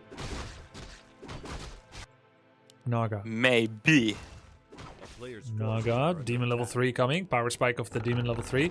Instant tier 3. Instant double lore. Lovely build order speed there. Oh, Loco is mid the Naga. You should be able to get 1 ghoul unless there's some really inspirational body blocking. Yeah, maybe some body blocking with the Demon Hunter. Or you can body block your own Naga with Archer. Also true. This crypt is cancelable. That means fewer gargoyles. Because it's once again Gargs. Looks like Turin's playbook is use Gargs, put them on the back foot, waste their time, and then go into Abomination Necro Wagon. Yo, thank you so much for the 10 gifted, Noble Kneal. Noble Neil. I don't know where that... Oh, the KN. Yeah, I've been pronouncing Knopf's name. Thanks very much for the 10 gifted. Thanks everyone for the support. So we got ourselves some taking on the way for Turin. Okay. Instant Loco tier also 3. going for the Baum of Ewigkeit. Ewigkeit? What? Baum of Ewigkeit. Baum of Ewigkeit. You don't know the English Tree of words, Eternity. do you? Because you have the German. No, I really absolutely have no clue. You could try to guess, but if you get it wrong, people are gonna laugh and point, and then you'll feel bad. I would guess it's Tree of Eternity. Yeah. So what are ghouls called? Cool. Okay. But without, it's in English it's O-U, right? Yeah. In German it's just U. What? Ghoul. Oh, ghoul. Yeah, there's no O. Ghoul. Yeah. But is that an actual word? In German? I don't know, actually. Maybe it's more like a fantasy word, the interpretation of. Yeah. I guess so. Yes, it is, says chat. Oh, okay, cool. Cool. Ancient of War is in position to creep the Mer camp, but he's giving space to Turin. By the way, that's double crit, but I don't see any Gargs. Do you see? Do you see any Gargs? Not yet. So there's not gonna be any. Garg's best time to be made is now, and the worst time is not now. So if he's not making them, that means he's going for Mass Ghoul Frenzy. Yeah, maybe he tried to fake Loco out by letting him scout it. I think it's working. Like going double Spire and then going Mass Roach. It's working. He's got all his archers at home for a while, until we realized this may no longer be materializing. And now Turin is going for the expansion. He cleared earlier. Is it normal that Turin has always a lot of money in the bank? Is it normal for Undead, or is it his playstyle? No, it's wait just and bank it up. It's just a skill minus. Because okay. either you would want Gargs or Ghouls or Fiends immediately, unless you're waiting for info. But he didn't get any new info, so not normal. Just too late. I guess he just didn't decide yet. And I guess Warcraft 3 is a game, especially that doesn't punish slow production as much when you're not actively fighting. Because in StarCraft, if you forget to make your first 4 Marines, then your next 4 will also be late. And your next 4. Yeah, so everything is late. But here you always have a pit stop at 50. Yeah, exactly. You go up till the 200 in StarCraft 2. Here you have certain benchmarks you don't want to surpass. Yes. Turin, little sneaky expo, but Loco found it instantly. Oh, cancelled. Oh, wow. Just from seeing it? Why? I feel like that's too much. Yeah, feel so too. I think he felt under the gun, instantly wanted to reclaim the investment and make sure that he knows Loco is coming. He's experienced. It's true enough. But Loco didn't need to come because it was already pre-cancelled. And he also sees that it's pre-cancelled, so he doesn't have to commit. Yes. He can dart around, maybe get 1 or 2 pickups. Ooh, one of the spiders is netted. And no one of the ghouls. Some nice pickups for Loco. Why is his army so small? What is Turin? What does he have? He lost like right 3 ghouls to this orange camp, so that's -6. Yeah. Then he had some gold in the bank. Let's see. He has one But he attack doesn't have it upgrade. anymore. Yeah. Now he's building Gruftpest here. He has the necessary expense of a true shot. He may have sold TP early game and then rebought it. I don't know if he actually sold. I don't remember. So it's not anything too crazy. He buys quite a lot of consumes. Oh, Loco expanding now, and Turin not scouting. Looks for the creep camp. Did he actually not see it? I don't even know that creep camp existed in the top left. This is the least taken creep camp on the map. It's also the kind of a ninja camp because you go so deep in. But it's a death trap. If you ever get creep jacked here, can you imagine trying to get away through the tunnel? Yeah, would be awful. It drops a decent item. Loco getting the red camp. Can be claws of attack +8. Can be pendant of energy. Loco gets red camp. What item? Oh, Warsong battle drums. It's like true shot on crack. 7% damage, not just for ranged, but for everybody. Players' forces are under attack. Pendant of energy, good especially item. for his army, really, really good. Yeah. Expo getting cancelled. Tree of life. A lot of creeps But left on the map. I really love Loco's position right now. I think on equal footing, equal basis, Loco is in a really, really good spot. Ooh, Loco goes in for the retraining. He was taught this by Kevin, his coach, 2 days ago. If you get to the late game and ghouls are no longer the primary focus, you should retrain to get evasion and mana burn. And he's absolutely right for doing it. Because look, it's all fiends now. Yeah. Immolation doesn't get as much value. I really love the position of Loco right now, I must say. Both are over 50. And they went to 60. Neither have an expansion. Loco has really good eyes on the map. They're both farming well. Yeah. It is winnable for both. It's 100%.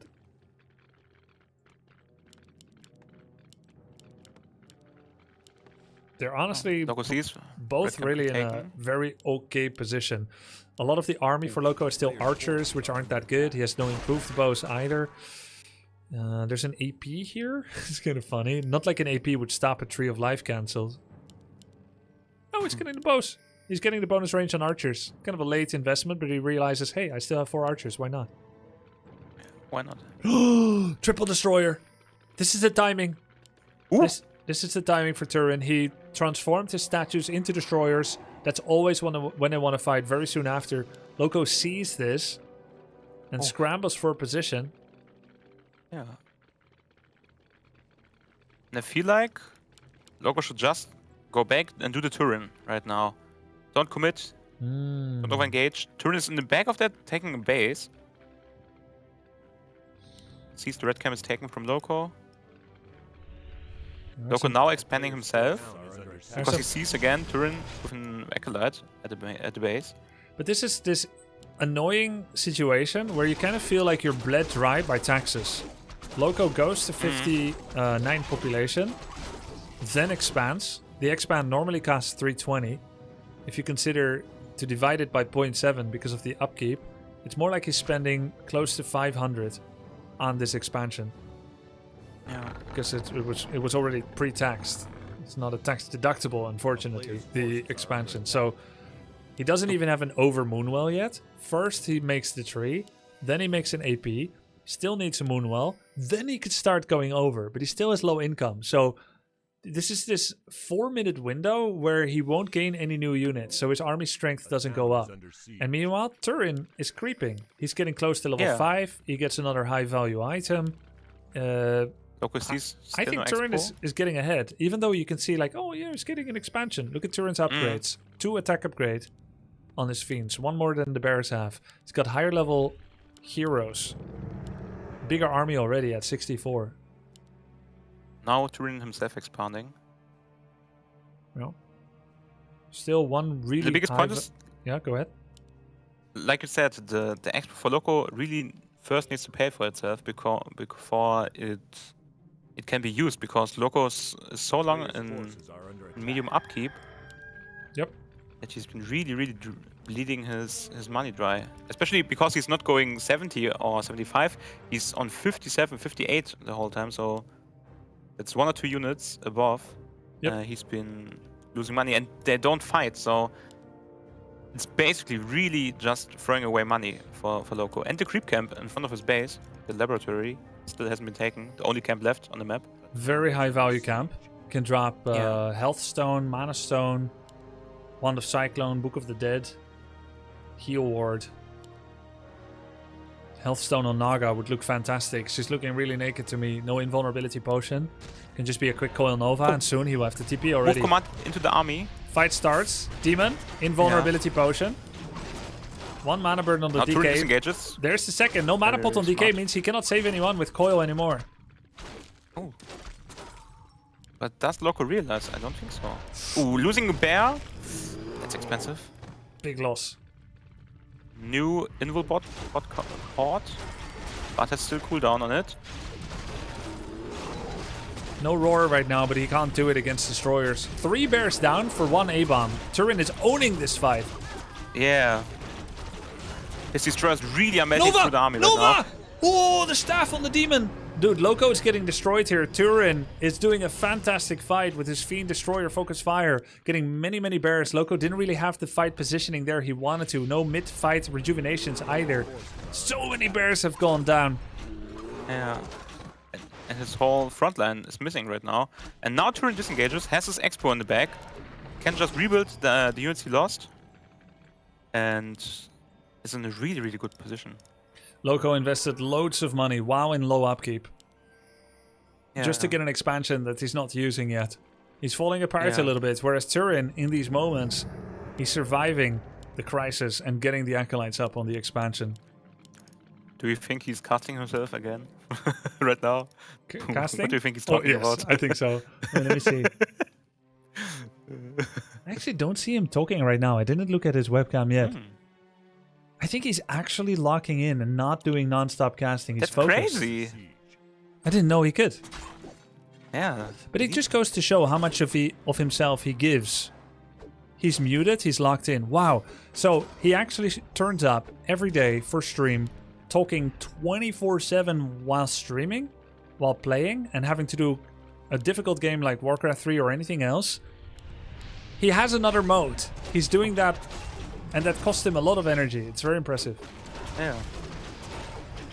Okay, fight begins. Demon Hunter blocked behind the trees. Ooh. He's not doing anything right now. Still blocked behind the army. Oh my god. Lich with a lot of mana in the back. Good invulnerability potion so he doesn't get Novat. Yeah. But the destroyers in the air, they're just too much. They're chipping away so much. Oh, look at the damage.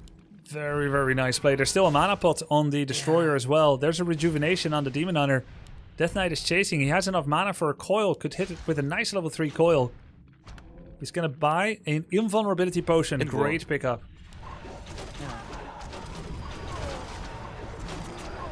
They're going down for transforming. Invul potion. Good invul timing. They are getting saved. I think Loco is really stressed in this game right now because also his saves with the bears have not been on point at all right now. Yeah. Yeah, it's system overload. He's experiencing total system overload. Turin is handling this very, very well. Yeah. One undead. I think fell by the wayside to lower bracket for now, but Turin looks like he's clutching it for the race. Yeah. I feel like that's what is the most important thing in tournaments like these. Keeping up your mental, staying focused, and not getting tilted or doing sloppy mistakes really, really helps to secure the victory. I think that's one thing Tommy also talked about. What's really true about him and Lucari, I think both of them really, really suffer if they're at a bad mental state and keep losing and spiral down. But also, if their momentum is behind them, if they keep on performing well, denying all the units, they really, really can turn up the 120% even. Yeah, definitely, yeah. That's a scary thing with very invested players. Yes. Yeah, it's funny how many types of people there are. Some people are very emotional. Other people don't care if they're up 2-0 or 0-2. Yeah, I think Viper's one of those people. You can stay really, really calm. I usually liked being behind. Why is that? Because it's an underdog position? Yeah, it's underdog. I think. Or... I think underdog position, and it kind of allowed me to let go of needing to win. I could accept that I may lose. I've almost lost, and it took away pressure in a way. And then I could play with more light heart. At the beginning of the 0-0, I feel very worried, but then I'm 0-1. I'm like, okay, so fine. I'm gonna lose. Let's have fun, or let's get revenge. Let's play from the underdog position. Yeah. And I like that a lot. So I had a lot of 0-1, 2-1s. Yeah, people that have nothing to lose are also very scary, right? True. If your back's against the wall already, why not try the the proxy DTs? Yeah, exactly. Okay, so if Loco gets something like 6 to 8 talents, that would help him a lot, because that actually makes the fight way more complex for Turin. Getting talents or hippos from the wind that he seems to have forgotten for now would force the destroyers not to just target fire on the bears, but he would have to pull them back. Then he would have to web the talents, keep his destroyers out of range of the talents, focus down the talents, then start refocusing on the bears. So it would really help Loco a lot to make them. But I think he forgot them because he made it in a weird place. He's only making dryads and bears. A town is under siege. Just seeing the expansion of Turin on the right, where the red camp usually is. And Ghoul Scout here And checking the third. Yeah, that's really, really good. I think that's one of the most difficult things for a lot of players in Warcraft 3. Scouting is very, very limited compared to other games. In most games you can just send one simple unit and scout away, but here every unit is very, very useful and worth a lot. A lot more than most cheap units in AoE or StarCraft. So... Bears? One bear going in. Off one bear, good move, but he's not coordinating it with a follow-up fight fast enough so the destroyers can go in and try to kill it. But there it is. He's catching the destroyers. No talents though. No staff on the bear. Instantly down. Yep. And I think right now Loco doesn't even really need to go that hard on the fight because he's doing eco damage on the right. True. Killed one destroyer. Another bear goes down. There's 3 attack upgrades on the fiends. It's really insane. The demon drops real low. What the heck? Second destroyer going down now. But all the bears also have vanished, but one. Demon is back in. Oh, enemy dead! What's that? Enemy dead. 6 corpses. Your allied units or enemy units can be summoned and will fight for you. He has bears. Wait, he has bears right now? Yeah. That's basically solo leveling. What? Have you watched that anime? No, I haven't seen it. That's basically solo leveling the main character. No, I don't know what that is. You can animate the dead and let them fight for him. Yeah. That's crazy. But he cannot transform them to Master Claw. You see how they're initiate? Yeah.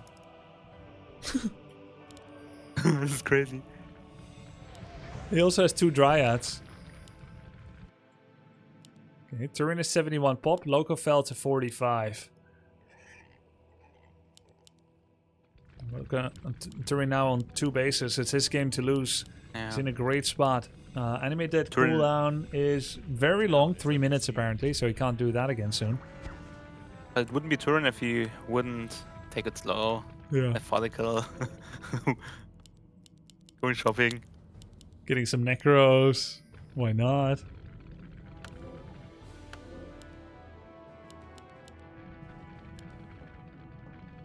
And also still the scout on the expansion to the left. He knows that Loco is only 1 base right now. Yep. Mining. And Turin going for the death push right now. Picking up another bear. Huge target fire on that bear. Abomination soaking damage there with that 1 armor upgrade. 3 attack on his range. 1 abomination goes down. There's a forked lightning. Another bear is getting attacked. That's his final bear. Loco under the gun. He's falling against the focus fire. There's a Nova. Is there a mana pot on the Death Knight? He's 2 mana away. He could call soon, but he goes down already. GG. Really, really nice series. Very slow, very methodical. from both players. And we see who goes up to the upper bracket semis now. Yep, upper bracket have- semis is going to be Turin, who will be facing TommyK. Who's also been very dominant today. Yes. Very cleanly played the series against Lucari.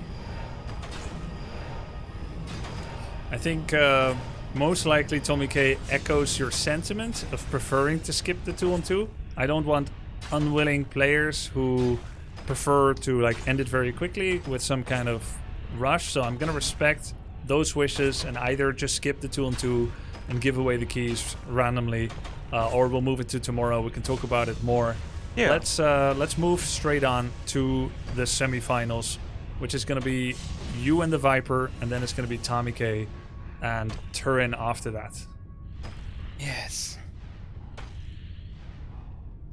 Cool. All Wow. right. So we have 2 orcs in the finals, in the semifinals, 1 human and 1 undead. You'll be facing off against TheViper. Any final words before I let you go and mentally prepare for that? Oh wait, we could do it. I mean, we could do a few words. You know what? I'm gonna let you prep for that, and I'll just talk to the 2 guys by myself, unless you want to stay. Let's do that. No, it's fine. Okay. Then we see each other on the battlefield. Okay. I'm looking forward to the match. Okay. See you there. Have a great time. Good luck, man.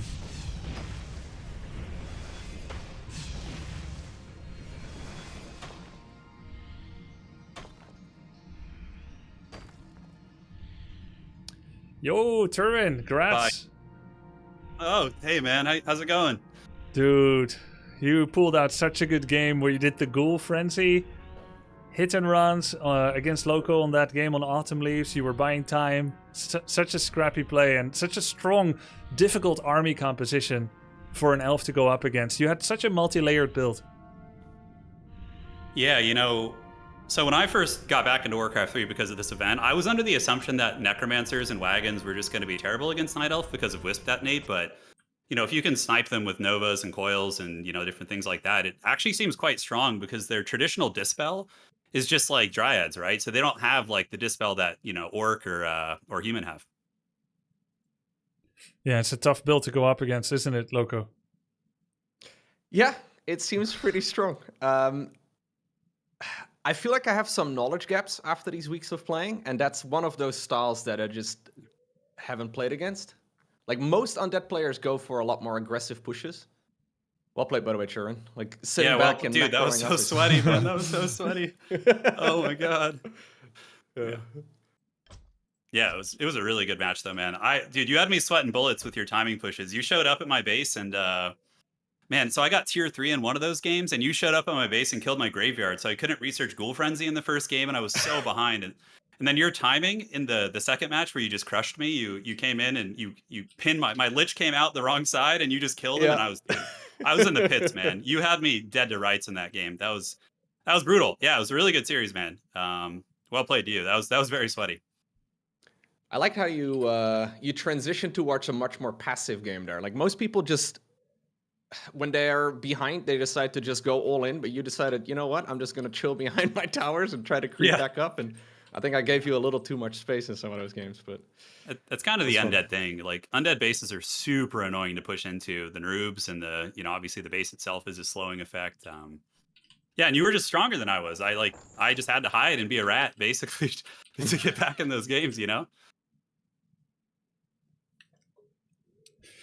Sorry, I was organizing the next match. I need to see if Viper is going to be available already. So I was just listening to you guys yap. It was real comfy.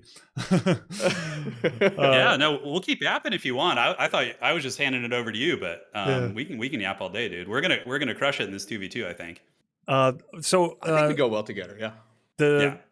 For the 2v2, I was trying to check if it would be possible maybe to move it to tomorrow, because for some people, the schedule is already a little bit late. If you guys don't mind. Yeah. We delayed the tournament? No way. I'm down, dude. I'm down. Let's do it. You know, it's less games I have to play today, so that's a win for sure. All right. So we'll either delay it to tomorrow, or we can just skip it as well. I think it's a lot of fun, but the days are long, so let's see how that goes. Guys, I think both of you played well. I need to check if Viper is going to be available for it. Otherwise, I'll just stretch for time and let you guys go. Loco, obviously, that means you would be playing only tomorrow in preparation of the lower bracket. I talked a little bit to Turin before you got here. I think you played very well. You showed a lot of improvement in mastery with your short time of practice. Great staff of preservation, staff of teleportation play. You had really good timings. It made a big difference if you were able to show up at like minute 10 with the Masterclaw training like you did on that game on Hammerfell, and you just started deconstructing his main base. Turin had such a large bank, but because of the way you focused his buildings, he was unable to bring that onto play. He had 2,000 gold. If you came even a minute later, he would have had 8 or 10 Gargs, and he'll be able to hold you off. So I know Warcraft 3 is not as much of a timing-based game as SE2, but that game definitely was. So that was perfect for you, as a SE2 player to hit that kind of timing.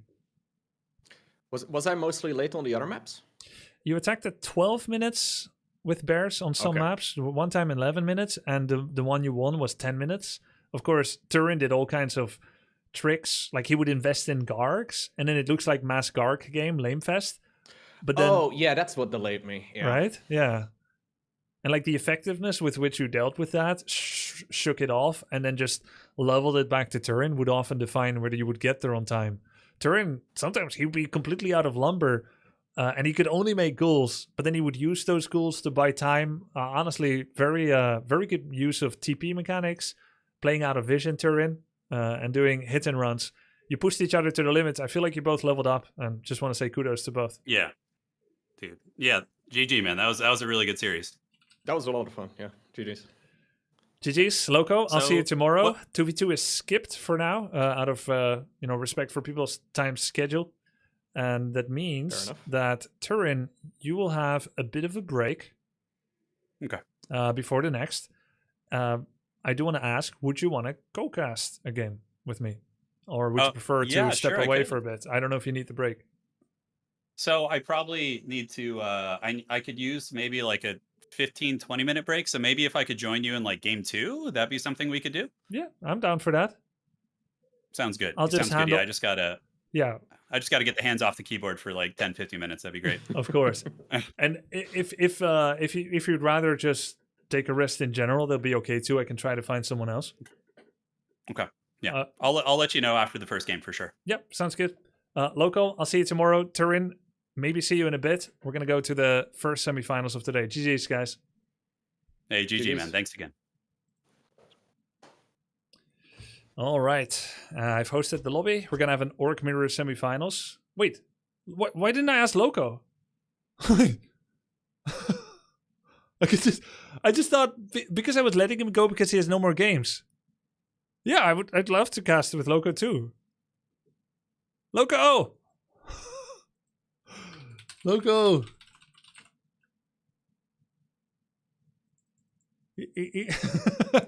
I just zoned out on it because I was letting him go because he has no more games. It's not like I don't talk to losers or something. I was wondering. No, good for calling it out, Chad. Excellent.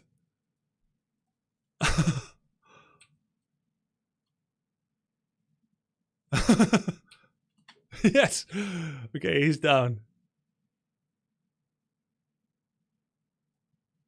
Yo, I completely blanked on asking you because I was like, you don't have any more games? Wow. I'm the second choice. I am the backup. Loco, I just wasn't sure. If you sure. don't want me, just tell me to my face, man. You don't have to go around my back. Oh, my God. No, I'd love to have you, especially in regards to, Turin probably wanting to take a break. And but yeah, no, you're fine too. Loco, I would love to. I will join you. It's okay. Thanks. I'm all pumped up now again, man. I was starting to feel a little tired, but nice. Adrenaline does wonders when you're playing a game. Adrenaline, right? And coffee maybe. Speaking of which, I should probably get some. So let me just DM you the game name. And do you want to do this from here, or shall we go to the channel? Let's go to the channel. That way my mod can hear us as well. Yeah. Discord? Yeah. Yep. Cool.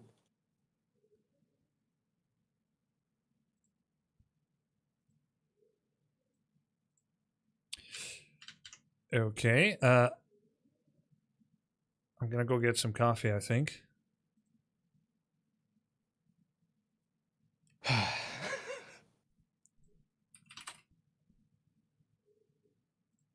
Dude, I thought you were gonna take a 2-0 lead. It looked real good. I was feeling pretty good in the games, but I've been working mostly on the early game, and then like the early mid game, I suppose, and then the late game is just something that I don't know. It happened in a couple matches, but not as often. You know, a lot of the games ended before that point. Yeah. You started hitting your stride nicely. You had like a lot of Hunter Soul upgrades, so you got really fat bears and dryads, faster than I've seen from you in the past. So you hit those upgrades. Expo timings, reinforcement, taking third base. It was really cool. You also started adding the Ancient of Wind, but not very experienced using it yet, correct? Yeah, I was talking to Kevin about it yesterday. So he mentioned I get my upgrades way too late. Yes. And that I should always be making an Ancient of Wind when I feel comfortable in the late game, because I may need to make him. But I've made like 6 units out of it in total, I think. Yes, I think 3 actually. 3 hippos. Well, I mean, 6 in total in my entire, Warcraft career. Oh, I see. But I'm pretty happy with how I played, though. Like, I was a little, 3 weeks ago, I hadn't really played the game very much. So you never really know how you're going to perform under pressure, right? When there's an actual tournament game playing. But I didn't play like an absolute idiot. So that's always nice. Not at all. I think you played very well, but turn was he was tough. The Necro Wagon army, I think, is actually very strong. I think it's very strong against Night Elf. I'm not sure if I mentioned that. I did give you some counters, like what did I say? Wisp. Yeah. I got 3 what do you call them? The crystal balls. And I scanned around his base to figure out what he was doing, but I couldn't connect the dots because I don't know what I'm looking for. And everybody I go up against at that point in the game goes worms. So I was like, okay, this has got to be worms, right? So I scanned 3 times in his base, and I see nothing that, piques my interest, so I do nothing different. Oh, yeah. That makes sense. RedPanda also didn't know what Temple of the Damned does. Or Necromancer. That's the state at which you guys are at. You learn like the standard framework, but then you see a new unit or a new hero for the first time, like Dreadlord or Frostworm or Necro, and you have this big knowledge gap and stuff. Yep.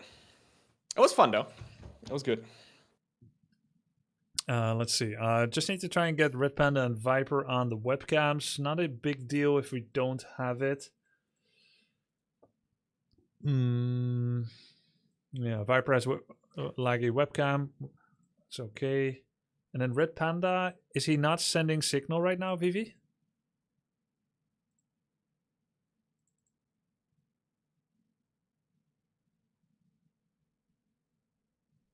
Not that Vivi has a way to speak to me right now. I mean, you're allowed to unmute and address or write it in chat. Oh, I'm reading chat. He is here. Okay, there we go. Perfect. Good. Then I guess we're soon ready. I just need to get coffee. Do you want to take over for a sec, Loco? Yeah, I'll also actually take a break for a sec. I'll be back in a minute too. 1 minute. All right. Music will take over. 1 minute.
Alrighty. Whew. Oh. I gotta send Kevin a message because I have no clue how to play Night Elf Mirror on the new patch.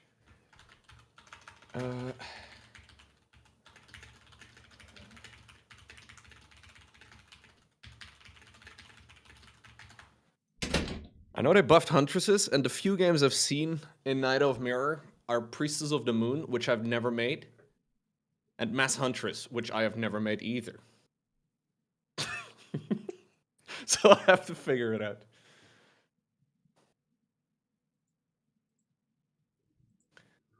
All right. Good. Hello, RedPanda, hello. ready anytime.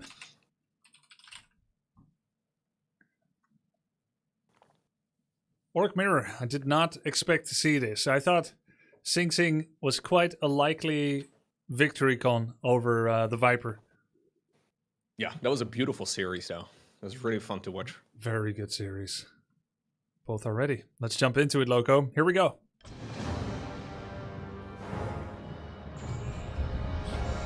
All right. Viper against RedPanda. Both of them have met each other in Age of Empires 4.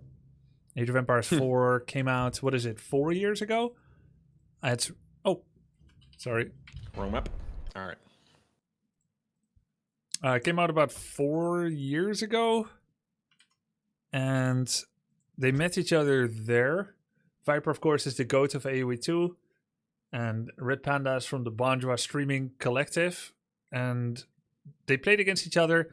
I believe Viper always pretty much won. So RedPanda told me like a couple of weeks ago, one of his goals, besides doing well or very well or winning or whatever, it's to kick Viper's ass. As revenge for Age of Empires 4. Revenge. It's the most important thing. Let me see what the map actually is. They did say they're ready. What is the chat channel? Where can I find it? It's the one that's labeled with the name of the people that are playing. It's in my server. G5. Ah, there we go. I can see it now. Thank you, Fifi. Yeah, I don't think I can see it before I get pinged. Unless you accidentally collapsed the head thread. I think you collapsed it on Discord, Loco. No, I can see it now. Fifi just pinged me, so I can... okay. But for some reason, I still don't see it. Ah, there we go. Thank you. Yeah, I think it was a little bit up.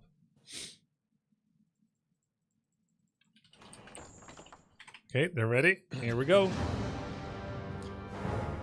So, do you have any predictions for this after seeing them both play today? It's really hard to say. I think RedPanda's... we didn't really see RedPanda completely... Wait, I need to swap the players first. We didn't completely see him get tested because he faced one of the lower MMR players in the tournament. Mm-hmm. We need a webcam swap. Wait, did I just do something wrong? Oh, there it is. Yeah. Yeah, he played against Tasteless. Games were over pretty fast. He showed good control, but he was not tested in the same way that the Viper was. So I think it's difficult to predict. My expectation is that they're going to have some kind of weird micro, inner meta between the two of them that will evolve over the series as they both realize what's good, because they're probably relatively limited experience in Orc Mirror. The opponents they face, I think it's mostly humans, then elves, then orc, then undead. So this is one of the lesser represented matchups that they would have experience in. And while you talk what your thoughts are on predictions, I'm actually going to go look up the stats to see if that's true. Go ahead, yeah. I really like that series that TheViper played against Sing Sing. So if you looked at just the MMR of both of the players, you would imagine it's going to be like a 3-0 sweep for Sing Sing. But that is not what it was at all, right? It was a very well-fought victory there for TheViper. So it's pretty obvious that he's playing at least a couple hundred points above his current MMR, if not a whole lot more than that. Yeah. And Yeah, I can imagine, at least as far as like the level of competition goes, there's just not that much practice for the both of them, right? A lot of players have been going up quite a bit in MMR over the last couple of days. True. So, yeah, will be fun to see if they play substantially better. Yeah, you'll be able to notice, right? I don't really know anything about this matchup, but if they play a lot better near the end of the series than they will do in game number 1. The Viper has a cheese. I don't know who taught him. Oh, I guess Knopf, his coach. It's double racks. Double barracks? Yep. This is mass headhunter all in. So that's definitely something that could help. In the meantime, I did check the stats right before their Farseers clash. I checked the stats and found out I was totally lying.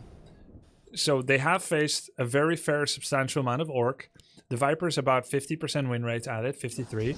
And RedPanda, it's his best matchup by the stats. 72%? By far RedPanda's best matchup. Will he ever have faced this cheese, though? And will Viper make the mistake of showing it, walking his Farseer to his main? He's not. He's gonna run around. Playing Ring Around the Rosie with the other Farseer and the dogs. Is this what this matchup usually looks like? I've never seen Orc v Orc before, but this looks silly. I mean, the way that they're playing is like how they play against every race, where they do Farseer pressure, and they win with their good micro control, and they dysregulate the enemy's macro because of it. So, of course, when two Farseer wolves meet each other, you should run from the wolves, and you should put your wolves on the hero. So this is peak Orc performance, yes. They've got something nice going on too. That's nice. But this is already like inner invitational meta, because if you look at other Orc mirror games, sometimes there's like Blade Master mirror image creeping, there could be Farseer Headhunter creeping, there's all kinds of other playstyles, but it's usual for now, Loco, but it's not going to be usual for long, because two barracks are going to be churning away headhunters. The build order is clean. I think what happened is Knopf probably sent in one of his own games, one of his own replays or VODs. Viper looked at it and copied it. So while everything looks normal now, wait, maybe, is it weird to see 4 headhunters now on the other side of the map? I feel like that's kind of a tell, Loco. Yep, that's too many. You can't walk and make that many at this point in time out of just one. But will he realize it? Probably. I wonder if he's gonna like adjust though throughout the series, because he mentioned during the interview that he doesn't like the Blade Master at all, right? He mentioned that he almost wanted to quit because RedPanda, that is, he doesn't like Blade Master.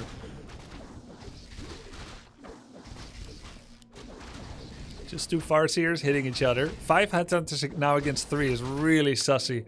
You've had this moment in StarCraft, no doubts, where you're like, hey, that's 1 Marine too many, and someone is secretly double ranking. Yep. At some point you realize that it's just a little bit too much, right? Like you're making the same units, and your opponent has more of the same units, and on your side of the map, so there has to be a second barracks. Yeah, exactly. Look at this. We have a shop coming, so either Viper's gonna TP, heal up, and go again, or he's gonna walk all the way home. I'm not sure which one it's gonna be. Many headhunters getting saved. RedPanda kind of dropping the ball, not sending his wolves there. Oh my god, Viper's doing so well. He killed like 3-4 headhunters and losing none. Yep. The wolves have been going to town, just picking off all of the weakened units, and now he's got level 2 over his opponent too. Do you go Chain Lightning here? Yeah. Yeah, do you know the other Farseer ability? I think it's like a scan, isn't it? Yes. It's not very useful now that I'm thinking about it. Yeah. Where are you? Scan. The bad-mannered scan right now in the main base would be sick, though. Yep, it would actually be BM if you scanned right now on top of the opponent. Ooh, Scroll of Speed. Is he gonna... Do you chase this? No, there's no way, dude. There's way too many headhunters in the back. Of course, you speed scroll and you kill the headhunters in the back if you dare. You would drop low, but you could kill like a lot there. All of these need healing. So how is Viper gonna heal? Oh, he goes to tier 2.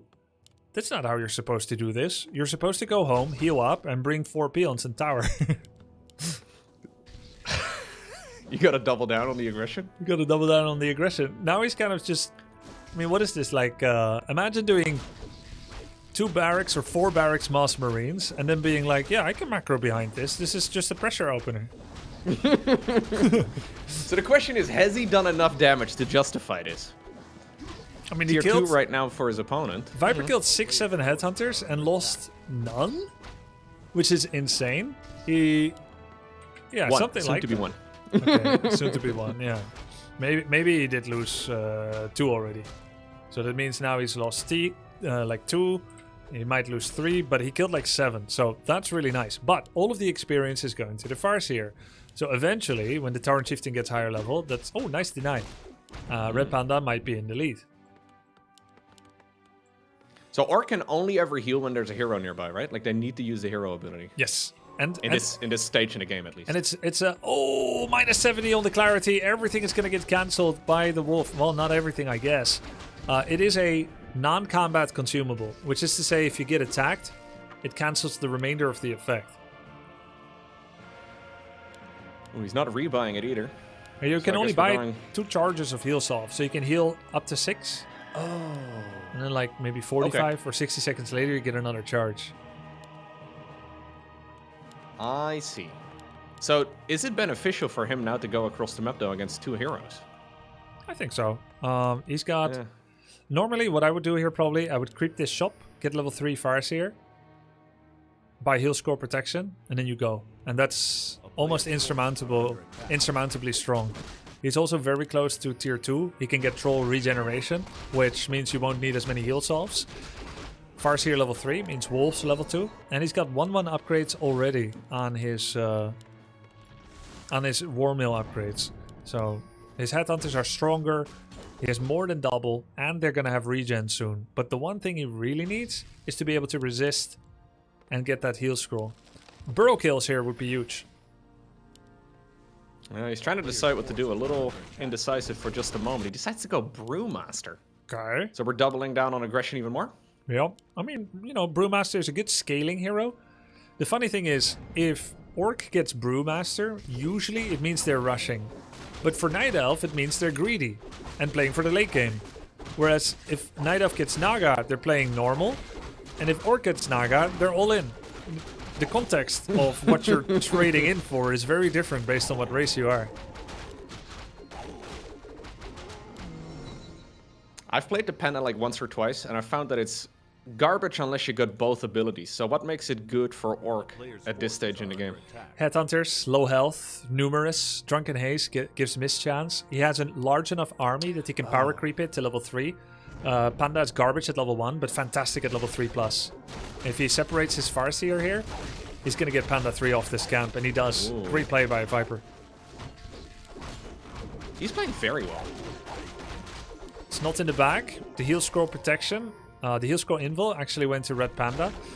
RedPanda is also on the way to tier 3, which means he can get the upgrade, which gives bonus 100 health on the headhunters. He actually perfectly got level 3. Huh. I mean, you knew it. Do you think he knew it too? You got a little lucky. I don't know if he knew it, but I knew it from feeling. It's really weird how you can predict that, but just based on like, you know, the bars, the feeling, the creep camp strength. I think he had a good feeling probably that it would work. Tier 3 just started by Viper. He's got his second attack upgrade coming, more headhunters, and a Tauren totem as well. I don't know if that's going to be for walkers or for Torrents. There you go. Scroll of healing on the Farseer. And the scroll of protection. Why is he speed scrolling? Guess he wanted to chase this one down. There we go, though. Berserk is active now on at least the units in blue. Ooh. There's a heal Line scroll them up. for Viper. He has protection scroll. 1 armor upgrade, 1 armor from the protection. Still saving his heal scroll for now. Huge fire breath on the backline. Heal scroll for Viper now would be insane. There's the shockwave. Does he remember he has it? He just bought it like a second ago, but I think he has forgotten that he does have it. Still, though, winning the fight regardless. Yeah. You had the 100 health upgrade for RedPanda, but he forgot to use heal scroll himself. He also forgot to use Scroll of the Beast. So he didn't have that going for him. And then you had Viper's 2-1 upgrades with regen and a level 3 Panda. Oh, he really needs heal scroll now!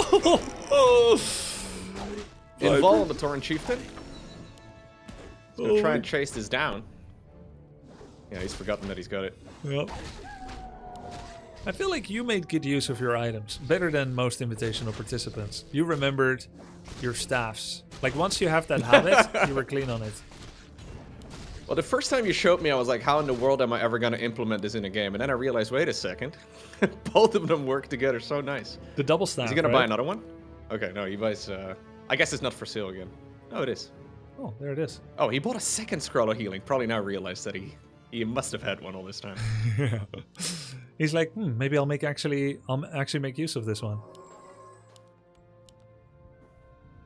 518 gold for RedPanda. He's getting Bloodlust upgrade. That takes 90 seconds. About 1 minute left. Viper goes back. In the past, Viper would just hit heal scroll to heal everything. I told him that it's not great to use greater mana or heal scroll outside of combat. There's a cheaper ways to heal and you can save it for battle. And it looks like he's adhering to that now, which does mean he will lose a little bit momentum for the time being. He's only at 38 population himself. He's going to get a Shadow Hunter third. Didn't make use of the totem yet and gets a Ring of Protection +5. RedPanda is still in the game and he's got that speed aura and soon Bloodlust, which means he will gain 35 or 40% attack speed from Bloodlust. And then Endurance aura gives another, I don't know, maybe, is it 5 or 10%? So he's got almost 50% bonus attack speed. This could be big for him. He's catching up. Yeah. Great hold by him, by the way, earlier. Yeah. It looked like it was going to be game over at like minute 6. Now here we are, and he's actually doing totally fine. Viper's running around a lot trying to decide which camp he should be creeping. Seems like in that department, at least RedPanda is a little bit more decisive, right? Trying to make sure that he is not wasting as much time. Although he's also a bit afraid, I think, of getting attacked here. Yeah, this move of going like back home without really doing something, it's usually, I mean, it's not great. Like he's full life, full mana. Yeah. He keeps going back. This is kind of an instinctive desire to protect the vulnerable areas. Think like holding your hands before the... But you don't even know if someone is going to kick you in the balls. So it's an illusion of safety by spending a lot of time at home, but instead you are less safe because you're not farming creeps at the same time. I do that a lot. I'm very good at that. Everybody does it. Pretending that I'm going to be attacked in my own head. But Night Elf, at least you can scout, though. It seems like it's quite difficult for Orc to... You know, like, obviously you can still scout using units, but Wisps are really strong. Wolves. At just, you know, keeping that vision. Wolves is the answer for Orc. You wouldn't want to use units, correct? Peon Scout is not nearly as good. But the Wolves should be sent periodically to different places, and then you'll have more information. But they haven't mastered that yet. Rope of the Magi. Pretty good. Bonus mana on Shadow, or you put it on Farseer, bonus mana on Farseer, and bonus damage. Both is good. Shadow generally has better spells. Look, I kill a little bit of cool Feral Spirit Harass, attacking the peons and the burrow. Viper has a running... I guess it's not going to kill anything, but maybe the next time around, right? Yeah, that's true, because he resummoned. Okay, this is the big fight. fight. On the other side of the map now. Drunken Ace Fire Breath, it's big. Oh, there we go.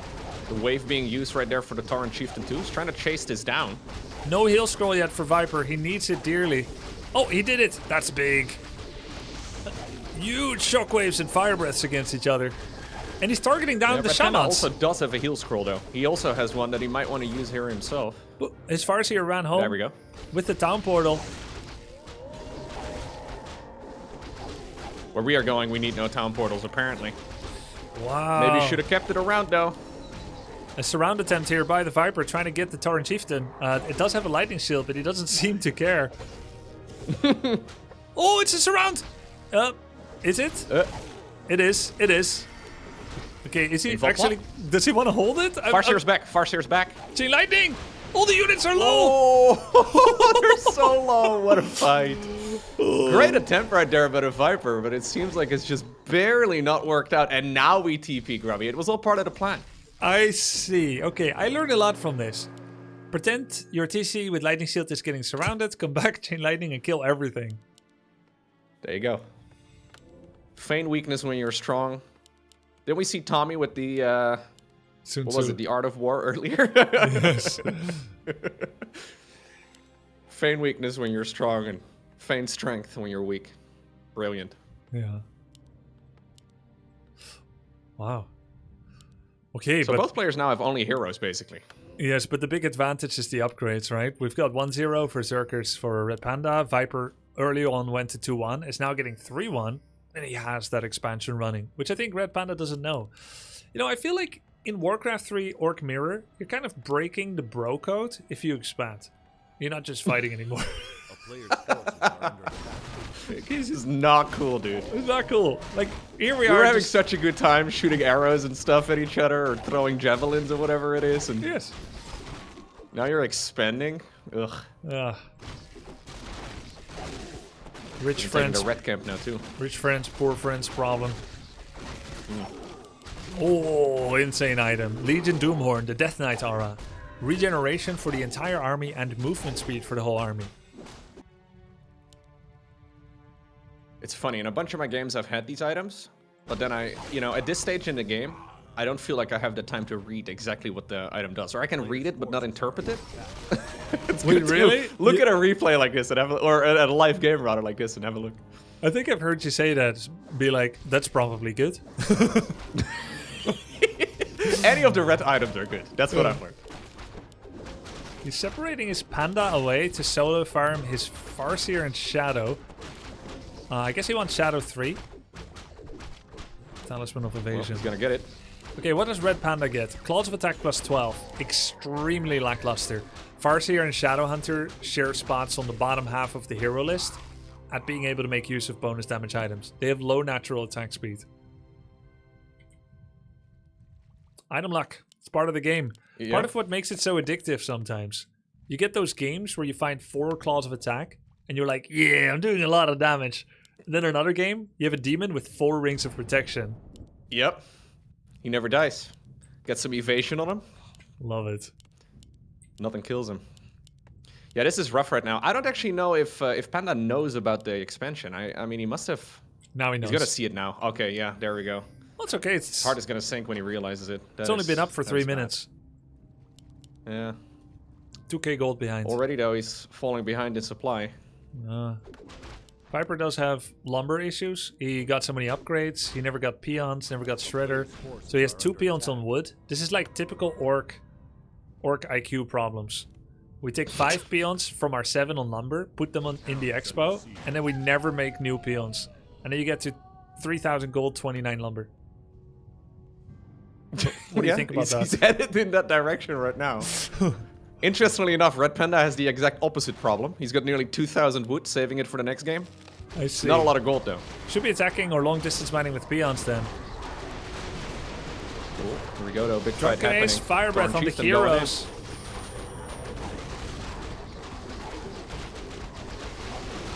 Oops, accidental misclick on the walkers. He turned ethereal, which means they no longer deal damage, but at least they're safe. So many items being used. That healing wave is so powerful though.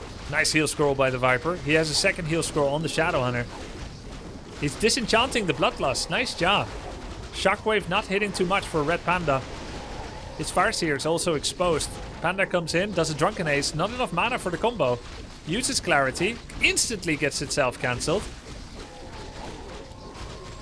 Now we can Fire Breath. It's a close battle. Whoa. For the Viper though, as long as he holds, he will be happy. And the walkers Trading are here back is from their always gonna benefit him. The walkers Yeah. are back from their vacation. Good use of items for the Oh Panda. no, he's running the wrong direction too. Oh, shit. God. Well, GG. It's gotta be it. Interesting. Very difficult to get back at this point, I would imagine. He just wants the hero. GG. Wow.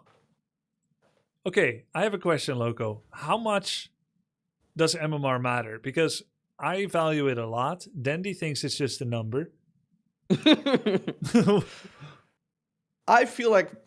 So the Viper obviously has a ton of tournament experience too, right? And I can imagine when he's laddering, obviously he's putting into focus, but it seems like he can do like 110% focus maybe on a tournament day. And he's playing very well. Like certainly much better than I would imagine at least his MMR indicates. Yeah. Yeah, I feel the same. It's really interesting. He has prepared a special build with the double racks mass headhunters. He microed it well and he did the build well. I was kind of taking a sneak peek now and then at whether his macro would fail. You know, you play a new build last day before the tournament. You never showed it on ladder so that the replays can't get scouted. And suddenly, you see someone do a new build, and I look at his racks fully expecting 500 gold, no production. Not the case. He did it very well. And the micro, saving all those headhunters, it was impressive. He really is a piece of work. So say hypothetically, right, it is Knopf, or Knopf is his name, that gave him that strategy. He must have given him a couple more, right? Oh, maybe. Anything you'd expect for game 2? Ooh. Well, there's a lot of cheese in Orc Mirror, Loco. There's one cheese in Night of Mirror, and maybe you've seen it, Bottom Mass Hunts. I'm not even sure if it's cheese anymore in current patch. Yeah, I have made one Priestess of the Moon by accident, and I think about 4 Huntresses when I didn't mean to, so I have very little experience with it myself, but I may have to figure it out before tomorrow. I see. Yeah. Wait, are you facing... You are, right? I think I'm playing Lucari, right? I see. So one cheese in Night of Mirror. Orc probably has like 10 different cheeses. You've got this one. You can do it with towers, or you can transition like he did, which is honestly valid, even though I was critiquing it in game. Then you've got like a lot of tier 2 all-ins, either with mass headhunters or a super fast rush with a fast fire lord. There's so many builds. Orc Mirrors, I think, I may be biased, but this is part of the reason why I picked Orc. It's the funnest matchup in Mirror matchup. Having said that, what do you feel about Night of Mirror? Do you feel like it's fun, or you would rather have any of the other 3? So I kind of feel like I've been doing mostly the same build in every matchup, pretty much regardless of what the opponent is playing. And until very recently, basically when I figured out that I was going to be playing an undead in the first round, have I started specializing a little bit more, although I have been doing some more aggressive builds against human too, like when they try to go for fast expos, but not a lot of like race specific, strategies, I guess, at this point. But yeah, I don't really mind Night Elf Mirror at this point. It seems pretty fun. Okay, nice. It's weird though when the bears are just hitting each other. And I guess I've been going for the Keeper of the Grove rather than the Naga usually, but I'm not sure exactly what I'll have to talk to Kevin about it, I guess, before tomorrow as to what strat I should expect now, because I heard the matchup has changed a little. Did you talk to Kevin in between your games against Turin? Yeah, a little bit. He basically said I was 98% of the way to winning in every occasion, but I just barely didn't clutch it. I think that's kind of right. I mean, it's easy to say if you just do these 2 to 3 things better that you may or may not know about. At least you didn't make blunders. You didn't lose via blunders. You lost because he did fantastic. Yeah. Yeah, we did some practice games against Undead before, right? And he was basically coaching me as I was playing. And I keep losing and losing and losing. And then he shows me one example game and he wins by like minute 3 just by, perfect wisp harassment and the critical hits. Yeah. And you just realize that you can get a lot of value out of the early game, but... True. Yeah. I mean, it looks easy. And to be honest, if you're Kevin, it is easy. But it's built upon years of practice. I feel like that's one of the things that's a little bit harder as a viewer in this game than it is in, for example, StarCraft 2. Like, appreciating the skill expression of the players, it requires more knowledge. Like, me failing makes me appreciate good Night Elf players more, if that makes sense. Whereas I think with a game like StarCraft, you can just look at the pretty pictures and watch the explosions, and it's a little bit more apparent, even if you've never played. But yeah, the fills are still useful in that regard. Yeah, no, I definitely agree. Even when I went back to Warcraft 3, because I didn't play it for like 7 years after 2010. When I went back to it, I would look back at VODs of how we used to play, and I would think, wow, we were not good at all. Like after StarCraft 2, and I'm like doing 285 APM Blinkstalker micro. I thought, well, it wasn't that good at all. But then you start playing again, and you're like, oh yeah, these units need a little convincing. They need a little bit of love. Yeah. It's the same when you watch like StarCraft 1 games. I don't know if you ever do, but if you just see like dragoons wandering around the map, it kind of looks like it's got, similar to like Warcraft 3 pathing or StarCraft 2 pathing. But when you actually play, you realize none of the units ever listen to you. That's what the pro gamers are really good at, like walking. It Yes. sounds like a basic skill, but it's not so obvious. RedPanda's doing it too! Double barracks from him now? Yeah, he's doing the same build, the exact same build. I could see it the moment he stopped making peons, because he's staying at 15 population, and he's supposed to go to 17 if he's playing normal. And this time Viper is doing a proper build. He has planted his flag on Azeroth, if you will. I'm crazy. Yo soy loco. I could do anything. You gotta be afraid of me. But now RedPanda's doing the same thing. Because RedPanda's getting coaching from Franzis, which is a 2300 MMR orc player that has had #1 in 4-on-4. Very scrappy player. He knows like 10 different cheeses as well. So now RedPanda is doing the Mass Headhunter, which means if they had both done it, which is something we might have later in the series, we're going to see 20 toothpick throwers against each other at tier 1. So who will build the first tower on the other side of the map, I guess, in that case? I feel like RedPanda will actually go all the way with this. Yeah? You don't think he's going to tear up? I don't know. It's hard to say. He's got a taste for it. There we go. Mass Headhunter production. And will Viper sniff it out? Question mark. Yeah. Well, I guess since he just played it, at least it's fresh in his mind, right? He's going to be paying attention at the very least to the number of headhunters. Probably. I mean... So what is the... So he's going much faster Great Hall right now, or tier 2. Is that the normal approach to countering this? No, he doesn't know. Okay. He doesn't know what's going on. He's just doing his normal build. Probably thinking of... I don't know what units he makes in Orc Mirror normally. Is it Headhunter Walker or Headhunter Shaman for Bloodlust? Headhunter Raider Kodo? Could be any of those. Whatever that is, he's probably thinking about it. The longer he doesn't see its double racks, the more he's just going to try and do that. Once you become aware. Okay, that looks like a lot of Headhunters. I have 2, you have 4. Viper should know, right? But that doesn't mean you can just start making towers at home and hold that way. I think the way you adapt is you get that Panda. You're tier 2, they're not. You get your Panda and you start the war of attrition. 1 breath, 2 breaths, 3 breaths. Now everything is half-life. And RedPanda, of course, is playing without Voodoo Lounge because all money must go to unit production. Well, it's still a little while until tier 2 is done. So for now, he's going to have to hold on with what he's got. Microing it away for now, but one of them is very far forward. Nice body blocking right there by Panda. Tries to save his own Headhunter as well. It's going to give the little turnaround. This is... Okay, nice. Very well done. Watching the dogs chase units is very funny to me. Yes. They're like, here, stop. Just stop running. It's okay. Ooh, that shop is looking very exposed now. Yep. One of the ways that you counter these pushes is to have an encapsulated shop in the back. The shop is a big attack target. It's what gives you mass mana pot spam on Panda, which will allow you to eventually use your 5th or 6th Fire Breath to kill all the Headhunters. Ooh, he's getting some good movement over here, though. Gets, ooh, one more with the final Javelin. Looks like the guy that makes more spear throwers has more spear throwers and then kills more. More stuff is better than less stuff. This is StarCraft after all.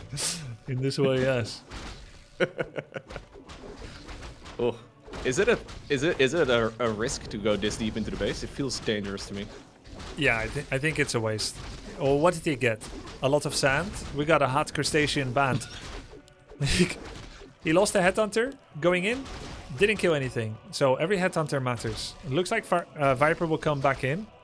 Wants to kill it. Doesn't quite get it. Will walk away and heal himself up. Oh, tier 2. There we have our answer. He did not commit. Okay. I like how if you're a low HP Headhunter, you get to go on vacation for a little while. There's a bunch of guys that are standing around the map, waiting for a healing cell. We'll see you in 3 minutes after a bit of natural regeneration. All right, it is going to be TC though. Shockwave, pretty good here. Nice Shockwave. It's not quite a Panda. I think Panda gets 3 Fire Breaths. TC only gets 2 Shockwaves. Damage is actually the same, which is why usually you go Panda when you need immediate AoE. Yeah, I guess he's having a hard time getting the middle of the map here though, right? So maybe just easier? Yeah, might be. Let's see, what's Viper getting? Viper is getting Troll Regen, Headhunter and Troll Regen, and Reinforced Defenses, so that at least base dives won't happen so much anymore. And he's getting Torrent Totem, which doesn't do that much. Torrent Totem creates Spirit Walkers that have 450 range, outranged by 100 by Headhunters, taking bonus damage from Headhunters. All it does is Spirit Link, which is granted very, very good and has synergy with Regeneration Upgrade for Trolls, which Viper is getting as well. And he can disenchant Wolves, which again is good. I don't hate it, but it's not like really a power unit in the situation. So one thing that Viper did in the previous game is get those really quick upgrades going. Panda did not do that. Is it the norm to get the faster upgrades? Because you're at tier 1 and you've got natural supply caps that you reach, like 30 pop, 40 pop. Those are usually times to fit in an upgrade, and it's a way to make your units more valuable than theirs while also being production gated sometimes. So yeah, I would say it's extremely common to get 1-1 on tier 1 while you're doing this double ranks mass headhunter. Okay. Panda scouting to trying to figure out if there's another base somewhere. Not the case. Dude, this camp in the middle I found is amazing. Like these units are, if you can snipe the items here, these camps are so valuable in every map. You know, this camp is very close to being red. Is it? It's level 9. It's level 19. And if it's level 20, it will be red. That's how good this camp is. That's why it also kicks a lot of people's ass. Because they think, oh, orange camp, let's take it. Yeah. Now, the actual red camps on this map are insane, though. Really? What do you know about that? I may or may not have lost 3 bears to it once upon a time, but... I was listening Loco radio in the garden. Oh, anyways. I heard 3 bear death sound. I was like, oh, Loco. At least we've arrived at that point, you know? At least I now know that there's a difference between the red camp strength. Some of them are just insane. These ones may be the hardest ones on any map I've played. These are so powerful. What do you think about Viper expanding against a extended tier 1 all-in? Yeah, I don't think fundamentally it makes a lot of sense, but maybe if he's given enough time, I mean, I don't think Panda is gonna give him that much time though. He still doesn't have upgrades. Oh, he's getting them now. Okay, he's getting the +1. Let's see what the item is. Not a very good item.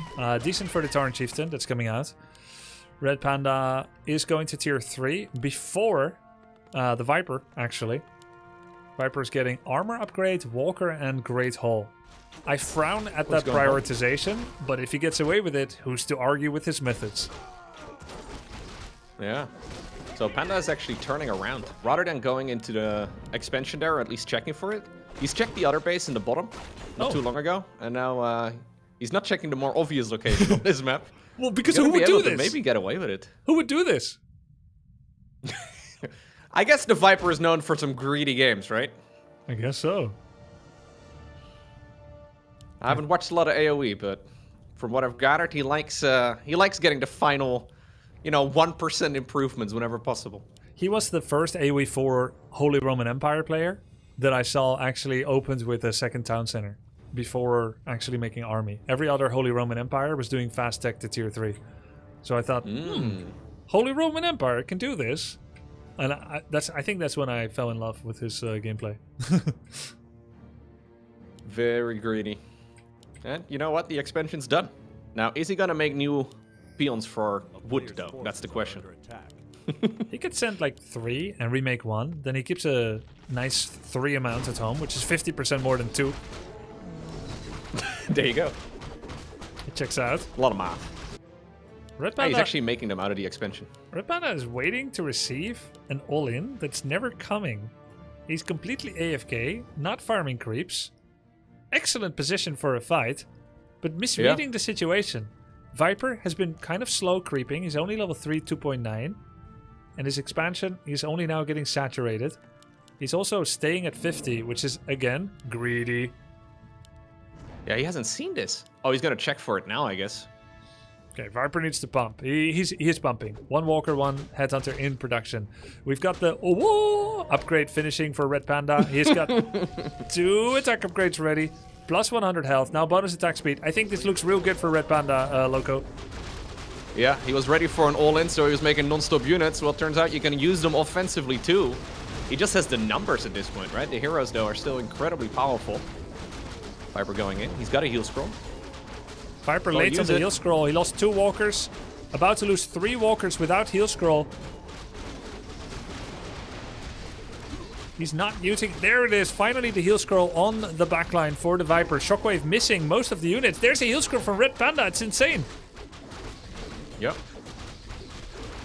Trying to chase all of this down, but I think he's just got a little bit too much stuff. Reinforcements are going to be slightly closer by. Very well done for RedPanda here. Tier 1 straight to Tier 3. It's like he skipped Tier 2. It doesn't even exist. Oh. Had an info pot on it. Another these fights speed are scroll. so scrappy. Okay, he decides to just step out. GG. GG. Wow. So, the guy that made double racks, Tier 1, won twice. First the Viper, now RedPanda for the equalizer, 1-1. Any predictions for the next game? So I'm assuming we go double Rex versus double Rex next game, and then the game after that we go triple Rex versus double Rex. Because more headhunters equals more better. That's how it goes. Never go full StarCraft. Actually, they could. Just Tier 1 expand first with no units, like 15 hatch, and then you go 3 Rex headhunters. Oh man, I've started to get the hang of some of the Night Elf fights where I look at the fights and I can actually kind of see the flow of battle. Because when I first started playing this game, I was like, okay, I have no idea what's going on in the engagements because it's so difficult to read. And I'm getting some of that again in this matchup. Like I'm trying to figure out whose headhunters are whose and whose hero is where and where are all the units located. I think after maybe after watching this series, I'm gonna be able to see the flow of the battle a little bit more. But it's nice, pretty tricky to read. Today, your Naga TP timings were really good when it got focused. In a lot of your recent practice games, even as recently as yesterday, 2 days or 3 days ago, Naga would be like a weak spot. Like you wouldn't see her in the fight in the same way when she's getting targeted. But today you were on point with it. Yeah, thanks.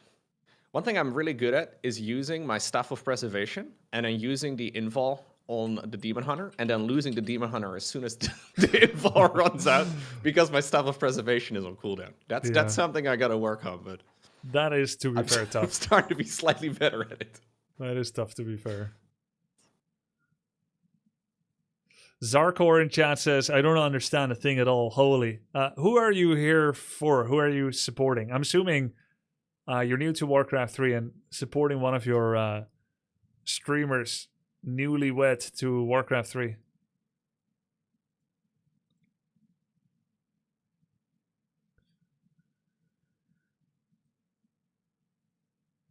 I support Loco, says Angelo.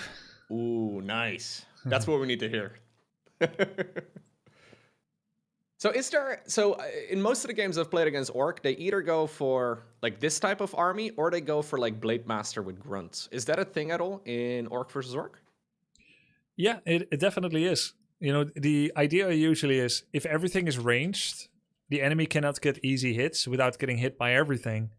If part is ranged, part is melee, the enemy can focus your melee before your range gets in range of their range. So there is a certain power in having only grunts, so you can do surrounds, and you either go in or go out. You never half-ass it.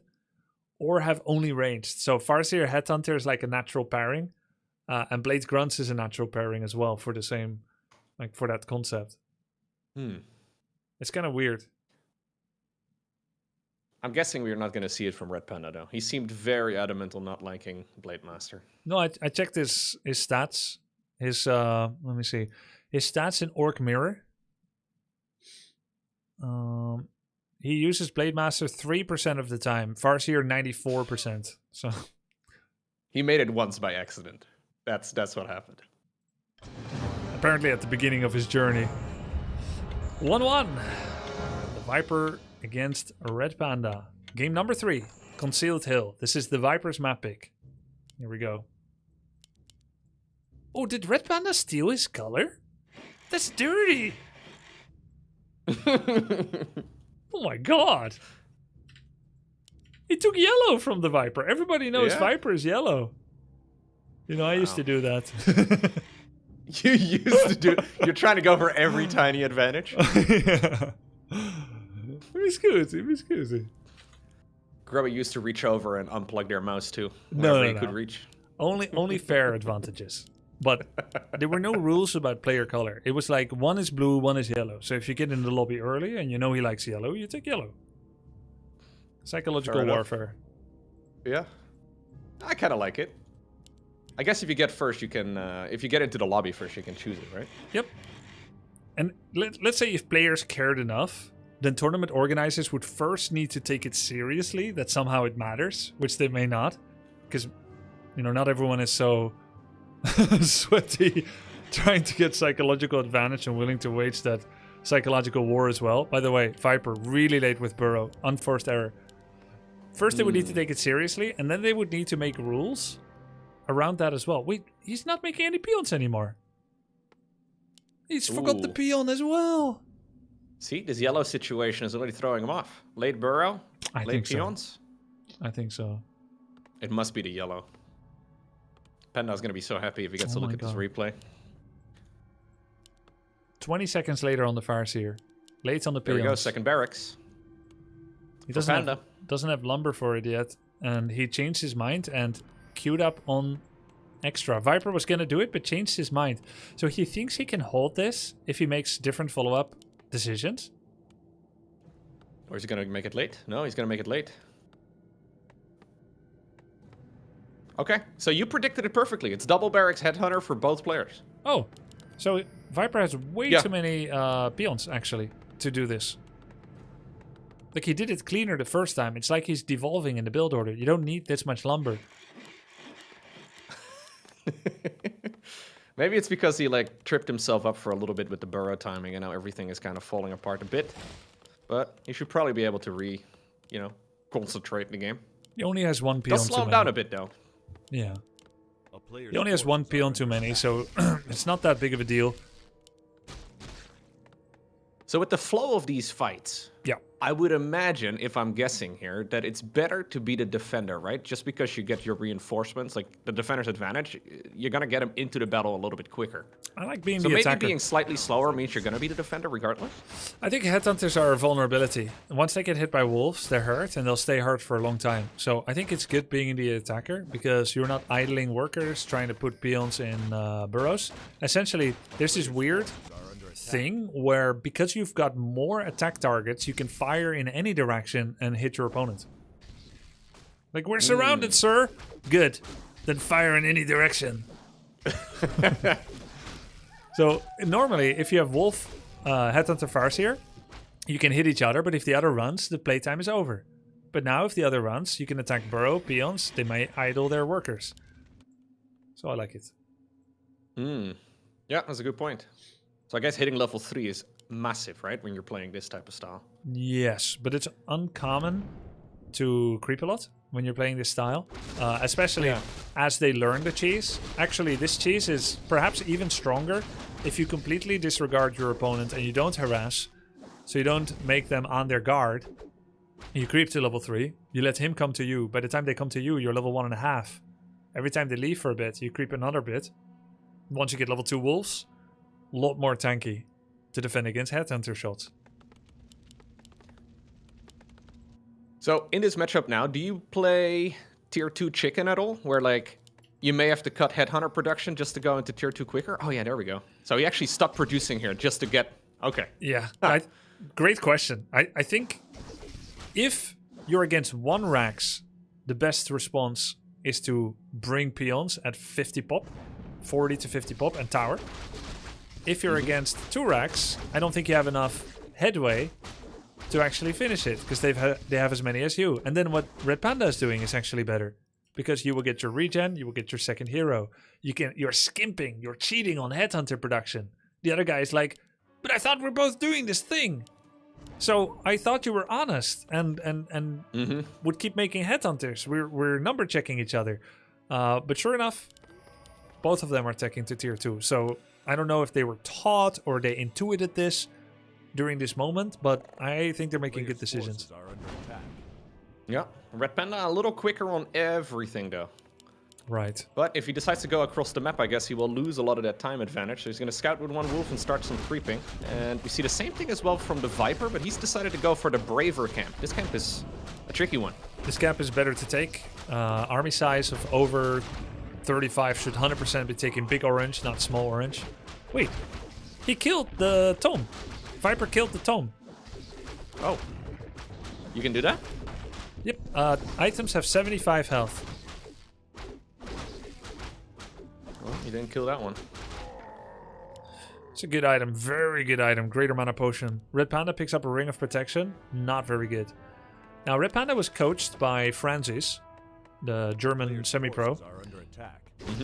And Francis has a build where he gets second hero, Naga Sea Witch. And with RedPanda being aggressive and this map having a uniquely suited, aggressively positioned tavern, once this burrow and this tier 2 is done for RedPanda, I think he's going to pick up a tavern hero. Now, Naga, something you would pick up against Blade and 4 Grunts. In this matchup, it's going to be either Pitlord with Howl, or it's going to be Panda with Fire Breath. Would be optimal. Or even Drunken Haze opening. Very good. Sorry, Austrian, not German. Yes. German speaking. Voodoo Launch gets targeted down, immediately restarts it. Viper soon has 1-1 So he does have upgrades. tier 2 now, right? Yeah. Needs to get it. Doesn't have burrow yet, has to wait a little bit more, has the money, is clearly waiting for it. Viper has 1-1 upgrades, but no shop. It's going to be hard for him to hold here. Oh, wow. That's actually so unfortunate, though, because... Oh, there it is. Fire Lord! Yeah, not good decision. Okay. Many other heroes Going do a all lot in? more here. I think almost every other hero is better here. It's not terrible, like it still adds a lot of power. It's not right against this many headhunters. Because Lava Spawn is short range, it will die easily. Nonetheless, I think he's in a good position because he's healthier. Thorn Chieftain once again coming up, but it's only like a quarter of the way done. So he's going to have to hold on a while longer. There's the Okay, level 3 right now, though, on the Farseer there. Okay, is he going to use the Mana Pot? Maybe level 2 Wolves, Mana Pot, Chain Lightning. There's a lot of options for Viper. He also has no peons in his burrow right now. There's the Mana Potion. Chain Lightning, level 1 it was. Where are his Wolves? Level 2. Maybe he's not picked it yet. Maybe he leveled after using the ability. Yeah, you're... no, he did something pick I've it. done a lot. He did pick it. Oh, he's going to get taken down. RedPanda with the Chain Lightning on the Farseer. Viper had Town Portal, but he gets taken out. TC comes in here. With War Stomp. Decides to go for the Stomp this time around, rather than the Wave. Okay. Oh, gets a lot of low HP units, though. Not bad, actually.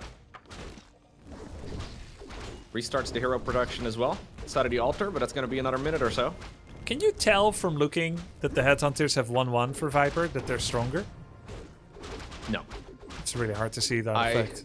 Yeah, I did not notice that. Oh, he actually does get rid of them, though. So the 1-1 here is big, right? We saw that in the previous game, too. Or in the previous games, I guess, where the Viper got the upgrades early. Panda did not get them early. Is he paying the price of that right now because of it? Like, is that the main thing that is helping him out here? I think it helped a bit. I mean, as always, it always comes down to micro as well. But the 1-1 definitely helped. Viper's getting level 3 helped him as well. The mana pot he had did a little bit of extra. But Viper was in a pretty prime position to hold off if he just spammed Wolves every 30 seconds and didn't overcommit. Because RedPanda would be loath to actually go in and commit on trying to kill Burrows, as it would leave him out of position. So patience is often the key in a moment like that. Now going for that big camp as well, Panda that is, on the left side of the map. Also greater mana pot. Oh, something got denied there. What happened there? Nope. Nothing got denied. Oh, I know what, maybe I know it was what you mean. It's... I saw the exclamation mark, but I guess it was the wolf? No, yeah, it's an over-eager expression of denial mechanics. When there's a gray exclamation mark, it means the creep killed this one. Because it's nice sometimes when players are fighting near a camp that you know, okay, it's the creep that got that kill. Here it didn't matter because it couldn't possibly have been killed by anything else. But yeah, that's what you saw. Ooh. Overseer got one too. Yep, it's the same thing. But I think it was the wolf for Panda, right? It was not the... Yeah, not a headhunter going down. Viper has some heal solves. Here we go again. Very important for TC to stay out of fight for the full 45 seconds of this heal solve. He has Ring of Protection +5, reinforced defenses. There's no need to commit early. He's gonna go in and get the solve cancelled. Not quite yet though. Ooh, he got away with it. Now he's kind of healthier. And he has a big War Stomp level 2. Big split by RedPanda. Holy crap. Yeah, he's in the wrong position right now. Gets both of the heroes. He's gonna try and see if he can maybe target fire down the Farseer. A little risky. Speed scroll being used though to try and keep all of this going. Hero focus. Another big stomp. Big hero focus by the Viper. He even uses cloak. Oh, He kills cloak. the Fire Lord. Very nice cloak. Oh my god. Cheeky one. In that moment. Rondo, you don't want to be fighting here. No, okay, go back home. New set of wolves is big here. They do a lot of damage to headhunters. Tier 3, by the way, finishing up for both players soon. Oh, and we're gonna go into the instant respawn there from the tavern, but he's got no mana on it at all. Yeah, instant respawn is best for Undead on Lich because they need it for DPS. It's also great on Night Elf for Demon because they can staff and get mana from Moonwell, cutting down the time where you don't have Demon, that big tank damage dealer mana burner guy you want. But for Orc, if you Tavern Revive, you then need to wait for it to actually be useful because you need 1 heal self, 1 clarity. So Tavern Revive cost is double from Altar, but instant. So you save 66 seconds on a level 2 Tavern Revive. You then start healing it with Clarity Heal Salve. That needs 45 seconds. So how much are you really saving until he's back to the fighting form he would have been if you hired him from Altar? Very expensive. You're saving maybe 20-30 seconds and you're overspending 240 gold for it. No more because of the Clarity. You're spending like 350 bonus gold to get him 20 seconds faster in the same form. So big investment. But he wants to finish it right here. Yeah, it's a risky play though. He's still on just 0-0. The Viper is on slightly smaller amount of supply here, but he does have upgrades. 1-1 against 0-0, yeah. RedPanda comes in from the side. Farseer's Viper back. runs away, gets his own Berserker upgrade, level 3. This is the Orc equivalent of Pala Rifle. TC Headhunter. It hits a little bit later though. A little bit later, yeah. The 12-minute timing instead of the 7 minutes. War Stomp is big here. Look at this War Stomp, it's huge. Stomp it. Woo. Everybody's sleeping on the job for a couple seconds. Farseer is going to be able to get, I guess, level 2 Chain Lightning. I can't believe Viper's coming back into this. Yeah, lovely micro by him. He still has cloak. His upgrades seem to be really good though. Oh, he remembers the cloak again, and he's not controlling it. Oh, gets a level up here as well on the Tauren Chieftain. Stomp? Is it? No, you need to run. Oh my god, Soulburn does damage over time. GG, well played. Never say well played mid-series. Never. That's my philosophy. That's another rule. It's another rule. Steal the other color. Never say well played. Never say GG well played mid-series. It looks like you already congratulated someone on the win. It shows mental defeat. It empowers the enemy. I think it's because he's thinking in that moment, the fiber of his being thinks it's a best of 3. And he just lost 1-2. But there's another map or 2. Never say GG well played Grubby 2025. No. Mid-series. Overthinking it? Yeah, I do overthink a lot. Am I overthinking it? Loco. I think you are a little bit, yeah. I overthink a lot. I mean, this was cool though. Like they basically both did the same thing, and Viper actually had a poor start to the game, right? Like he put himself like a half minute behind or whatever it was. And true, I forgot that. I kind of figured if you're both playing the same thing at that point, you are gonna have a very hard time, especially after the opponent just practiced it in the previous game too. And a little bit against it in the game before that. So, nice comeback right there for the Viper. Yeah, 20 seconds down, messing around, make peon, cancel peon, make peon, cancel peon. Do I get a second Rax? Yes, no. All that. Late burrow. Then he lost his Farseer level 3.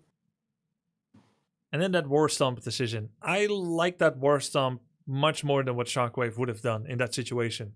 Because it allowed him to threaten the Farseer and then the Fire Lord. Hero focus fire. He did that. And that's how he got back into it. Yep, and some quicker upgrades too. Those upgrades were really nice. Yeah, true. You know the value of an upgrade in Warcraft 3? I'm not sure, but I just know everything deals way more damage. It's different than StarCraft because if it's just +1, I guess it's not worth it, but Wait, in It does seem StarCraft, to be powerful. if a Ultralisk gets +1 attack upgrade, is it like 25 +1? I don't know specifically about Ultras because they deal like splash damage, and some units do get more, but generally it's just like +1.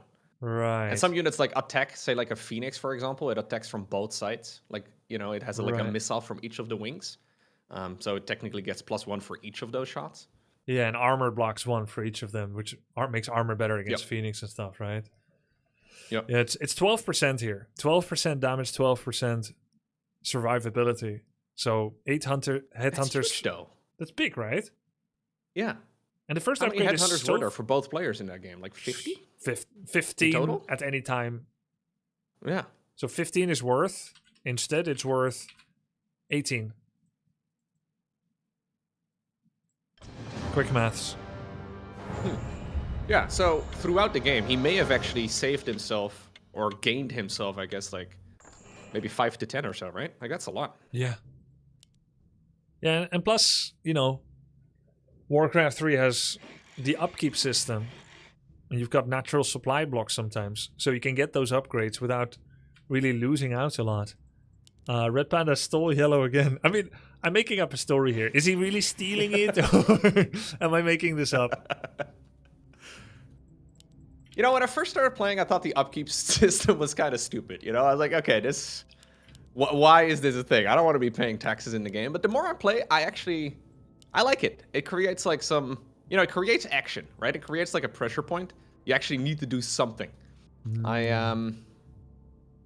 Yeah, I didn't really like it all too much initially, but it's growing on me. I'm going to respond to that. First, I'm going to say, oh, chat is saying Viper's yellow on his own screen. So this is manufactured drama. Only I am seeing it differently. Got it. Oh. Thanks, snap. chat. Whoa, RedPanda is such a douchebag. I can't imagine he would steal the color. I see. And now I'm going to respond to what you said. I love hearing those words. That you have come to appreciate that. Yeah, I'm so touched. He's fallen in love with the upkeep system, same as me. You know, another thing I'm starting to appreciate more? The derpiness of units. I really didn't like the pathing very much initially. I get very frustrated when I play StarCraft 1, because, you know, you send a Dragoon or like a Goliath to the other side of the map and it somehow appears on the exact opposite end, and you're like, how did you go all the way that way? It doesn't make any sense. But I feel like this game has the right amount of derpiness, right? There's like a little bit of derpiness for the unit pathing, but not too much.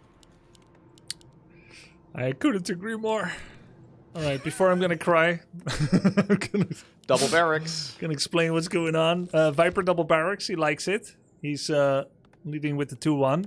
RedPanda went for a variation here.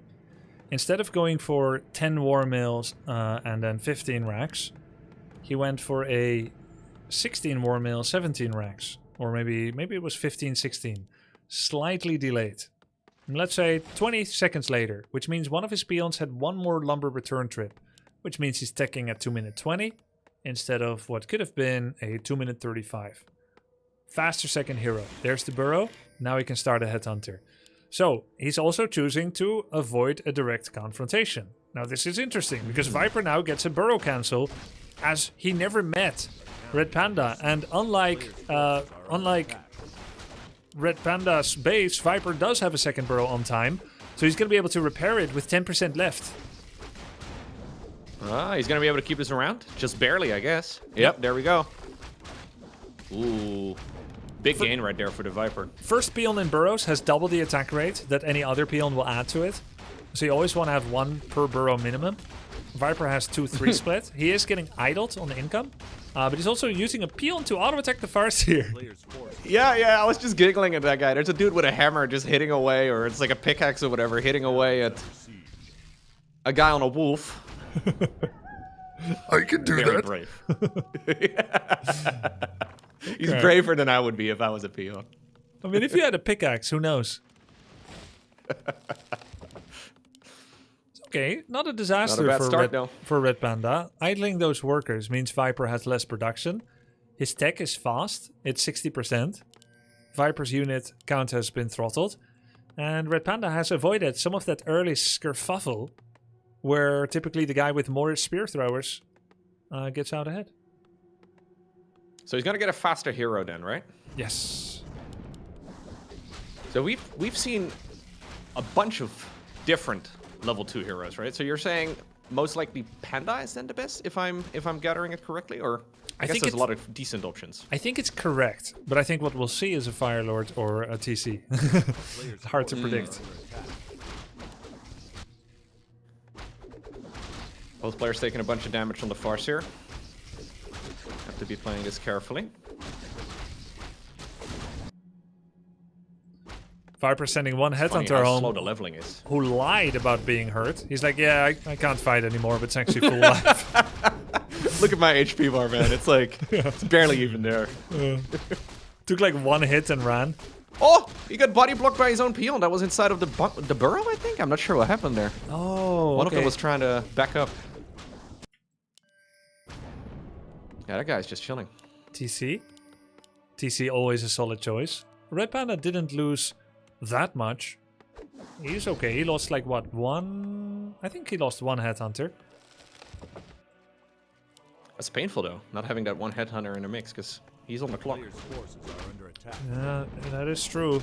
But it's not quite a... This cannot work as an all-in anymore, because Viper has too much damage and no shop. So this is always going to be a value attack. And in fact, we see that Viper is already going to tier 2. So they're just opening with high unit count and then playing more normal. Unaware or unsure how to, that you can go with a cheese all-in. This time, RedPanda is sending his wolf after the little headhunters. True for both of them. Viper hits level 2 first. Instantly farts out a chain lightning. Don't love that at all. Usually you save that mana until you can confirm a kill with it. You're not just value damaging. A little bit of wolf block. Okay. Ooh, nice movement here by Panda though. Yeah, he's maybe able to force a TP, it is right. Not quite. If he kept up the block, yes. Oh, Yeah. Viper decides to TP after all. Now this could be a momentum-based TP. Not like I need it right now, but I want to heal up everything I have right now so I can get back on the map. If that's a choice, good for him making a choice. I don't agree with it. I think he was actually just afraid he was going to die. Yeah, you never... Yeah, I guess he doesn't know exactly when the level 2 might hit, right? On the Farseer. Maybe. He found, by the way, the headhunter that was AFK. Yes. Slacker. Tier 2, 80% for the Viper. He'll probably get a Tauren Chieftain. RedPanda is on the way to Tier 3. Has a very lean unit count. Finally has the use of his shop. Let's take a look at upgrades as well. Viper is getting his first attack upgrade. RedPanda prioritizes it more lowly.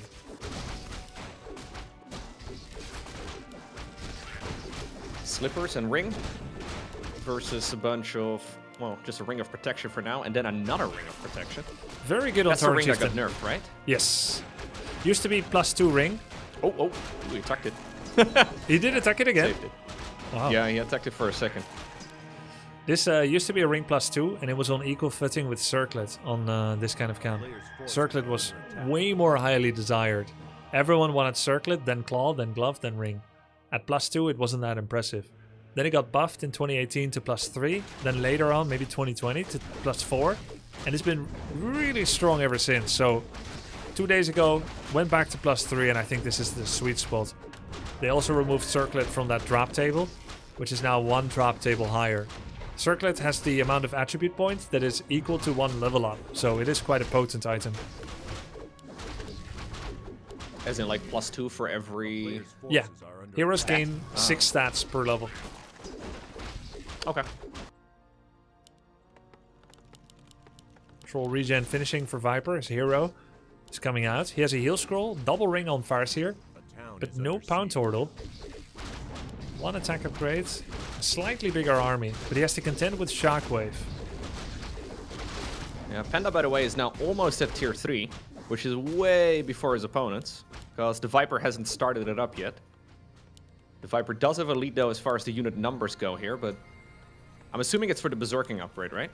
Yes, and he's preparing Bloodlust. He's about 3 minutes away from having a Shaman with Bloodlust, which can cast Bloodlust on several people. I think this upgrade takes 60, the next is 90, so that's 2.5 minutes, and then he needs a Shaman.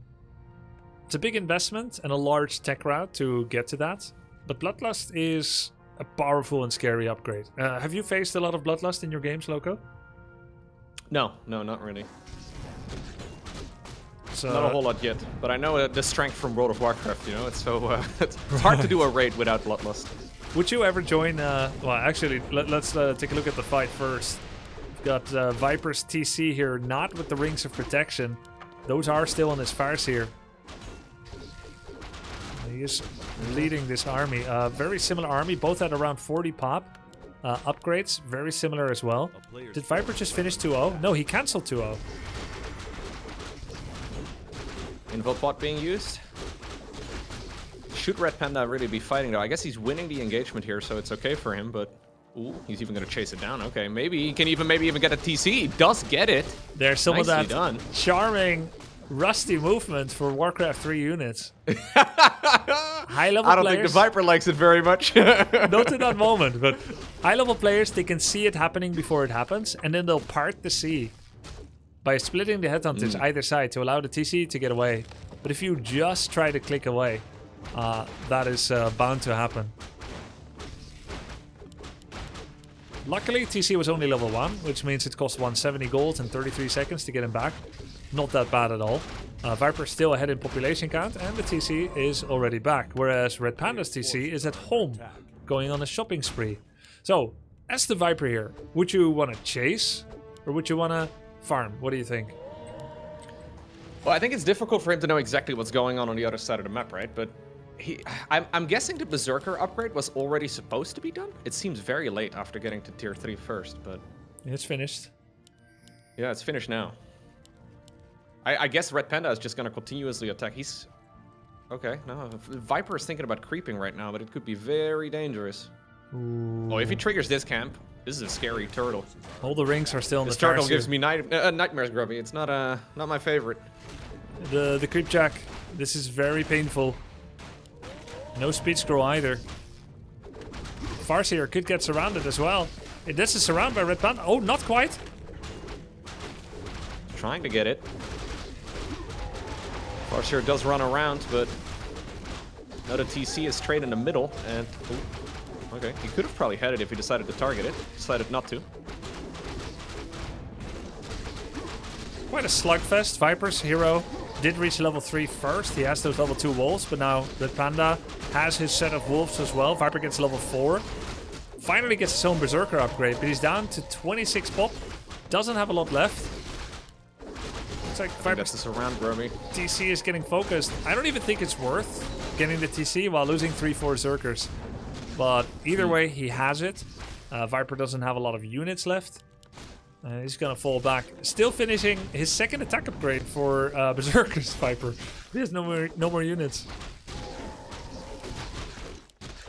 Yeah, it's gonna take a while though before that TC is back. The Viper decides to tap out because he knows it's gonna be very difficult to finish that. GG. Good series.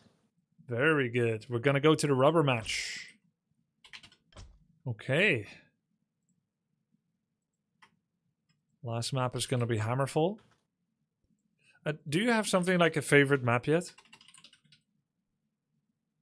I quite like Hammerfall. There's a few where I feel like I have a pretty solid creep route. So, you know, if I know specifically, okay, I need this, and then I need that, and then I can go across the map. Those are the maps that I like. I think Hammerfall is, maybe top 3. I like it too. It's a neat map. Nice and clean. Good decor. Oh, something I've been meaning to ask you, Loco. Which game has better GG frequency in the multiplayer community? SC2 or Warcraft 3? I feel like it's pretty rare across the board on the latter. Really? I thought StarCraft 2 players were like Korea boos, looking to emulate some GG manners, Kespa style, or has that kind of phased out? Oh, no. No. Okay, I thought you were trying to say that the Warcraft 3 community is more mannered with saying GG. There's very little GG on the StarCraft 2 ladder, yeah. Wow. So it's on both. Yeah, I feel like I haven't seen it in a while in this game either, but... Yeah. It used to be more. I think back in the days, you know, people said GOHF GG. Now people just rage queue, they spam queue, get into game. And to be honest, it is kind of an interesting ritual that is definitely not I will necessary. always type GG. I don't think I've missed a GG since like 2011. It's it's been a long while. Nice. GG easy. Wait, no. These days, all GGs are left in AoE too. Ah, really? Oh yeah, and Warcraft 3 has disabled chat by default now. Did you struggle with that at all, or did you turn it on pretty soon? Oh, I went into the settings the first time around. I actually forgot about that. Wait, so by default, the chat is turned off? Yeah, like Hearthstone, can't chat with your opponent. That's a strange. Like, why does StarCraft not have that, and then this game does? Because Warcraft 3 has had a more recent patch. Wait, this is actually like since Wednesday? No way. No. Since November 19th. Oh, okay. So actually recent. Yeah, actually.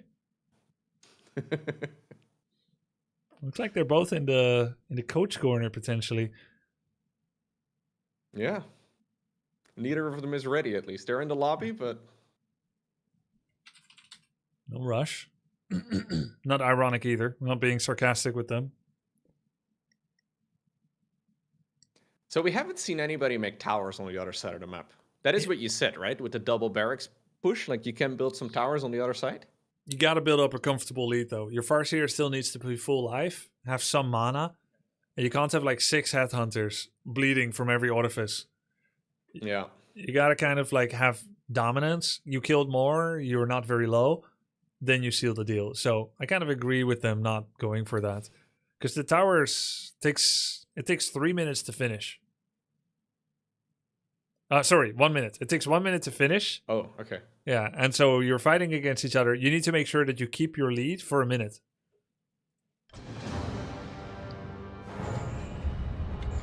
Yeah, and I guess it's just comfortable to hit the tech up button, right? When you're you select your main structure, like, you know what, let's just do that instead. A lot of people do that, actually. Like, one of my greatest frustrations, as I've been coaching you 16 precious little newbies, is that when people slip on their macro, they go tier 3 for no reason at all. Of course, it's different for you. It's like designed for Night Elf to go tier 3. Undead as well. But a lot of orcs and humans, when really they should just play on tier 2, they're like, 600 gold, I don't know what I should do. Let's go tier 3. And they get to tier 3 and they don't use it for like 3 minutes. Like, grrr. Dude, as a Night Elf, I'm not even sure there's units on tier 2. True, actually. I just want to get to tier 3 as soon as possible. I guess you can make some dryads, but they feel like a stepping stone. Yeah, I mean, in this meta, people are playing more and more piercing units, more than back in the day. So you see spam Headhunter, you see spam Fiends, spam Rifleman. There's no point for Night Elf to stay tier 2. You could maybe do Mountain Giants or the new Huntress with heavy armor, but otherwise you need those bears. They give you so much. Because as much as I joke often that Night Elf has quote-unquote free healing in Moonwells, those don't always last forever, do they? You need that Rejuvenate to tie together the loose ends. Yeah. Yeah, that upgrade is insane. I didn't realize that was an upgrade until you pointed it out, I think, during like the second coaching session we did. Well, you're Maybe talking about first. Wellspring now, right? Yeah. Yeah, no, I was just pointing out how Rejuve is needed, rejuvenation on bears. Oh, to tie things together. But yeah, definitely agree on Wellspring. Ooh, Viper Wellspring going is for the double racks again. What about RedPanda? Looks like he... Wait, does this mean that RedPanda thinks he can outplay with Tech 2? Like tier 2? Or does he think he's getting out microed, that's why he'd rather not? What does it mean? That he's not matching the same build? Yeah. So I'm guessing this is faster tier 2 for him again? Yeah, I think he feels he can make better decisions over the long run. Maybe he also felt Viper's micro was quite good. So he's circumventing the Headhunter spam wars. They meet each other? Will they pass? Like 2 ships in the night? Nope, not this time. We're having a little bit of a wolf-on-wolf fight. Okay. A little bit of XP for the both. How kind. This is funny, like when you practice with one guy a lot, like some practice partner in RTS, and you keep like doing the same thing, so you go even. And then you go back to ladder, and you realize that whatever you did isn't working at all, but you copied each other, and you've created... You've made each other dumber. Yeah, you've done like an inner meta where you're copying habits where like, yeah, you go and meet and you hit each other's wolves. But in reality, you should be dodging the wolves, hit the enemy Farseer, and it's way more annoying. Yeah, I guess he got a tiny bit of XP for it, but... Yeah. Yeah. I mean, they both let their wolf die. Yeah, you shouldn't let them die. Just send them away or deny, but sometimes people make mistakes. All good. I feel like my understanding of the Orc mirror matchup is now better than my Night Elf mirror matchup. Even though I've played 0 games of Orc versus Orc. Alright. But maybe it's just this, you know, maybe this sample size of games is, maybe it's not 100% representative of what Orc v Orc normally looks like, but this seems like what we have every game now. I think they happen to be very similar players that like to express their micro and aggression. Because some people... When you go on the ladder, they'll play the Blade Master and they open with farming and stuff, and then they'll complain about Farseer Rush because it takes them away from what they want to be doing. You got a mantle. I'm assuming that's pretty nice on the Farseer. Yes, best in slot for him. +3 damage, mana regen, bonus mana. Very good. Exactly what you want. RedPanda More wolves from this equals camp. more better. Yes. RedPanda would want Ring of Superiority if that drops from here. Claws, also very nice.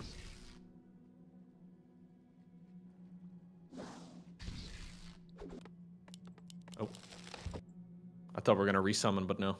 We'll kill you instead. Viper could take this camp, but I'm not sure he's aware of it. He might aim a little bit more unambitious. Go for the smaller. Might be afraid of a creep jack. He doesn't know what we know. RedPanda rushing out Regeneration and Torrent Chieftain. Viper has gone for tier 2. It's much later, but he has more units. So he pretty much always has the map control. Which is why it would be nice to see him exert it by taking enemy camps rather than pulling back and taking this. Having said that, what if Viper goes for an early expansion again? But this time, does it not from a position of weakness like he did on Autumn Leaves? But from a position of actually having a higher level Farseer and more Headhunters. Could be interesting. Ooh, sick item. What did he get? Sorry, I missed it. Pendant of Energy, plus 100 mana. Is that mostly useful just later on for more of the Chain Lightning? It's yeah. Yeah, I mean, it's even more sustained wolves. Also, you can give Pendant to Torrent Chieftain, use Clarity on Farseer, then give the pendant back to the Farseer, so that clarity that normally gives 100 actually gave 130. Like the Moonwell juice. Yep. So he is clearing out his expansion at the very least. RedPanda it is. Yeah, getting an early lead on Torrent Chieftain XP as well.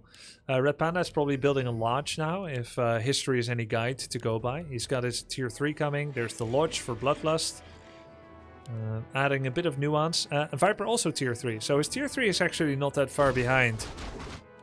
He even prioritized it over the Torrent Chieftain. Is he like solo Farseering on purpose? It's actually kind of cool. You could get level 5 FS. Sounds like a Viper thing. Neither player, by the way, brave enough to take the middle camp so far. Yeah. Yeah, that's the most valuable camps on the map. The laboratory, number 1 and 2. Then you've got the 2 red camps. Oh, you think they're more valuable than the red camps? Because you can't take red yet. Yeah, okay, fair enough. But like, even sometimes, for the early game, it might actually be better. Because you get Scroll of the Beast, which will do more than like Claws plus 12 or something. Yo, thank you for the 10 gifted, Ludwig Hain. Much appreciated. No idea where the opponent is located, but just gonna try and risk it. Oh my god. It's a ward in the middle. Looks like Farseer is actually being played solo by Viper on purpose. I don't see a second hero. He's level 4, Chain Lightning level 2. Item, 1 of Mana Steel for RedPanda. Like you said, he started on that mid camp. Yeah, so if he can actually drain the mana though out of the Farseer, the Viper's in a world of trouble. That's true. Yeah, stealing mana from a high level hero is more valuable than from a low. Because you're denying a more powerful spell. Well, this is going to be a tricky fight here if he decides to take it. Viper decides to back up. Speed scroll, always Speed very scroll, by the way, imposing. Nice wave. -2 headhunters instantly. Viper's kind of letting this happen to himself. He's got heal scroll but hasn't used it. -4 headhunters. There's his first chain lightning. RedPanda's doing much better here. Perfect lineup for a shockwave. It's insane. Ooh. No heal scroll from Viper yet. No, he's got it. I don't think he's got the mana for a second chain lightning either. That mana stealing very effective so far. He's used it once. Panda's gonna chase it down. Second hero now coming, by the way. That's -6 headhunters for Viper, and then he used heal scroll on the 4. RedPanda pressuring hard here with the Farseer TC. There's that TC finally coming out. I mean, did he just forget? Was it on purpose? RedPanda just playing better here. Fewer mistakes. He sees an enemy, runs in with the speed scroll, starts targeting, and it just overwhelms Viper for a while. Yeah. Now he's going to be able to get that Shaman Master training going. And they will be hitting the battlefield in a little bit. Still a while though, but he can continue creeping safely. Very unlikely here that the Viper is going to be, well, attacking him at this point in time, right? After that previous engagement, he's licking his wounds. Yes. Best place for Viper now would be to take the lab, then the red spot. That would give him some good value. As for RedPanda, he can either attack and capitalize on advantage or take the red spot he's next to. It looks like he is gonna attack. I like that quite a bit. Wait, he's looking for a creep jack on the laboratory. As the Viper goes for the shop, knows he needs heal scroll and wants to get his TC level 2. That leaves the laboratory up for RedPanda. Very valuable camp. Let's see what he gets from it. Goblin Merchant at the very least was gathered. I think he got a ring of regen if I'm not mistaken. Yep. What did he get on the other side of the map? Healing pot? Yeah, greater healing potion. Very useful. Viper goes in with a town portal level 4.5 Farseer and a TC 1.9. Viper's at 40 pop. He's up against Bloodlust. Pretty valuable to take down the Lodge, but instant TP from RedPanda. And I think Viper didn't see it yet. Oh, that icon is obviously a little bit further down. Berserking is done though here for the Viper. He's got that finished. Next hero just about to spawn as well for Panda. Viper has no heal scroll here. It's on his TC, and the TC is in the back. Shadow Hunter comes out. Bloodlust is here. I think RedPanda is looking really good here, Loco. Yeah, he's trying his best to see if he can potentially finish it as he actually shuts down. Yep, there we go. The Farseer. GG gets cold, and RedPanda brings it home. Sick. Wow, nice job. RedPanda, he's ecstatic about that. A little bit of double fist bump. RedPanda makes it to the winner bracket finals. That actually guarantees him a top 3 position in the tournament already, with a minimum prize money as well of $1,600. He'll be going up against the winner of TommyK and Churin, which will be our next series we're going to be casting. Sick. Yeah, very well played. Fun set of games. Very fun set of games. Let's see. Got one more series. We'll keep the post-game interview short since we've gone long. Let's bring Panda in for a sec. Yo, Panda. Hey. What a series. All the way to the 5th map. What a series. How many headhunters? How many wolves have died? Several hundred. A worthy sacrifice, though. At least. At least. Oh, GG's Viper. Really, really well played. He's not here yet, but oh, he's not here. We'll Okay, pass it on. So you achieved one of your goals for now, though I'm not sure it's enough for you. Taking down Viper once. How does it feel?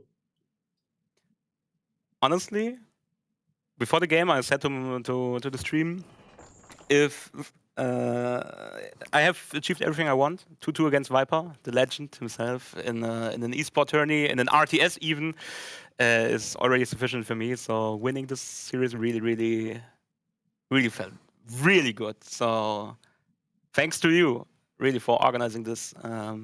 I think I speak for most of the guys that are watching right now when I say having something like this as a RTS kid growing up with RTS and loving the scene, loving these games, it's really, really nice.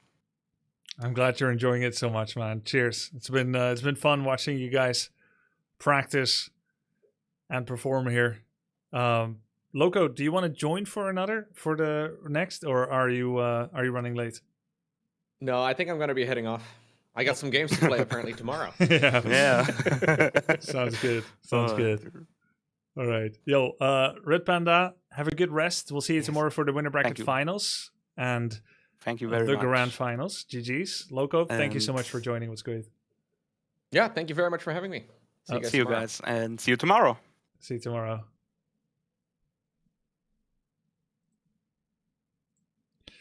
Okay. I didn't talk to TheViper yet. Let me get him alone for a second.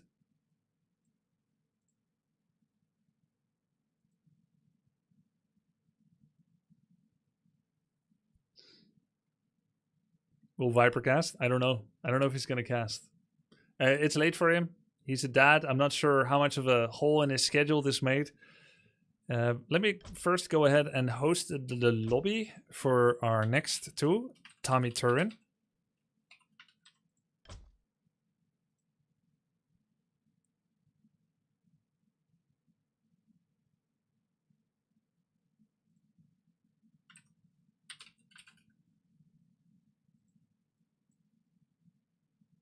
I think Viper's currently on Deafen. Ask Turin to cast his own game. Sounds good. Wait, I'm gonna join Tournament Hangout with Tommy for a second first.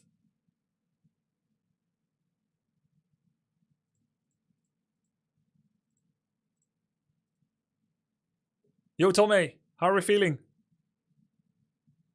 Oh, shit. Yo, you heard me? Yo, tell me, how are you feeling? I'm so fucking tired. My eyes are shutting down, man. It got late. I'm in trouble. The dad debuff, the Viper is a victim to it. I might be the next one. In about 5 hours, a little kid is gonna be like, Papa, let's play. Oh my god. I don't care if you're in a tournament. But God. I'm gonna try my best. Let's do it. All right. Good luck, man. I'll try to get it started ASAP for both of you. The lobby is up. The game name is in the tourney map vetoes thread. I'm reposting it in G6. Tourney maps.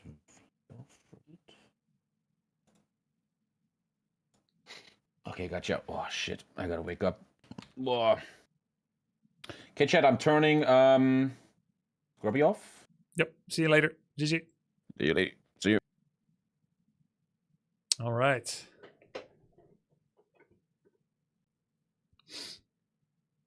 Viper lost. Yes, Viper lost. RedPanda took it 3-2 over the Viper. Well done for him. We are going to be... I think I'm going to send RedPanda out because most likely he's not going to be able to cast. Might just solo cast this one. All good. No talking to Viper. He was on Deafen, so I couldn't. I'm just gonna go and start it.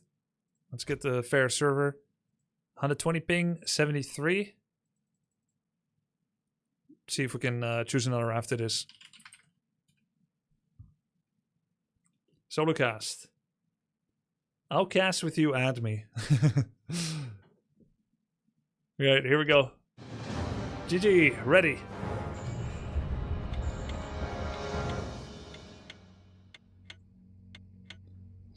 I could just join and listen to them as well. Like, I could listen to what they're saying. Oh, he said wait. He was not ready. I'm just gonna quit.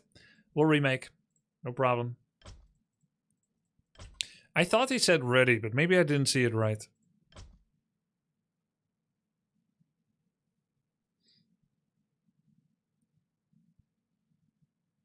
Why no ping equalizer? Ping equalizer has a risk of creating a desynchronization. So I'm kind of making a decision between stability and absolute fairness. And the players seem to be in favor for stability.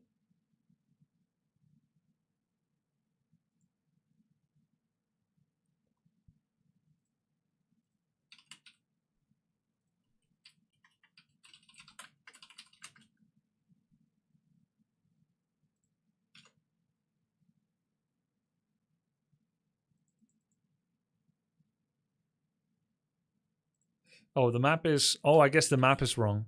That's why we had to restart. Tide Hunters, ladder.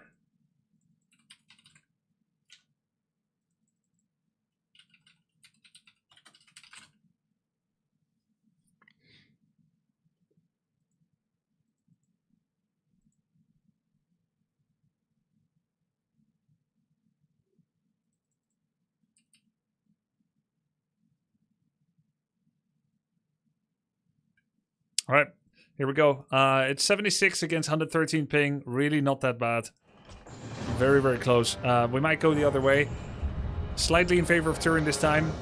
Their MMR is so similar. It's going to be our first undead versus human of the night. It's also the final best of 5 of the night. This determines who will go to the winner bracket finals to face off against RedPanda. Will it be Orc against Undead, or is it going to be Human against Orc as TommyK goes up to that level? TommyK, he is a morning and afternoon streamer. This is pretty late for him. But we started early. We had a lot of games to go through to have this awesome tournament format with the best of 5s. Their names don't fit. It's fine. We had a lot of games to go through. I'm going to swap the players. There we go. So, he's trying to get it done. I think, personally, I might be biased. I think it's worth it to have some sleepless or a shorter sleep night to do something once in a lifetime like this. TommyK wanted to be in this tournament. He asked to be invited for the next. He got his chance. He's been pouring his passion into the tournament. And here he is, doing fantastic in his first match. 3-0ing Lucari. And I hope for him he's going to do well. Same for Turin. Turin also has a debuff. You know, we're not 18-year-olds anymore. None of these are. Turin actually, he gets hand problems after some time. He gets pain in his hands and wrists. So you've got a dad, sleep deprived. You've got someone that has hand pain on the other side. Oh, what is this? The 50-year-olds club? Against each other? Yeah, I know, Taken Sir. And yet, both of them with love for the game, both of them happy to participate in this tournament, the senior tour. Yeah, both of them just rolled their wheelchair into this, into the room. All right, one more skerfuffle. Well, I mean, what was I supposed to do, guys? Start the tournament at a insane early time at like 12 noon? I wake up at 12 noon. I had my coffee at 12:45. It is what it is. I have a NA schedule, so I can play with NA people. It's a good schedule for stream. What's up with Turin's base build being so far forward? Yeah, it's just something he likes. Like, he got coaching from me. I said ziggurat placement here with early Narup in front. It's grief, because your gold mine can be abused. He said, okay, that makes sense, so I'm supposed to build them around the mine. Okay, I'll practice it. Then after coaching, he had a old mate dad in chat, who's 2200 MMR undead, said, I like the Nerubian out there. And Turin went back to his colors. It's very hard to convince someone not to do something they really want to do, even if you think it's the right thing. So yeah, he loves this base layout. There we go. I think 2 days is too little. 3 should be perfect. Hey, I agree. But look. Sunday is Easter. I asked if people were also available on Sunday. Not everyone was. So my hands are tied here. I had choices. Either everything is best of 3, or it's single elim, or we use Sunday, or we do it like this and we have some long days. And ended up going with this because you can't make everyone happy. But I think many people are happy because we had insane games. I feel like the amount of games that were 3-2 and 2-3 score prove that best of 5 was fantastic. It's so good, actually. We get 3 O's, but we get 3 2s and 2 3s. It's so good event. And I'm saying that as a fan of the games. I'm not trying to praise my own event here. That came from the heart. I'm gonna say it. I'm just gonna say it. It came from the heart. In fact, I wanted the best of 7 as well for the finals. But time-wise, we weren't gonna make it. Because you know what? Tomorrow has more series than today. Actually. Nice sleeps around there on the Archmage. Turin with his pocket Dreadlord gets the surround on the Archmage. I think Tommy goes for too late of a town portal out. Because now he doesn't have regeneration scroll. He doesn't have enough healing from regen scroll. And this is what Turin is known for. This is one of his better matchups. Playing against human. And I think maybe Orc. He has a better win rate because they tend to start by not immediately coming here. They tend to start by farming, not disrupting that gold mine. TommyK, for some reason, he didn't get level 3 this time. But last time he did this route, I feel like he was level 3. Am I wrong? I think it matters in which order you kill the creeps. Maybe that's it. Because a level 1 or 2 or 3 hero doesn't get the same amount, the same percentage of XP per creep. So if you kill the wrong creep at the wrong time, you level up. And then if you kill the fat creep on the level up, it may be worth like 10, 20 less XP. Maybe it's just the creep route that doesn't give you level 3. Who knows? But he has it now. Turin has an expansion coming up with triple tower. Probably going to be seeing him make a graveyard as well to get some early tower reinforcements. I think he killed a wisp against Lucari. Oh, maybe that's why. Turin now has boots of speed. He's got his Dreadlord here. Archmage does have a lot of health. 615. Could still be sleep surrounded. Tommy will have to be careful of that. His Mountain King is in production. He's got black gunpowder coming up. He's gonna come in here. Double Nerubian. Water Elemental level 2 is big here. But running into Ice Tower? Ooh, that's tough. That is a tough proposition. Targeting Dreadlord. That was a Carrion Swarm. I'm not sure that's the right play. Softening up the footmen there, but not hitting the rifles. Uh-oh, uh-oh. Surrounds. Surround possibilities on the Archmage. He's not surrounded yet. He could still free himself. But TommyK is standing his ground. And he runs away. There's the sleep. There's the surround. That's a dead Archmage.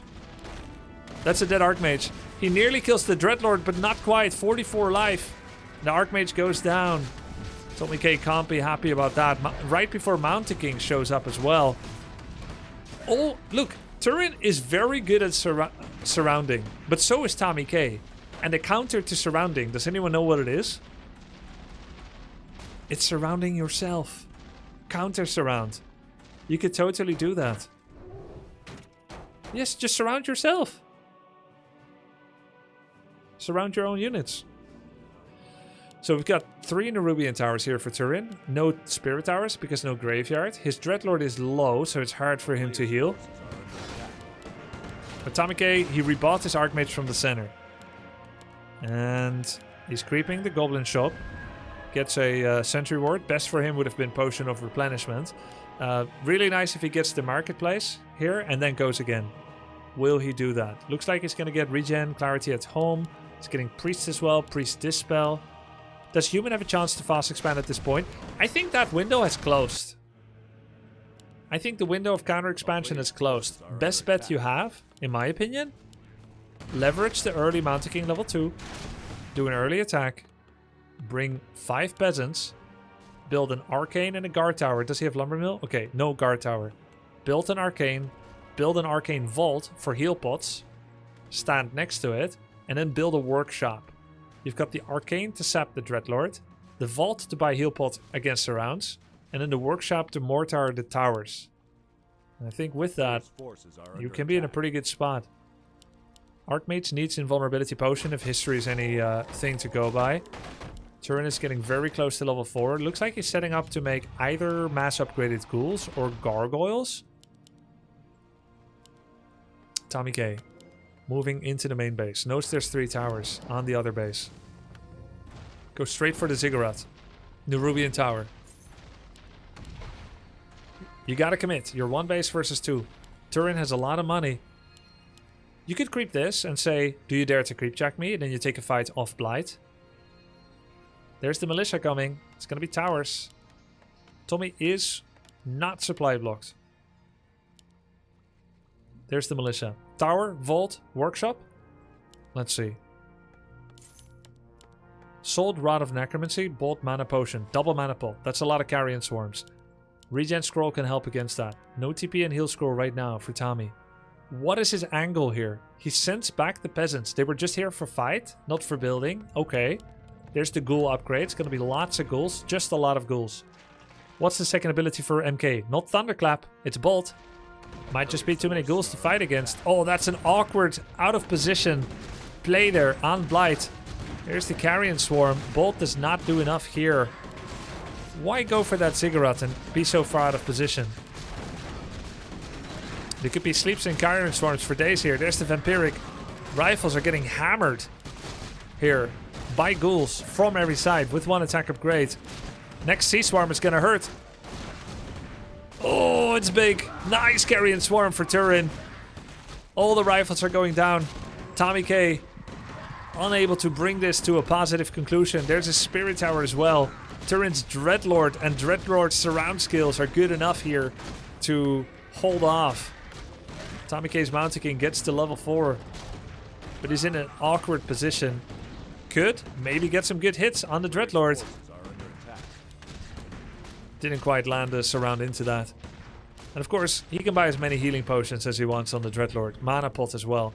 Might be available again soon. Necros are coming. Love that. Ghoul Necro. There is Dispel, but it's just a lot of stuff for an opponent to deal with.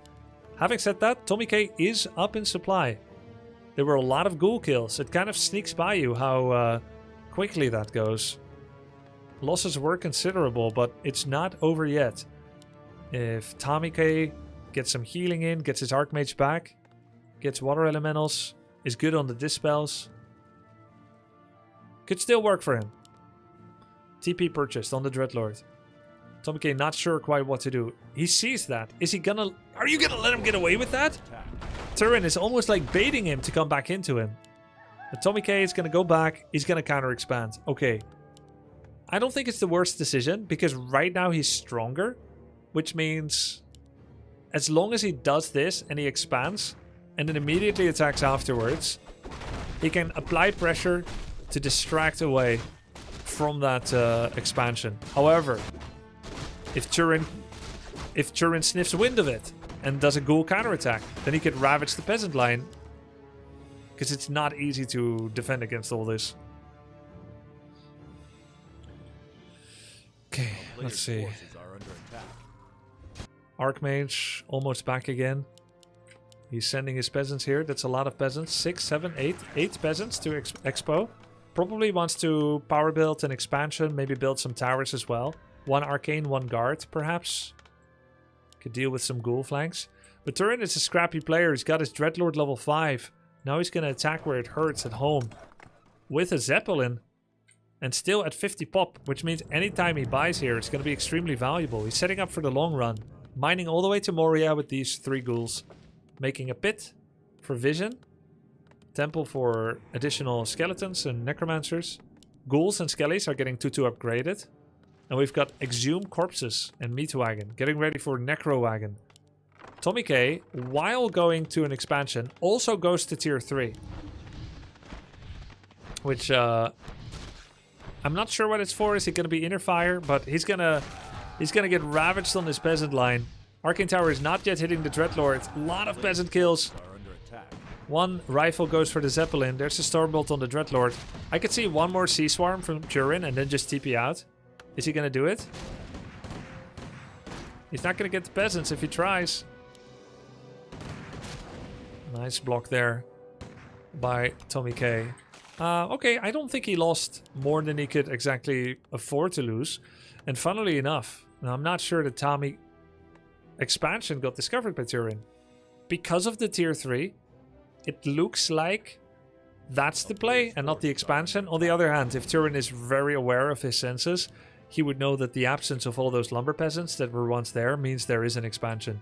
So he could branch off ghouls and harass that.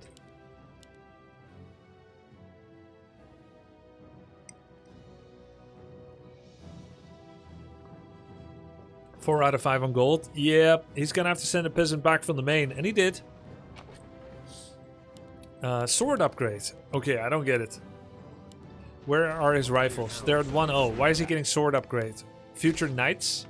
There's the ghoul harass. Turin always does this. That's a 2-2 ghoul, by the way. 2-2 upgraded ghoul. There's no amount of peasants that can kill one ghoul with 2-2 upgrades.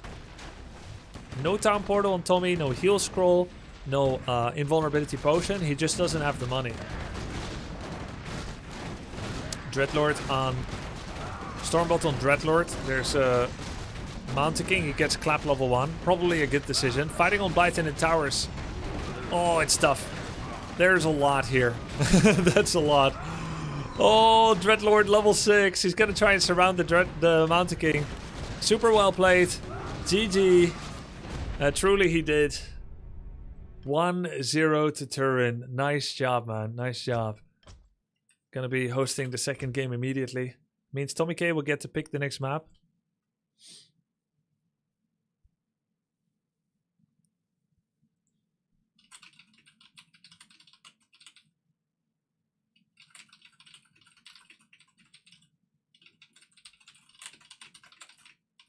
Might do some duo or triple casting with Back to Warcraft for this one.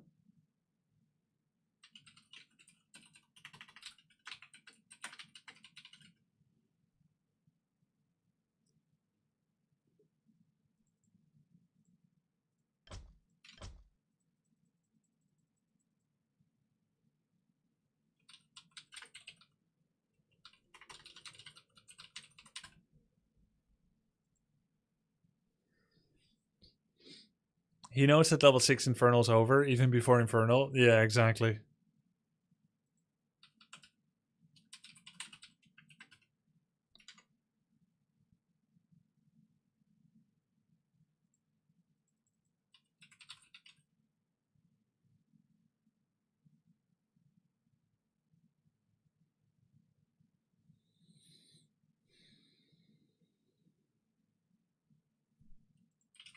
Hammerfall is available. We'll go to Hammer. Wait.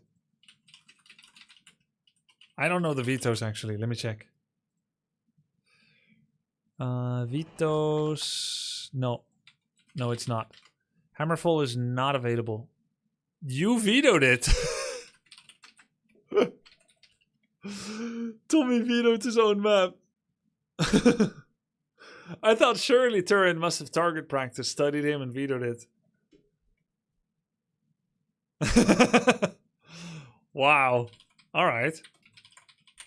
That's a twist I haven't seen before.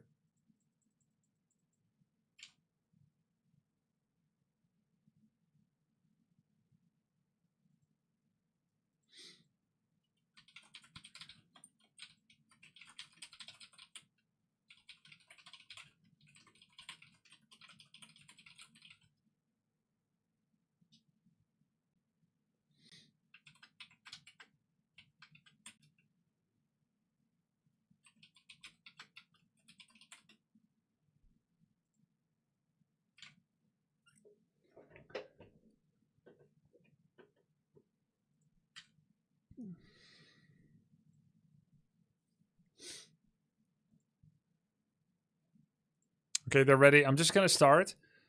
Let me see the ping. The ping is good enough. It's close enough. They're like 10 ping apart. It's fine. Here we go. This is Turin's most hated map. Oh, interesting. I wonder why. Oh, good choice then for TommyK. 1-0 lead for Turin. Here we go.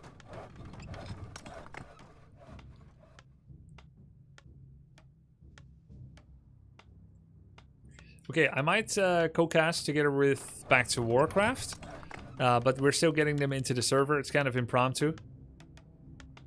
We're here. Hello. Hey, what's up? What's up? What's up? What's up? Just a casual 12-hour Warcraft day, dude. Not yet. It's only been. I mean, for you maybe. Oh, you did. You started with the Dolphin Cup. Exactly. I started at 1 p.m. So pretty much exactly 12 hours. Those are the best freaking days, dude. Nice. Do you have a chance to send your virtual cam to my mod? already on it. I just wanted to make sure that we're not missing too much of the game, but I got the link copy pasted and we'll be there in a sec. Makes sense. Nice. Good to have you here, and for me to be on your cast too, I guess. Okay, video should be coming. Okay, I'm not sure your internet connection can handle it. You just turn into a robot.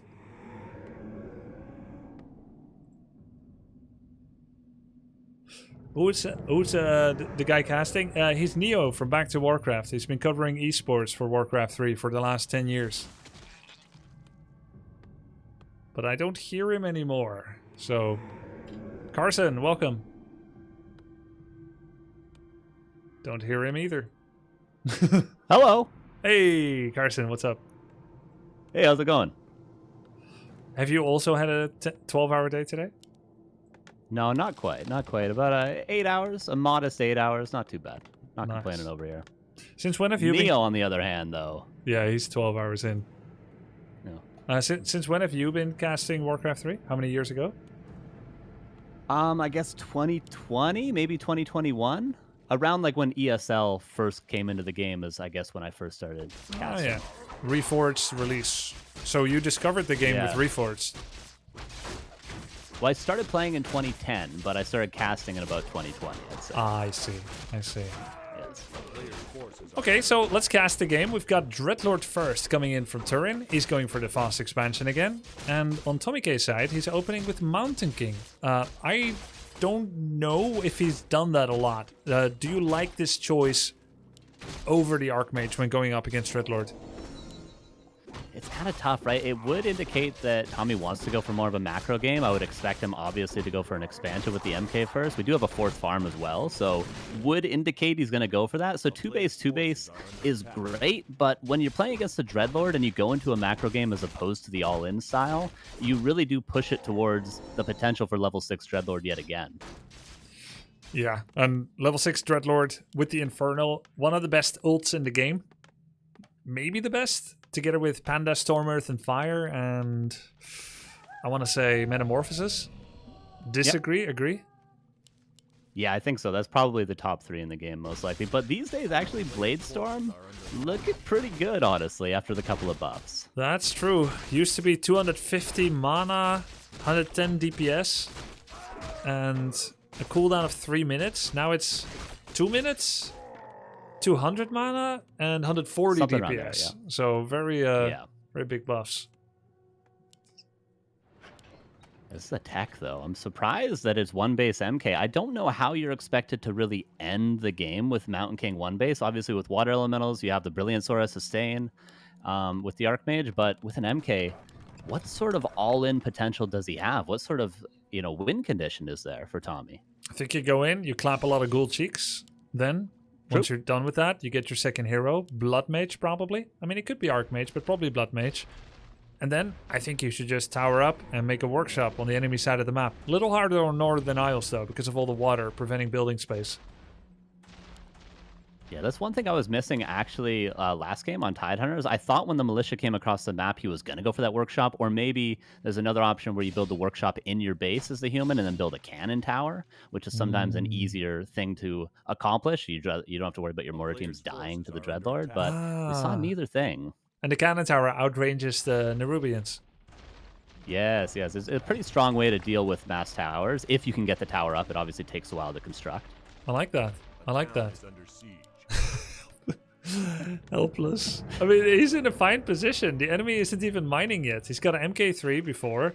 Enemy has Dreadlord 3.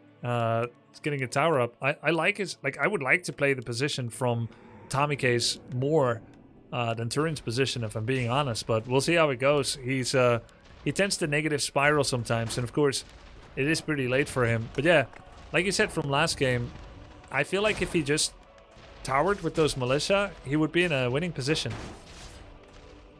Yeah, his army was really strong for a while there too, but then maybe overcommitted a little bit. Mountain King could get some serious value, but it seems to be the Dreadlord level 1 Carrion Swarm that's getting most of the kills. Scroll the Beast on Footman isn't that impactful, but at least he'll get some more damage done. Nerubians are kind of just tickling the Footman. They're slowing them down, but really at the end of the day, it's the Mountain King that's going to carry here. But he's not giving a lot of surface area to the MK with his ghouls right now, but maybe he can find a couple of kills. This would be a very good clap. Ghouls and Acolytes all around him.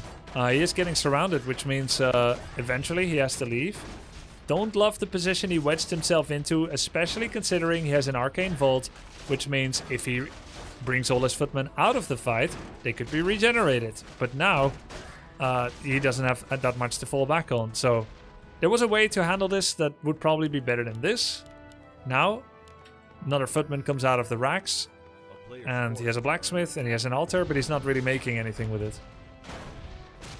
Yeah, I don't know what the follow-up is for Tommy, unfortunately. Maybe, like last game, I think the expansion was good. There we see a workshop, but a workshop with just a Mountain King to support it, I don't think is going to be the most impactful tech here. But the idea is there. I think it's in range of actually the Nerubian towers as well. Yeah. It's still a pretty good idea.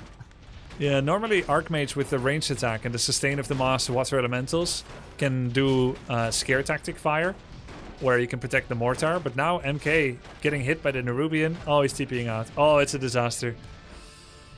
Yeah, not great. Not great. Might be a 2-0 here. The Dreadlord, we were talking about this, me and Neil were talking about this, how Turn wasn't able to play what he was comfortable with earlier in his series. He had to go DK a lot, but now it seems like he's really sort of found his stride by being able to play Dreadlord. I think this is generally, if I'm correct, what he always plays on ladder, so he seems to really be in his comfort zone. Yeah, Turin was like 1450 MMR, and then he made it to 1560, and I checked his history, and he had completely switched from Crypt Lord and Death Knight openings to 90% Dreadlord, and usually Dreadlord solo with no secondaries. That's a lot of Infernals. I respect it. I respect it. It's a strong hero. It's the best ultimate that Undead has. You know, play to your comfort zones. I think Undead is such a hard race to sort of follow the people like Happy 120 Labyrinth. It's such a hard race to play with those sort of strategies. So just do your own thing. And I think Turin is really, really good at that. Playing the Necro Wagons, playing the weird Garg transitions. He's doing like his own thing. And you know, we can all learn a thing or two from Turin, I think. Yep, I agree. Trying to copy Happy is like, oh, GG. Trying to copy, yeah, well, understandable. He had no outs anymore. No, but trying to copy Happy is like looking at beauty magazines and wondering, why does my skin not look like that? But you don't realize it's paintbrushed. Happy is a impossible standard for you to live up to. So you should play Expo builds as Undead. Yeah, 100% agree. Yeah, good analogy. 100% agree. It's once again Turin's big benefit, right? That he plays different than everybody else. And I think Tommy has not too often played against this. Same for Loco earlier. He's just so unpredictable and hard to get used to. Yeah. Yeah, imagine having 0 games of experience with what you're trying to be dealing with. That's where he's at. Yeah, don't really see it a lot on ladder, of course. And there's a few people in this tournament like that. Like, you know, you maybe don't have a ton of experience versus Warden when you're playing Lucari, things like that. There's always an advantage to being sort of an odd duck when it comes to your style of play and hero choices. Where you know, if you don't play the meta, then your opponents have way less practice against you. So, Coach Carson, what would be the advice now? Oh man, I think Counter Expo is a little scary because macro games, as mentioned, are difficult against Dreadlord. I think a similar style to game number 1. Just go for the Archmage Rifle Caster all in, but maybe actually be more assertive and definitive with your push. Don't do these sort of half pushes with footmen, then half pushes with a small army on like 40 supply. Get your 50 supply, get your heal scroll, bring the peasants, power build the workshop, and do an assertive push with everything all at once.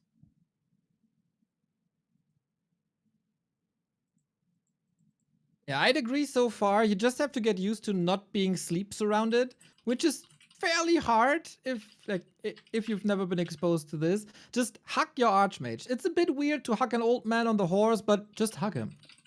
Yeah, it's not the easiest micro in the world for sure. And again, if you don't have practice against Dreadlord, you don't have practice against like maybe Mountain King first, you know, and Human Mirror, which is odd enough as it is. Maybe you're not really good at these anti-surrounds, but that is unfortunately a big part of playing against Dreadlord. All right, we're figuring out the map right here. Let's see. Okay, we'll see. A hard to expand on map would be great, but that was smartly vetoed by Turin, as we see now.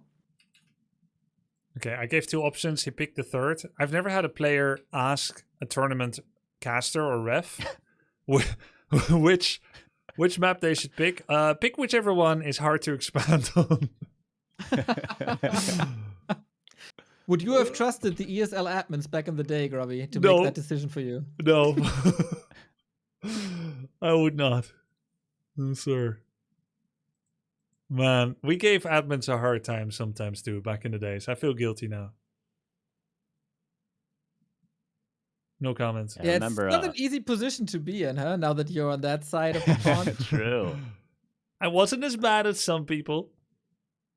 I needed breaks sometimes, and you know, I used to rate people only by how good they are at Warcraft 3. But don't we all do that? Wait, do we still do that? I think so. I think it's acceptable. I think that's fine, Grubby. You could do that. I'm really bad at this game, okay? Cut me some slack. I don't do it Yeah, anymore. me too, but I lie about it. I just lie and pretend that I'm good. That's what you have to do. Just say things really fast and assertively, even though everything you say is incorrect, and then people believe you know what you're talking about. That's what I do. Well, as long as you're good at pretending, I'm fine with that. Exactly. That's what you gotta do, Neil. Fake it till you make it. That's what they say. Okay, let's see if the players are ready.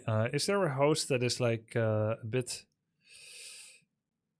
You can click the button next to the host and it should automatically sort for you.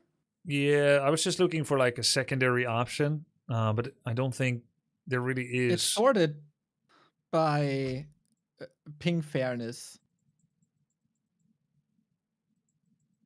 Yeah, no, it's great. A nice new function. I was just looking because there is a tiny edge for Turin. Can we have like one the other side? But unfortunately, there's nothing that makes that possible because there's no landmass to the west of Europe.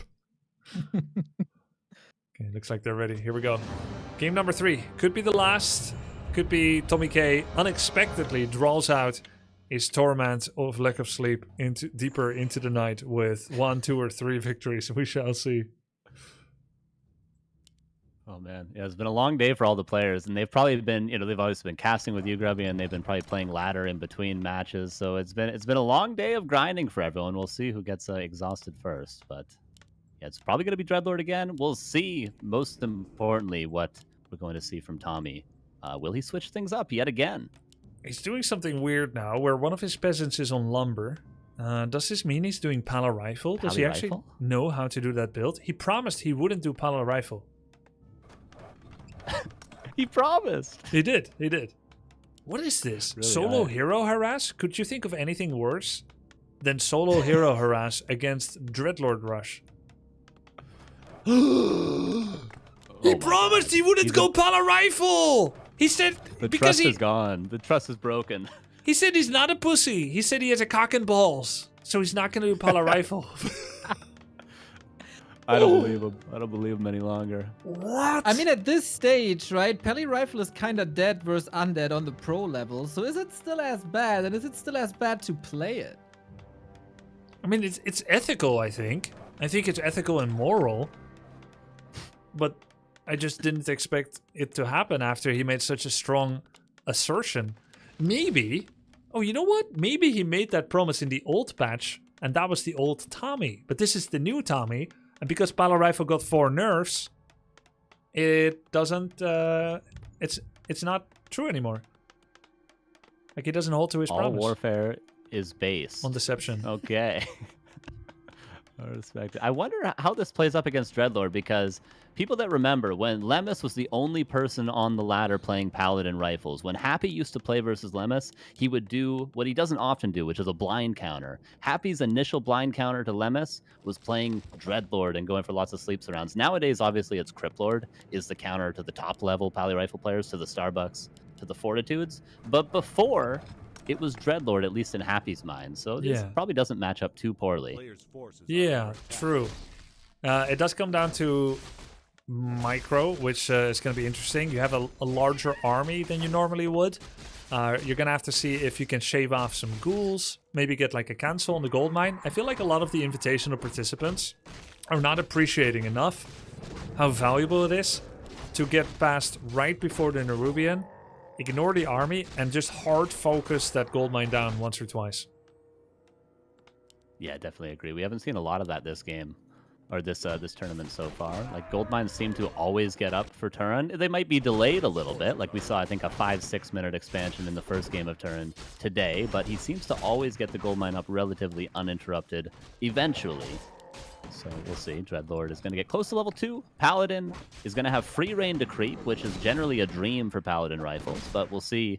Sometimes we'll see like 3 riflemen take a weird angle around the map, like say, you know, around this side, and then go for a gold mine cancel, but we'll see if Tommy is aware of that sort of a play. Moving to the shop for now. Might creep it, might go for an angle on the cancel. Nerubian starts before the gold mine, so Turin is by principle playing this in a safe way. He's not doing like something greedy, super fast gold mine, and I like that.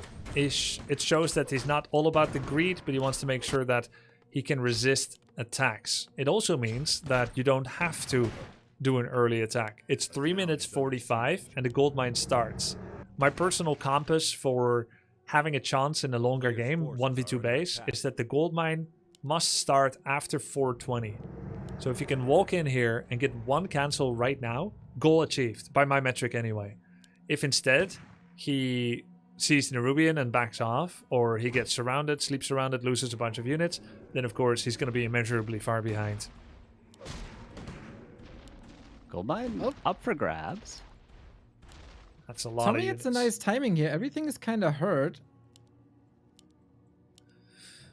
Yeah, he could have holy lighted that ghoul for 1 kill as well. Every little bit helps. But TommyK didn't like what he saw and just backs off. It's a lot of ghouls already. Man, Turtle Turin, he's playing this defensive style so well. He's not giving his opponent many options. I wonder, like, when we see the Crypt Lord style against Pally rifles, it's a lot of hit and run. It's like second Crypt before you tech tier 2. You go for ghoul upgrades. You go for like 4 towers at each base. I wonder if Turin will go for something similar, even though he has the Dreadlord, which maybe could be better at fighting with sleep surrounds. I wonder if he'll just play hit and run against Pally rifles, or if he's even aware that that's a style he can play against Pally rifles. Yeah, it's a good theoretical counter. It's always been good against Battle Rifle to get that Vex bow. Just like when people theorize on whether Shadowhunter first could be good for Orc. Except the problem is Shadow First never stops early expansions. It's the kind of hero that needs a bit of scaling. Same is true for Paladin. So you get the Expo, then eventually when Human is finally ready, they're dangerous. You've got the attack upgrade, you've got Devotion. So Turin would now have to go for the main. He's initiating that now, question mark. There is a full wall off, which means Dreadlord can't get in, but no Arcane Tower. And to answer your question, Carson, it seems Turin does know that playbook. Yeah, respect it. Maybe Staffatelli. He could aggro Staffatelli onto a ghoul into the main. It's risky, absolutely. Maybe could even think about getting a Zeppelin in the near future. But yeah, I like this idea from Turin. Not a ton of ghouls, but Carrion Swarm, baby. It's very strong. He's trying to back off for a full Carrion Swarm on every single peasant. Gets one. There's 2 more where that came from. Carrion Swarm travels so fast and so far. With the cooldown coming back up again. Now, he could land 1 more Swarm, but it's just going to go back. There was a TP by the Pala Rifle. I don't like that TP at all. I think you lose whatever peasants you can. Try to do an attack. Start shaving off Acolytes. So much better, because now he's got you by the balls. You no longer have a TP. He can just do it again. Yeah, surely an opportunity to spam some Holy Light here as well, whether on the Dreadlord, because the DK is still so far away, or on the ghouls to grind a little more. But we all know that the big strength of this strategy is coming with the Blood Mage, and that was missing up until now, but the Blonde Devil is coming in a few seconds. Yeah, 7-minute timing. The Blood Mage pops out. Long Rifle's finished. This is the main strength of Pally Rifles. This would be a perfect situation for that aggressive cannon tower if there was a workshop built in the main base, but still, he might be able to do it with just the power of Riflemen. Imagine a cannon tower behind the trees here, under the tree line. Would actually be so sick. Yeah. Yeah, with a little bit of vision, you could shoot over the trees to attack the Spirit Tower. Would be really good. You don't need it. Does he have enough ghouls? You can just attack ground. True, you can attack ground. Does Tommy know, though? That remains to be seen. Either way, he hasn't got the workshop, so we're dealing in hypotheticals.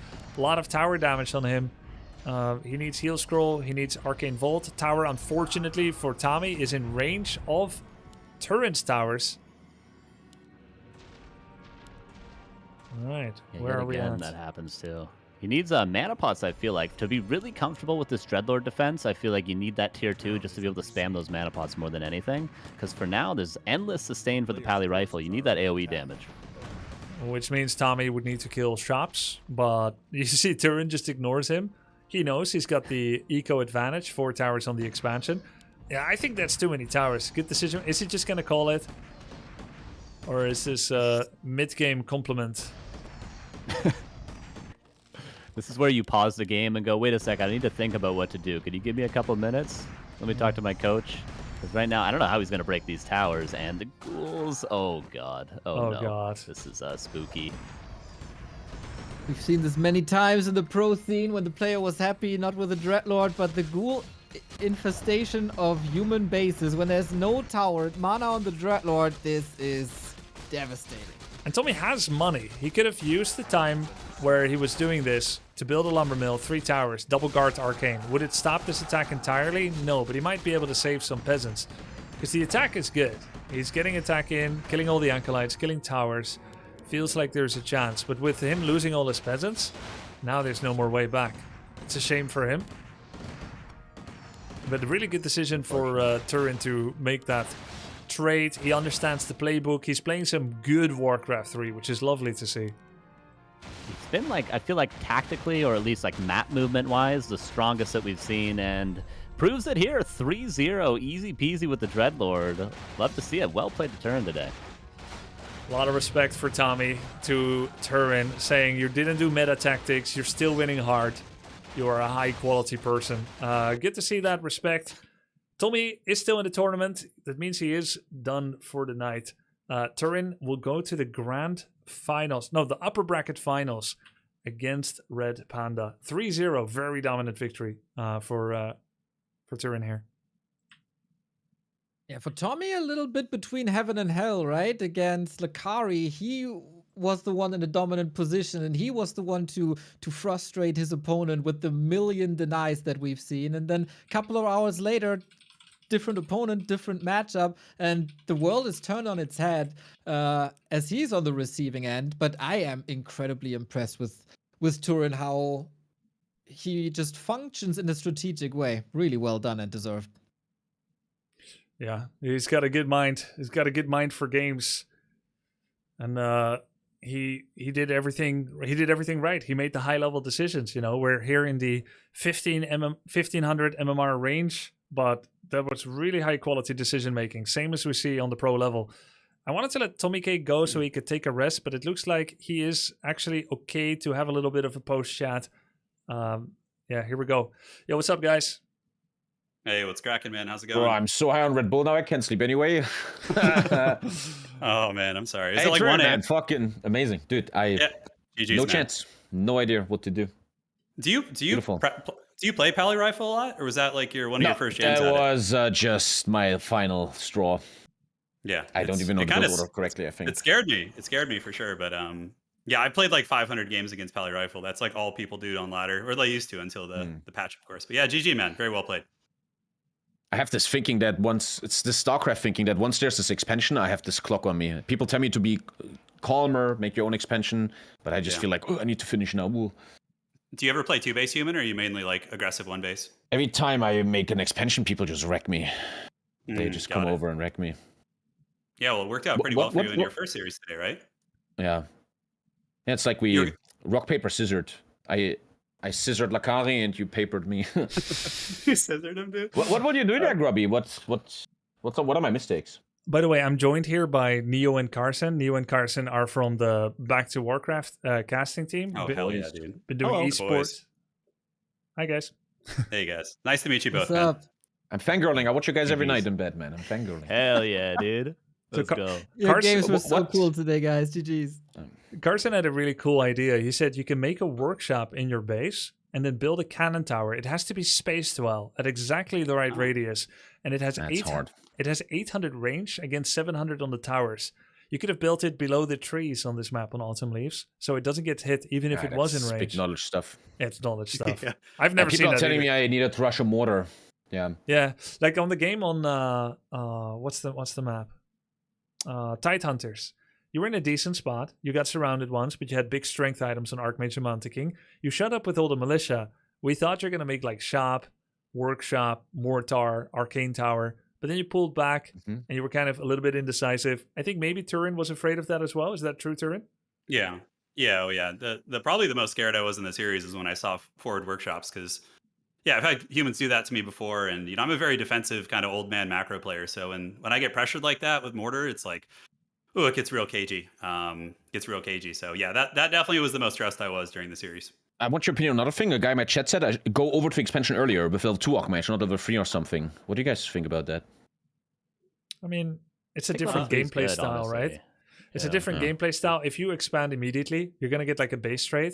I think Turin is very good at those as well. You're going to harass each other's workers. There's going to be carrion swarms on peasants. The whole game turns into a different plan. I think you either expand or you don't expand at all, because Turin is way too good with those ghoul counterattacks. He's scrappy, That's he's what experienced, sly old dog. That's what I felt. You can't let him get in this game. Can't let him be comfortable. Yeah, Turin, it was. I thought we were gonna have a base race there at the end. Honestly, I wasn't sure if your base was walled or you had towers at home, but yeah, when we were able to get in, I was like, okay, we think we're all right. But I mean, did you even come with Zeppelins, man? That's so cool, man. I played 300 games in the last week, so no one is as diverse as you. That was really cool. that was kind of the scheme going into it. Is you know, if I play Dreadlord a lot, like I don't think people. Have you ever played against a Dreadlord before on ladder, or is that no? Yeah, exactly. So it's like it's just something people aren't used to. Whereas like you've probably played 100 games against Criplord, right? Yeah. Sure. Neo and Carson were praising your high-level decision-making, Turin. And then Tommy actually did too during the game. They were like, the high-level... No one in the ladder does that. He just ignores me and goes to my base. It's just very clever. I can't type while I play like you, but yeah, no, I've been watching Back to Warcraft for years, as well as your stuff, Grubby. That was how I think I got a lot of the game knowledge. Like I may not have been playing a lot, but getting that, watching those guys and the decision making, and watching Happy. This is one thing I did learn from Happy. Like I can't really copy his style at all, but how he plays against Pally Rifle, you know, when they're at the expansion, he just like lames to their base, or you know, just avoids them until either Frenzy Ghouls or base. So you were aware of that. We were wondering if you were aware of that style from Happy. We were asking the question, were you going to do it with the Dreadlord? And obviously worked out perfectly. So yeah, good. Yeah, big fan of your play. I hadn't really seen too many of your games before today, but keep it up. Fantastic. Yeah, thanks, man. Appreciate it. Yeah, it was a good series for sure. It was a sweaty one. Cool. That means that you're going to be making it to the upper bracket finals, Turin, where you're going up against RedPanda tomorrow. We're done for today. Nice. What are your thoughts on that? It's going to be good, man. Yeah, that series between him and Viper was wild. Just the Headhunter Farseer, just, you know, fearsome battling. It was good. Yeah, so Orc is a bit of an X factor for me, because I'm, like I said, a boomer old man, like macro player. And he, you know, Orc, you can't really fast expand, at least at my skill level. I'm not good enough to fast expand during Orc pressure. So it'll force me onto some one base, which is very outside of my comfort zone. But yeah, it'll be good. RedPanda looked really good. He looked strong. So did Viper. I mean, crazy upsets today too, right? We had friggin' Sing Sing taken down by Viper in round 1. Yeah, and of course Tommy with the decisive victory over Lucari as well. There was some intense series. It was a great day, man. As for you, TommyK, you're going to be facing the winner of Tasteless versus Sing Sing. Any prediction on who that's going to be and how it's going to go? Human Mirror is so fun, huh? It's something Sing Sing wanted to avoid, apparently. Every human wants to avoid it, but I'm ready. It's interesting psychologically how when I was fighting Lucari, my heart was pounding. I was so nervous. And then once that's over, you like really calm down. I feel like I was very calm here. It's interesting how that works. I see. Dude, if you deny like you did against Lucari today, you're going to be level 4 and he's going to be level 2. Easy game. Yeah, it's also a bit late, right? Excuses. Yeah, that worked to my advantage, man. That worked to my advantage because my first game was early this morning and I was kind of tired. But then as the day went on, I'm like, yes, I'm getting stronger and they're getting tired. Like all the Europeans having to play so late. It's rough, man. It's rough. No kidding, Tommy. Now I'm That's full of Red Bull and can't sleep. that's the best I've Yeah, now ever you're all seen. fired up. That's the best I've ever seen you play against Lucari. Like you really turned up, which is impressive. Hopefully tomorrow, with good rest, you'll have a great game. Something to be happy about, whatever happens. Whether you win the whole thing or have close series. Good luck to you. And thanks for playing, both of you. Thank you, man. Thank you so much. Have a great evening, boys. All the best. Good Yeah, luck thanks tomorrow, again. boys. Yeah, nice to meet you guys, man. That was a lot of you. fun. We'll see you guys around. Big pleasure. See you tomorrow. Pleasure, my friend. Take care. All right. Cool. What a great day. What a great day of Warcraft 3. One final look at the brackets together. As, I'm probably going to take a rest as well. I mean, normally I stream for like another 30 minutes. But I've been live for 11 hours. I think it'd be healthy to pace myself a little bit for tomorrow. Great games today. We're going to be starting early tomorrow as well at 3 o'clock. It's a long route for those that want to make it through the lower bracket. Best of 3. Best of 3, best of 5, 5, and 5. So up to 5 series for these guys. Turin, he can't play too many series in one day, like medically. So his task was don't drop to the lower bracket, especially in round 1. Because if he did, that's 5 series in one day. It's GG by this time. He made it to the winner bracket finals, which means he gets to play a series. Then he gets to watch. And then he gets to play again. It's perfect for him. Just don't lose. It's that simple. We might do the 2v2 tomorrow as well. I mean, I hope so, because TommyK Lucari versus Loco Turin. The winners are going to be giving CD keys to their audiences. You guys wouldn't want to be robbed of that opportunity. I know not all of you own the game of Warcraft 3 yet. Maybe some of you have gotten inspired to grind Warcraft 3, just like I have watching these guys play. The first series tomorrow. Let's see. First series tomorrow is going to be lower bracket round 1, Tasteless Sing Sing at 3 o'clock Amsterdam time zone. You can visit this website. Who's giving keys? I'm giving keys to the winning 2v2 teams. So RedPanda, Sing Sing and TheViper. They're going to get a bunch of keys. I was given them by Blizzard. And they'll be given by the respective streamers to their audiences that are live whenever they choose to give them. Great work today, Grubby. Thank you, man. Thanks for all the amazing support today. Another amazing day of Warcraft 3. Tomorrow, everything concludes. We will find our winner. Today was awesome. What if Tasteless wins the whole thing? What do you mean? He will. Of course. Of course. I just hope Tasteless can make games that he's proud of and happy with. We've got the lower MMR versus the higher. Just hope he gets some good games. Guys, have a great weekend. Awesome Warcraft 3 today. We are truly fortunate to be living in such times with people learning about Warcraft 3 and practicing, grinding it, and then getting that match. See you tomorrow, and have a great night. Peace.